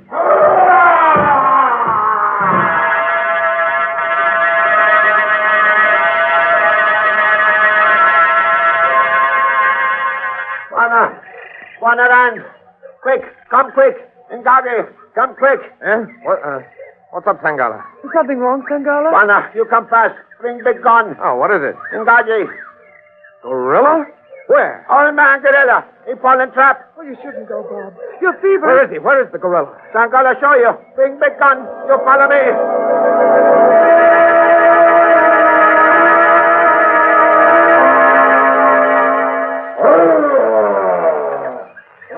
Can you see him down there, Bob? Can I see him? What a fellow. What a prize he'd be for Professor Converse at the museum. A full-grown gorilla. Ruth, we've got to get this fellow home, alive. Oh, Bob, it's dangerous. You're ill. Must you? Converse would never forgive me if I didn't. Bob, What is it? the gorilla hasn't made a sound for some time now. That's right. Turn the flashlight down there, will you, Ruth? That's very strange. Is he hurt? No. But look at him. See how he stares up at me. Yes. And such steady, knowing, intelligent eyes. Almost human. Yes. Gazing so steadily into my own. Unflinching. Unafraid. And puzzled. As though he's seen me before. As though he recognizes me. Is trying to remember me from somewhere. Sometime.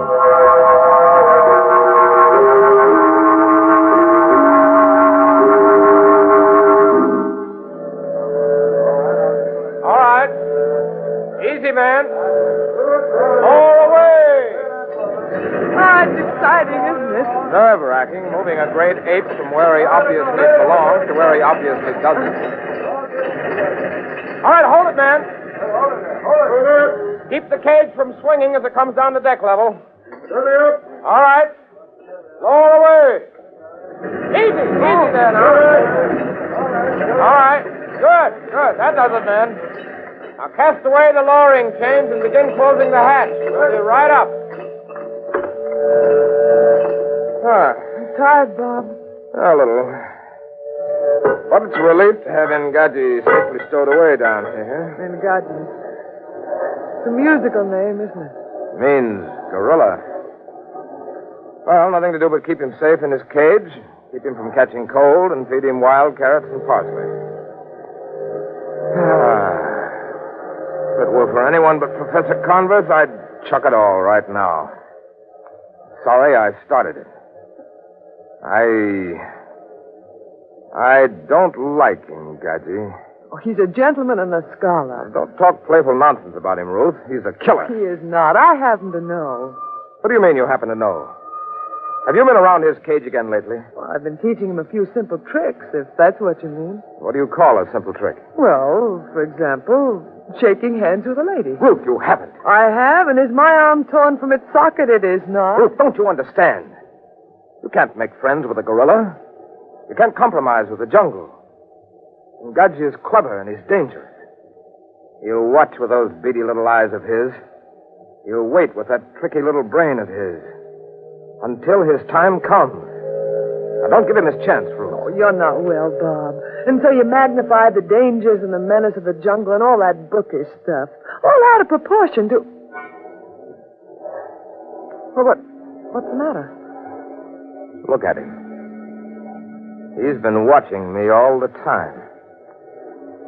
See how he stares at me? Never batting an eye.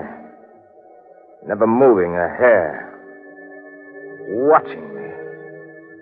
Matching my gaze, stare for stare. Oh, come out of it, Bob. Been like this from the moment we captured him. Ruth, that abysmal brute knows something. Darling, this stuffy ship's hold is getting you. Let's go and feed some quinine, huh? Very well. What'll I do with Ngaji back home? That's Professor Converse's problem, and he's welcome. Up the ladder with you. All right, man. Batten it down. Bye-bye, Ngaji. So long, old man. Be good.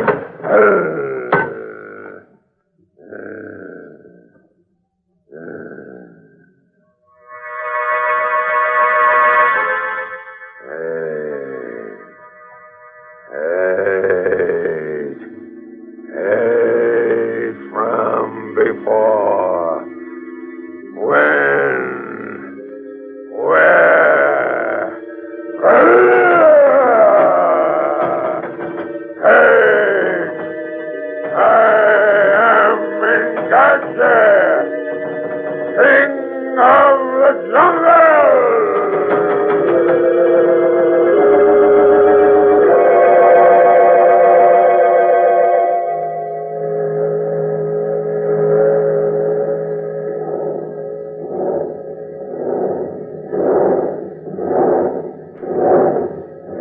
Engadji. The other hand. That's it. That's it. Ah, good fellow. Now, the other hand. Take my left hand now. The left. That's it. Oh, careful now. Don't squeeze so hard. Hey, Butch, take it easy. No. Mustn't pull. Stop pulling, do you hear? Engadji. That's better. Now let go of the lady's hand. That's it. Now then, how about some exercise? Think you could walk around the hold here with a distinguished dame on your arm? Yeah, let's see how this chain and iron pin work on this door. They think you can't be trained, but I know you can. Oh, this is easy. Oh, have this iron pin up in just a minute. Just be patient, old fellow. Oh, here it comes.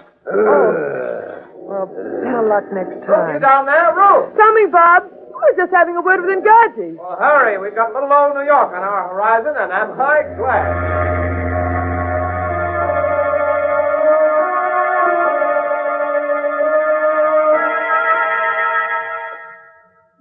That's very kind of you, Professor Converse, putting Ruth and me up at the museum like this. Not at all. It's plenty room.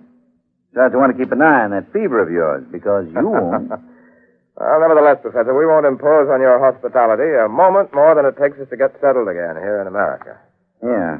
Here's another door. After you, Rand. Thank you. This old wing is out of use, but it still has electricity. And what's more important, heat.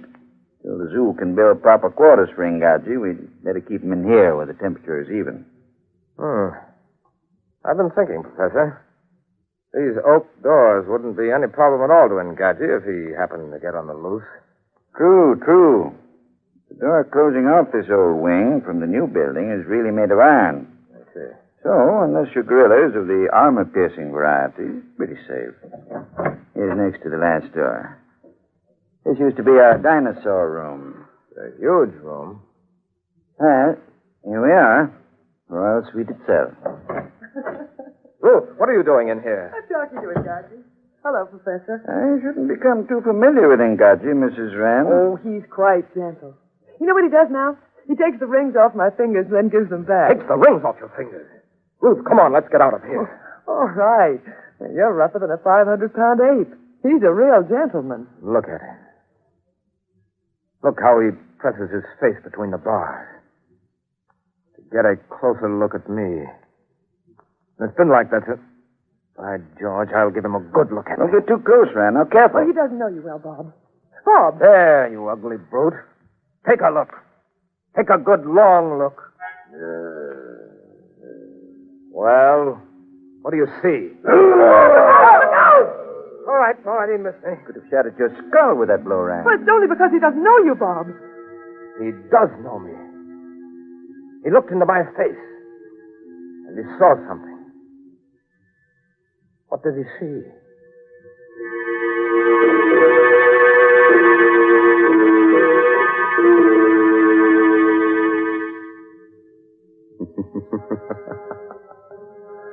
What do you think he saw? Well, I'm no fortune teller. I'm only Raymond, your host here in the Inner Sanctum.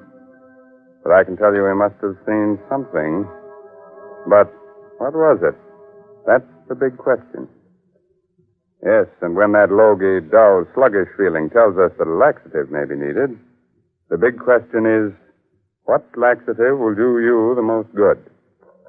Lots of folks have answered the question successfully by taking Carter's Little Liver Pills. Why? Because Carter's Little Liver Pills offer help in these two effective ways. One, they help relieve irregularity in an efficient, thorough, yet gentle manner. Two, usually within a half hour after taking them, Carter's Little Liver Pills wake up the flow of a very important digestive juice. It's this vital juice that helps tone up a lazy, sluggish digestive system so that folks can lose their grouch and feel better. You better keep that in mind, friends. And next time, remember Carter's Little Liver Pills. The laxative that helps in more ways than one.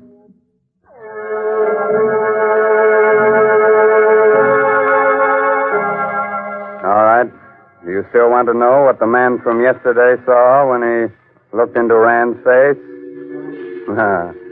You'll be sorry, but you asked for it. So let's go into Ngaji's cage with him now, as he listens to a strange, mysterious voice. Ngaji, Lord of the Jungle, do you hear me? Do you hear, Ngaji? Do you hear the jungle speak? Ngaji, I am Ngaji. I am the jungle. Jungle. You looked into the man-creature's pale eyes. Do you remember now? Do you remember that other Ngaji 1,000 million moons ago, before the pale man-creature walked the earth? Man, small, wait. Do you remember, Ngaji? Remember. You fought with him in the jungle, fought for the beautiful she. He conquered. How you hated him. Hey. He was mighty, and he was different from the others. When the others swept through the trees, that other one ran, swift as the wind, on the ground. Remember. Remember. Hey. You fought, and you died. That other one who was different stood triumphant in the clearing, his neck half bitten through, victorious. He who would one day be a man. Man. Your conqueror then. Your captor now. Hate. Hate, man. Where is your strength, O Ngaji? That this same other one conquers you again, as he did 1,000 million moons ago. I am strong. I am Ngaji. Yet the weak one wins. Here.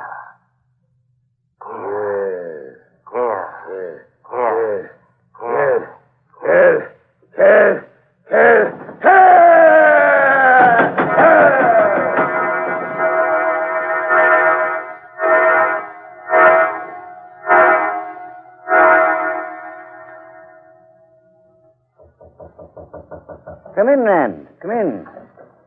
Oh, good evening, Professor. Oh, you know it was me. Of course. Well, That's exactly why I'm here, Professor. Getting to be a habit around here. If there's a knocking, it must be that feverish fool Rand. come now. We want you here. There's such a thing as wearing out your welcome. You paid 1,000 times by bringing us back that magnificent gorilla. I don't consider that adequate compensation. Professor, I might as well tell you. I'm sorry I ever blundered over the brute. He's just getting you again. Go to bed and take No. some... I'm afraid of him, Gadget. Not in the physical sense. I could cope with his power, his force. But he's changed. I can't cope with what he's become.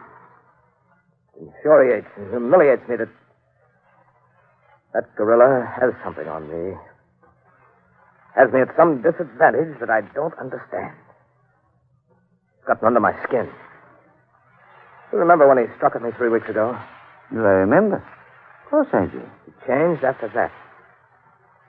When he looks at me now, he isn't puzzled. He isn't searching his memory for some clue to me anymore. He knows. He knows who I am and what I mean to him. Whatever it is, he hates me. Hates me with a dreadful, consuming energy. I don't question that, Rand. It's plain enough. Have you hear? He never had those tempers. Now something is tormenting him into a frenzy of hatred and defiance. Something in that secret brain of his. You'd better calm him down before he dashes out that secret brain of his. Come on, Rand. We'll talk later.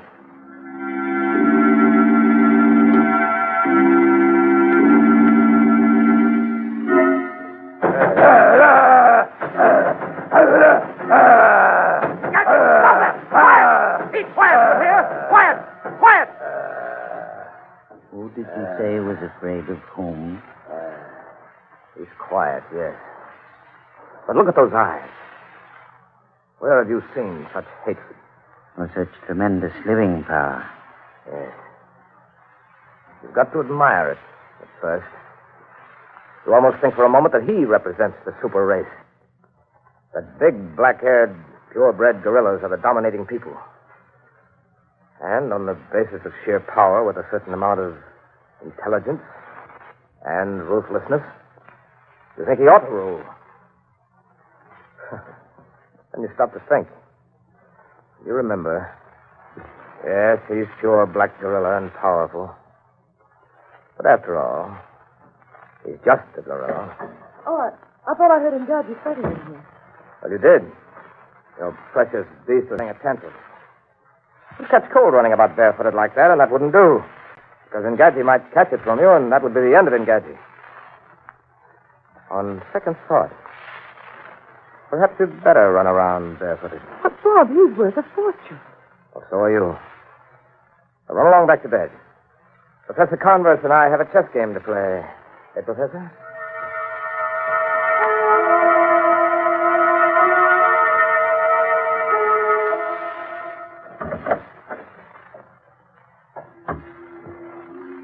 Engadji. Hi, old fella. I brought you bananas. Here. No, I haven't got any more. What?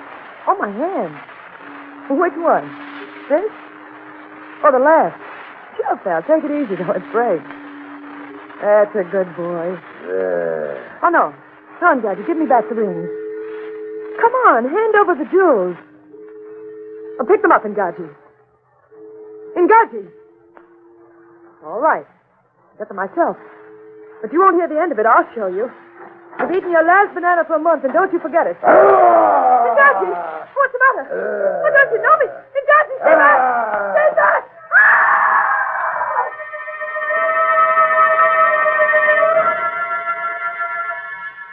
Your move, Professor. Hey, Scott, the fruit. There's a light in the wing. Look. It's loose. The fruit's loose. Wait a minute, Rand. Here. Take my revolver. I'll come along. Never mind. Stay here. Call for help. I can't hold him with just a revolver. Hurry!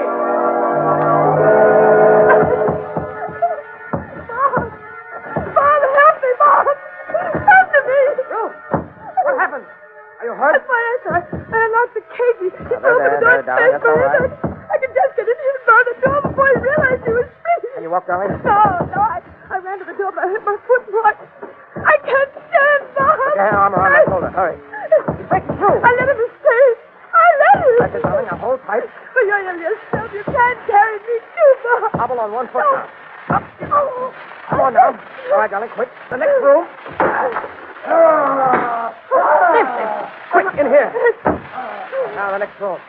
We've got to hold him off, blow him up. Come on, Rose. Courage, darling. I can't. I'm holding you back. Oh, leave me. Leave me with a gun. I can shoot. Please. Please. No. In here. I'll try it.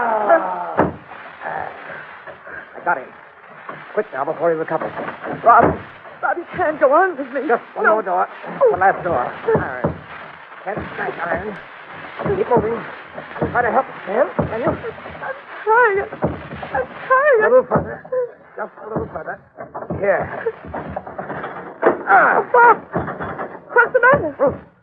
It's locked. From outside, it's automatic. Bob, but the professor... I don't know. He's gone for help. Oh! Steady, girl. Steady. Steady. Oh, the lights have... They hit the fuse box. We shut out the lights. Listen. He's dead. Another shot must have hit him. He's dead. Quiet.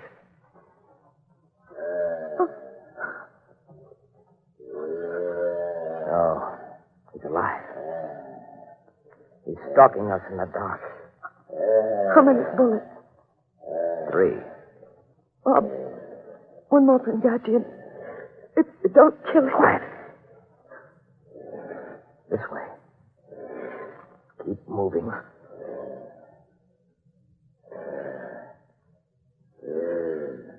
Now, Bob. He's against the window. Yeah.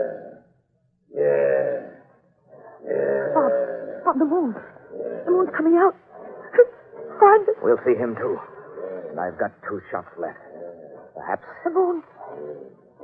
Steady.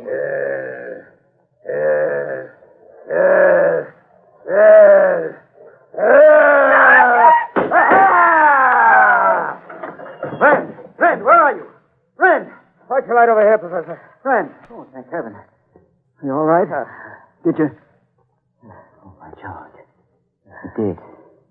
Point blank range. My last 2 shots. Yes.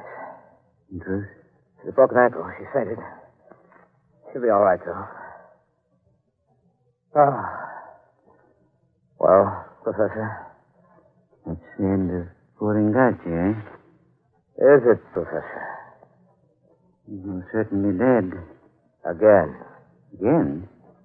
Have you ever had the feeling that something that has just happened, that happened before, somewhere, a long time ago?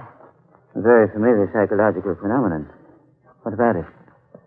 I feel that all this has happened before. When? And that it will happen again. I only wonder when. And where. And who will be the victor. Then. Yeah, let me look at you. Oh, yes. You're hurt. There are the marks of teeth on your neck. An unusual birthmark. It's occurred in my family for generations. Shows up when we become excited. Is it strange, Professor?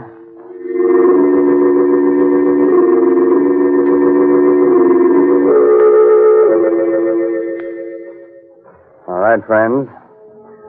You can come out from under your table. Everything's all right now. Ngaji is dead, and we're safe for another 10,000 years. Good. Oh, Mr. Hurley, Ngaji was only imaginary, so don't let him worry you. Oh, you're right, Raymond. Especially when real things can be so much more troublesome. You mean things like an irritable, sour, out-of-sorts feeling that so often warns us a laxative is needed? Yes, and that's why folks have been taking Carter's Little Liver Pills for years. They know the name stands for dependable, gentle relief.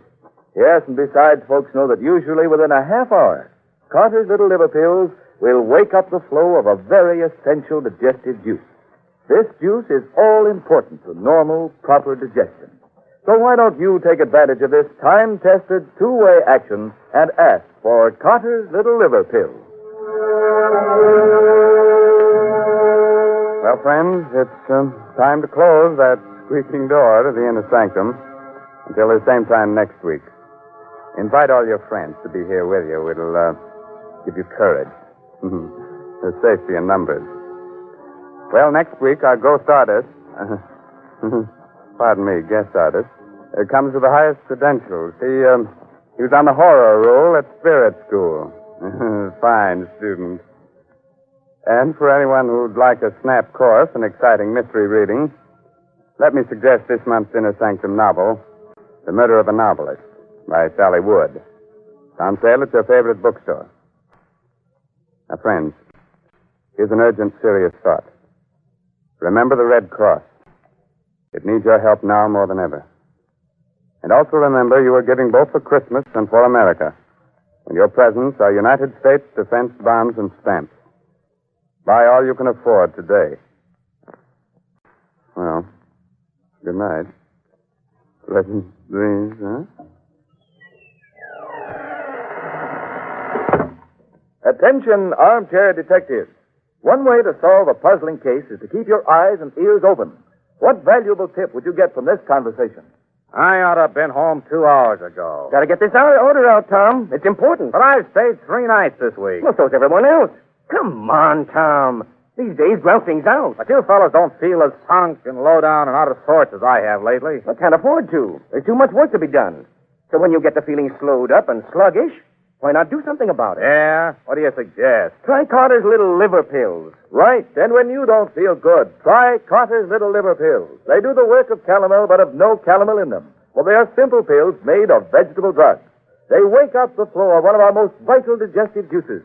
When this vital juice flows at the rate of about 2 pints a day, it helps to digest our food and bring back the glorious feeling that goes with regularity. Then most folks feel like happy days are here again. But be sure you get the genuine cottage little liver pills. 25 cents at all drugstores. This is the National Broadcasting Company.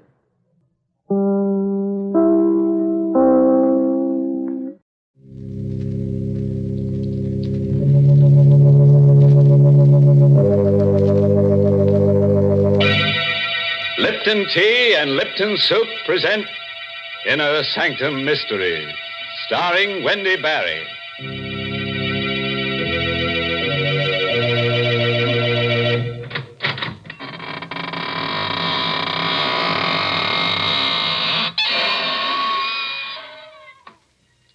Good evening, friends of the Inner Sanctum.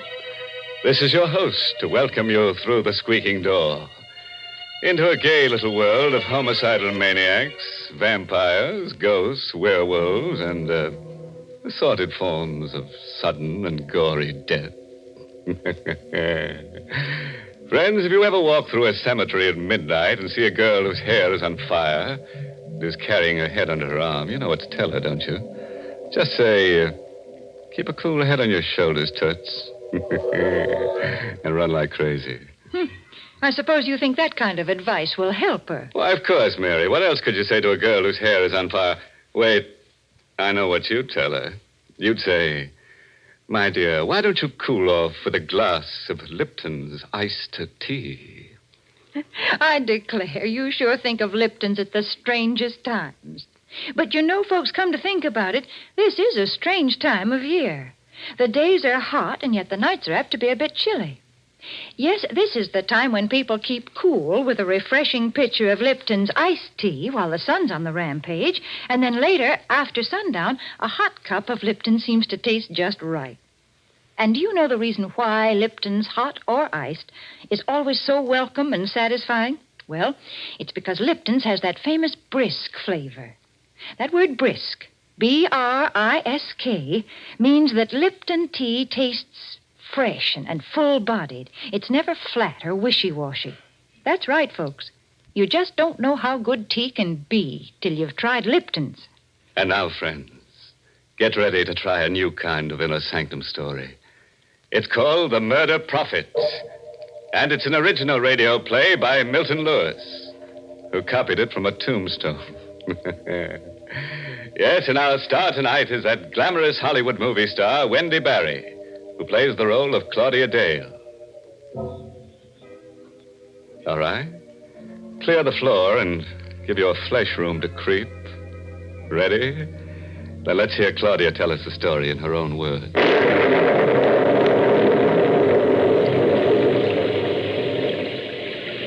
At exactly midnight, I saw him for the first time. My headlights picked him up when he hailed me along a lonely stretch of road near my home. I wouldn't have stopped, but the storm was so fierce, I felt sorry for him. I drew up to the side of the road. Thank you. Going far? No, not far. Where to? I'll let you know. Oh, what's that? Where? There on the side. Tombstone. Oh, there's a cemetery where I picked you up. Yes, Birch Lawn. Cigarette? No, thank you. I don't smoke.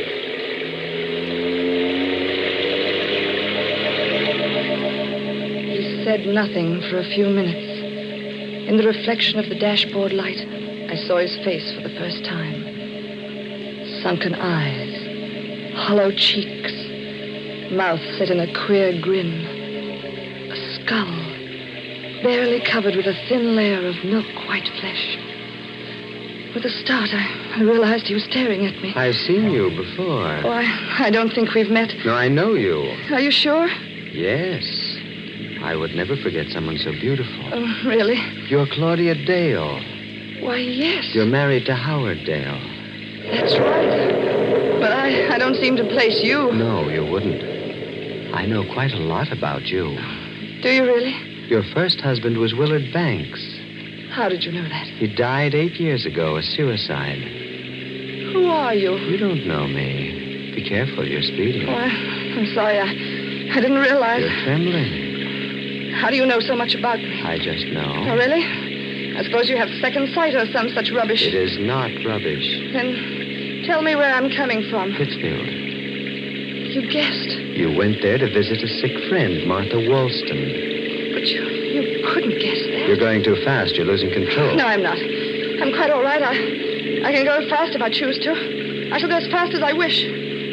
Would you care to know more of yourself? No, I do not find your little trick particularly amusing. Besides, What else do you think you can tell me about myself? Your future. Oh, nonsense. Your husband is dead. Howard? Murdered. Oh, you're lying. You'll find his body on the floor near the piano of your living room when you get home. There are 2 bullets in his head. Get out of here. Get out of this car. Get out. You hear me? Get out. Very well. It happens that this is where I wish to go. Good night, and thank you, Mrs. Dale.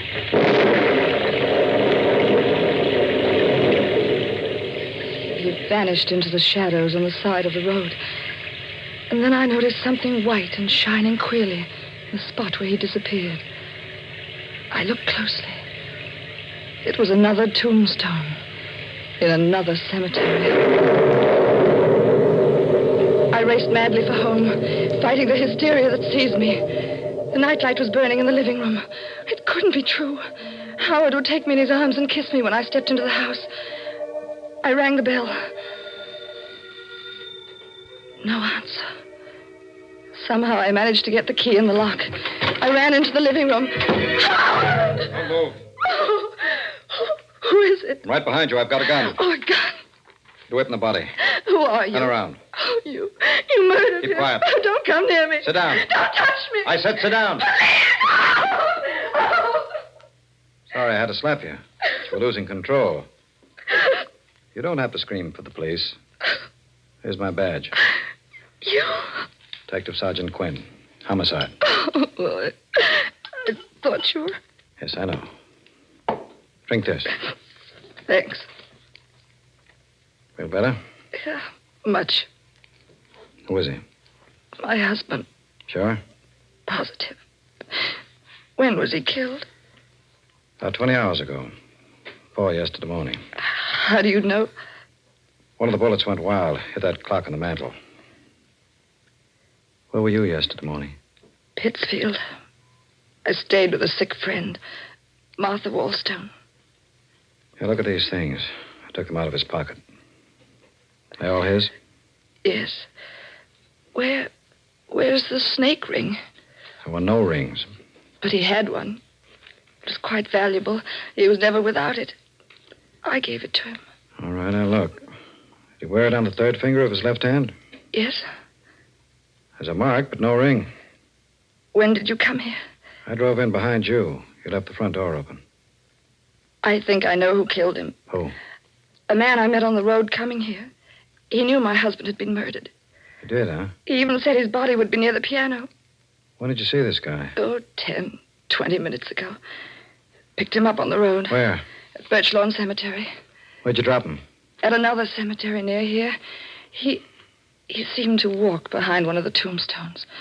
Oh, I know it sounds mad, but it happened just as I said. What's his name? I don't know, but he looked like a human cadaver. Like a man who's dead and... Oh, you don't believe me. Why'd you kill your husband? What? What are you saying? You heard me. Well, I told you I was in Pittsfield. Why'd you go there? Martha was ill. Were you there at 4 yesterday morning? Well, of course. Don't lie. Stop shouting at me. I told you who killed him. What are you trying to do to me? Isn't it enough to come home and find Howard like that without you trying to... Oh, in heaven's name, leave me alone. Leave me alone.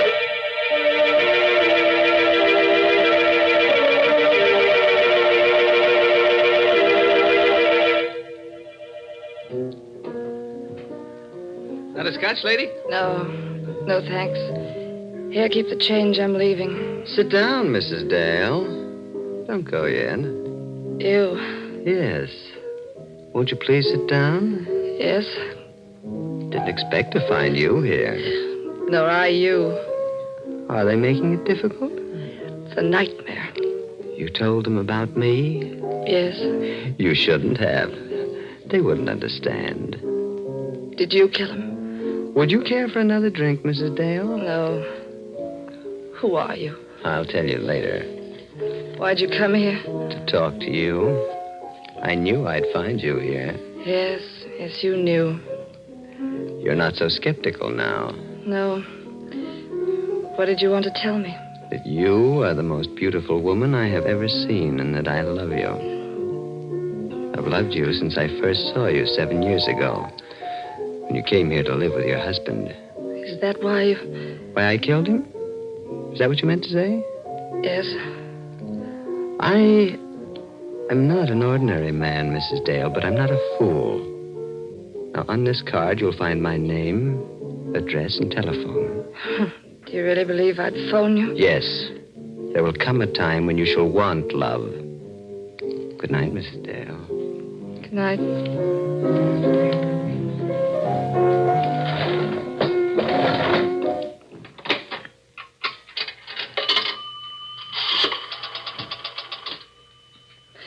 Hello? Operator, get me police headquarters and hurry, please.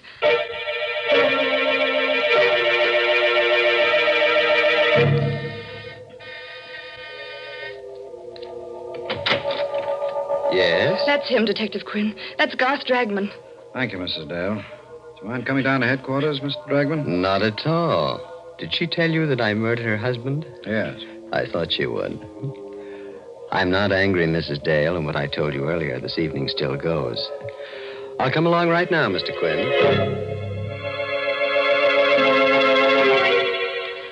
I didn't sleep a wink that night. Twice I got out of bed and drove to police headquarters. The lights were blazing in Quinn's office. I went in the third time. I couldn't bear waiting. Oh, Miss Dale. Well? Glad you stopped by. We checked everything Dragman said. Seemed he was in the same bar and grill where you met him tonight when your husband was killed. You believed him? Naturally. Bartender and several regular customers backed up his story. Seems they all left together after the place was closed to play poker. Well, what about the things he said to me in the car? How could he know about the murder before you or I? That I don't know. Perhaps he does have second sight. Odd-looking fellow, isn't he? You can't arrest a man for murder because of that. He's criminally insane, I tell you. I know he is. My dear Mrs. Dale. Oh. What's the use? I loved Howard. I loved him to the point of insanity. Otherwise, there was no accounting for the things I did when I left police headquarters. I was determined to find the man who murdered my husband. It was towards dawn when I made up my mind what to do. I went to Garth Dragman's home. I was about to ring the doorbell when... Don't ring, Mrs. Dale. The door is open. Come in. You were expecting me? Yes, I was expecting you. Do you still think that I killed him? I don't know what to think anymore. Do you want me to find the person who murdered him? Yes, more than anything in the whole world. See, I have strange gifts, Mrs. Dale. And I do believe I understand the mind of a criminal. That mad impulse to crime, that strange, twisted desire to take a living being, a creature of arrogance and power, and make it a corroding, lifeless mass of flesh fit for worms. You're shocked? Crime is a shocking, evil thing. And only a man with the brain of a genius can succeed at it. And only a man with a greater brain can trap a successful criminal. I'll find your murderer for you, Mrs. Dale. On one condition. What's that? That you marry me. I felt my body turn to ice. I knew I was talking to a madman. I was sure I was talking to the man who'd murdered my husband.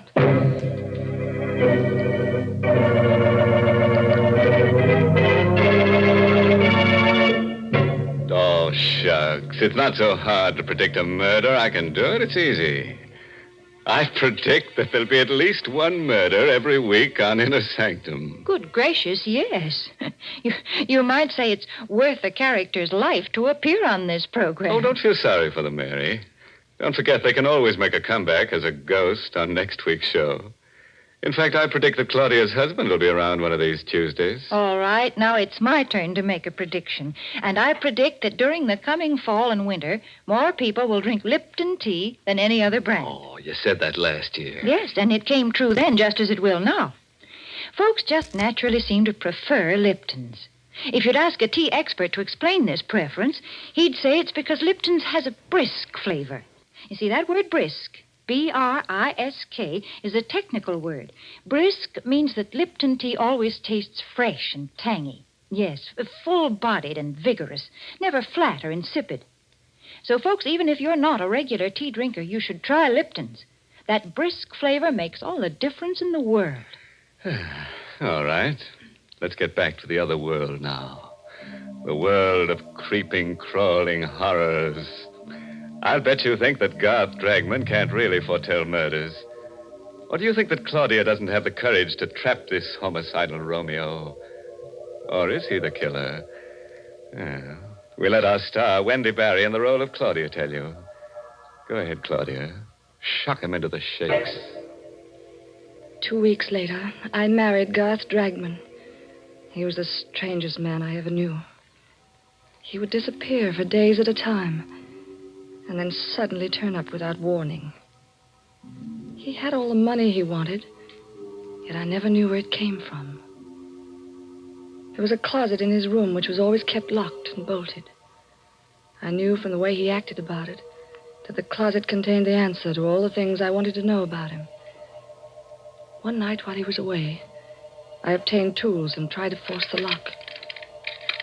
Good evening, Claudia. Oh, Garth. You didn't expect me back, did you? No, I knew you'd try to open that closet someday. Well, why do you keep it locked? So that no one but myself shall know what's in there. Not even I? You in particular. But, Garth, You'll not attempt to open it again, will you, Claudia? No. Forgive me for striking you. I'm not quite myself tonight. I sometimes do things I regret when these moods come upon me. He sat down. He seemed terribly exhausted, completely spent. But there was a strange, wild light in his eyes. He seemed like a man intoxicated with some strange drug that few men know the taste of. You do forgive me, don't you, Claudia? Yes, of course. See, it's something that few people know, Claudia, but a person who has extraordinary powers carries an extraordinary burden. You mean your gift of prophecy? Yes, I didn't want to mention it. It seems to upset you so. It doesn't frighten me any longer. Did you read in the newspaper about a woman's body being found in the river? She'd been murdered, garroted. Yes, it was in this evening's paper. They don't know who she is. I can tell you who she is. Josephine Ford. The stupid girl, Claudia. I could have told you that she'd be murdered 3 days ago. How do you know these things? Because I see them. A sort of vision. Now I'm seeing another vision. It's a house, 346 Harbor Street. Near the waterfront. A young woman lies in bed reading. She's very attractive. In an hour, she'll be dead. When the police come, they'll find her body decapitated. The criminal did this to destroy her identity. But who is the criminal? What difference does it make? He'll never be caught. Garth, while you were gone, Martha Wallstone telephoned. She's ill again. Oh. She asked me to come up immediately. Why didn't you go? I was waiting for you to get home before I left. You want to leave immediately? If you don't mind. It's really an emergency. You may go, Claudia. I shall go to sleep. I'm extremely tired.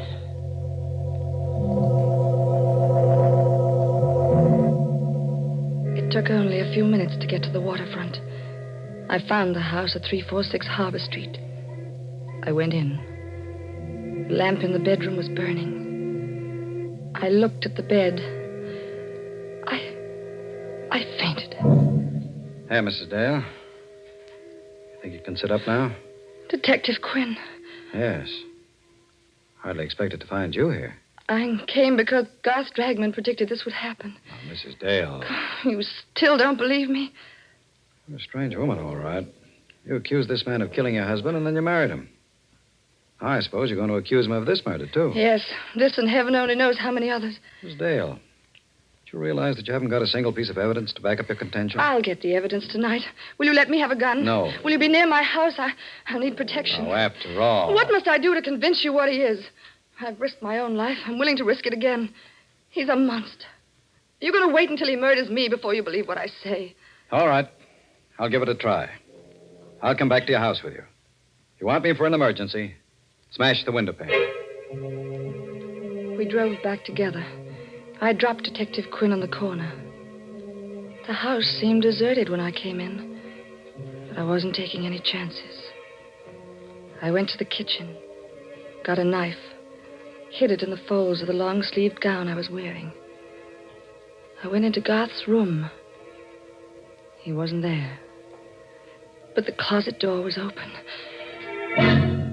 What I saw in there nearly made me ill. Clothes. Garth's clothes.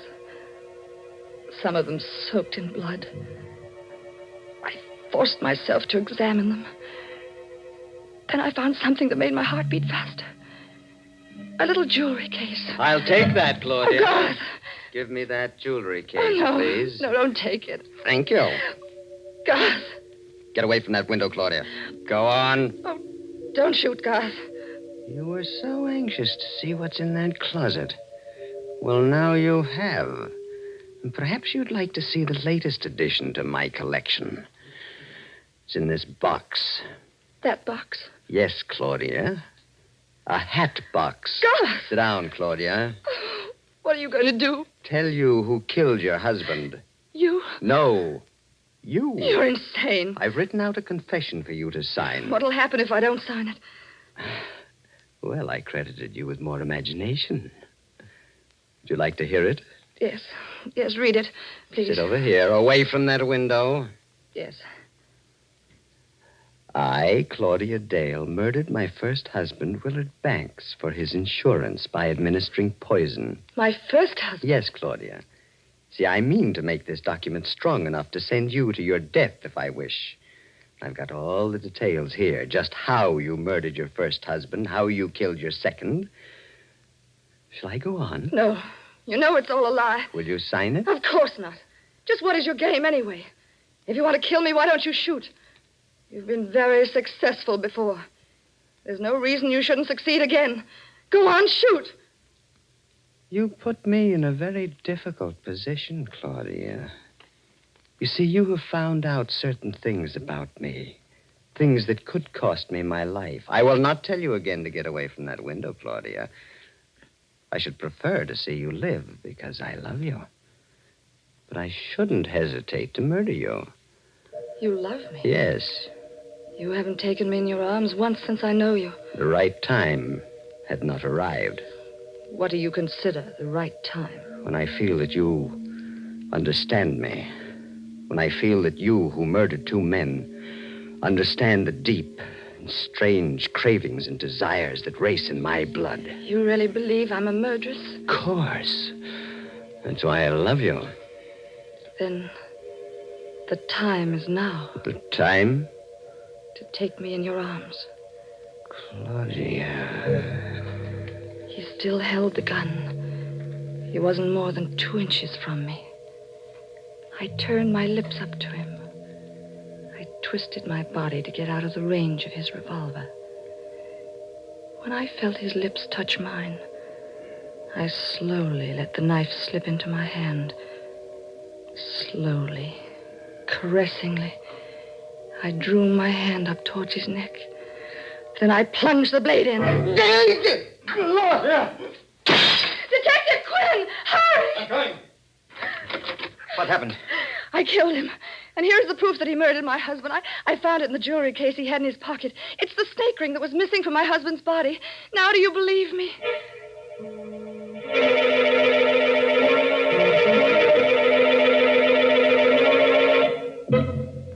That's the whole story. I realized that you, as the district attorney, must know all the facts, There they are. Thank you. There are a few points in the story that interest me particularly. First, the confession that he asked you to sign. What about it? The confession says that you went out in Pittsfield at 4 a.m. when your husband was killed.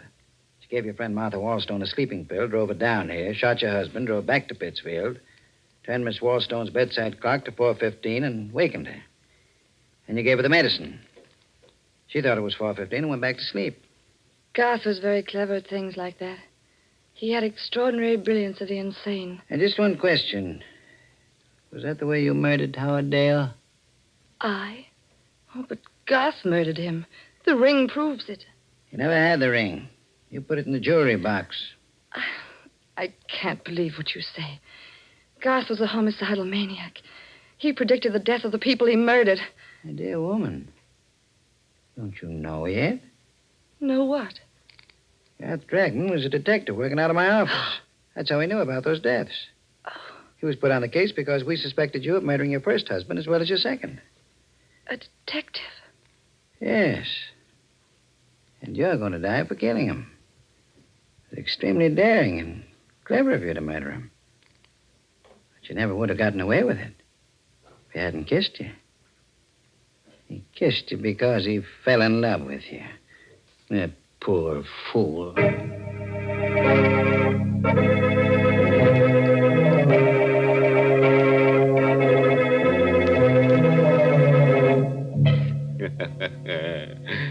Well, friends, that just goes to prove that you should never pick up hitchhikers who come out of cemeteries at midnight. And I bet you've guessed the moral for our story. It's taken from a famous quotation that Harry the Hangman uttered during a nightmare. Never steal the rings of people you murder, on account of that's robbery. My goodness, you call that a moral. That's one of the most immoral things I've ever heard you say. All right, Mary, I'll take it back. Now, here's one you really like. There's many a slip twixt the cup and the Lipton. That's why teaspoons were invented. Well, that's very clever. But I guess the reason they're called teaspoons is because people drink tea so many times during the day. Yes, folks enjoy that brisk Lipton tea not just at mealtime, but between meals as well, such as when friends drop in for a visit.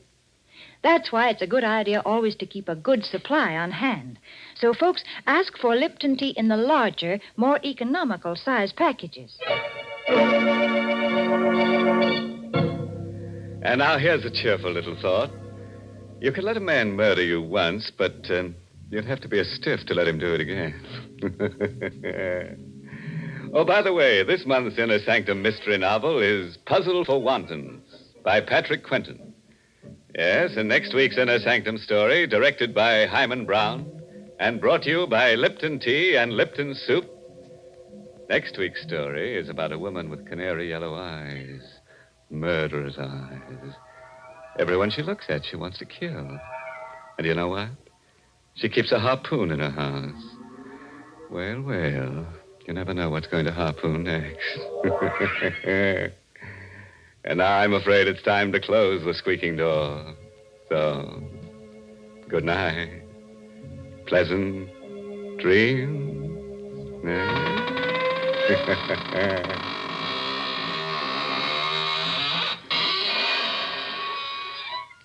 Folks, it's wonderful how little time cooking takes these days. Now, when I was a girl, my mother used to spend half a day making a pot of chicken noodle soup. But now we have Lipton's noodle soup mix. And when you use Lipton's, you just empty the contents of the package into boiling water, and in no time at all, soup's on. And what delicious chickeny tasting soup it is. Yes, Lipton's has an old-fashioned homemade flavor, and it's brim full of tender golden egg noodles. So, folks, don't forget to ask for Lipton's Noodle Soup. And don't forget to tune in next Tuesday night for another Inner Sanctum mystery. This is CBS, the Columbia Broadcasting System.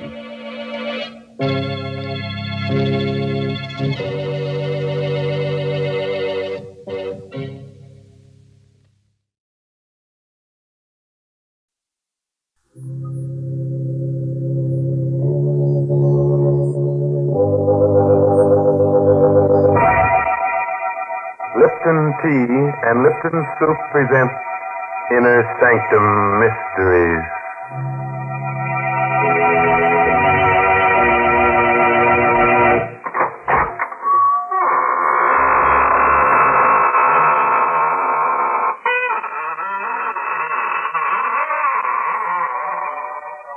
Good evening, friends. This is your host of the Inner Sanctum, welcoming you again through the squeaking door for an hallucinating good time. Why am I smiling? But I always smile when I open the squeaking door on Tuesday night. You see, each week when I say good evening, I think to myself, a good evening for what? And of course, there's only one answer to that question.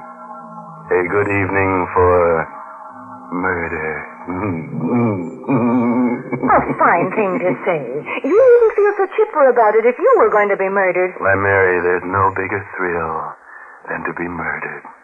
Why, it happens only once in a lifetime. Well, I know something else like that. Now, don't tell me that Lipton tea... No, I'm not thinking about Lipton tea. I'm talking about that solid sterling silver medallion that the Lipton tea people are offering to the ladies. Yes, ladies, it's the chance of a lifetime to get a lovely piece of jewelry. The kind you find at those smart shops on Fifth Avenue in New York. Now, let me tell you about the medallion. It's made of real sterling silver. It's about 1 inch in diameter, and it's decorated with a Chinese inscription. The medallion is hung on a narrow black rayon satin ribbon, so it can be worn as a necklace, a choker, or you can simply add it to your charm bracelet. And here's how you get the medallion. Just send 25 cents and the box top from a package of Lipton's, the tea with the brisk flavor, to the Lipton Tea People, Box 92, New York City. Yes, that's Box 92 in New York City. And now it's time to begin.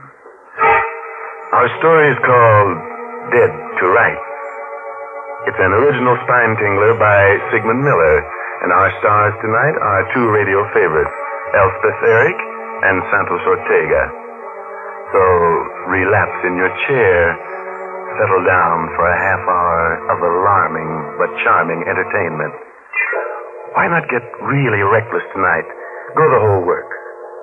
Turn off the main switch in the cellar. The darker it is, the more strange things you'll see. Lou Dunn is nervously pacing his room in a dingy boarding house near the East River in Manhattan. His wife, Dottie, is looking at an old newspaper. That's him, Dottie. You can see for yourself. That's Jensen, that Quiro guy. Lives upstairs with $20,000. Mm-hmm. That's him, all right. All that money. Only a floor above us. According to this paper, William Jensen was found wandering through the streets in a semi-conscious condition due to lack of food.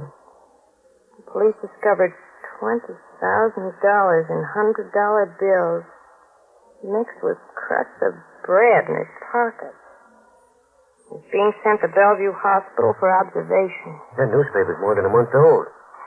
Jensen's been back for 2 weeks. Hey, Dottie. Must be somewhere we can get that money. There is. You mean rob him? Rob him. Maybe kill him. Kill him? If you're not scared. Scared? Well, I ain't scared of anything. I know you. You always talk toughness about all. I'm not scared. We could knock him off. Make it look like suicide.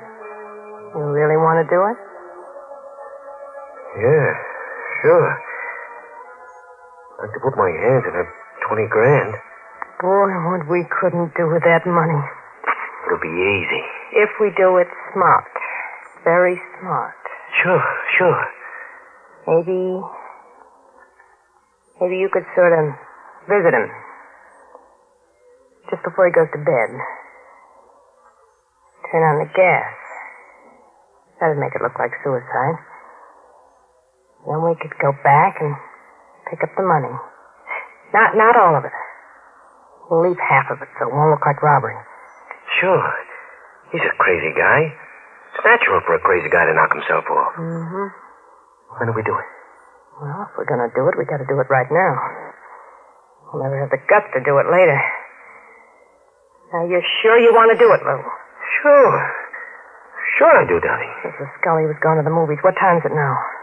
It's 5 to 10. She won't be back till after 11. Well, that only gives us about an hour. Oh, you got plenty of time.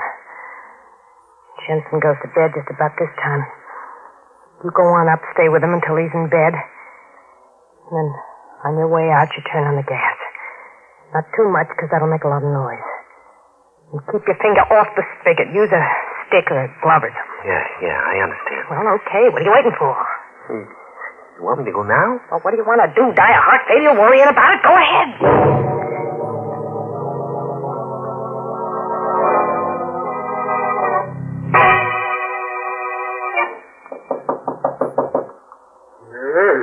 Who's there? It's me. Lou Dunn, the guy that lives right under you. Oh, just a minute. I was just about to get to my bed. Is there anything special you want? No. I just had a little argument with the wife. Oh. I don't want to go back right now. You're going to teach her a lesson. That's right. Yeah. All right. Come in. You can talk to me while I get into bed. Thanks a lot, Mr. Jensen. I won't stay long. You going to bed right now? Yeah. Would you mind helping me take off my shoes? Sure. I'm getting too old to bend down. Oh, sure. Sure thing. Thank you. Oh. That's no place to hide your money, behind the pillow. Huh? That ain't no money. It's just a lot of pictures. It's all just pictures. Oh, yeah, sure. Yeah. I ain't gonna be good company. Feel kind of sleepy. Well, maybe I'd better get back. Nice of you to come see me, Lou. It's freezing outside. I'd better close the windows or you'll catch cold.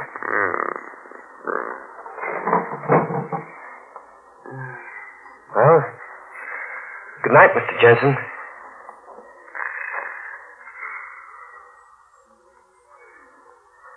Good night.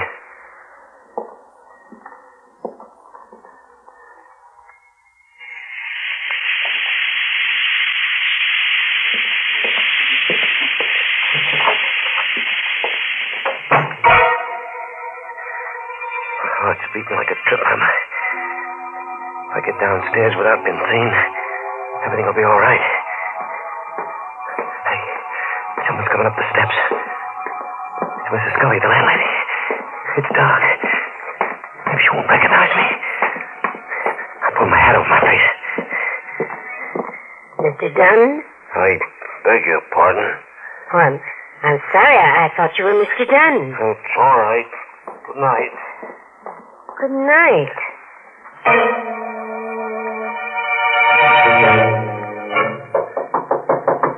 Who is it? It's me, Lou. Everything all right? Close the door. What's the matter with you? Anything go wrong? We're going to be caught.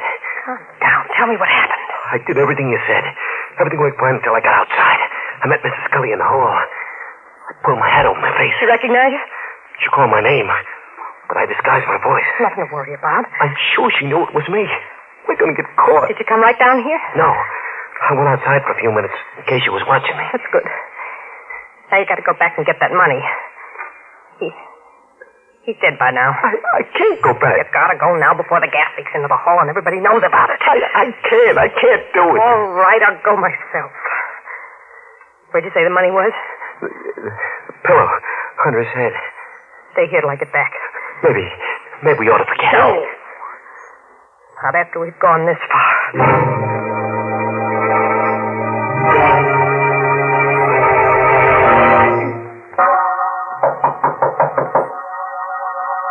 Who's there? It's me, Mrs. Scully. Let me in. What do you want? Well, the people downstairs have been complaining there's water leaking down the ceiling. Water?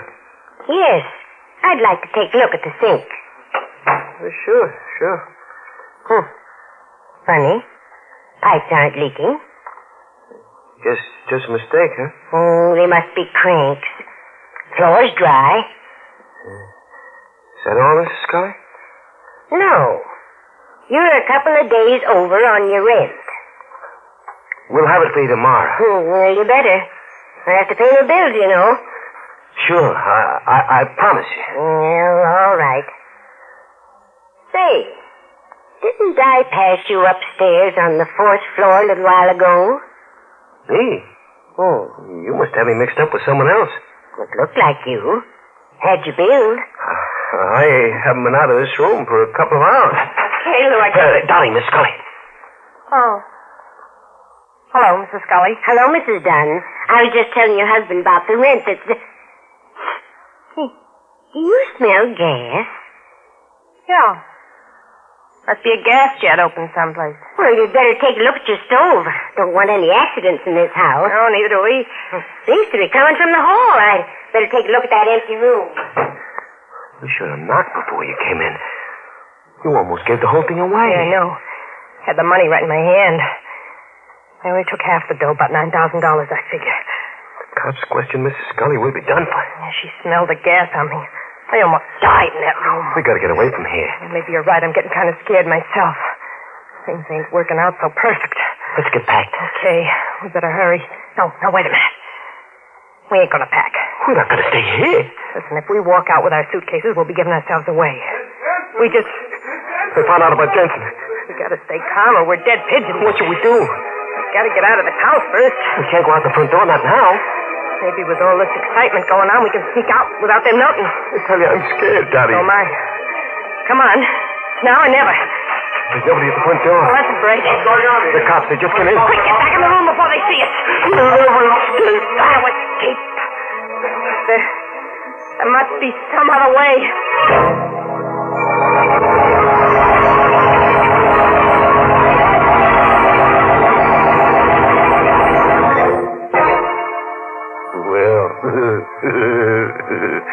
Dottie and Lou are in bad shape. My only hope is that they don't die of heart failure before the end of the program. That would be very embarrassing. Sometimes I wish the characters in our stories would show a little more nerve. They all get so flustered. It's not that they aren't first-quality villains, but they're too indecisive. Well, what do you think is going to happen to them? Oh, they'll probably turn on the gas again. Oh, please. And brew themselves a pot of Lipton tea. Well, you fooled me that time, and now I'm going to fool you. I'm not going to talk about Lipton tea.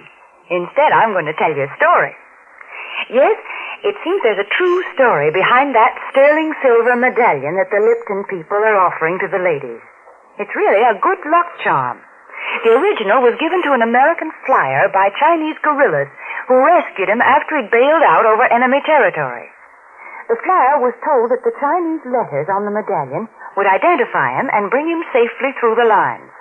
Well, he did get through, and only then did he learn that the medallion said, "Good luck," in Chinese.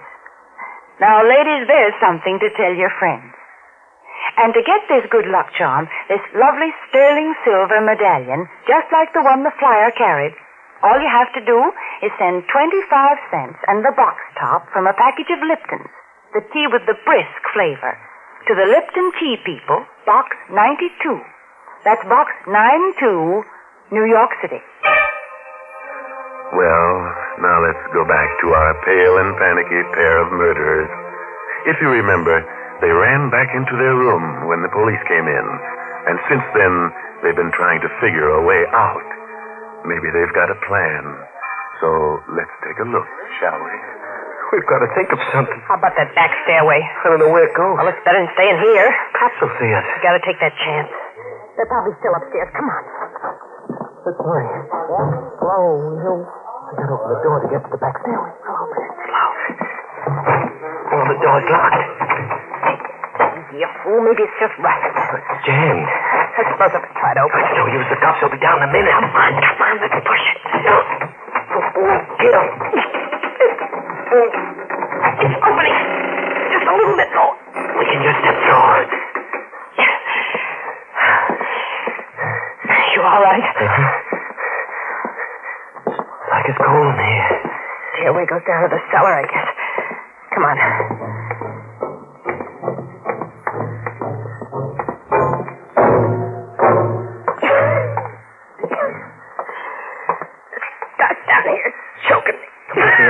exit that leads out into the alley. Listen, that's the cops coming down to look for us. They're coming from the hallway stairs. We've got to hide. Here. Get behind this old sofa. Lie down on the floor. There's nothing you'll find down here. I hope you don't mind, lady, but we'd like to look over the premises. Look, this dust is killing me. I'm going to sneeze. No. I can't do it. It's just a waste of time looking for anything here. All right. Let's get out. There's too much dust here. Dottie.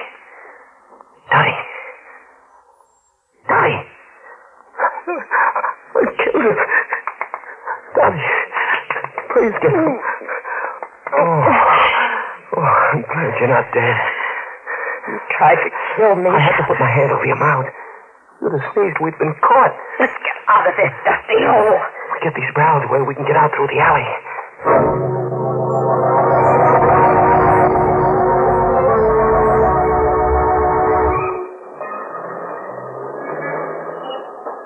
Well, it's a little safer out on the street. Please, will you stop looking back? There's someone following us. There's nobody following us. I tell you there is. By now all the detectives in New York must be looking for us. Stop acting so suspicious. Turning around all the time. We gotta look like normal people. Normal? I've never been so scared in all my life. I told you not to turn around. The same guy. Who are you talking about? Just look yourself. The guy with the gray hat. He could be just an ordinary guy. Maybe we just think he's following us. We gotta get away from him. No, look. Hold my hand. We'll fool him. Make believe we're in love. What's the matter with you? I don't get it. Act like you're crazy about me. Act it for real. Go on. What am I supposed to do? Say I'm wonderful. Say I'm the sweetest girl in the world. Go on. You're crazy. Do what I tell you. You're the sweetest girl in the world. Say it like you mean it. Hurry up. You're wonderful. I love you. Put your arm around my shoulder. It ain't gonna do any good. Now, walk slow. Act like we don't care where we're going. You'll catch up to He us. can always catch up to us. We gotta make him think we're the wrong people he's following it. Keep talking love to me. You're wonderful.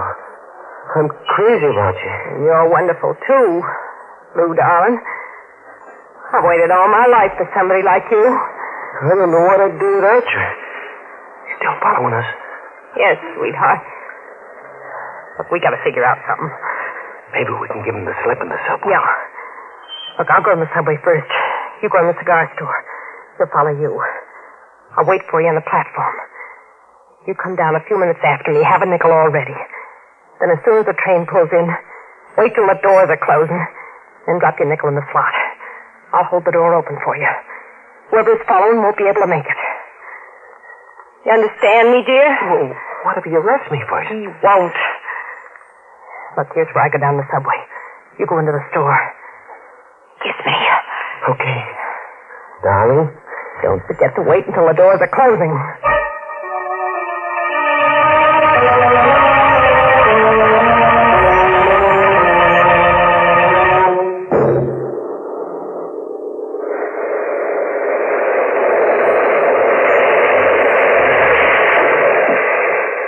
Lou, here I am. Hurry up. I couldn't find you. Well, in the center of the platform for everybody to see me. I thought you'd run out of me. Maybe I should have. You hide. Ought to give myself up. Yes, you would. Where are we going? Next station. We'll get a bus going to New Jersey. Maybe we ought to ride on the plane.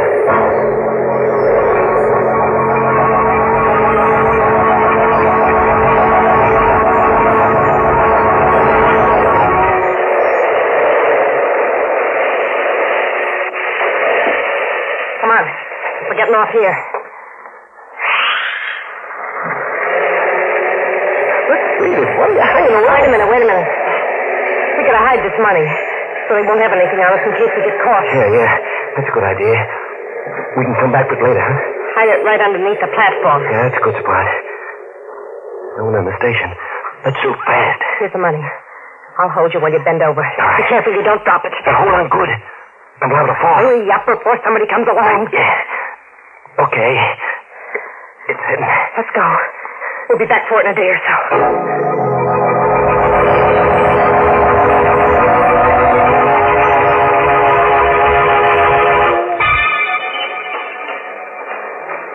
Now put your arm around me while we go up into the street. I can't do it anymore. If you don't do it, I'm leaving you. No, don't. That's better. Sweetheart. Yeah. I guess you're the best girl for me. You just wouldn't know what to do without me. Would you, darling? Don't turn around. There's nobody following us. There's a cop right behind us. They must have radioed a description of us. Cops don't follow people. They arrest them if they think they're guilty. Well, maybe he ain't sure. Maybe he's watching us first. We'll turn the corner. Without hurrying. You do love me, don't you? I love you more than anybody else in the world. I love you, too. You're right, we are being followed. What are we going to do? There's a factory up ahead. We'll make believe we're going in on the night shift. That ought to throw him off the track. We get caught in the building. Well, it's worse out here on the street. When the cop sees us go into the factory, he'll think he's made a mistake and he'll leave us alone. Now hang on to me tight and walk slow.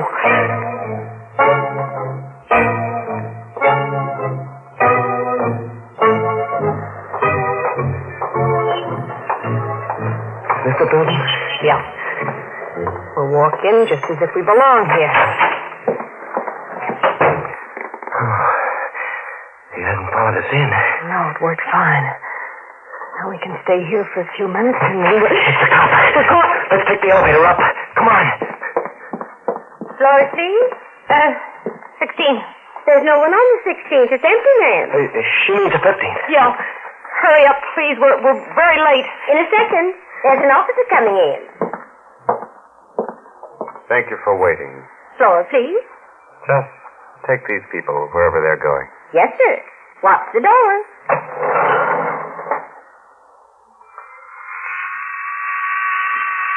Where are you two going? 15th floor. Who are you seeing on the 15th floor? What do you want with us? We didn't do anything. Oh, I just asked you who you're seeing on the 15th floor. We work up there. 15, please. Come on, Lou. Just a second. Run, Lou. Run. Around the corner. He'll shoot at us. Hurry up. He'll kill us. Stop or I'll shoot. There's the freight elevator. Open. If we can make it, we can slam the door and run it ourselves. Wait a minute. Hurry up, Lou. As fast as I can. Quick. Stop. The elevator. Stop.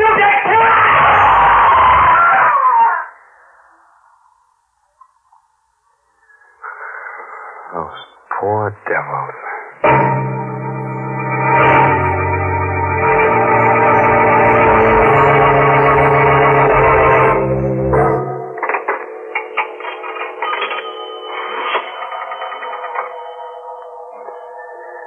Operator, get me precinct 23.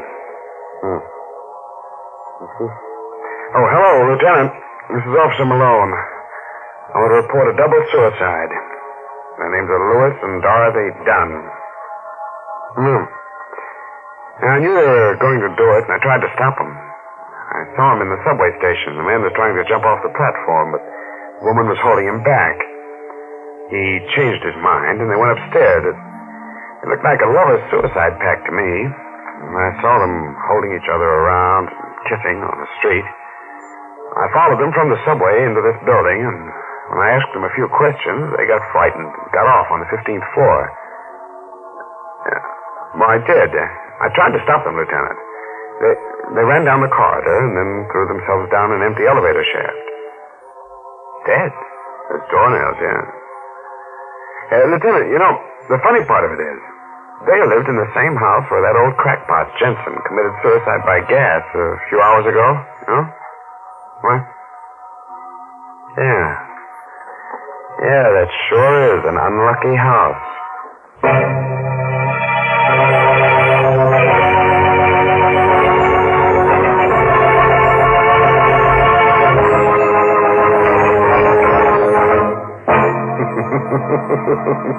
Well, that's one way of getting rid of the duns. Making them throw themselves down the elevator shaft.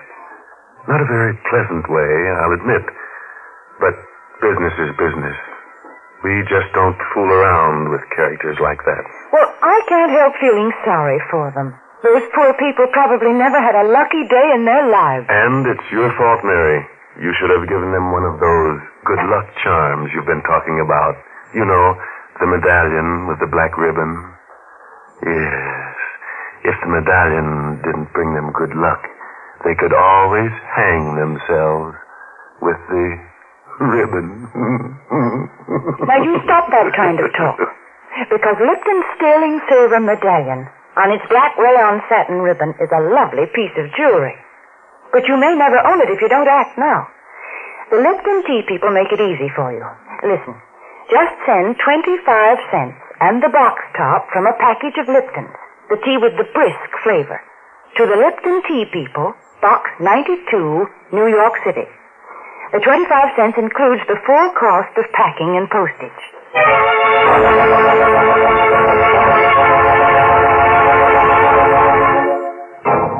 And now, a word of advice.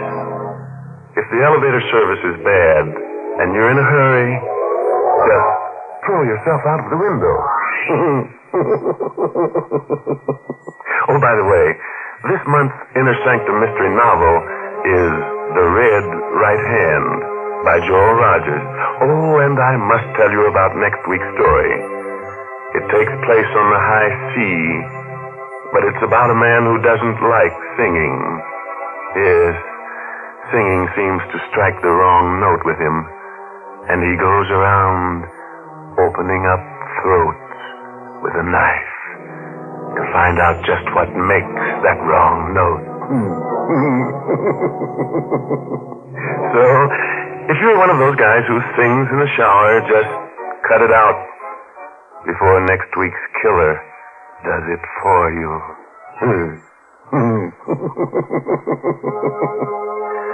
Now it's time to close the squeaking door until next Tuesday, when Lipton Tea and Lipton Soup present another Inner Sanctum Mystery, directed by Hyman Brown. Good night. Pleasant dreams.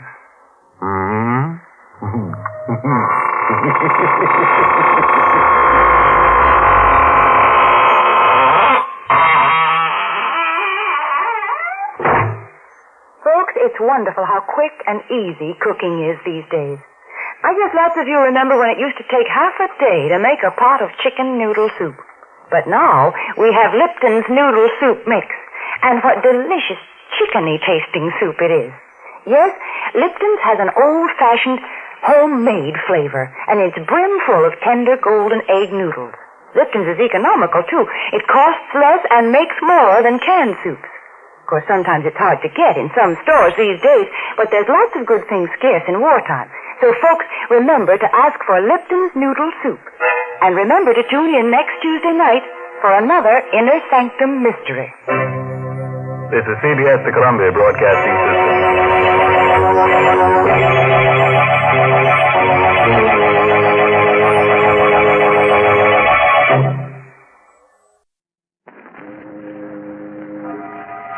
Boris Karloff on Inner Sanctum Mystery. Brought to you by the makers of Carter's Pills.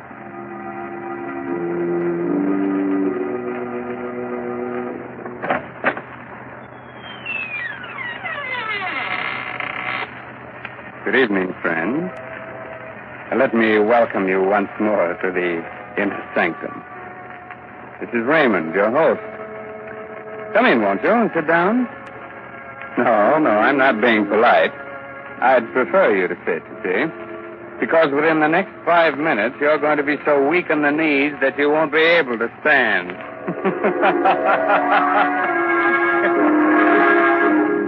Inner Sanctum Mysteries again has the pleasure of bringing you the famous star of radio, screen, and stage, now featured in the current Broadway success, Arsenic and Old Lace, Boris Karloff. This evening, Mr. Karloff appears in Robert Newman's dramatization of Edgar Allan Poe's famous story, The The Telltale Heart. Presented for your entertainment by the makers of Carter's Little Liver Pill, the best friend to your sunny disposition.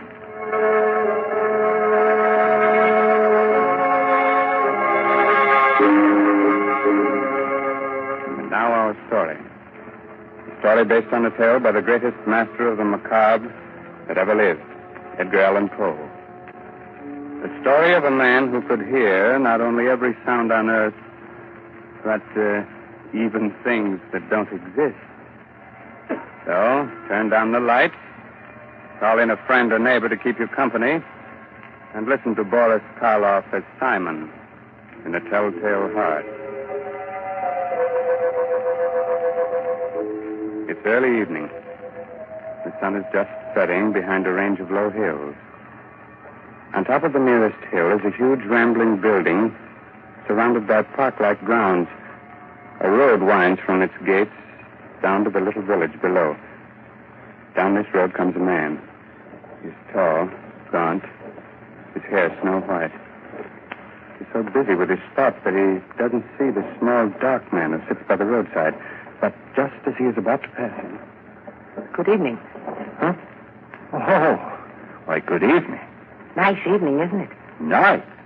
Why, it's the most wonderful, perfect evening I'll ever know this side of heaven. You don't say. And you can't know what it's like to feel as if you've just risen from the dead. As if your tomb was opened.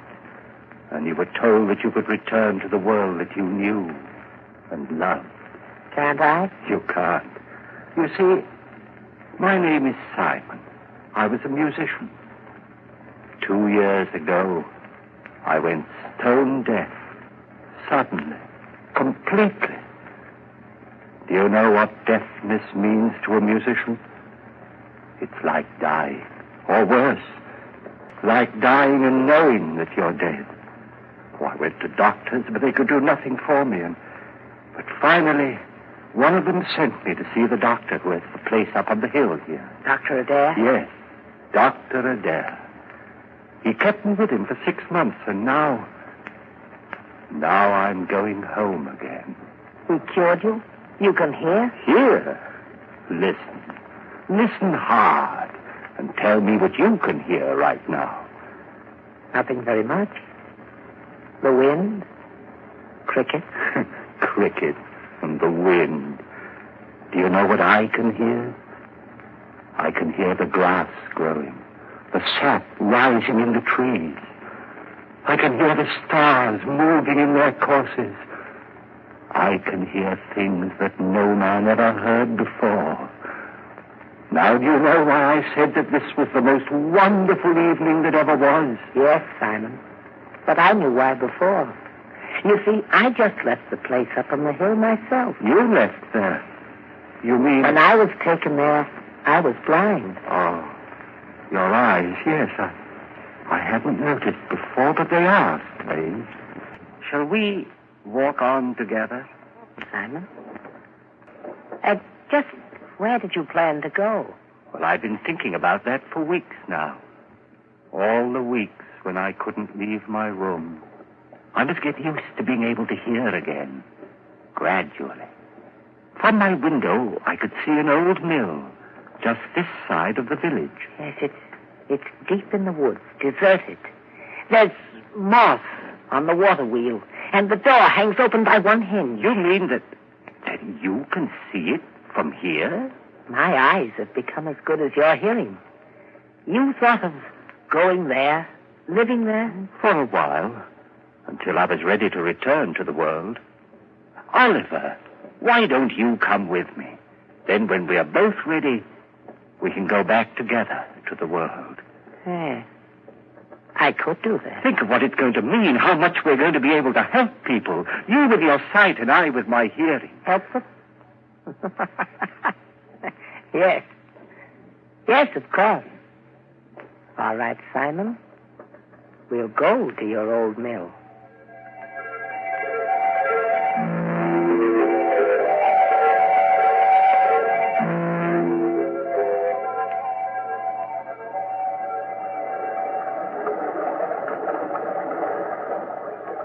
This way, Oliver. Up this path.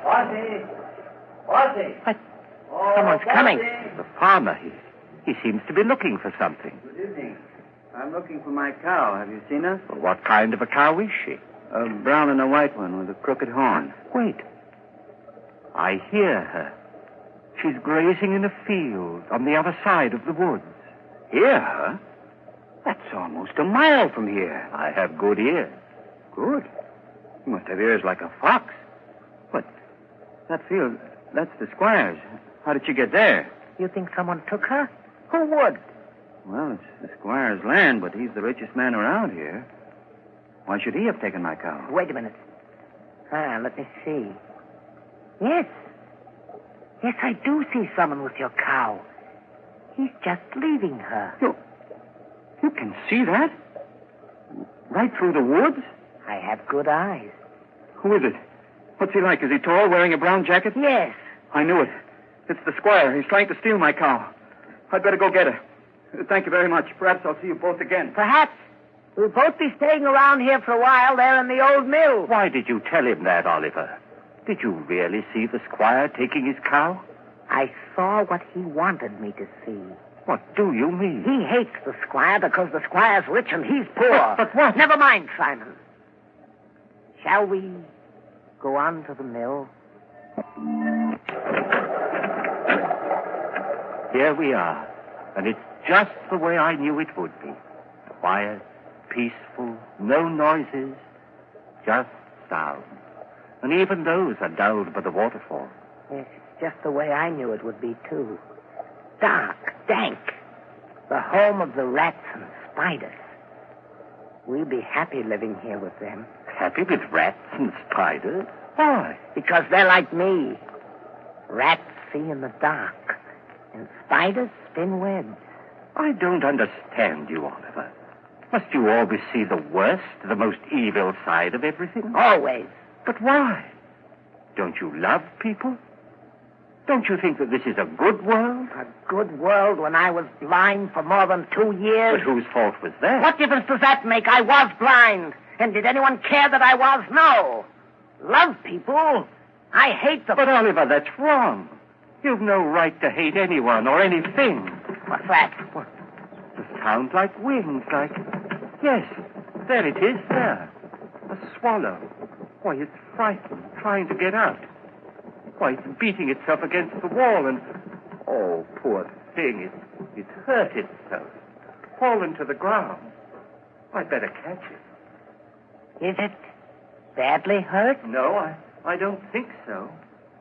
Oh, just this one wing. Here, let's see. Perhaps we can put a splint on it, heal it. Do you think so? Here, Oliver. But be gentle.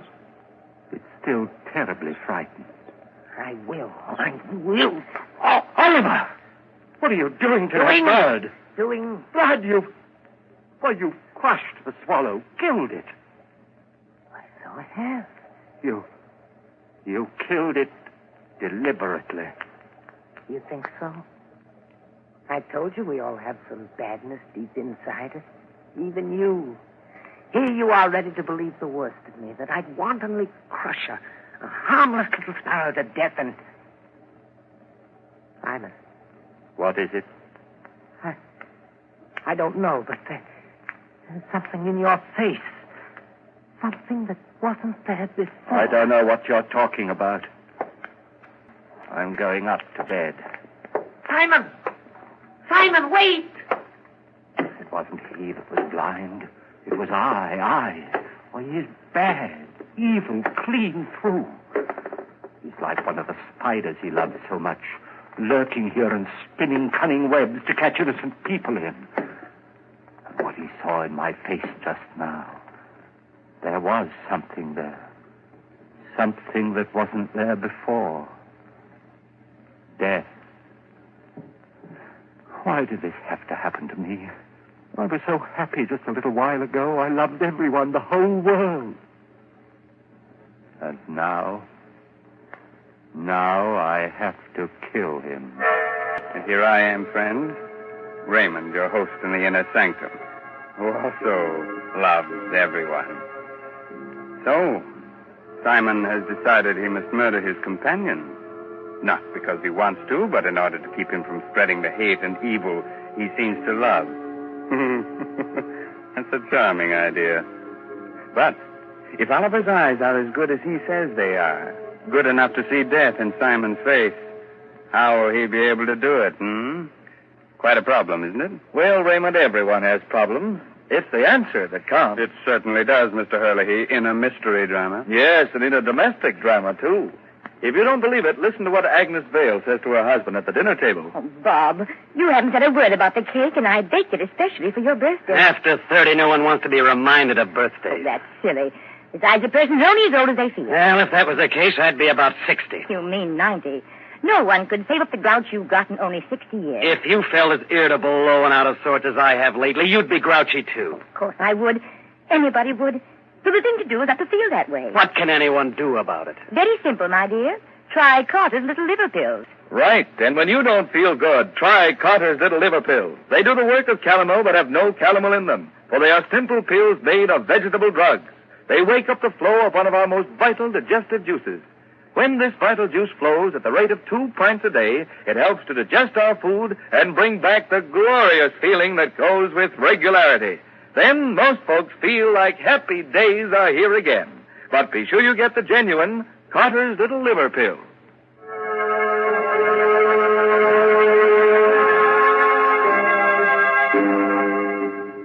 Well, friends, are you sorry I advised you to sit down before? I thought not. You still want me to go on with the story of the Telltale Heart? Very well. It's a little later that same evening, and Simon is sitting in the upper story of the old deserted mill, waiting, listening. Sleep, Oliver, sleep. Aren't you ever going to sleep? Oh, I know you're lying down. I heard you getting undressed. I even heard the thread snap when you pulled that button off your shirt. But you're not asleep yet. I can tell by your breathing, the way your heart's beating. And that's what I must wait for. The time when you're really asleep. When you close those hawk eyes that can see even in the dark. That could read murder in my face when I didn't know it was there myself. Wait a minute. There. Now you're asleep. And now I must go. Easy with the door. Careful. And even more careful going down the stairs. Shh. Don't creak like that. Suppose he wakes. No, he can't. He won't wake up. He can't. And even if he does... here we are. The door to his room. How shall I do it? Those sacks he's using as a pillow. If I pull them out and held them over his face and smothered him, that's it, yes. Then I wouldn't have to touch him. I wouldn't... Who's that? Who's there? There is someone there. I can see you. It's Simon. Yes, it's Simon. What do you want? What are you doing here? I know you've come to kill me. Yes, Oliver. I've come to kill you. Philip, you can't do that. You can't. Yes, Oliver, I can. And I have to. Oh, please don't struggle like that. I'm stronger than you are. You can't get away from me. You can't. You can't.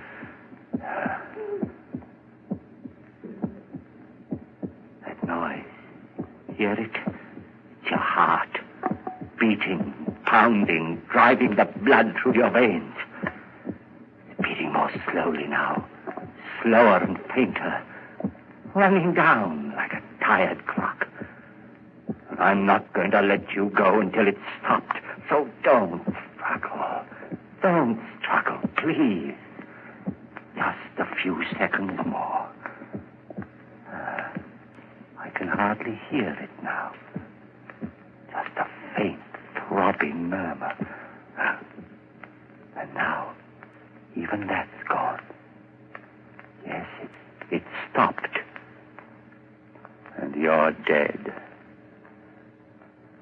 Oliver, listen. I didn't want to do it. I didn't, but I had to. You were only interested in hurting people. That's why I had to do it. And that's why I'm not going to give myself up or confess that I killed you, because I could still help people. You understand, don't you? That's why I must get rid of your body, hide it somewhere. Oh, what am I to do with you? I know. I'll keep you here, tear up the floor and hide you underneath it. Yeah. Let's see now, this crowbar. Board. And this one here, there. That should be big enough. And now, in you go.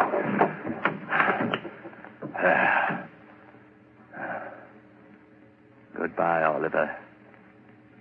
Goodbye. Just put these boards back. Nail them down again with the same rusty nails. And it's done. Now I'll spread this dust over the cracks. No one will be able to tell what I've done. No, not even with your eyes. If you could still use them. What's that? A light. A lantern outside. Someone at the door. Maybe Christie's come back again. Yes? Who is it? It's Trent, the constable. The constable? What do you want? Oh, nothing much. Thought I'd drop in. Say hello. Come in, constable. Come right in. Thanks. Queer time of night to be visiting, but I heard there were strangers living out here, and I thought I might... Why, of course, it's part of your job to investigate strangers, isn't it? In a way. Not that you're a stranger, exactly. What do you mean? Well, you've been around here for some time, haven't you? Up at Dr. Adair's place in the hill, I mean? Oh, yes, of course. I just left there this afternoon. Uh-huh. And your friend, where's he? Sleeping? Friend? Why, there's no one here with me. I'm all alone. What the doctor said. You mind if I look around? No, of course not. Not that I doubt your word or anything like that. Oh, no, don't apologize, Constable. Go right ahead. Well, Constable? There's certainly no sign of anyone else. Well, I told you so. Yes, you did. Now, I'll just sit down here for a minute. Get my pipe going. No, not there. Don't sit there. Why not? Because, well, it was just that the floor looked a little rotten right there, and I was afraid that... Oh, I guess it's all right. Sure. Strong enough to hold me, anyway. Don't step on it like that, you... Good heavens. What's that? What's what? That's throbbing. That noise. Beating away like... I don't hear any noise. But you must, you... Those ears of mine. Sometimes they're too good. It's just your watch ticking. Watch? I haven't got a watch on me. You haven't? But then what? Oh, look, Constable, I could use a bit of exercise. Suppose I walk you back to the village. Well, that's mighty nice of you. I'm glad to have your company.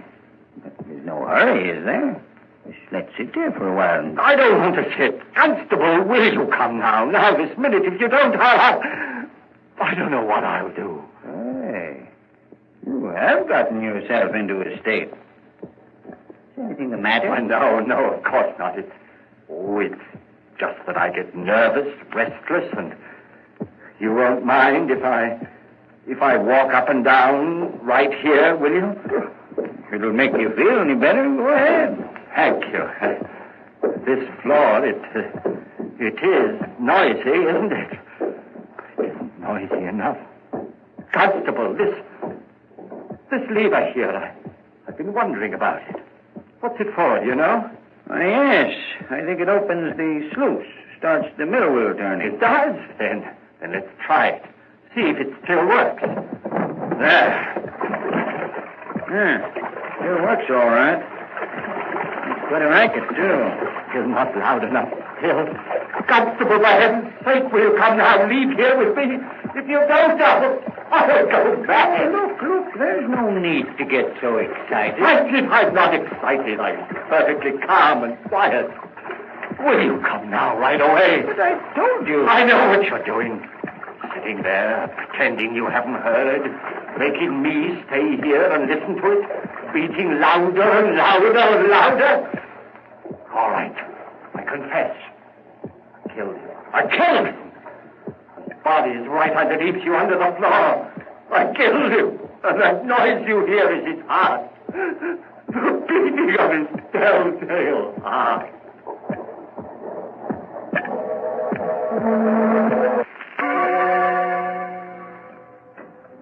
Hello, Dr. Adair. Oh, Constable, hello. Well, did you find them? Yes, Doctor. I'm glad.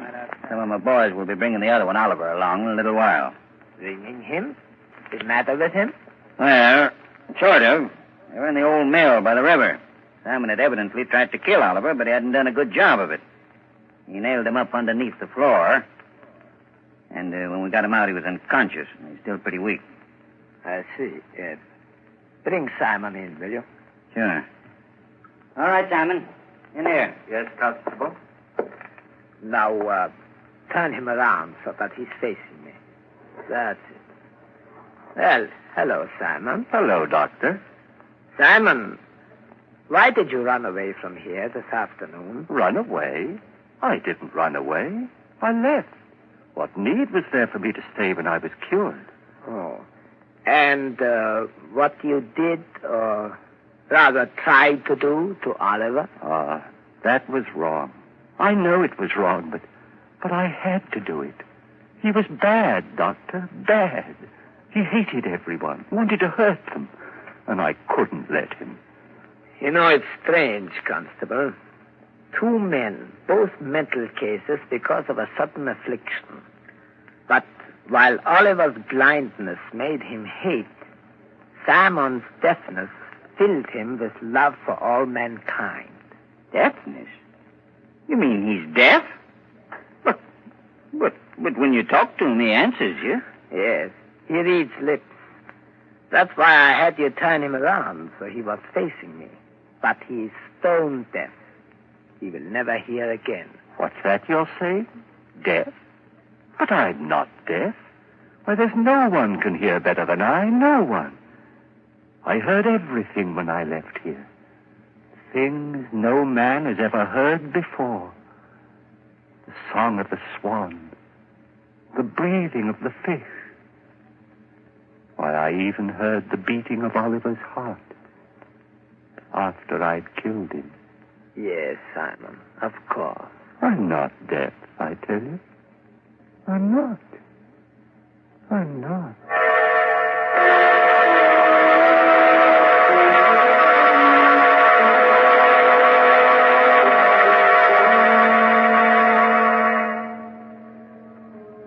So, Simon did hear all the things he said he did. Even the beating of the telltale heart. And not with his ears, but with something else deep inside his poor, thick brain. Speaking of telltale heart, I'm sorry, it's not a heart at all. It's just Mr. Hurley's knees knocking together. And if you think you're kidding, Raymond, you're crazy. Oh, I'm not kidding, Ed. In Mr. Karloff's audiences, that's the equivalent of applause. Since everyone's generally much too scared to show the usual approval with their hands. So we won't take any chances. We'll just use words and say, thanks, Boris Karloff, for your splendid performance of tonight's dramatization of Poe's The Telltale Heart. It was a pleasure, Raymond, to be able to bring our friends one of the world's most famous stories. And I'm very grateful to Everett Sloane as Oliver and Santos Ortiaga, who played Christie, for the help they gave me. So now I suggest that you listen to Ed Hurley, who has some helpful advice for which you may be very grateful. This is Raymond again, your host, getting ready to close that door to the Inner Sanctum and say goodnight until the same time next week. In the meantime, if you care to do a little bloodthirsty reading, try this month's Inner Sanctum novel, I'll Eat You Last, by H.C. Brandon. In case you've already read that, why not try some of the other stories by the author of tonight's mystery drama, Edgar Allan Poe? According to all critics, this writer has quite a future. Oh, good night. Pleasant dreams, huh? Inner Sanctum Mysteries will be on the air again next Sunday night, same station, same time, with another chiller for thriller fans. So be with us then. This is Ed Hurley, speaking for the makers of Carter's Little Liver Pills and reminding you, when you don't feel good, try Carter's Little Liver Pills, the best friend to your sunny disposition. This is the Blue Network of the National Broadcasting Company.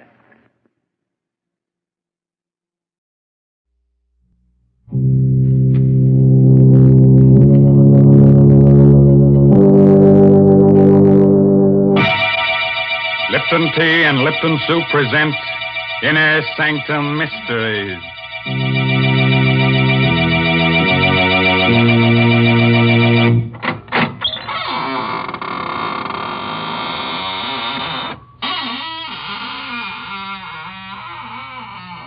Good evening, friends of the Inner Sanctum.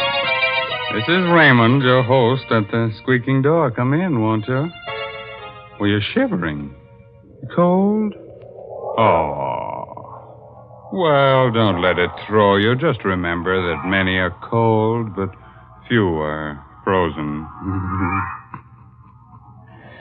Well, our story, to be different tonight, is about murder. Murder and a clock. So, if you've got a little time to kill, let's do it now, huh? Why, Mr. Raymond, nobody can really kill time. Well, maybe not, but you certainly can frighten it. Didn't you ever hear of an alarmed clock? Mr. Raymond, someday you're going to choke on one of those puns. And won't that be nice, Mary? Then you can revive me with guess what, Lipton tea. Oh, dear. Must this go on week after week? Why must I talk to the only person in the world who doesn't know the proper uses of Lipton tea? Oh, don't say that. It isn't used to revive people. At least not in the way you mean it. Of course, lots of folks do find that Lipton's makes the day seem brighter. Yes, it sort of helps them through their housework to sit down now and then between meals, as well as at dinner and supper, and enjoy a cup of Lipton tea. And the reason why Lipton's is so satisfying is because of that one little word, brisk. B-R-I-S-K. Tea experts say that Lipton's has a brisk flavor, which means that it always tastes tangy and bracing. It's never flat or wishy-washy. So folks ask for Lipton tea at your grocer's. You just don't know how good tea can be till you've tried Lipton's. Yes, and when you leave the grocer, step next door to the clockmaker's shop and ask him for the Judas clock. If he doesn't have it on hand, just ask him to give you the works. Yes, the title of tonight's story is The Judas Clock. It's an original radio play by that old clock watcher, Christopher Mayo. Our star is Barry Kroger, who plays the role of Sebastian Packer. I am a clockmaker. I carry on the profession my father taught me in London. I like clocks, all that is but one. For 30 years, I've looked for a certain clock and a certain man. The clock is known to collectors as the Judas clock.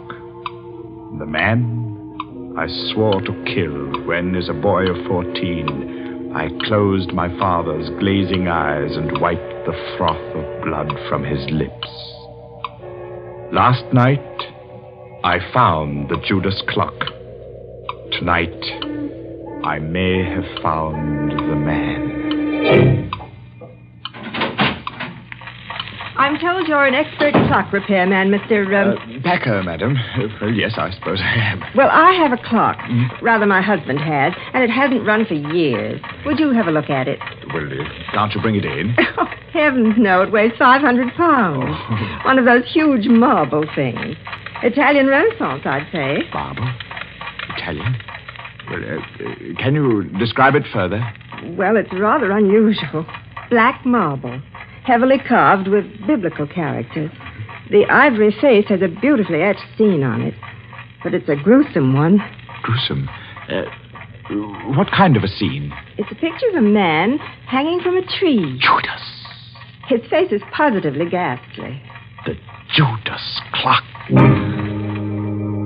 I knew without seeing it why the clock wouldn't run. It had been built in Italy for a prince of the House of Savoy in 1598. He conceived the idea when he discovered that his family's treasures included the 30 pieces of silver of Judas Iscariot. The clock was made to run only when the 30 silver coins of Judas were in place in the clock's hollow weights. 15 in each weight, and the coins had been in my possession since the day of my father's death. Somewhere inside me, that clock still beats its deep-throated song, and I have but to close my eyes to hear again my father's voice. It's an evil clock, son, as evil as Satan himself, and it's cursed. There is a legend that every man who has owned it has died a violent and bloody death. Well, Mr. Packer, can you fix it? Oh, I'm sorry. I was daydreaming. Why, yes. Does Mr. Arnold. Arnold. Does Mr. Arnold know that you're having the clock repaired? No. We've only been married a few weeks, and I'd like to have it working when he comes back to town tomorrow. Sort of a surprise. Yes, I see. But I'll be there in half an hour, Mrs. Arnold.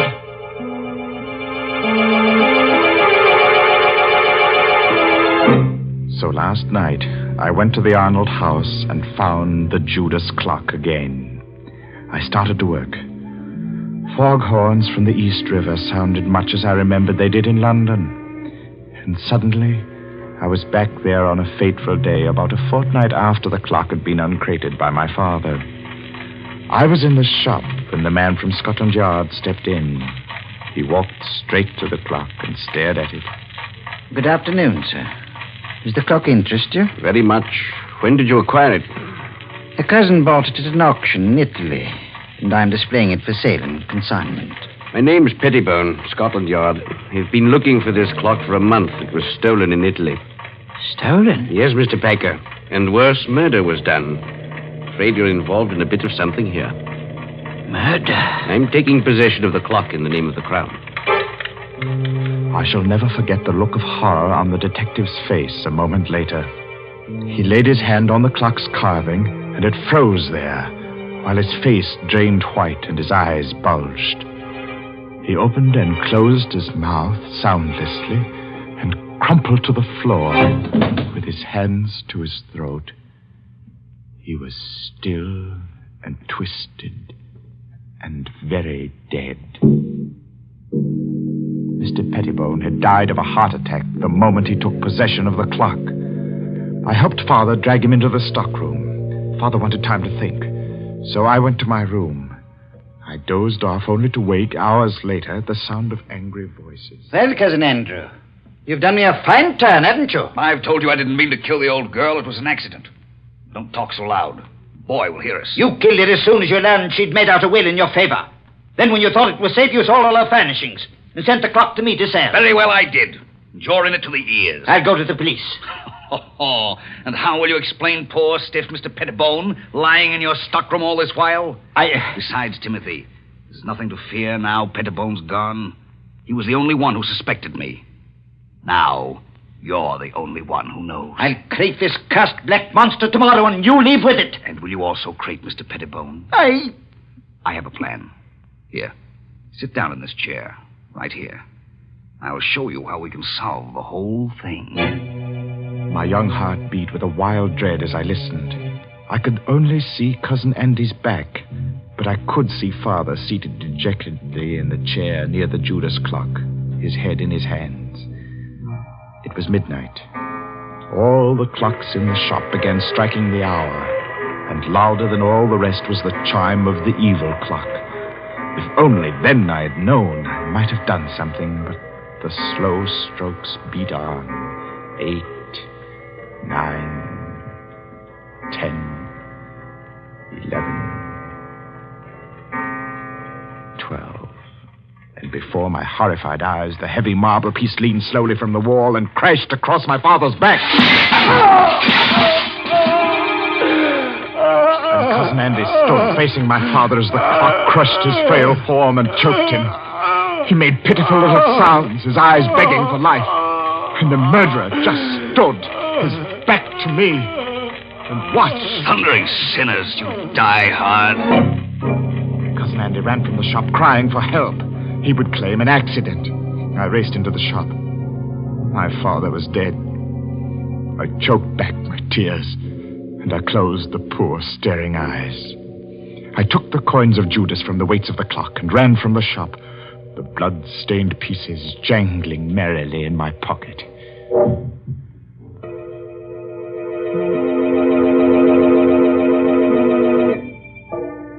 Armed with the notion that the coins were of value, and the definite notion that I must eat, I approached one of the many dingy little curio shops in the Limehouse district. I stepped through the fog toward a shop where a dim light burned in the rear. Every inch of wall and ceiling was hung with curios, old armor, swords, and shields. I would have run out, but a weazened, apish man barked at me from the rear. Well, what you want? I have something to sell. What you got?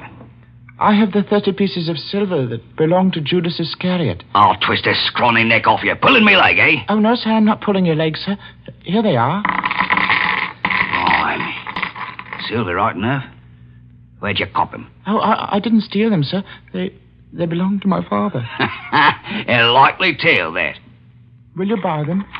Buy 'em, he says. Buy 'em. Get out of here before I cause a bobby, you scamp. Get out! Oh, no, give me my coins. Get out or I'll come about and fetch you a sound one. The ugly brute came toward me. He held my coins, clutched in a tight, hairy fist. Before I could move, he had struck me. And I hit the wall with a clatter. And then it happened again. For the second time that night, the curse of the Judas clock struck. As I hit the wall, my eye caught a metallic glint above, and a heavy object dropped from the ceiling. The man was about to strike me again when the object struck his head. And remained part of him. He fell. His skull split in two by a hangman's axe. I clamped my mouth on a cry and pried the man's fist open.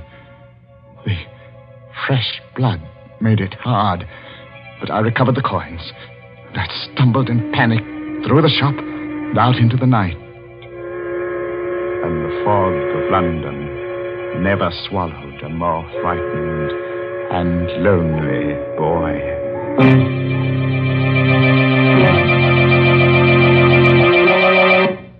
That nasty fog swallowing a little boy. That reminds me of a little nursery rhyme. Hickory dickory dock, the mouse ran up the clock. The clock struck 2. Look out, it might strike you. Heavens, I'm glad I don't own that terrible clock. Oh, don't say that, Mary. Just think if you had the Judas clock, then time wouldn't hang heavily on you. No, it would fall on you. Well, if it did fall and you rescued me, wouldn't that make you a time saver? Well, split my sides with an axe if Mary didn't make with a joke. Well, a very little one, Mr. Raymond. That's true. But seriously, I do have something to say about a time saver. And I'm thinking about Lipton tea. You know, Lipton's is such a handy beverage. It takes so little time to prepare, and it's always so welcome. Yes, its famous brisk flavor makes it enjoyable, not just at your own meal times, but between meals and whenever folks drop in for a visit. That's why it's a good idea to buy Lipton's in the larger, more economical size packages. That's right. The larger packages are much thriftier. So you see, it's wise to keep on hand a really good supply of that brisk-flavored Lipton tea. Oh, sure, it'll come in handy to warm up the chills you get from these Inner Sanctum stories. And, brother, you're going to shiver plenty with Barry Kroger as Sebastian Packer as this story goes on about the Judas clock. I hadn't touched those horrible coins of Judas Iscariot since the day the storekeeper was killed. By now, I half believed the legend that death followed them. I began to feel that the only way I could escape their curse was to find the Judas clock and put the coins back in its weights where they belonged. One day, as I read the notices in the Times, my heart skipped a beat. It said, auction of clocks, At Chopin Place, auction room, Saturday at 7. Rare items, one of them fine Italian Renaissance piece of black marble. Rare treat for collectors. Come early. Interested in something, young man? Oh, why, yes. Well, that is nothing in particular. Just looking at these splendid pieces. I thought I might stay for the auction.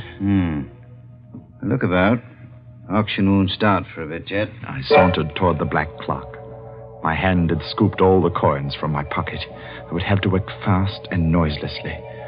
My sweating fingers began to unscrew the small cover on one of the weights.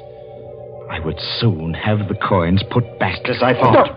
What have you got in your hand there? Let's have a look. No, nothing at all. I was just examining. Examining my foot? You've got a flock of coins there. You must have taken them from somewhere in the clock. Here. No, give them to me. Sometimes when things happen quickly, the mind retains details that would otherwise escape notice. As the men and I struggled, I dropped the clock's weight. It hit a short, round bit of metal directly below it. The man had a vice-like grip on my clenched hand. Blasted little wretch. No! I'll wrench your hand off for you. I heard a whirring sound within the clock, and before my horrified eyes, the supporting panel at the front of the clock's base slowly lifted on hinges. The clock was off balance and began to fall forward. I screamed a warning. Look out!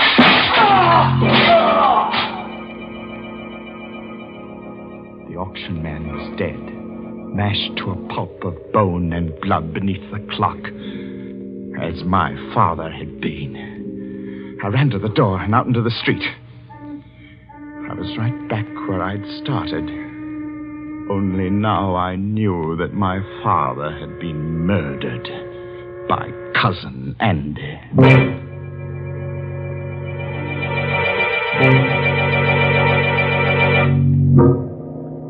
I walked for miles, trying to pull myself together. I wandered aimlessly, or so I thought. But fate had traced my path before me, because I was startled to find myself staring into the shop window of a rare coin dealer named Megaroyd. I walked into the shop. Mr. Megaroyd was a nice little man. He smiled a bit quizzically at my firm belief that I possessed the betrayal coins of Judas. I poured them onto his counter. Oh, I say, you could be right, you know. Oh, these are the right era. I say, suppose they are. Let me put a glass to them. Mr. Megaroyd, would they be worth a great deal, even if they weren't the... Well, let me see. Yes, gracious, yes, they should be worth a great deal as collector's items alone. Well, Mr. Megaroyd, I feel that there's something I should tell you about these pieces. They... Yes? Oh, it's not important. Oh, well, now, just a moment. I have a catalogue on this here in my show window. I'll fetch it. Just a jiffy. The coins lay on the counter. I watched Mr. Megaroyd run down the aisle. As he approached the display window, his foot caught in an electric wire which lay across the floor. The lights went out, and I saw him pitch forward and... Ah! Mr. Megaroyd! Mr. Megaroyd!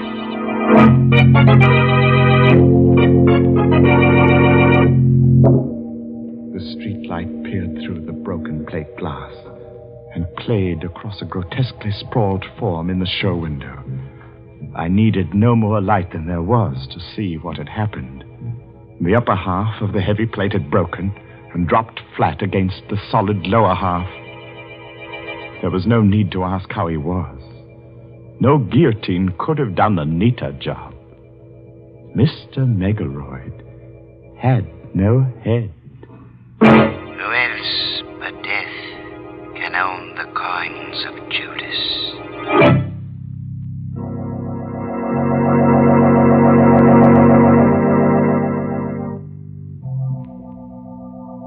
Tonight, I shall find out if Mr. Arnold is Cousin Andrew. If he is, I shall feel no remorse in killing him tonight.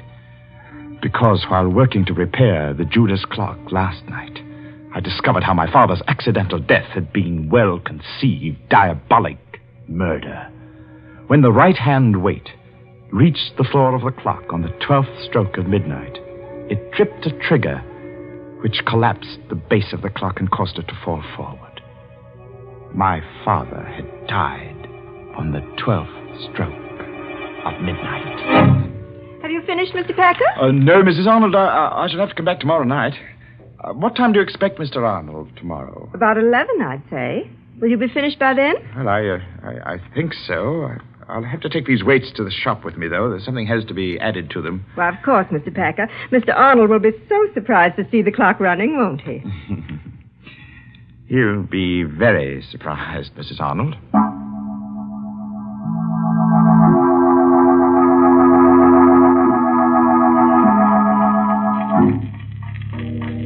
I've put the coins in their place within the weights. Not 15 in each weight, but 15 in one and 10 in the other. The other 5 coins are in my pocket. In another pocket, I have a small 38, although I don't plan to use it.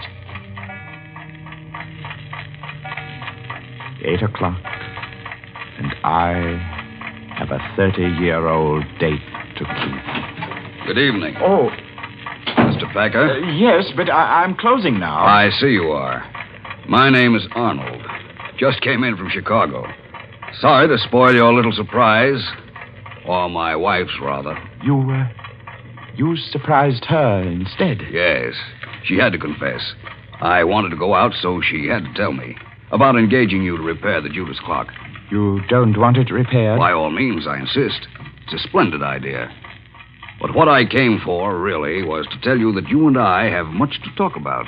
Oh, do we? Yes.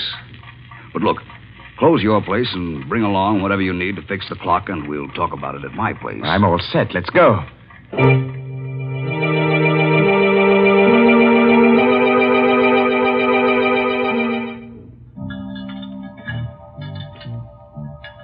Think you'll have it fixed in time to strike midnight? Oh, yes. Yes, it will strike at midnight. Yes. Well, there we are, Mr. Arnold. Weights are in place. Let's see. It's exactly 10 minutes before midnight. Set the hands. And just a little shove on the pendulum. So.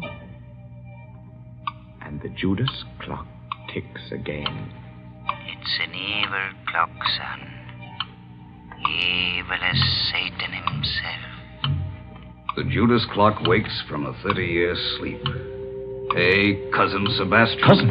What? That's what I wanted to tell you. My wife told me your father owned this clock in London. Oh, yes. I was your father's cousin. You're Sebastian Packer, the little boy who ran away that night. Cousin Henry. Yes. I wonder how much you know of that horrible night when your father was killed. Well, I know the clock fell on Father.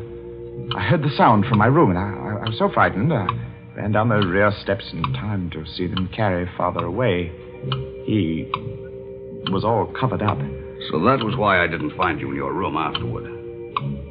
It happened so fast. We were sitting, talking. The clocks were striking 12. Suddenly, the base of the clock seemed to cave in, and... I know. I bought the clock at an auction a few years later.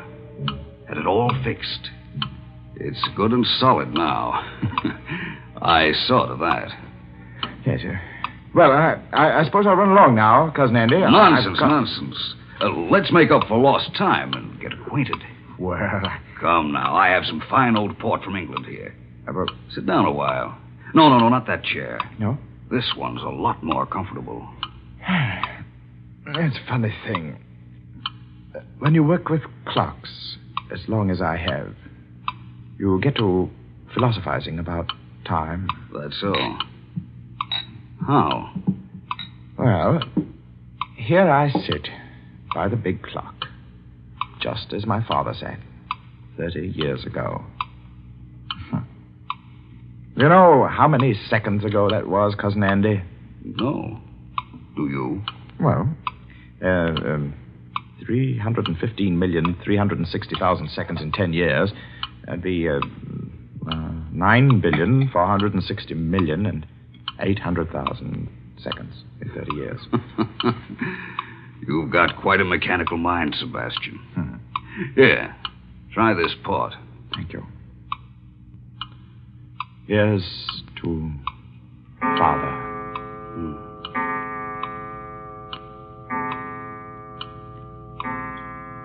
What's the matter, Cousin Andy? Are you ill? No. Your face is quite drawn, gray. Shut up.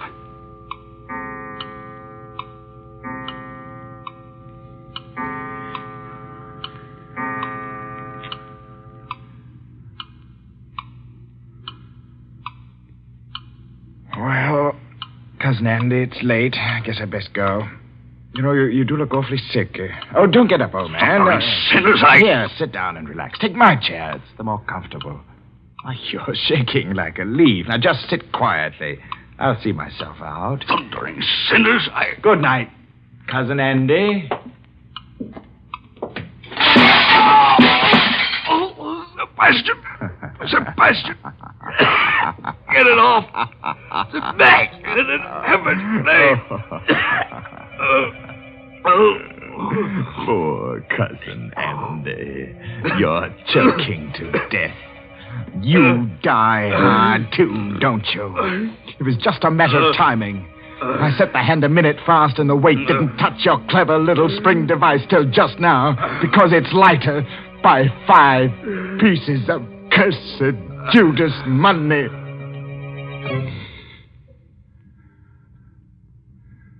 Rest easy, Father.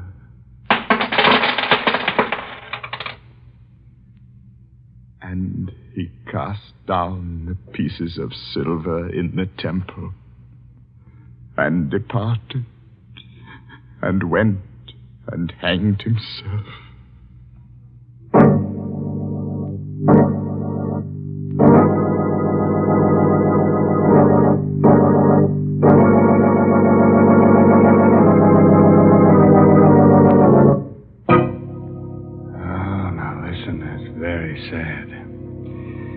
But a fine chime was had by all.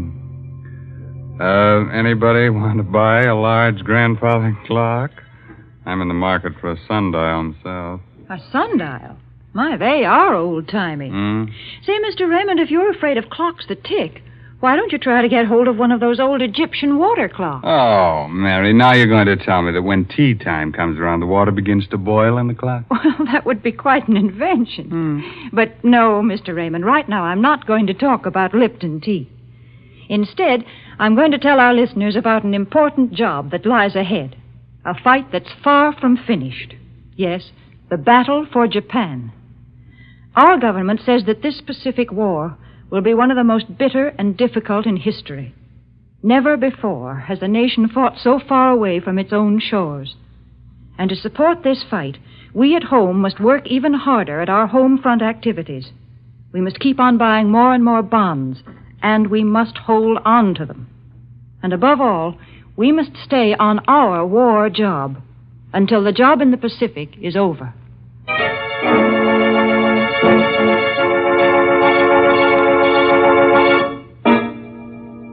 Well, I'll leave you with a cheerful, timely moral.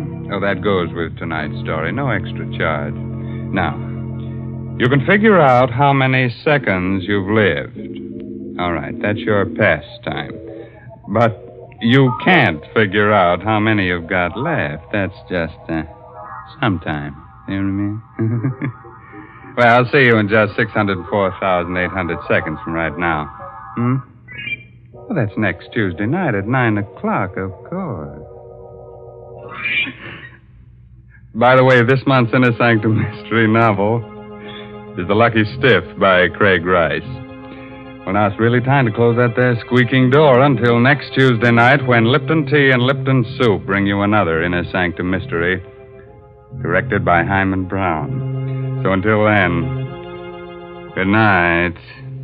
Pleasant dreams.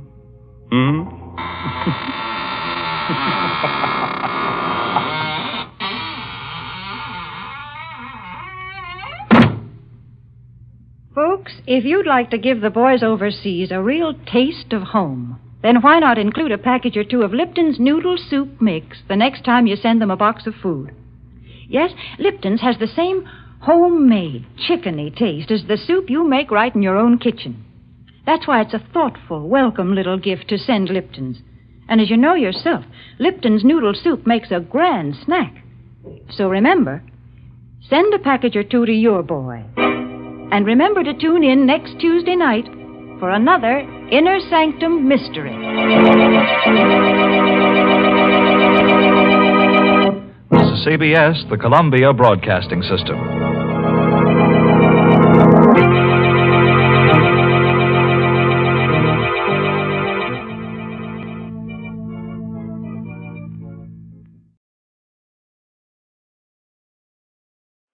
Inner Sanctum Mystery, brought to you by the makers of Cottage Hill.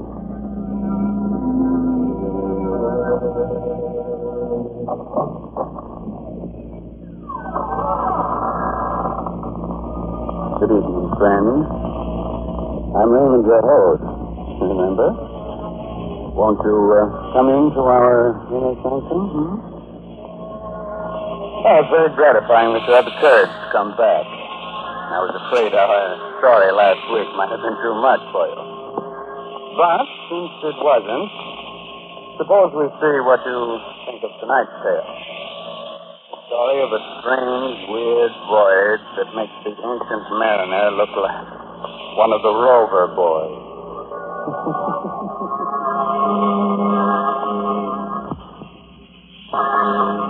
Inner Sanctum Mysteries tonight bring you The Death Ship, featuring an all-star cast of radio favorites in an original radio drama by Robert Newman.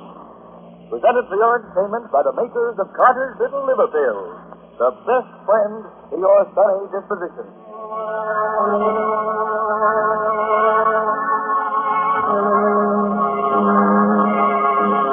Now, wait.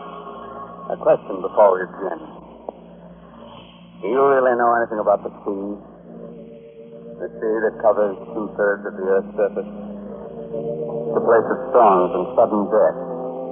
A place where anything can happen, and usually does, aboard the Death Ship. The Caribbean.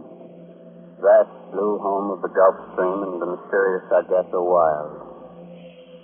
Somewhere near its center, heading north, an open boat. In it, their eyes red-rimmed, their faces raw and cracked, are 5 men.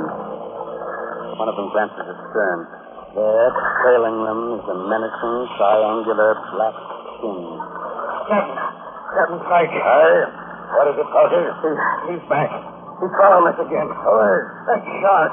The same one that picked us up right after the wreck. How do you know it's the same one? Because I do, and I don't like it. You know what it means. He smashed death. You keep on following us until... I'll hold the torch, Captain. You can't get him. What's the sense? I tried 3 times already. Please, Captain. Well, give me your gun and let me try. Okay. Hold it, Dilla. Did you get him? Never even flinched. Maybe he'll go away when Josh dies. That's what he's waiting for. Yes, he's going to die. With all his ribs stove in? Okay. Yes, indeed, he knows the time. He says, look, opening his eyes. Water. He's asking for water. I heard him. Haven't you got it to give him any? Don't be a fool, Ben. You know he's dying. Water won't save him. There's hardly enough for the rest of us. He's entitled to his share, sir, and he can have my ration besides. Mine, too. Well, for my money, you're crazy, but... All right, Corky, force him out. Hurry to the cup. Okay, Captain. I think you're not too, Benson. But here you go. Thanks. Here you are, Josh. There you are. Now drink this. Water. Good. Where am I? What happened? Don't you remember, Josh? The Mary Kay, that storm last night. We ran into a reef off Skeleton Key. Found it. All hands were lost except us. Some gear fell on you and you got kind of hurt. Skeleton Key? I remember. My ticket to leave. After Pike told me we were clear of the reef, to change that course. I did. And then we... You know, Captain Pike, you wanted to wreck the ship. What? You're crazy. You did. Piled her up for your insurance, and Copeland was in it with you. You had the launch. Well, before we even struck. Well, if that's true, then what are we doing here in a whaleboat without any food and hardly any water? The ship sealed over after some... You couldn't get the launch clear. You murdered all the whole ship company. I'm dying soon. Well, I'm putting a curse on you. On both of you. A curse that'll follow you until... Josh! Josh!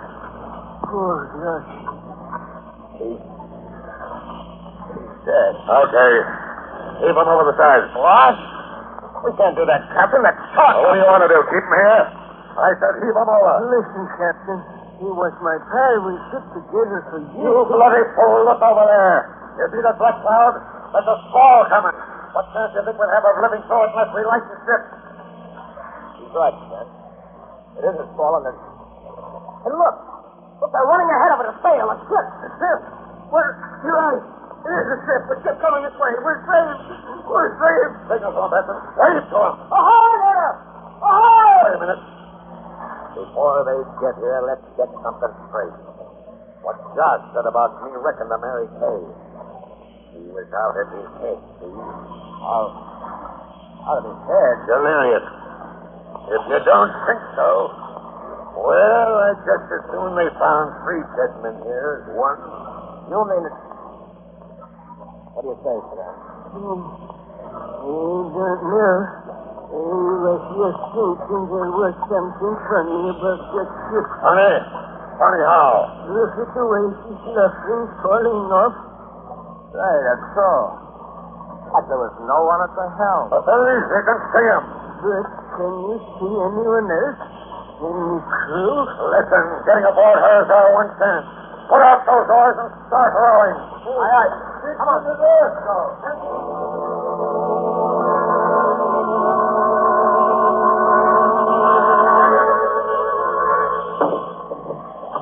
Robert, counter and hold on. Now, grab on board. What about Josh, sir? In the whaleboat. Leave a minute to cast to the drift. I guess that's better than letting the sharks get him. Okay, Sven? All right. So long, Josh. Now, let's look around here. That man at the helm first. Well, maybe he's drunk. So blind drunk he didn't see him. Maybe the rest of the crew's below and... Holy smoke. Drunk? He's dead. Right to the wheel. But what killed him? Look at that look on his face. Burned black like he'd been scorched by hellfire. Ahoy, below there! Ahoy! Anyone about? There's no one below. There's no one on board but us. And him. How do you know? This too. This is a death ship. A what? You heard of them. Every sailor has. Ships wandering around the sea, drifting into port without a soul on board, and no way of telling where the crew went or why. It's a death ship, and they don't like it. You don't. You'd rather be out in a whaleboat, I suppose. Why, with this squall coming up it's here. Take the wheel, Sven. Cut that body loose and heave it overboard. You orders. Up the ring and from the race out. Up now.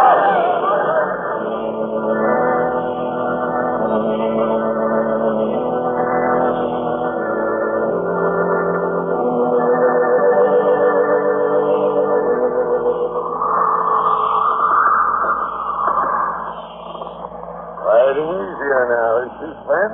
Yes, sir. Please, sir, in wasting time. Keep where she goes, due north and for the wind. Yes, sir. But it's getting pretty dark. I can't hardly see the compass anymore. I'll light the binnacle for you. There we are.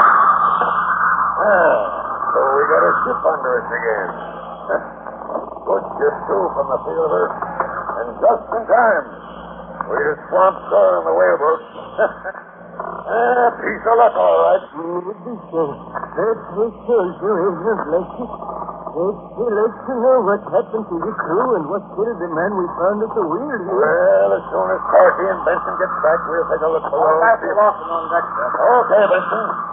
Now, let's see if we can't get to the bottom of this. Take a look below deck, you mean? Aye. You stay at the wheel, friend. You others, follow me. Yes, sir.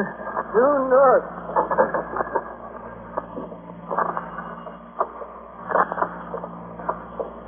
Get the gun ready, Captain? I have. No one in here. Ahoy! Anyone around? You suppose she sprang the leak in the short she was thinking? Abandoned her? I doubt it. He don't lie as if she was waterlogged. What about a plague, sir? The whole crew dying off. It might be. Look in this cabin here. Looks like it must have been the captain's cabin. Aye. Everything's shipshape here, too. Bunk made up. Hey, what's that? There against the wall. The sea chest. Hold. That chest was over before you were born. Look at the ironwork, the rust on it. What do you suppose is in it? Well, now we'll soon see. Holy jumping Jehoshaphat. Gold! Bars of it! Jewels! Pearls as big as marble. Pirate treasure! Or maybe old Spanish treasure. Look at it! Look at it! We're rich! We're rich! I'm going to borrow and help me. Hurry! This can't leave you here. What is it? Down in the captain's cabin, a big chest full of gold and jewels and treasure. That's so. Don't you understand? We're rich. Rich. Stan, what is it? I don't know. At least, but look, twice up here. Captain. Okay. I don't know what's come over you, but Captain Pike, would you come up topside for a minute? Aye, coming up. Well, so you don't like this ship, eh, Ben? Did he tell you what we found? He told me, and it doesn't make me like it any better. Huh? What do you mean? You've been to sea for good many years, Captain. It's like I have. But have you ever heard of anything like this happening before? Like what? Fellas get wrecked, dressed around for a day and a night, and out from boat, run into a ship without anyone on it, and then discover it's got treasure aboard. Hey, what are you driving at? It happened, didn't it? Did it? A couple of minutes ago, they saw something off the port bow there.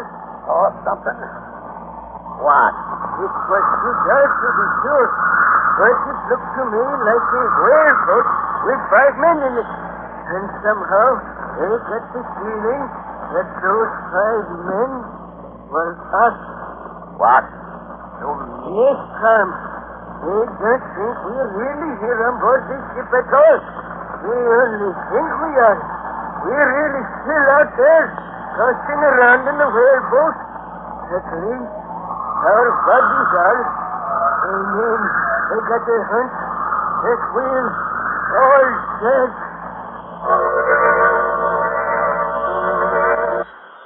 Buy Carter's Little Liver Pills. They do the work of calomel but have no calomel in them, for they are simple pills made of vegetable drugs. They wake up the flow of one of our most vital digestive juices. When this vital juice flows at the rate of 2 pints a day, it helps to digest our food and brings back the glorious feeling that goes with regularity. Then most folks feel like happy days are here again. But be sure you get the genuine Carter's Little Liver Pills.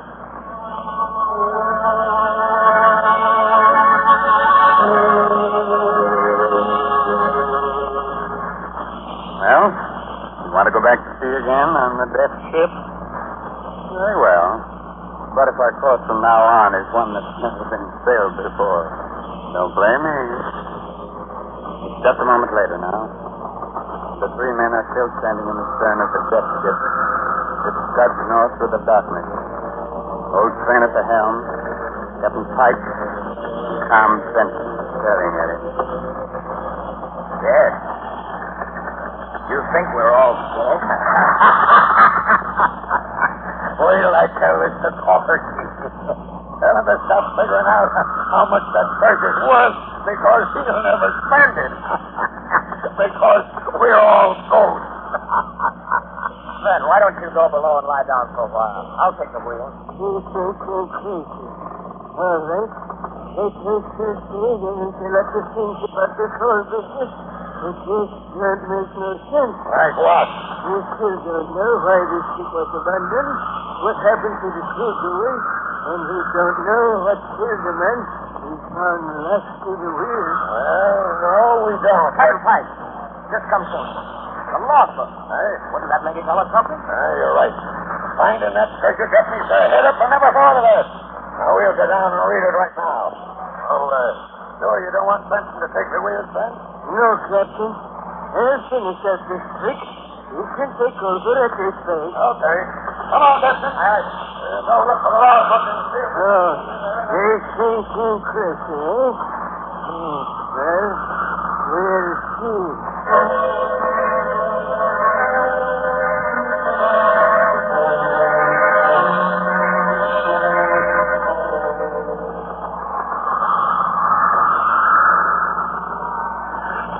Okay, sir, I'll take it.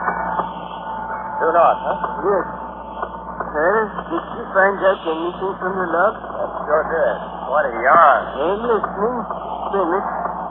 Well, it seems the big ship here belonged to a man named Talbot, a yachtsman. He was snooping around a bookshop one day, and he came across an old book written by a Don, a Spaniard, a couple of 100 years ago. It was all about a galleon, a treasure ship that went down around these parts. Storm? Partly. Talbot fitted out this ship, came down here to look for the treasure. They found it all right, but as soon as they started home, funny things began to happen.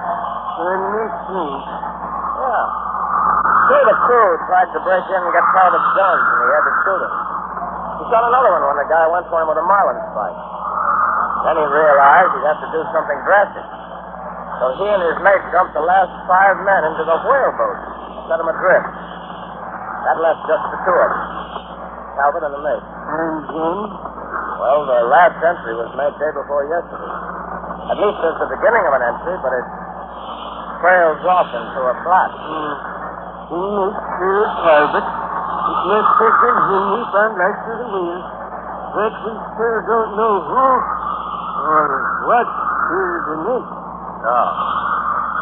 No, we don't. Hey, listen, Ben. Do you really think there's anything to this cursed business? Gold is always a curse, Tom. You know what I would do if I could, Tom? I would take that chest and twist it right over the side. You would, eh? Over my dead body. Oh, hello, Captain Pike. I didn't see you coming. That gold's going to make me a rich man. Will make you a rich man? Well, all of us, Ben, all of us. That is, as soon as we get home. Yes, sir. Breezing right along, ain't she? Well, I think we could stand some more sail. Colgate! Colgate, come on up here. All right, Captain. Yes, sir. Let's go up. Put on more sail. How did you handle it? Up we go, Captain. More sail. Sure is full of night. At this trip, we ought to raise land by morning. Yes. Maybe. What do you mean, maybe? Hey, what was that? Sounded like Corky. Captain Pike! Captain Pike, was that Corky? Aye, it was. This is footing on the rat line. Went over the side. This is footing? Aye. Too much rum, I guess. Well, I'll put her about and see if we can't pick him up. Hold your course. We'll never be able to find him at night. Captain Pike! Hold your course, I said. I'm going below. Corky. Overboard. Had been drinking, but... That wasn't why he said. Did you see the butt of Pike's gun? There was blood on it. He slugged him. What? You mean killed him? Pike? He said anything to be surprised at. Has he forgotten what Yash said before he died? That he left the Mary Kay on purpose? I had forgotten. But if that's so, if he killed Corky, murdered him, then that's what he meant when he said he was going to be rich. Tom, we're going to be next. Yeah? The heck we are. Hold the wheel while I get a marlin spike. Then when he comes back on deck, I'll jump him. Jump, eh? You know what that is, don't you, Benson? Mutiny. Mutiny, you murderer. There I are, Benson. I ought to kill both of you for what you're doing. Conspiring against me. But I ain't going to make the same mistake Talbot made did. One man can't handle this ship, but two can. Oh. You killed Ben, you... How are you, Benson? Yeah, I killed him. He was old, not as strong as you. Wouldn't have been as much use to me. You tried to stay at the wheel.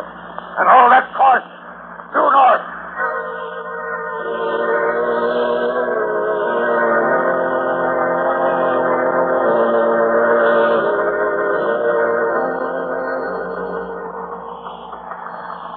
Getting tired, Benson? No.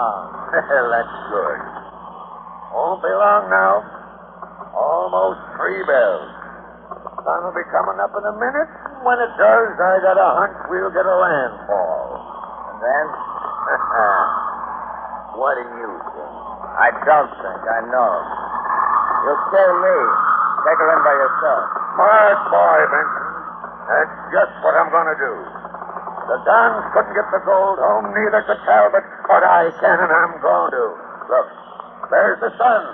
And ahead off there, off the port bow, land. Yeah, land. Okay, Benson. Ready? Hey, what are you laughing at? You! Go ahead and shoot. You think you can hurt me? You can't. I can't. Have you forgotten that whaleboat with the 5 men in it that Ben saw last night? The 5 men he said were us? Have you forgotten what he said that meant? We're sailing due north. The sun should be rising on the starboard side in the east, shouldn't it? But it's not. It's coming out to larboard in the west. Sun rising in the west? Why, it can't be. And still it is. And that land ahead there, it's not the coast. Don't you recognize it? It's Skeleton Key, where you wrecked the Mary Kay. There's what's left of her. Now, do you understand? You're dead. You've been dead for 2 days. Dead and doomed to sail a death ship in a circle through all eternity. No, I'm not dead. I'm not dead. I'm not letting go. Sorry. I'm not stay up on here. He's going over the same. I'll pour the line, and when he comes up, we'll... Oh, Ben! He isn't going to come up. It's dark, and it looks like the same shark that followed us all day yesterday. Yeah.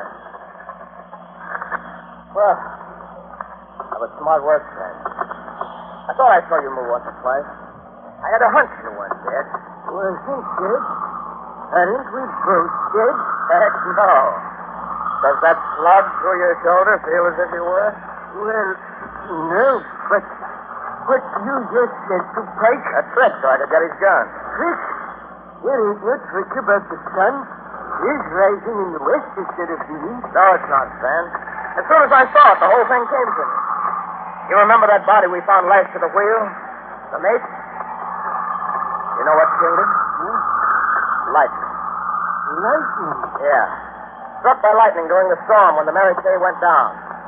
Besides killing him, it polarized the compass. Reversed it so that the needle pointed south instead of north. That's why it looked like the sun was coming up on the wrong side. That's why we ended back here at Skeleton Key again. We were sailing south all the time instead of north. What's that whaleboat? They did see a whaleboat with 5 men in it. Sure you did. And you know who they were. The men Talbot and his mate set adrift so they wouldn't have to share the treasure with us. You know what we're going to do? We're going to pick them up and get them to help us sail this ship home. And the treasure? You said you didn't want any part of it. Well, I don't either. They found it, let them divvy it up. But we found this ship, didn't we? That's right. Private. It's ours, Tom. Ours to do anything we like with. We're our own boss from here on in, then. And what more can a man want? Nothing, Tom. Nothing in the world.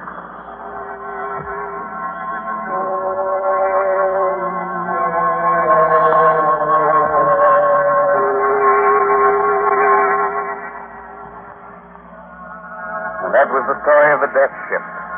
The ship that sailed the Caribbean with a treasure aboard her and a dead man at the helm. Pleasant little tale, wasn't it? Did it have enough corpses and sudden death in it to suit you? Oh, it didn't. Some people are never satisfied. It's a good thing they're not, Raymond, or there wouldn't have been any progress. Oh, you mean we'd have to get along without such things as the telephone, the airplane, Electric light, the radio, and Carter's little liver pill. Heaven forbid. Yes, Raymond, scores of people would hate to be without Carter's little liver pill. Because they've learned that a mean, cranky, sour disposition due to irregularity often takes a decided change for the better soon after they try these simple little pills made of vegetable drugs. Yes. Now, be sure to mention that Carter's little liver pills do this by increasing the flow of a very important digestive juice. That's right, folks. And the name, Carter's little liver pills, tells us where that vital juice comes from. So next time you don't feel good, try Carter's little liver pills. And see if you don't agree that they're the best friends to your sunny disposition. 25 cents at all drugstores.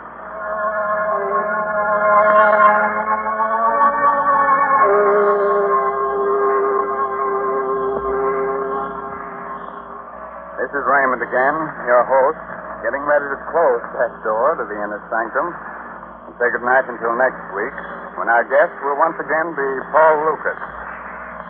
I hope you enjoyed our little story and that you got its moral. What moral? Oh, it had one, all right. All our stories have. Dead men tell no tales, except on the Inner Sanctum. So, next Sunday night, to overcome the hot weather, invite your friends in for a chilling evening and listen to Inner Sanctum Mystery. However, if you just can't wait till the coming Sunday for our next one, satisfy your craving for a good murder story by reading this month's Inner Sanctum Mystery novel, I'll Eat You Last, by H.C. Brendan. Good night. Sweet dreams.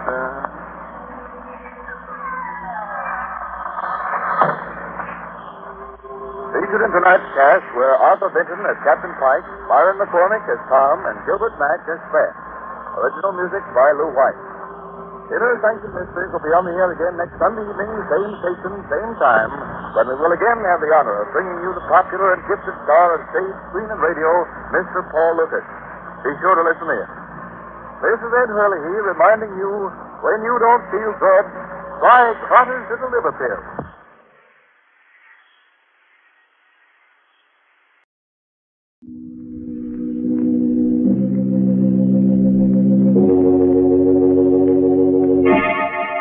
Palmolive Brushless and Palmolive Lather Shaving Cream present Inner Sanctum Mysteries, starring Mary Astor.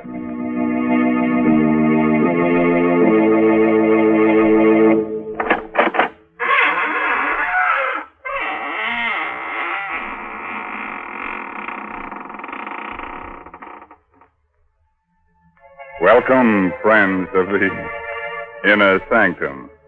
This is your host, Raymond, inviting you to come in through the squeaking door and catch your breath. Now, don't be embarrassed. Many of my guests here are out of breath. But they won't tell on you. I assure you they won't breathe a word of it. You see, they were warm, too, when they came in, but they've cooled off now. You see, I've kept them on ice. Now, if some of them seem a bit unfriendly to you, don't mind. They can't help being stiff.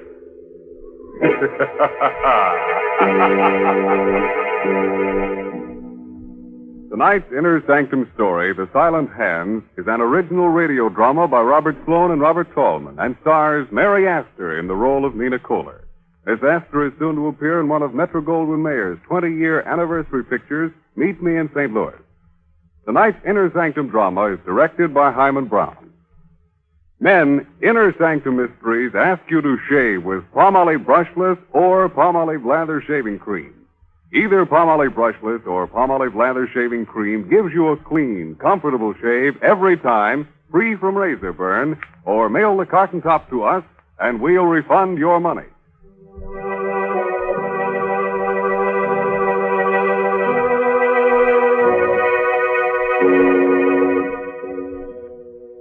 When a murderer sneaks up behind you and you haven't a rear view mirror handy, the best thing to do is listen carefully and try to hear the sound of The Silent Hands.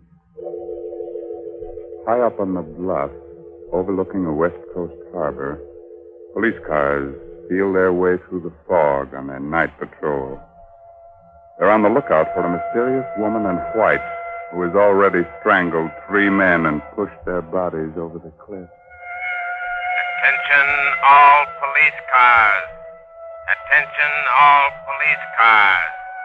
Woman in white evening dress reported walking with middle-aged man in Overlook Park. Investigate right away. Investigate right away.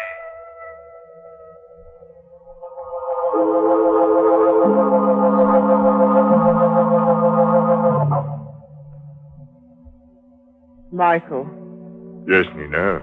it's getting chilly. Oh? Finish your cigarette, will you? Let's go in. Of course, Nina.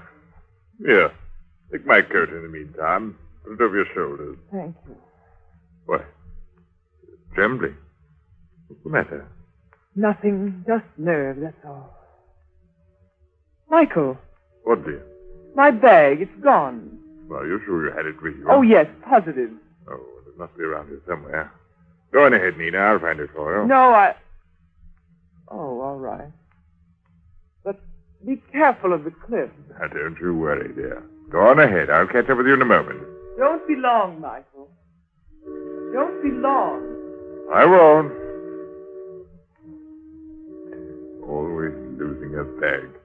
I'm always finding it for her. There it is. This is. Oh!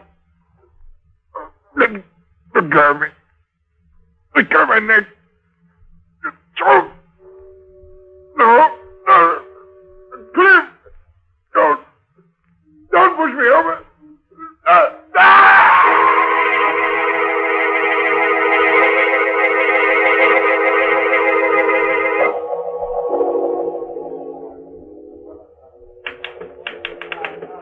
Don't you ever go home, Barnes? Not when there's a story to get out. Uh-huh. I'll be finished in a minute, McGraw, and then we can leave. Okay. Oh. Hello, Barnes speaking. Mr. Barnes, Yeah? if you want a good story for your paper, get into a cab and drive to Overlook Park right away. The 4th victim of the woman in white has been found. What? Tell me that again, please. I didn't catch the address. Quick, McGraw. Get on another phone and trace this call. I'll stall as long as I can. Okay. Did you say that was Overlook Park, madam? Hello? Hello? Never mind, McGraw. She rang off. Well, who was it? Some dame trying to give me a tip on a murder. She said the woman in white had taken care of another victim. The woman in white? Yeah. We'd better get over to Overlook Park right away. There may be a story. Well, wait a minute, Barnes. What's the matter? You scared? Well, sure I am. You don't know who that was. It might be a trap. Come on. But look, don't be a fool, Barnes. You might be the next victim. You gotta call a cop. And tip off every other newspaper in town? Come on, McGraw. Every second counts.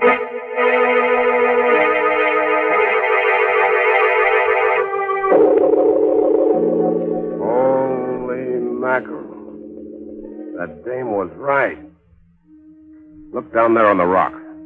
What is it? A man's body. A man without a coat. We better get the police. Yeah, we'll phone the story in and then we'll... Hey, wait a minute. Look at this. Barnes, don't touch anything. I won't. I just want to see if... Yeah. The same, all right. What's the same? This metal ring on the ground. And a piece of silk next to it. That's what they found before in every one of these murders. What do you suppose it means? I don't know. The cops say it's like an East Indian trick. Practiced by highway thieves. A precious stone or coins left on the road. When a traveler stoops over to pick it up, wham! A silk noose is slipped over the neck, and in a few seconds, it's all over. Barnes. Yeah? Somebody watching us. What? Over there, behind that hedge. Something moving. Something white. You got a gun? No. Neither have I. Come on, we better not fool around. Which way do we go? Back to the car? No. There's a house beyond those trees. Maybe we can get to a phone. Okay, let's run for it. Right.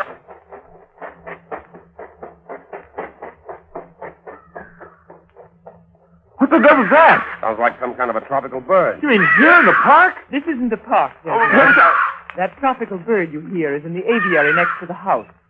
It's part of my private collection. You live in that house? Yes, with my sister. These are our grounds, gentlemen, and you're trespassing. Well, lady... We're looking for a telephone, madam. We're from the Chronicle. I don't care where you're from. You'll have to leave immediately. But someone's been killed. You'll have to leave immediately. My sister is ill. She can't have any excitement. Nina! Go back into the house, Carolyn. Nina! I've been looking for you. Where have you been? You know very well I've been out here feeding the birds. Why do you ask? Because I didn't see you. I thought perhaps you went back to the place. Carolyn! You catch cold out here. We'd better go back in the house. But who are these men, Nina? Reporters, dear. We'd like to use your telephone, miss, if there's one in the house. Why, of course. Come along. I'll take you to it. Thank you. If you men are reporters, I suppose you want to phone your paper about... About what? Nina, you're hurting. I'm sorry, dear. If I held your arm too tightly, I didn't want you to stumble. You're lying. You don't want me to talk. That's not true, Carolyn. You can say anything you please. Go ahead. Say anything you please. Oh, Nina. Please forgive me.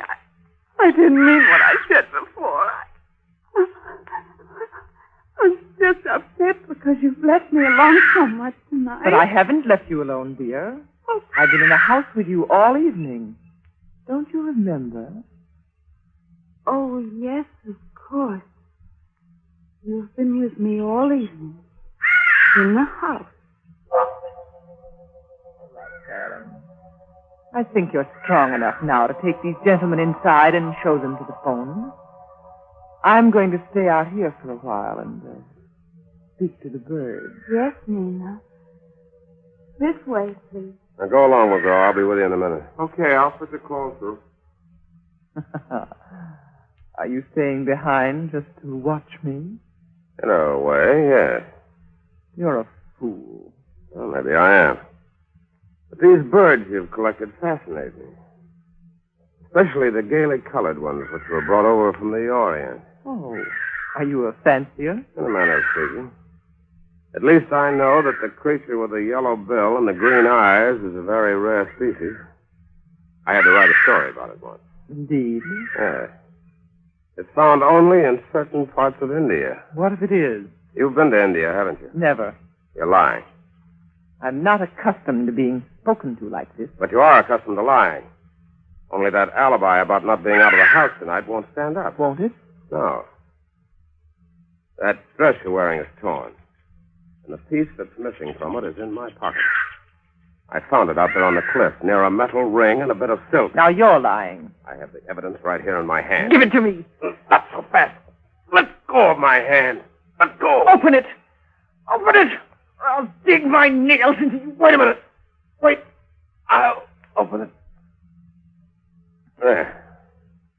I knew you were lying. There's nothing in it. Oh, of course not. But I found out what I wanted to know.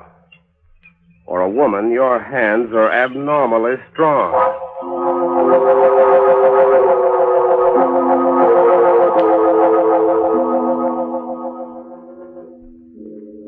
So now it's your turn to watch me and follow me around, huh, Mr. McGraw? Oh, not necessarily.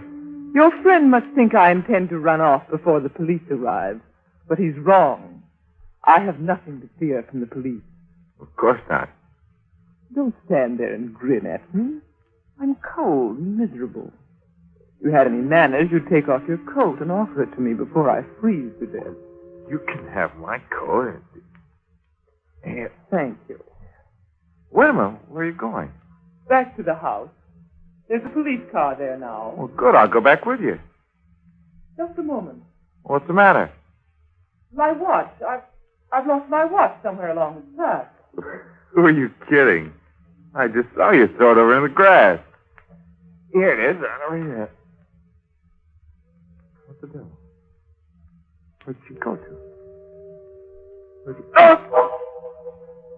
Myself! No! That's wrong! Just pushing me up! Quick!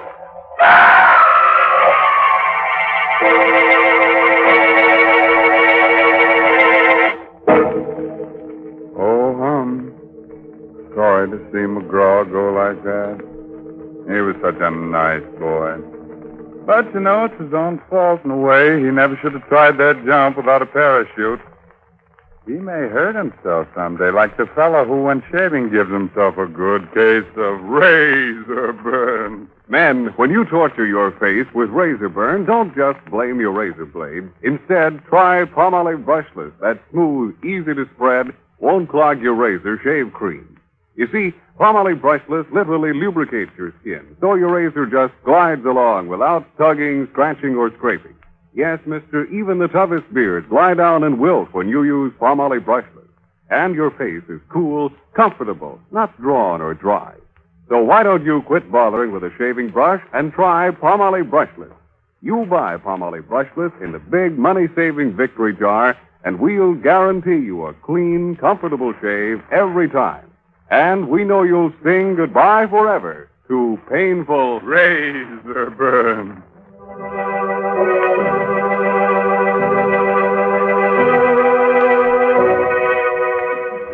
Let's get back to Nina and that beautiful Indian rope trick. After that double-header killing, Nina was picked up by the police and put in jail on suspicion of murder. But the case against her was still pretty slim, and when Barnes went down to his cell to get her story for his paper. You seem very confident for a woman who has so little time left to live. You're meddling, Mr. Barnes. Something that doesn't concern you. Oh, it does concern me. McGraw was a good friend of mine. I'm warning you not to interfere, Mr. Barnes. You'll regret it if you do. You'll regret it more. I have everything to gain and nothing to lose. Nothing but your life. Yeah, what about yours? They'll never convict me. Don't be so sure. I'm innocent. They can't even keep me here another 24 hours. Oh, your lawyers are going to spring you, huh? I have influential friends, Mr. Barnes. And when I'm free, I want to be left alone. You understand? You don't frighten me, Miss Kohler.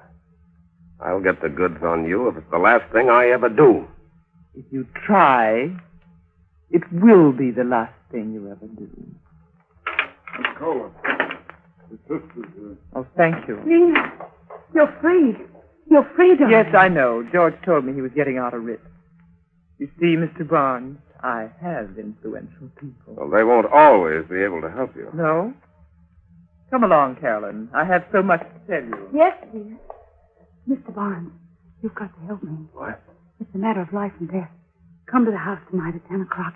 I'll be feeding the birds in the aviary. Right. Carolyn, what are you doing? I'm coming, Nina. I'm coming.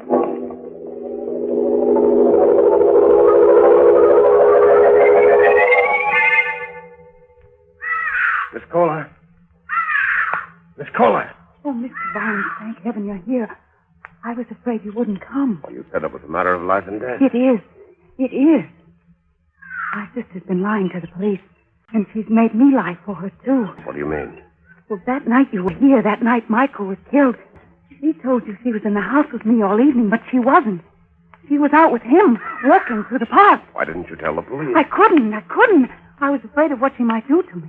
You don't know her, Mr. Barnes. She'd kill me if she thought I was telling you this. But I've got to tell somebody. I've just got to. Oh, wait a minute, kid. Get hold of yourself. The night this fellow Michael was killed, your sister made you say that she was home with you all evening. Yes, that's right. Did she tell you why she wanted you to lie for her? Yes. I don't believe her. She said she had nothing to do with Michael's death, but there was no way of proving her innocence. She was afraid that police might convict her on circumstantial evidence if I didn't give her an alibi. I see. One more question, Miss Kohler. You've been to India, haven't you? Yes, we lived there a number of years. I thought so. When I saw that bird with the yellow bill and the green... Well, by the way, where is that bird? I don't see it. It's gone. The cage is empty. Your sister must have taken it away. I had to, Mr. Barnes. He was dead. Oh, Nina. Why are you so frightened, Carolyn? Have you been talking out of school? Oh, no. What have you told him? Nothing. I haven't said a word. You're lying. Go into the house, Carolyn. Just a moment. Are you meddling again, Mr. Barnes? I'm more than meddling. I'm going to protect the state's key witness in its case against you. So you have told him? Yes. Yes, I told him everything. I don't care what you do to me. I don't care. Be quiet. Be quiet, I say. How long do you think you can keep this up, Miss Kohler? Aren't 5 cold-blooded murders enough for you? You're a fool, Barnes. Phone the police, Carolyn. Hurry. I'll keep her here until they arrive. Carolyn, don't you dare. Phone the police, I tell you. She'll kill you if you don't. Yes, I'll call them. Carolyn, come back here. The jig's just about up, Miss Kohler. You think you're clever, don't you? Not especially. But I know who committed those murders. You don't. You're wrong, Mr. Barnes. I can prove that you're wrong. You're wasting your breath. But I'm innocent, I tell you. And I can prove it if you give me half a chance. What chance did you give McGraw? I wasn't anywhere near McGraw when he was killed. And Michael was my best friend. Yeah, tell that to the cops. Give me a break, Mr. Barnes. I'll admit I was with Michael that night he was killed, but I didn't do it. I couldn't have done it. You couldn't have done it. No. I'll show you why if you let me go back to the place where it happened. What do you think I am? I think you're a gentleman, Mr. Barnes. And I know you want to find out who murdered your friend. But you never will find out if they convict me. You'll never find the real murderer. Won't you believe me? Won't you give me this one last chance? I don't know. Please, let me prove that you're wrong. Okay. Where do you want to go? Back to the edge of the cliff.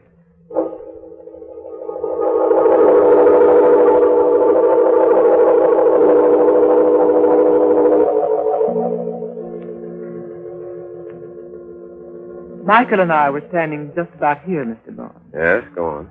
We were talking about the mysterious murders that had taken place on these bluffs overlooking the harbor. We were joking about the fact that I was a woman dressed in white. You're in white again tonight, Miss Kohler. Yes, it's my favorite color. I see. We stood here for a while, and then the cold air chilled me, so I asked Michael for his coat. May I have your coat, please, Mr. Barnes? What's the idea? I want to show you what happened. Well, do you have to be that graphic? Yes, it's important. The details are terribly important. All right, you can have my coat. But I'm warning you, Miss Kohler. I know the game. Slipping a silk noose over a man's neck is done more easily when his coat's off.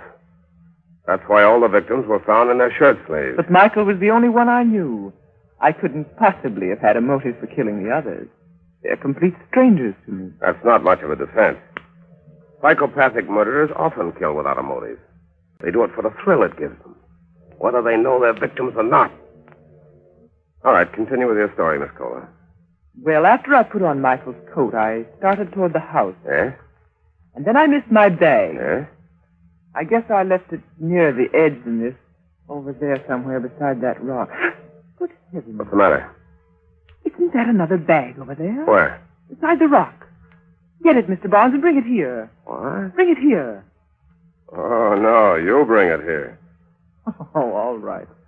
If you're that frightened of me, I will. Just an ordinary bag. I don't know why you were afraid of picking it up. Nothing could have... Oh, my neck! I knew you couldn't resist another victim, Mr. Barnes. But you forgot about my strong hands and this coat I borrowed from you. You should have known better than to try that trick while I still had it on. There are other ways of committing murder, Miss Kohler. And I'm sure a psychopathic killer like yourself knows most of them. Yes, I do. Stay where you are. You're smarter than I thought, Miss Kohler. I never dreamed that you'd find a gun in that bag. That was the chief's idea. You underrated our police force, Barnes. We've suspected you for some time. We couldn't get the goods on you till tonight. We? Yes. Didn't you know there were women detectives? My sister and I have been leading you on ever since you killed Michael.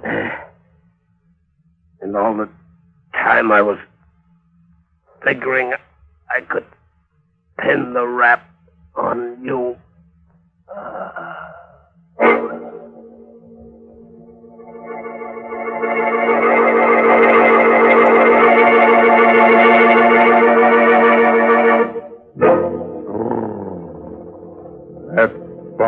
boy gave me the willies.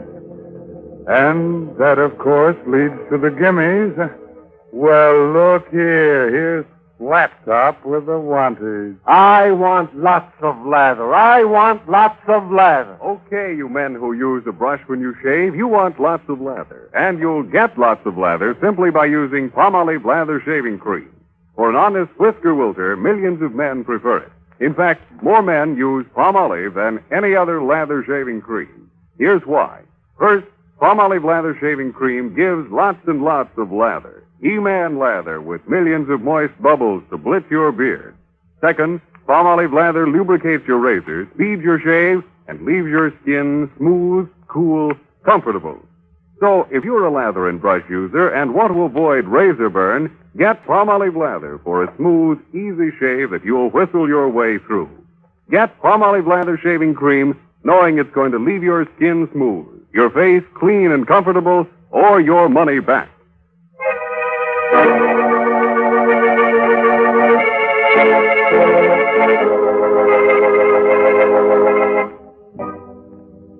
Well, it's time to fold up the ghosts now, those little folds, and put them back in the closet with the family skeleton, which is something.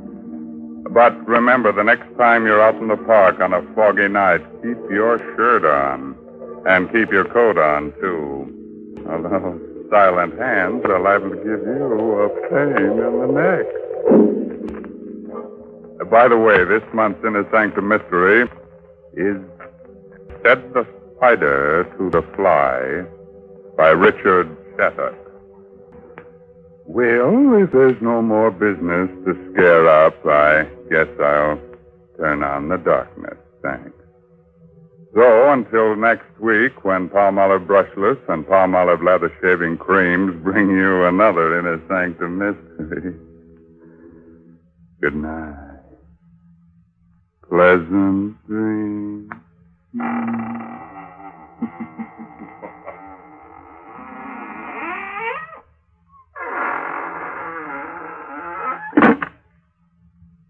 What is the 14-day Palmolive plan? Yes, what is the 14-day Palmolive plan? It's the biggest beauty news in years. Doctors tested this plan, proved it brought lovelier complexions to 2 out of 3 of all the women tested. Here it is. Wash your face with Palmolive soap. Then massage for a full 60 seconds with Palmolive's lovely soft lather. Then rinse. Do this 3 times a day. Easy to do, yet 36 doctors prove this Palmolive plan brings a lovelier complexion to 2 out of 3 women. No matter what type of skin you have, dry or oily, the 14-day Palmolive plan works. So get Palmolive. See what Palmolive can do for your skin in only 14 days. This is CBS, the Columbia Broadcast.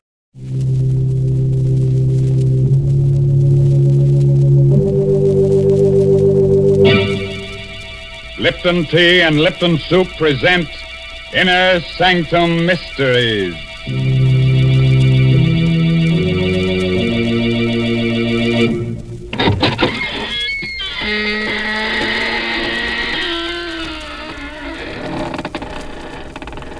Good evening, fiends. Friends of the Inner Sanctum. This is Raymond, your host, inviting you through the squeaking door. Don't hesitate. Come right in. Oh, it's a bit dark. Careful, don't brush up against that skeleton. Oh, he's quite harmless, I assure you. He's only the skeleton in our closet come out for a bit of air. The idea of a skeleton coming out for air. Such nonsense. Oh, you mean because it's already so well ventilated? Oh, how do you do, Mary Bennett? Hello, Mr. Raymond. Now, you tell me truthfully, is there a family skeleton in your closet? Oh, yes, indeed. And what's more, we make no bones about it. But I'd like to really get him out of the closet. I need space to store my Lipton's noodle soup. What a silly thing to say. You know very well that Lipton's noodle soup comes in a tidy little package that takes up hardly any room at all. Oh. Fact is, Lipton's is convenient all the way around. It takes hardly any time to make. costs less, and makes lots more than canned soups. And when it comes to flavor, nothing can beat Lipton's. It's a grand homemade tasting noodle soup with a chickeny flavor. And folks, Lipton's is just swimming with tender golden egg noodles. It's like I always say, you just don't know how good noodle soup can be till you've tried Lipton's. And like I always say, tonight put a tight hat on your head so your hair won't rise. And get ready to listen to No Coffin for the Dead. It's an original story by Emil Tepperman.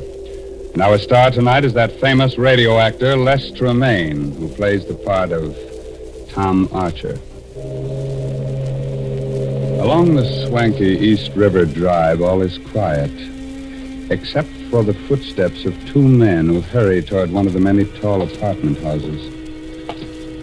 Let me introduce you quickly to these two men before death strikes out at them. The man on the outside, the tall, blonde man, is District Attorney Tom Archer. The other one, the lean, dark-haired fellow, is Tom Archer's assistant, John Frayne. Tom's really worried about something. I'll walk you to the door of your house, John. I don't like your being out alone this late at night. Whoever's been sending you those threatening letters isn't John. Look out, John. That fellow in the alley with a knife. Look out. Drop that knife, you. Oh, you've killed him. You've killed John Frayne. Don't. Keep back, you. No. With that knife, you don't. No. Don't stab me. Well, the devil killed John Frayne. Stabbed me. I'll remember his face if I ever see him again. I'll remember.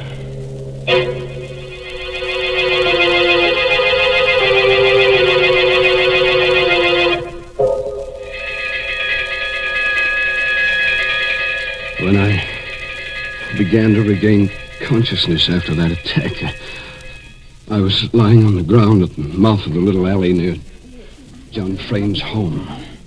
A fussy little ambulance intern had just finished working over me. There was a small crowd around me, and I glimpsed the face of Detective Inspector Lambert just behind the intern. There. Feel better now, Mr. Archer? How is he, Doc? I about got him fixed up, Inspector Lambert. I think he'll be all right. He's conscious now. Can I talk to him? Yeah, but better not move him for a few minutes till the shock wears off.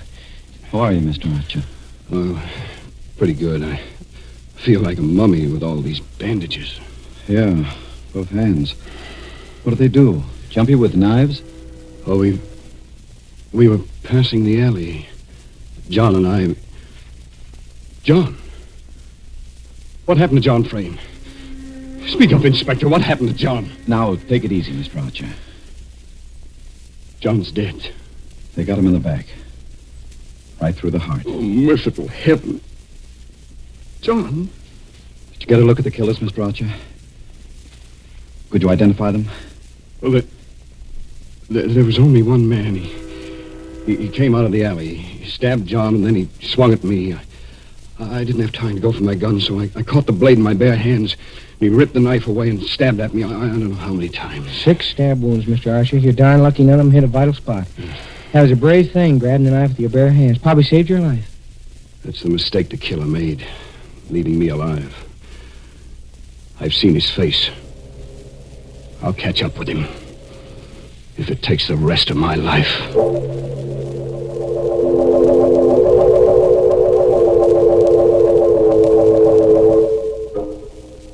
I was a bit shaky on my feet when Inspector Lambert and the intern helped me up. But I insisted on going over to where the body of John Frayne lay, covered with a white sheet. And then I saw Susan, leaning against the great comforting bulk of old Mrs. Hogan, her housekeeper. She was looking down at the shroud that covered her husband's body. It was God's will, Mrs. Frayne. Susan. Oh, Tom. Tom, I can't believe it. John. Be brave, Susan. John's dead. Nothing I can say will replace him. Have you any idea who the murderer is? I saw his face for a moment, that's all. But I'll recognize it again, I'm sure. Mr. Archer, here's something we found in the alley. What is it, Inspector? Looks like the charm off a watch fob. It's broken off. A charm? Well... You recognize it, Mrs. Sprain? Oh, no. No, it can't be. It can't be. No, of course not, Susan. There are hundreds of watch charms like this one. What is it, Mrs. Sprain? That watch charm. My younger brother, Peter, wears one just like it. Oh? Oh, nonsense, Lambert. You can buy those in any jewelry store. Besides, I saw the killer's face. It wasn't Pete. Mrs. Hogan. Yes, Mr. Archer? Please take Mrs. Frayne upstairs now. That I'll do. Come along, darling. I'll see you later, Susan. Oh, please stay here, Tom. You're hurt. All those wounds. I'll be okay. Right now, I've got to go downtown with Inspector Lambert and look at pictures while that murderer's face is fresh in my mind.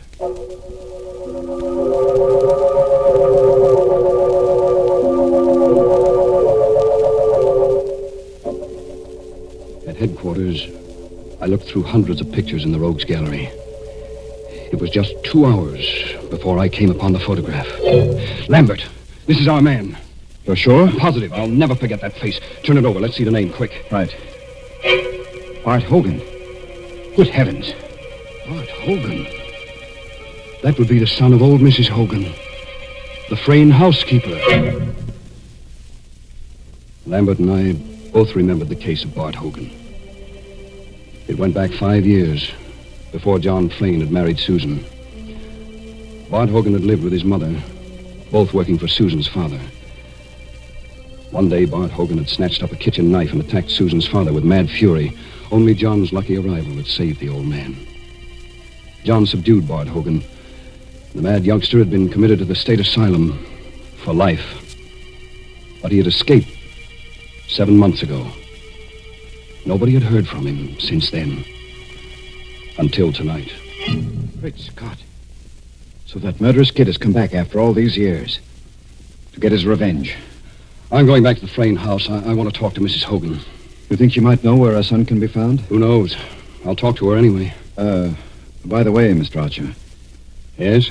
While you're up there, suppose you just kind of check on whether Brother Pete has lost his watch charm.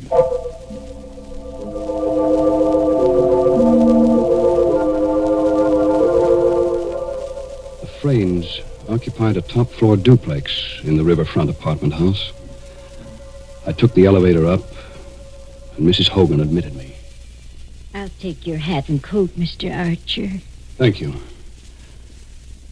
Mrs. Hogan, where's your son, Bart? Bart? Well, why'd you ask after Bart?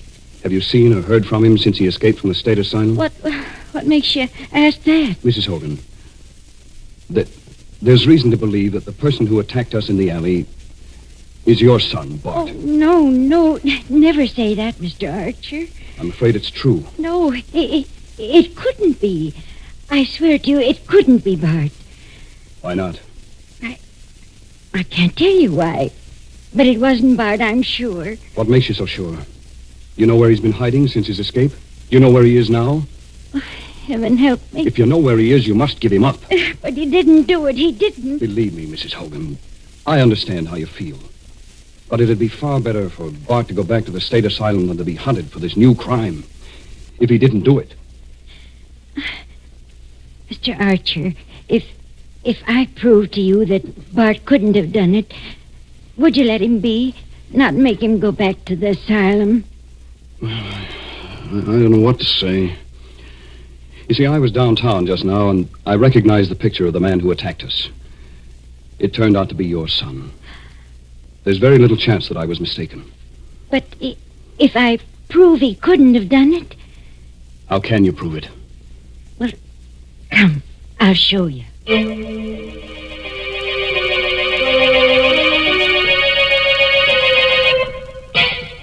Her usually ruddy face was drained of blood as she led me up the stairs to the upper floor of the duplex. And then, along the hall to her room. I always keep the door locked. Go inside, please. Well, I don't see anything in this room, Mrs. Hogan. Well, over here, please, the closet. Is that you, Ma? Is that you? It's all right, Bart, darling. I brought a good friend. Good heavens. You've been hiding him here in this closet? For 7 months now. When he escaped from the asylum, he came here. I cleared out the closet. It just holds the cot. He lies in there night and day. Where's he, Ma? Why'd you bring him? What's he want? Don't be afraid, Bart. Mr. Archer won't hurt you. He wants to ask you some questions. Bart, have you been out of this room tonight? Out? Me? Not a chance. He tells the truth, Mr. Archer. Here, I'll pull the blanket back and show you the proof. There. Look at his legs. He was shot in both legs when he escaped from the asylum. I couldn't get medical attention for him, and the wounds never healed properly. I see. You must believe me now, Mr. Archer. Bart couldn't be one who attacked you, because, well, he'll never be able to walk as long as he lives.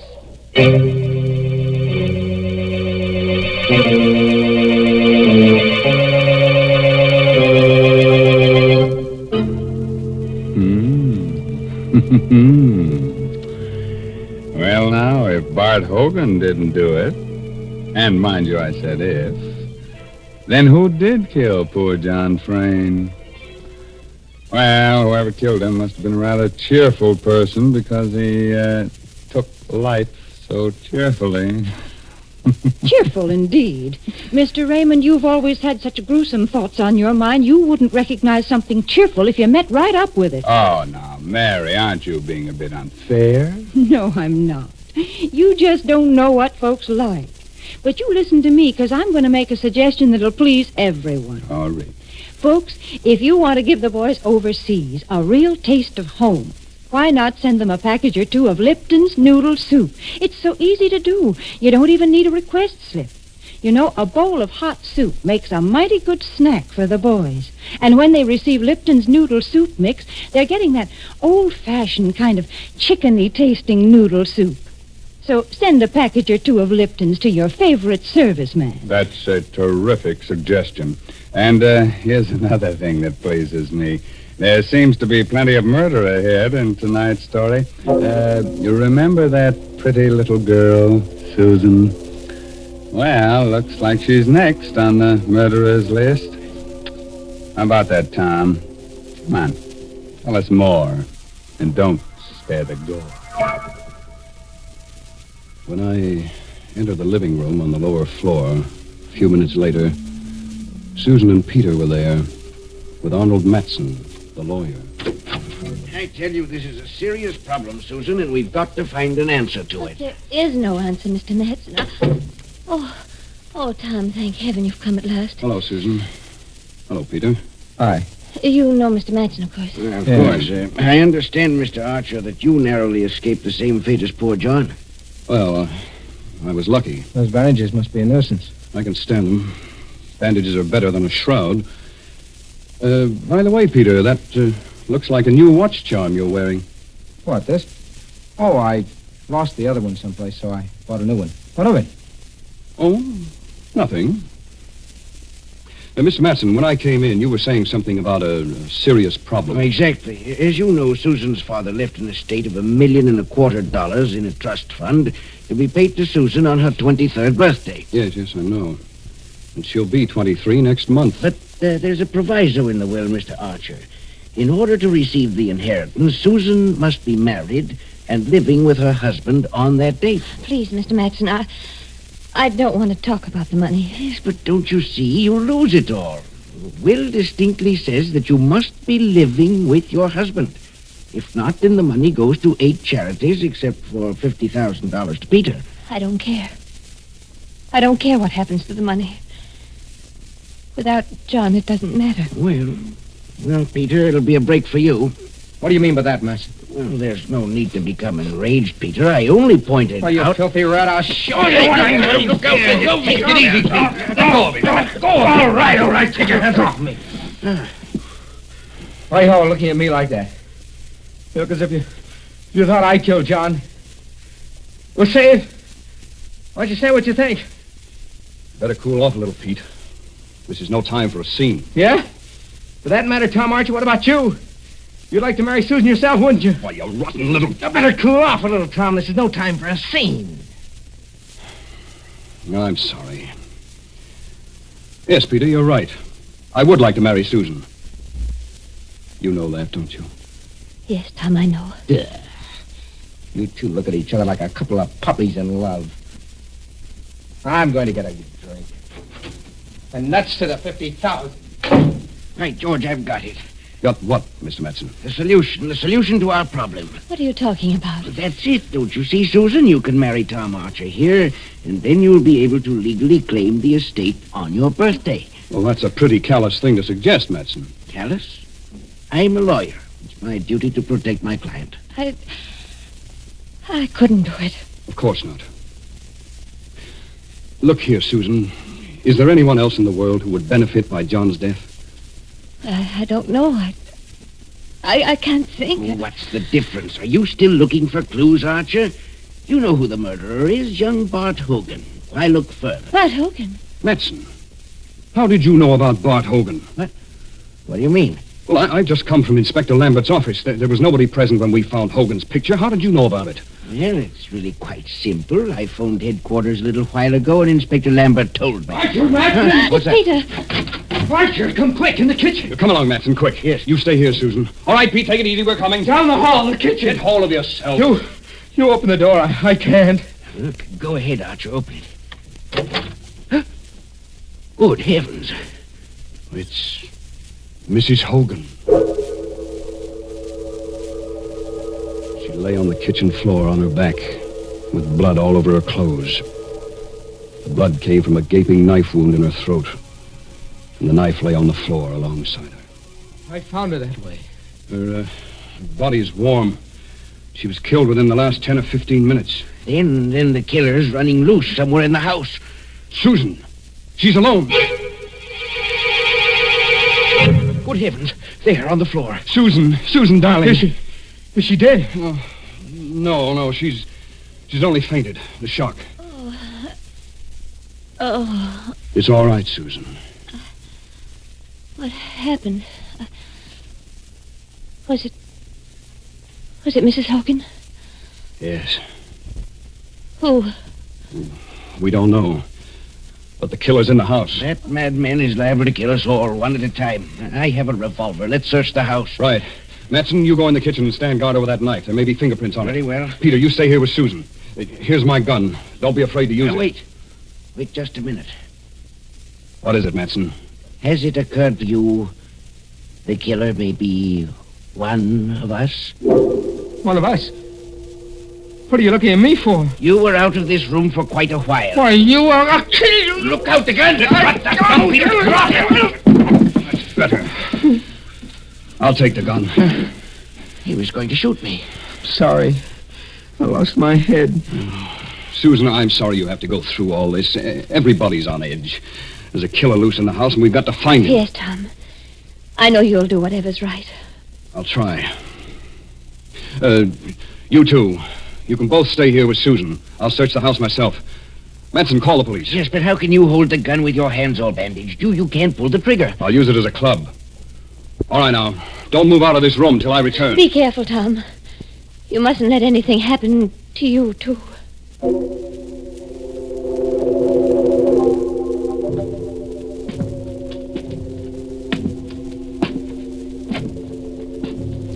I went slowly up the stairs to the upper floor, gripping the gun by the barrel in my bandaged hand.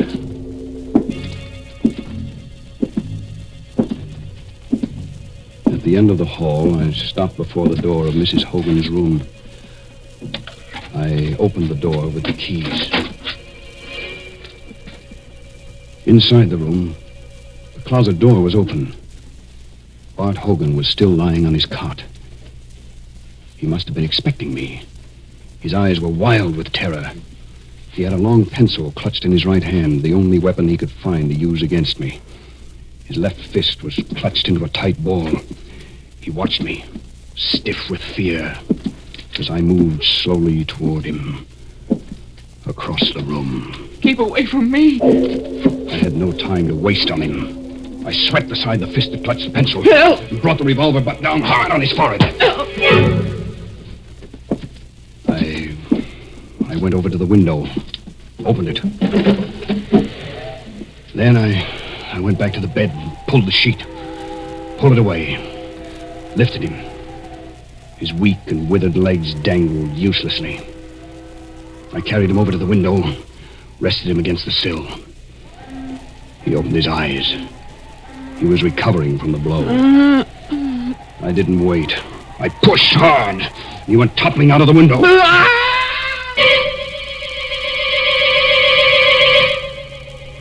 I leaned over and saw the body strike against the 10th floor setback, then go hurtling into the air and smash down upon the pavement far below.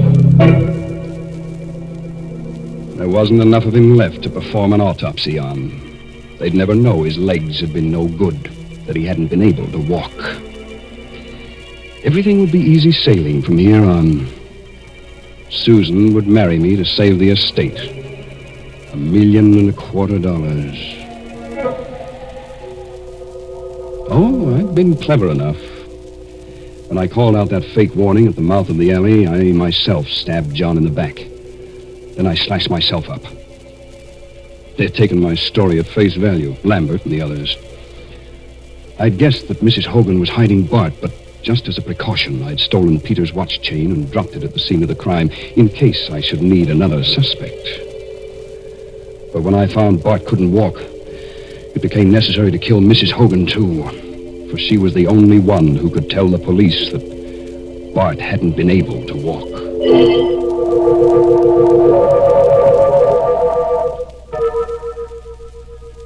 All I had to do now was go down and say I'd found Bart, we had fought, and he had fallen from the window. The perfect crime. I took one more last look down into the street, where a crowd had gathered around Bart's body. I was able to make out the figure of Inspector Lambert, bending over what was left of him. And I saw Lambert force something out of the clenched left fist of the dead body. In a flash, I remembered that feeble little pencil with which Bart had tried to defend himself. I pulled in my head from the window and glanced across to the closet. I saw it at once. A small white scratch pad. I rushed across the room and snatched up the pad. And there, on the topmost page, were the indentations of what Bart Hogan had written on the page, and then had torn off. I could read it clearly. I could almost imagine his terrified voicing of the frightened appeal as he wrote it. Archer was here. He means to kill me. He wants them to think I killed John Frayne. But I can't walk. I've got 2 bullets in my legs. For God's sake, save me. Bart had written that note, meaning to throw it out the window. But I had come back too soon for him, and I had thrown it out of the window for him. I went back to the window and looked down. I saw Lambert peering up. Then he turned away and hurried toward the entrance of the building. He's coming for me. There's only one thing for me to do now. I've locked the door. It'll take time to break it down. In the meantime, I've taken the bandage off my right hand. I'm writing a full account of tonight's work. I gambled for a fortune, and I lost.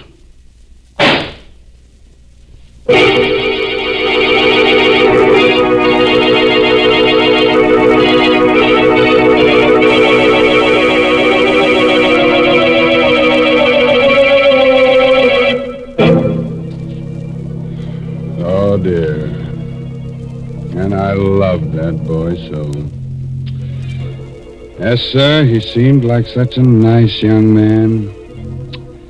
Well, his trouble was he tried to commit the perfect crime without first practicing up on minor crimes. He should have started by stealing watermelons and And maybe tried his hand at robbing mail trains. Mr. Raymond, what are you suggesting?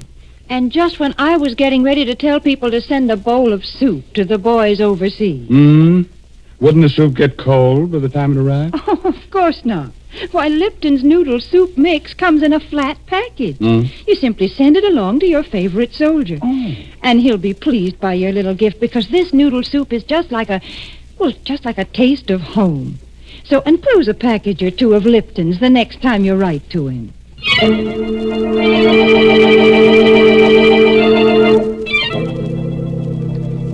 Oh, gosh, I'm sorry you have to go so soon. But drop in again next Tuesday for another little blood fest. You know, some people have to commit murders to get a kick out of life.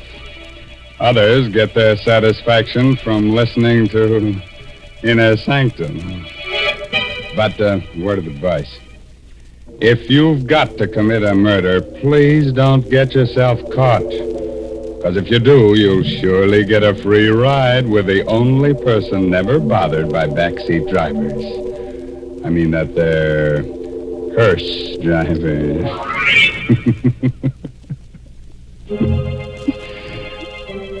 By the way, this month's Inner Sanctum mystery novel is A Time to Die by Hilda Lawrence. Now, I guess it's time to close that there squeaking door until next week when Lipton Tea and Lipton Soup bring you another Inner Sanctum mystery directed by Hyman Brown. So until then, good night. Pleasant dreams.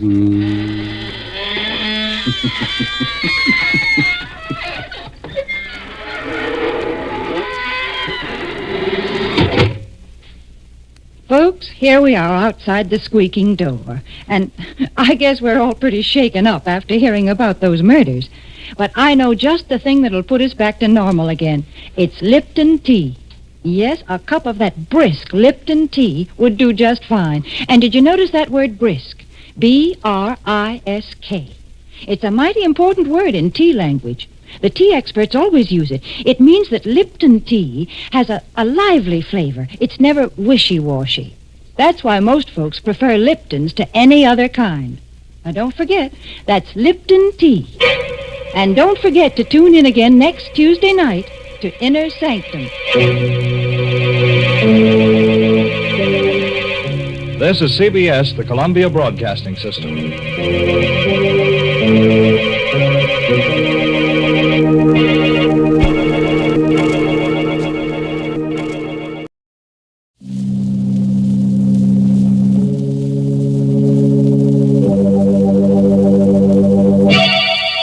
Lipton Tea and Lipton Soup presents Inner Sanctum Mysteries.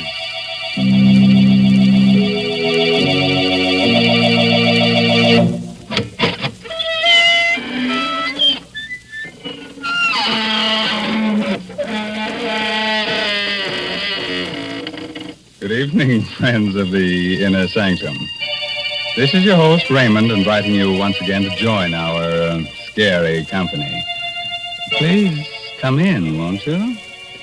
We have the full quiver of shivers this evening, and, what? You say it's rather cold in here. Well, some of the chills of our story must have leaked out. Why don't you all huddle together? There's so much comfort in having someone else beside you instead of being besides yourself. Now, Mr. Raymond, that's no way to welcome people.